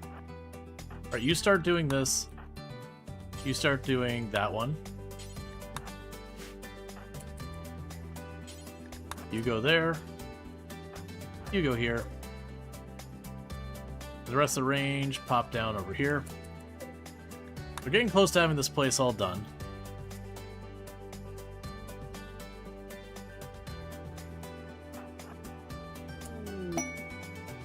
Last door opened, and it's that one up there. That works out, because that'll let me keep going, and then you hack this one.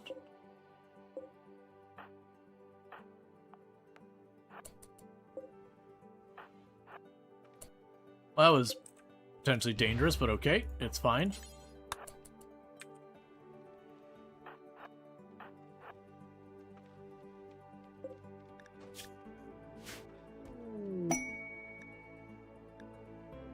Last door's opened. And grab all of you. Chuck you here.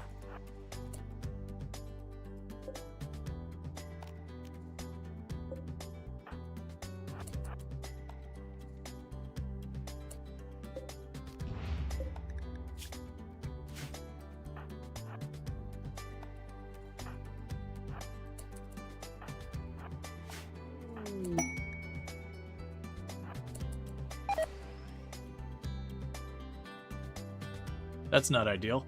Alright, so ranged people, just do your best back here. Oh, get the hell out of the way, Ark. No! That's real bad.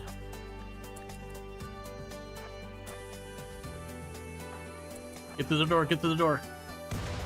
Okay, that's fine. That worked out okay, because you had a shield belt, so it just ate your shield. When it got after there and didn't chase him and instead went after the other one, I was like, oh, this is not how people survive. So you'll need to hack that. We got this here to go.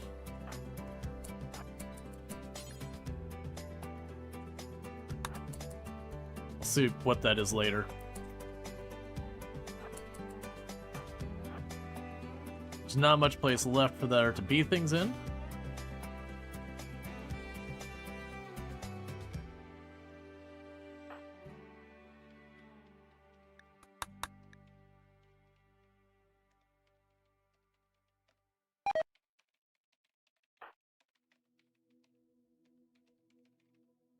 All right.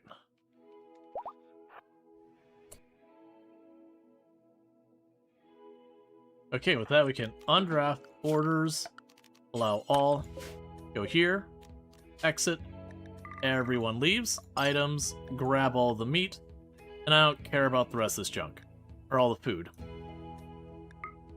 I didn't miss a safe or anything, right? Alright, that'd be the only thing I'd care. And then the other one would be sealed. We opened it, cool. So I grabbed all the goodies that matter out of here. So that'll be the first one done out of 3. And that'll give us time to get out of here, patch people up, and all that. They'll take all the extra food and they'll just chuck it on the ground out here.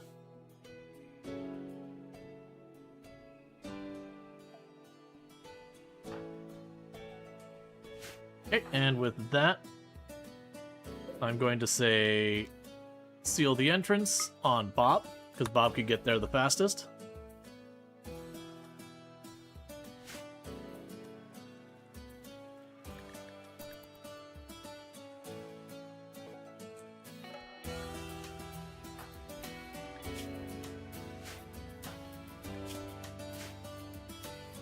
Let's see, was the stockpile a whole lot of nothing other than the mystery gene pack?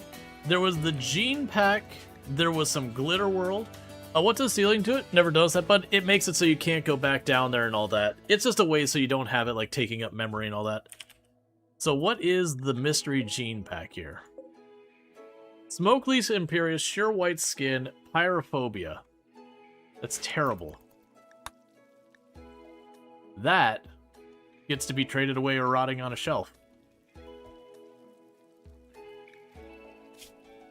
Alright, so what do you got for me? You can give me a bunch of standings. So, okay. A pre-processor stomach. Will prevent gutworms, reduce the hunger. Wait, we actually want this because we do have someone who had their stomach blown out. So we do actually want that specifically. What are development points? That's for ideology, when you do what's called a fluid ideology, where you can change it. No, that's not for mod. We are not running any mods that change anything significant.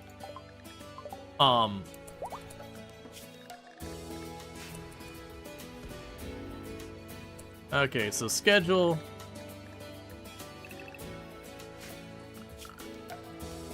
I just don't want them to be over there.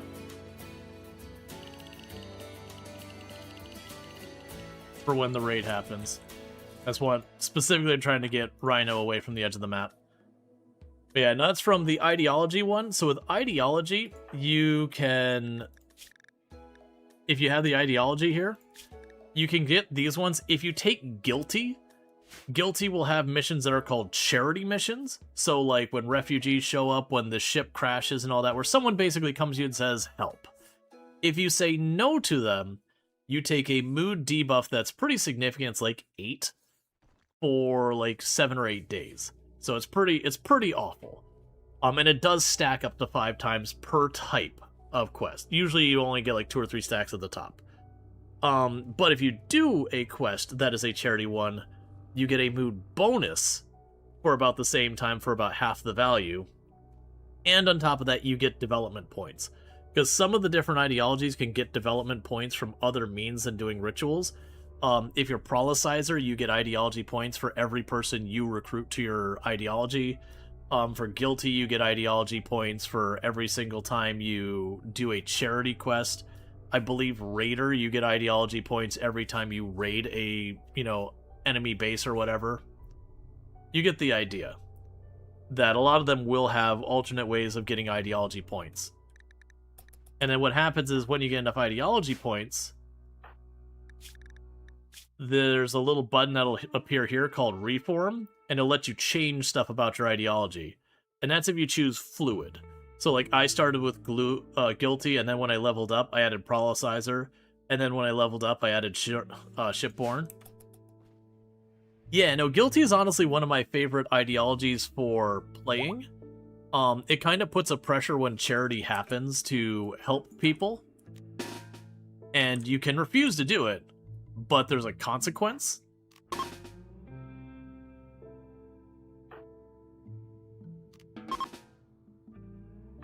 So there's like that, I'm gonna help them or whatever. It also rewards you for helping people.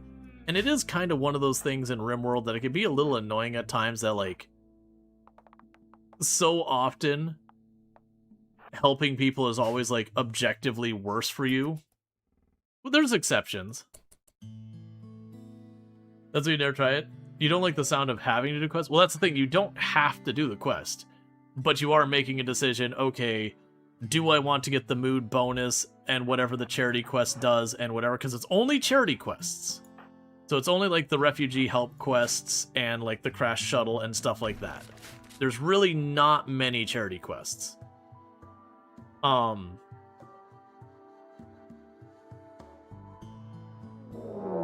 Okay, so what are you bringing? Oh. Oh, you're bringing a lot is what you're bringing.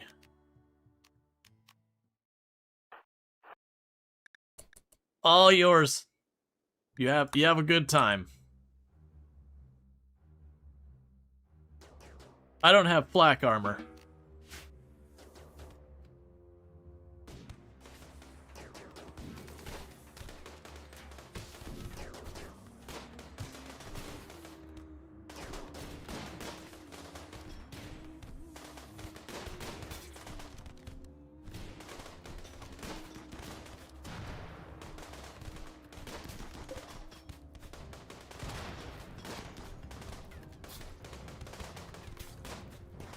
Honestly, I probably could have helped him out.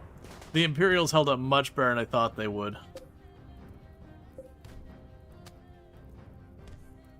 So we are going to take a mood penalty for failing this quest.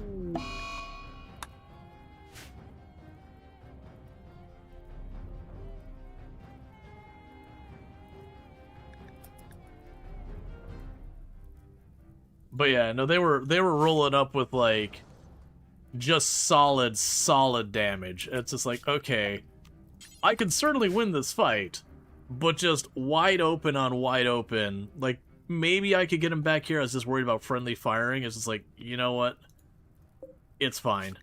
So because we failed a charitable quest, if we look at our needs now, crash shuttle ignored, I'm going to take a -8 for 8 days. Which is not an insignificant penalty. Like, that is genuinely pretty rough. But with no armor on a lot of people, that many guns and just an open gunfight, like, we would have definitely won the fight. But all it takes is getting unlucky and someone taking a heart hit or whatever, and then that's one less colonist. And also when the Thrumbos got engaged. I mean, okay, if the Thrumbos did their Thrumbo roar, maybe that would work out and separate them, but it wasn't worth it. I don't think so.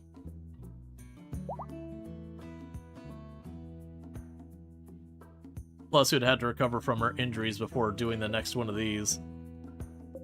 And that's ultimately the thing that we care about on this tile. So sandstone, let's go structure.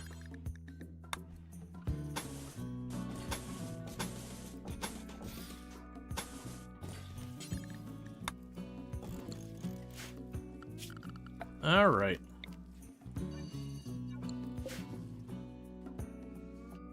Yeah, I probably was being too cautious there. I probably standing back here using the assault rifles with the split damage. If I picked the targets that didn't go after the Empire people, I just kind of figured they're going to roll in and spray the Empire people and just down the leader in 2 seconds. I was a bit surprised the leader actually held up. The number of times I've done that quest and everything's going fine and one shot rings out and hits the person and just drops them in one hit, and you're just like, thanks, game.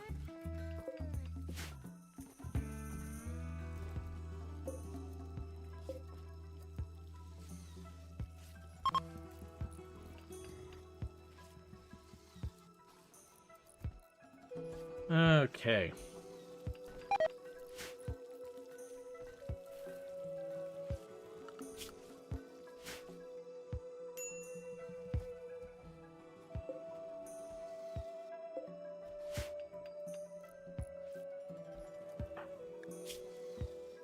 Yeah, so your favorite color is just white. Yours is dark gray. Yours is dark gray. You've got orange. I'm dubious that that's orange. That's tan. We've got mauve. Got light green. Light olive. Light olive.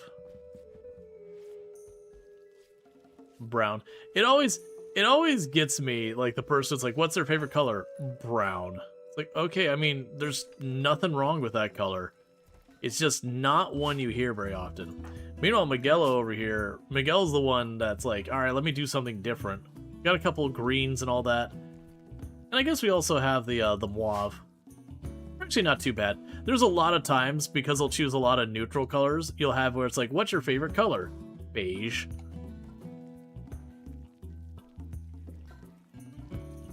But no, if you're ever looking to like mix up your RimWorld, doing the guilty ideology is a big one, and then consider doing like the semi-random research where it's set to this automatically choose your research. Both of those will force you to play the game differently than you're used to. And I definitely find that to be a fairly appealing thing.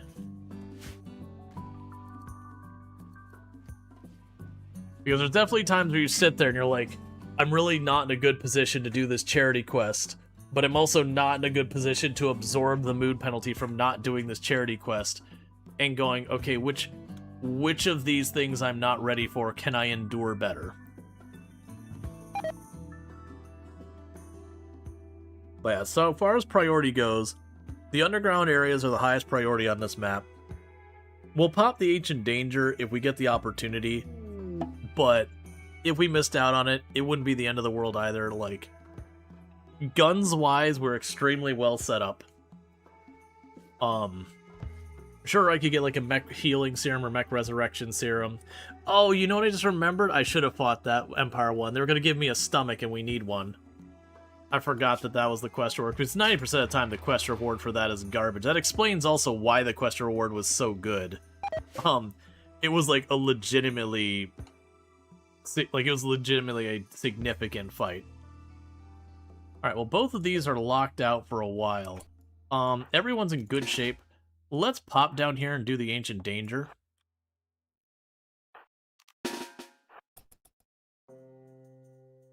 Because we're reaching the point, there's not much in the Ancient Dangers that could be a major threat.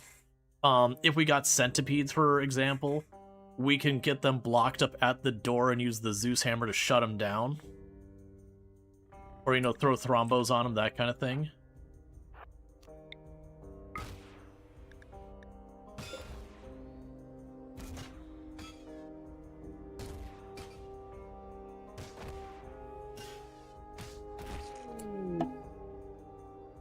Okay, that's a nothing burger of 1.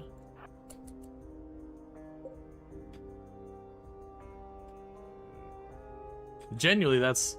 Might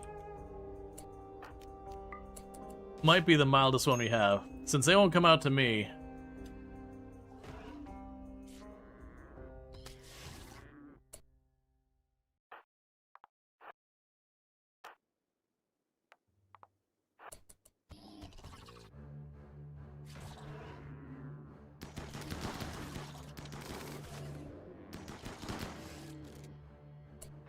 Okay, so with this, I usually don't do it this way because normally there's way too many of those things to keep an eye on.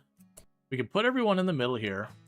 So you pop that one, you pop this one, and you stand guard.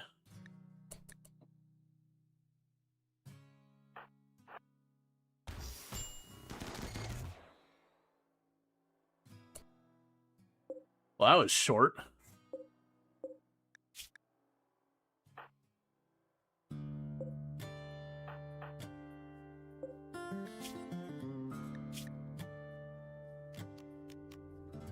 Strip your stuff off.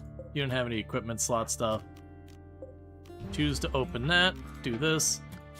Orders.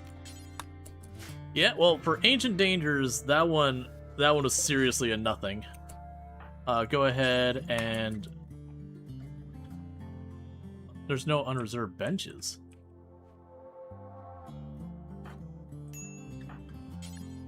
There you go.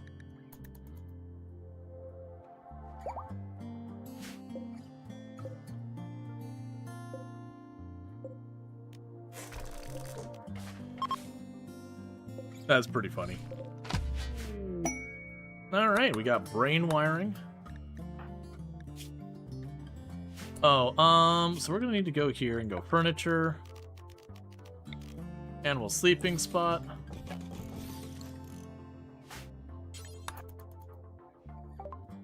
Alright, so take this gene. It's hot garbage.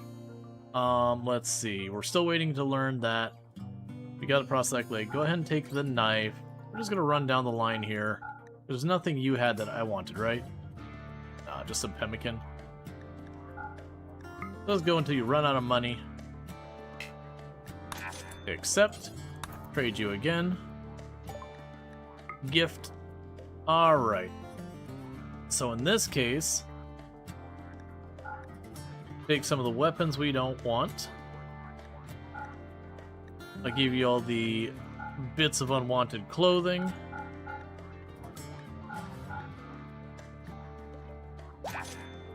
Okay.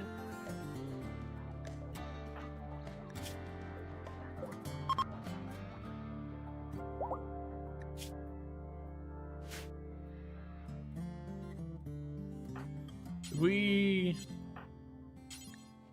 bandage the animals, please? There we go. The thrombos barely got scratched, but still. There's no need to invite trouble by just leaving them all injured. If you give them stuff, does it improve your friendship with the faction? Yes! And it's based on the value of what you give them. So you can give them too little that it doesn't help you, but genuinely there's a lot of times that I walk up and I just like, oh here, I'm sitting on like 6,000 food. Thump. Allied. just like instantly from like neutral all the way up to allied because you just drop a mountain of wealth on them.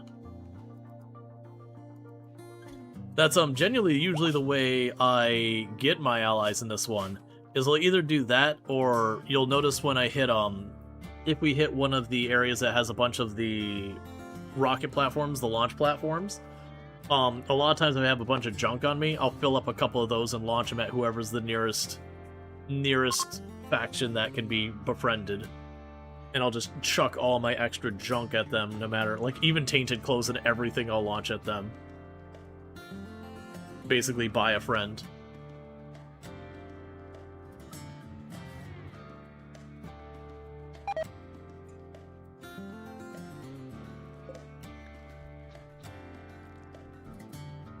Do not allow tainted, do not allow tainted. Do not allow tainted. Do not allow tainted. Do not allow tainted.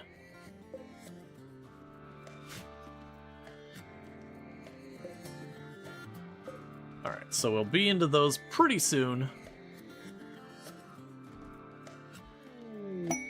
Travelers need alms. Okay, so they're asking for a bit of medicine. Ah, it's good medicine too. Yeah, so this is one of those things that, like, okay, I've got 53 medicine, they want 35. I could tell them to take a hike, but we would take a morale hit. So I am going to give them the medicine.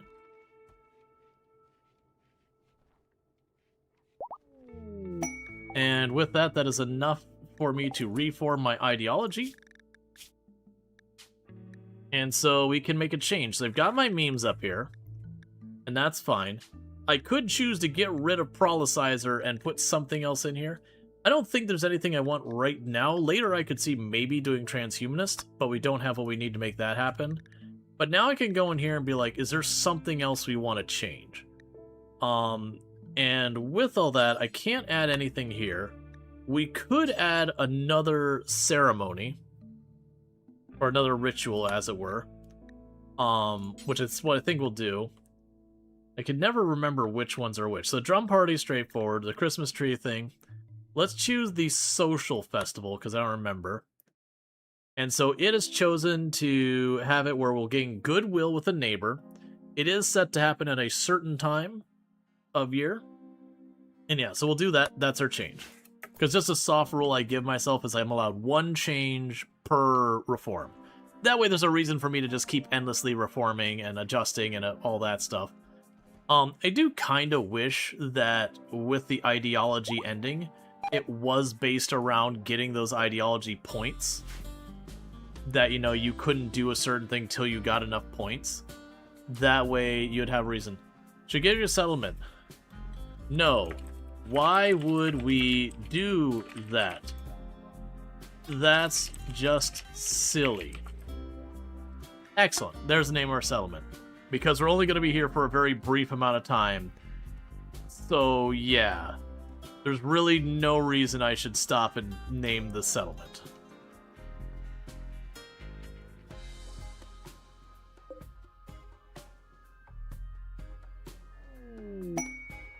Rewarded bloodshed. You're going to throw the book at me, and for the only thing that's exciting there is the archetype capsule, but I don't have anything to use it with yet, so I don't really care.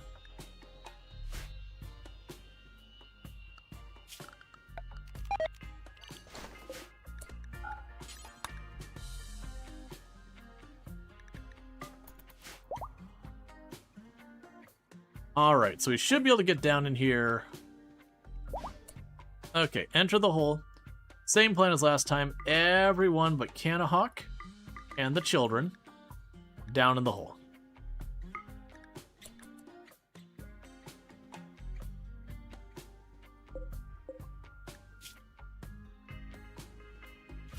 Alright, looks like our Alpha Thrumbo is going to have a baby soon.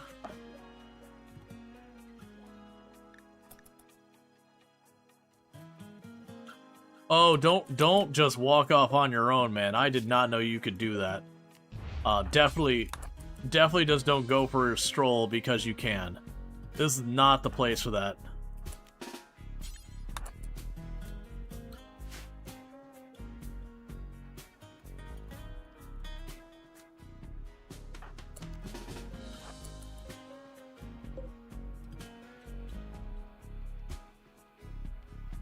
And everyone else is down here. As soon as Treacle finishes their meal. So we got wasps in the corner there. Alright, well that's going to be annoying.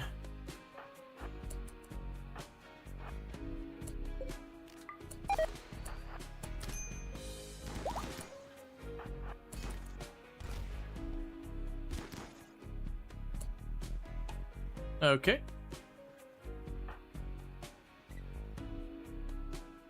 Grab all of our ranged people and chuck them here. And you start running.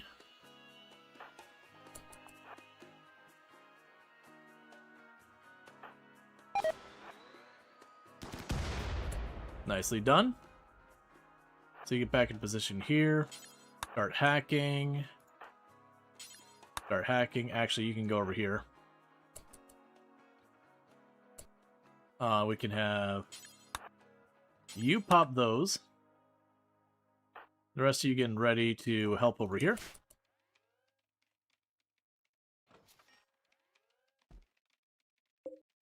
Got a map. Sentient catalysts.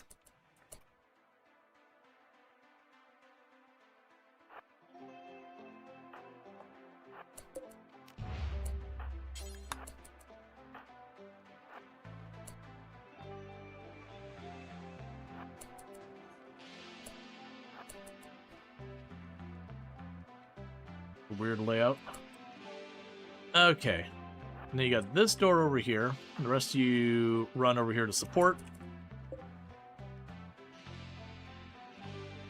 Looks like a lot of doors to hack in this one. I do appreciate that this does give you reason to want to have multiple people able to hack doors or to research.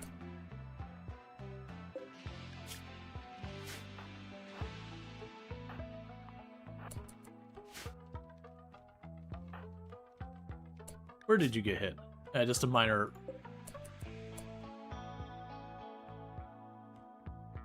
Alright, that's fine.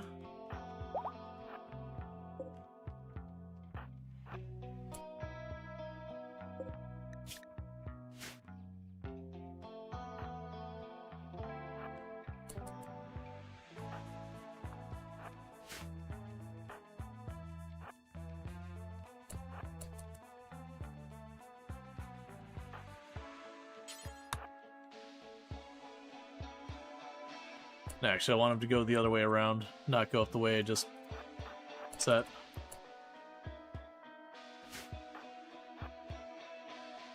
In this case, nah, you go ahead and stay on it.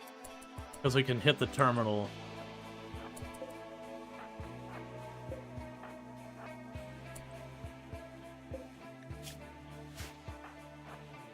Alright, you can pop that.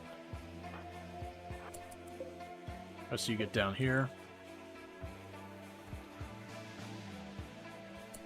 Oh, did I cancel you doing that? My bad.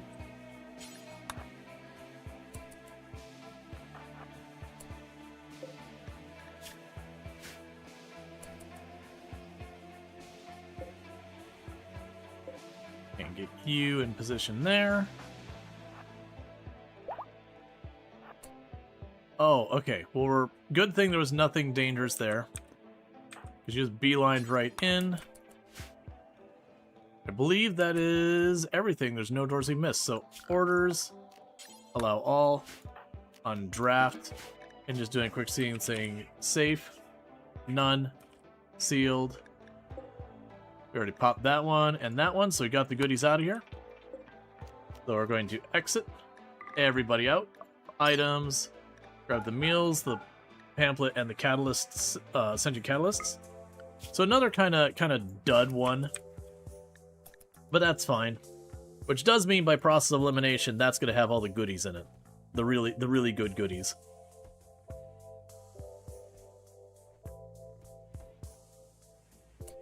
Alright, you're getting patched up. And then just making sure...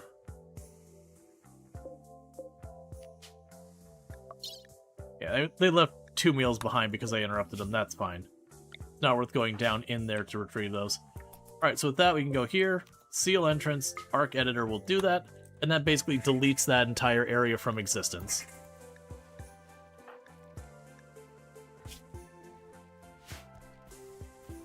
Because you will start to notice performance issues in RimWorld when you start getting more and more and more maps like that open. So if you sit there and you've got like those going, and then you've got a pit gate going, it can start making the game run real pokey. So it's usually just good when you're done with something like that to just cut it down. Alright, bear with me, chat. I need to quickly use the restroom, so I'm going to do that real fast, and I'll be back in just a minute. And thank you again for tuning in.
Alright.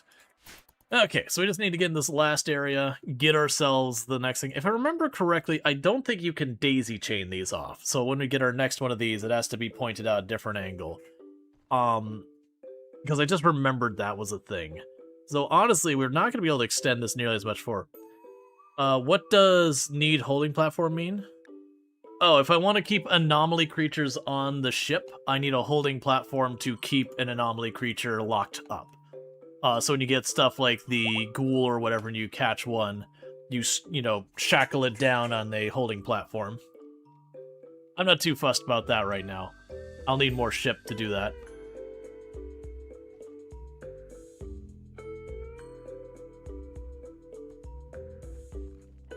I'm not sure which way I'm going to extend. Oh, stop getting caught. Because before I was like, oh yeah, we're just going to go up here, we're going to extend it this way. I was like, right, I'm pretty sure mechanically I can't just keep daisy chaining that endlessly. You probably wouldn't want to anyways, because it means to navigate your ship, everyone would have to like run down the length of it.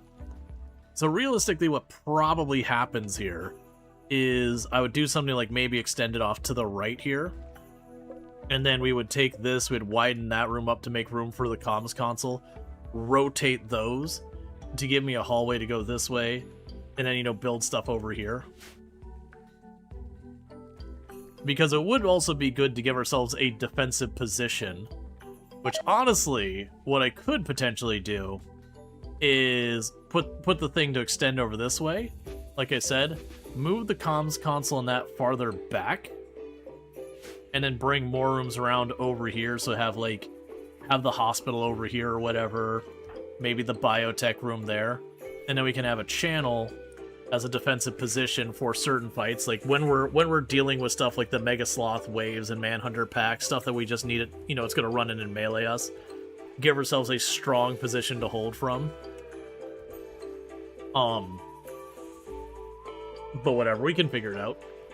Which if we do that, then I'll start replacing all this wall with plasteel.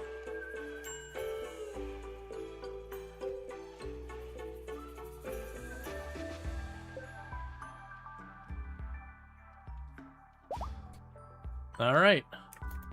Let him eat and enter. So same plan. Every one of the adults but Canahawk get in the hole. Actually, you know, if we're doing it that way, do it like this so they go in drafted.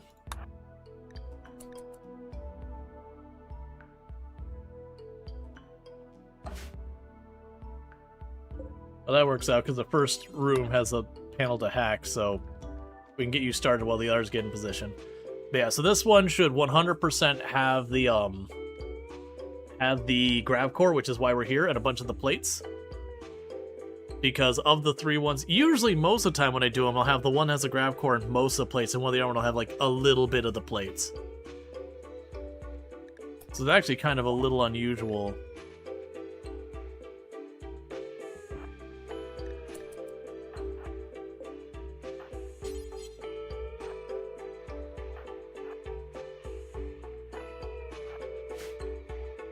Alright, you're still on your way, that's fine.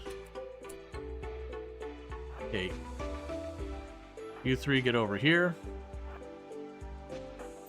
Everyone else bunch up here where you can.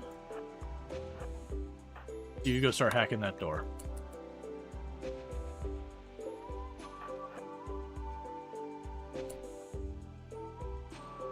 Okay, and with that, you start hacking that. If you're wondering why I don't use the panels there to open the doors, even though they hack way faster, ultimately it boils down to sometimes you have like really badly placed sentry guns and that kind of thing. And in those cases, it's more in my best interest to use the security panel to deal with the sentry gun than potentially take a lot of hits that I don't need to take.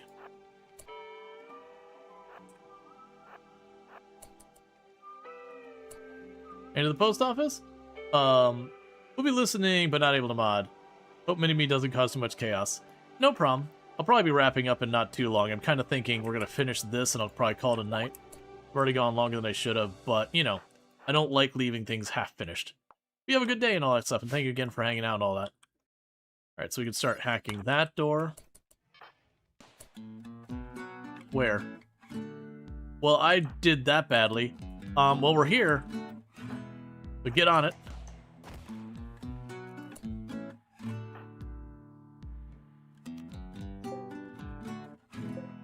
So we want to make sure we're close enough that we don't friendly fire.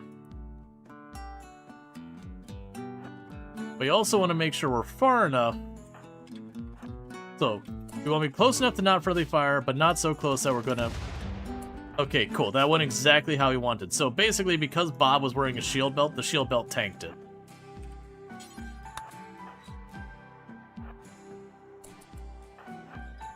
So that does mean we're going to wait a minute before doing any of the other stuff. Start hacking that. Because we got a bunch of terminals now, so we might as well just start hacking those.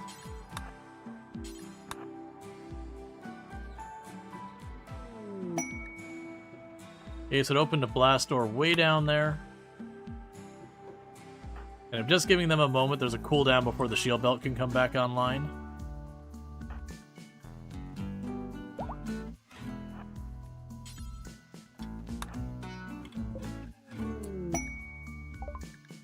There's another door down there. It should be coming online here in just a minute. And it only takes that long if it goes fully down.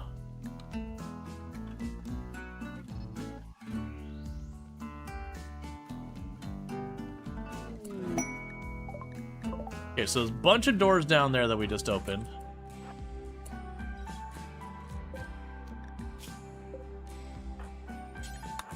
You tear that open. Meanwhile, you run down here, you run down there, and the rest of you get involved here.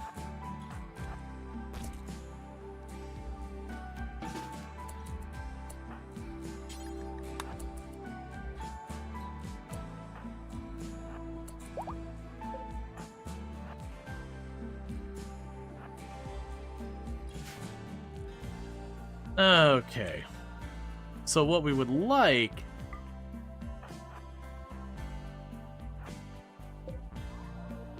is to get these engaged with us. Now this does tell me that there's no mines or anything down there because they would attack the stuff if there was.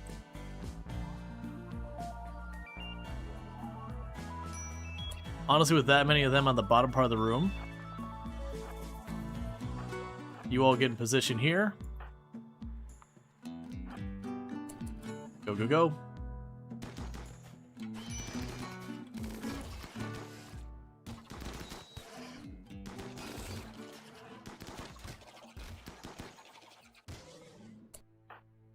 Okay. Minor bruise. A decent cut to your head. Let's go ahead and put a tendon on that so that cut doesn't get infected.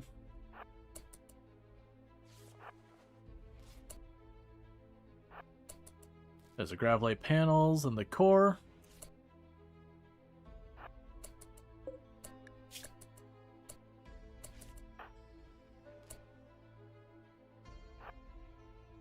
Okay, and you can pop that open. And the rest of you get over here ready to help.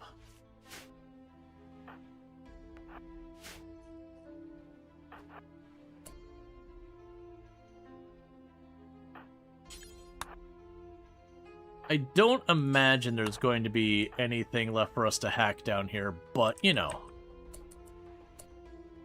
If you're in the neighborhood, why not?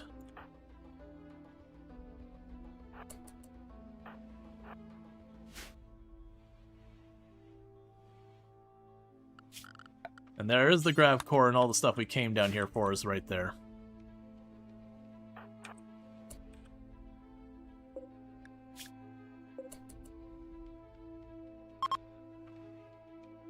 Alright, yep, and that signal there means there's nothing left for us. So undraft, orders, allow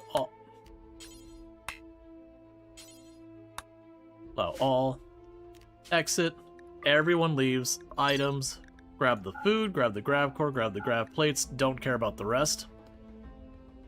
I mean, technically we could take the insects for eating, because we do... you know what, I'll see insects up there as well.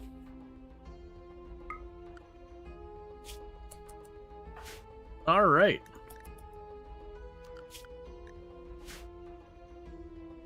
Oh, hey, Teddy, you shouldn't be drafted. That's on me.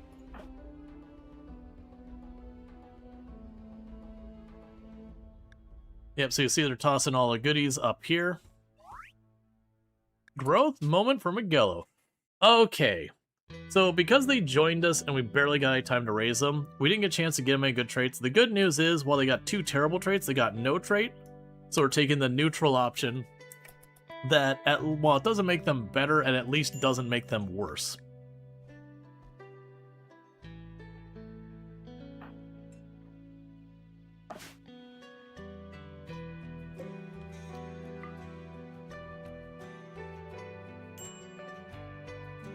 Okay, just double checking with this.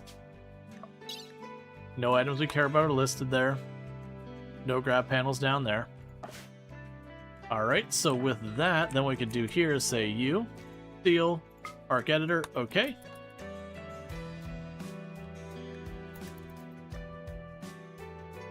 And we'll let them take a minute to bring this all back.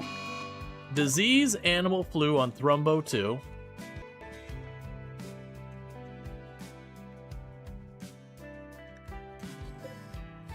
Someone treated you, right? No? Really? Please take care of the Thrumbos. They put in work. They deserve to be taken care of. Strange signal. Sure, why not?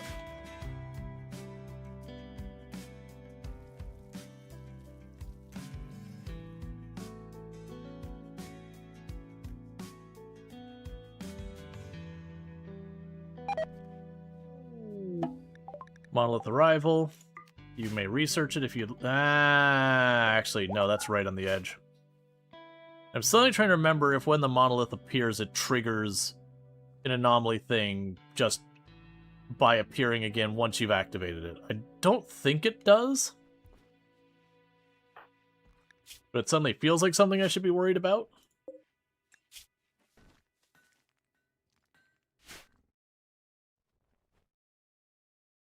Alright, so we've almost got our Gravlite panels back. Okay. So. We have not a super big amount of Gravlite panels on this one. I'd certainly wish we had more. 178 it looks like.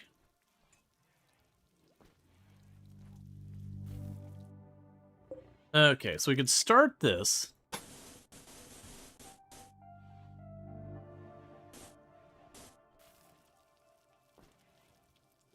It's not... So it's going to extend the front, and then just put that up there. Let's do that sideways I mentioned. So I got a door back here. So we could start by rearranging this for purposes of putting the cockpit and that back there. So if we make a room about this big...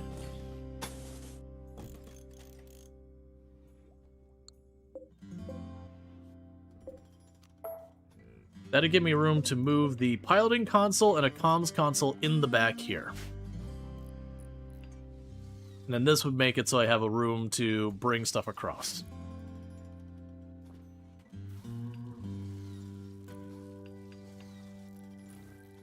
But with that said though, chat, because I don't want to subject you to another ad break, we have finished this tile. So what'll end up happening when we play next time, which will probably be tomorrow at 7 PM EST, we're going to go ahead and get the extra 170-something tiles worth of ship we're allowed to build on here. Which, just so I don't forget, I am going to go ahead and do this. Which is 3 wide there, do that. 3 wide there, do that, because I need 2 more bedrooms at least. That's already going to be a lot of those eaten up. But yeah, so we're going to keep building up the ship, getting all that done. And the run's going pretty well. That is our second or whatever. We're getting more grav cores. The next plan of what we would do after that one is we got this one. We're going to jump down here to this one. Probably soon-ish. We do have a book to learn the vac suits. And when I get the vac suits, we can start actually doing stuff in space. And we'll end up doing some of that, like, as we need to. We'll hop up to space, put on our vac suits, go out, deal with stuff, come back, go back down, take off our vac suits. All that kind of nonsense. But yeah, no, run's going good. It's funny how many of these colonists joined as children and we just ended up with them. So we've got these two here were children. Arc Editor was a child. There was another one of you who was a child. Was it Talon was a child? So we've ended up with a lot of children joining this colony and then raising them up. And most of them have turned out at least decent. So with all that said, if you're watching over on the YouTube side, don't forget to like and subscribe and all that stuff, but the stream will be ending abruptly over there because I do not have a host ready on the YouTube side, but thank you so much for tuning in. And then for those over here on the Twitch side, if you're not already following the channel, if you enjoyed tonight's content, don't forget to drop that follow. That way you can find a way back here in the future. That is kind of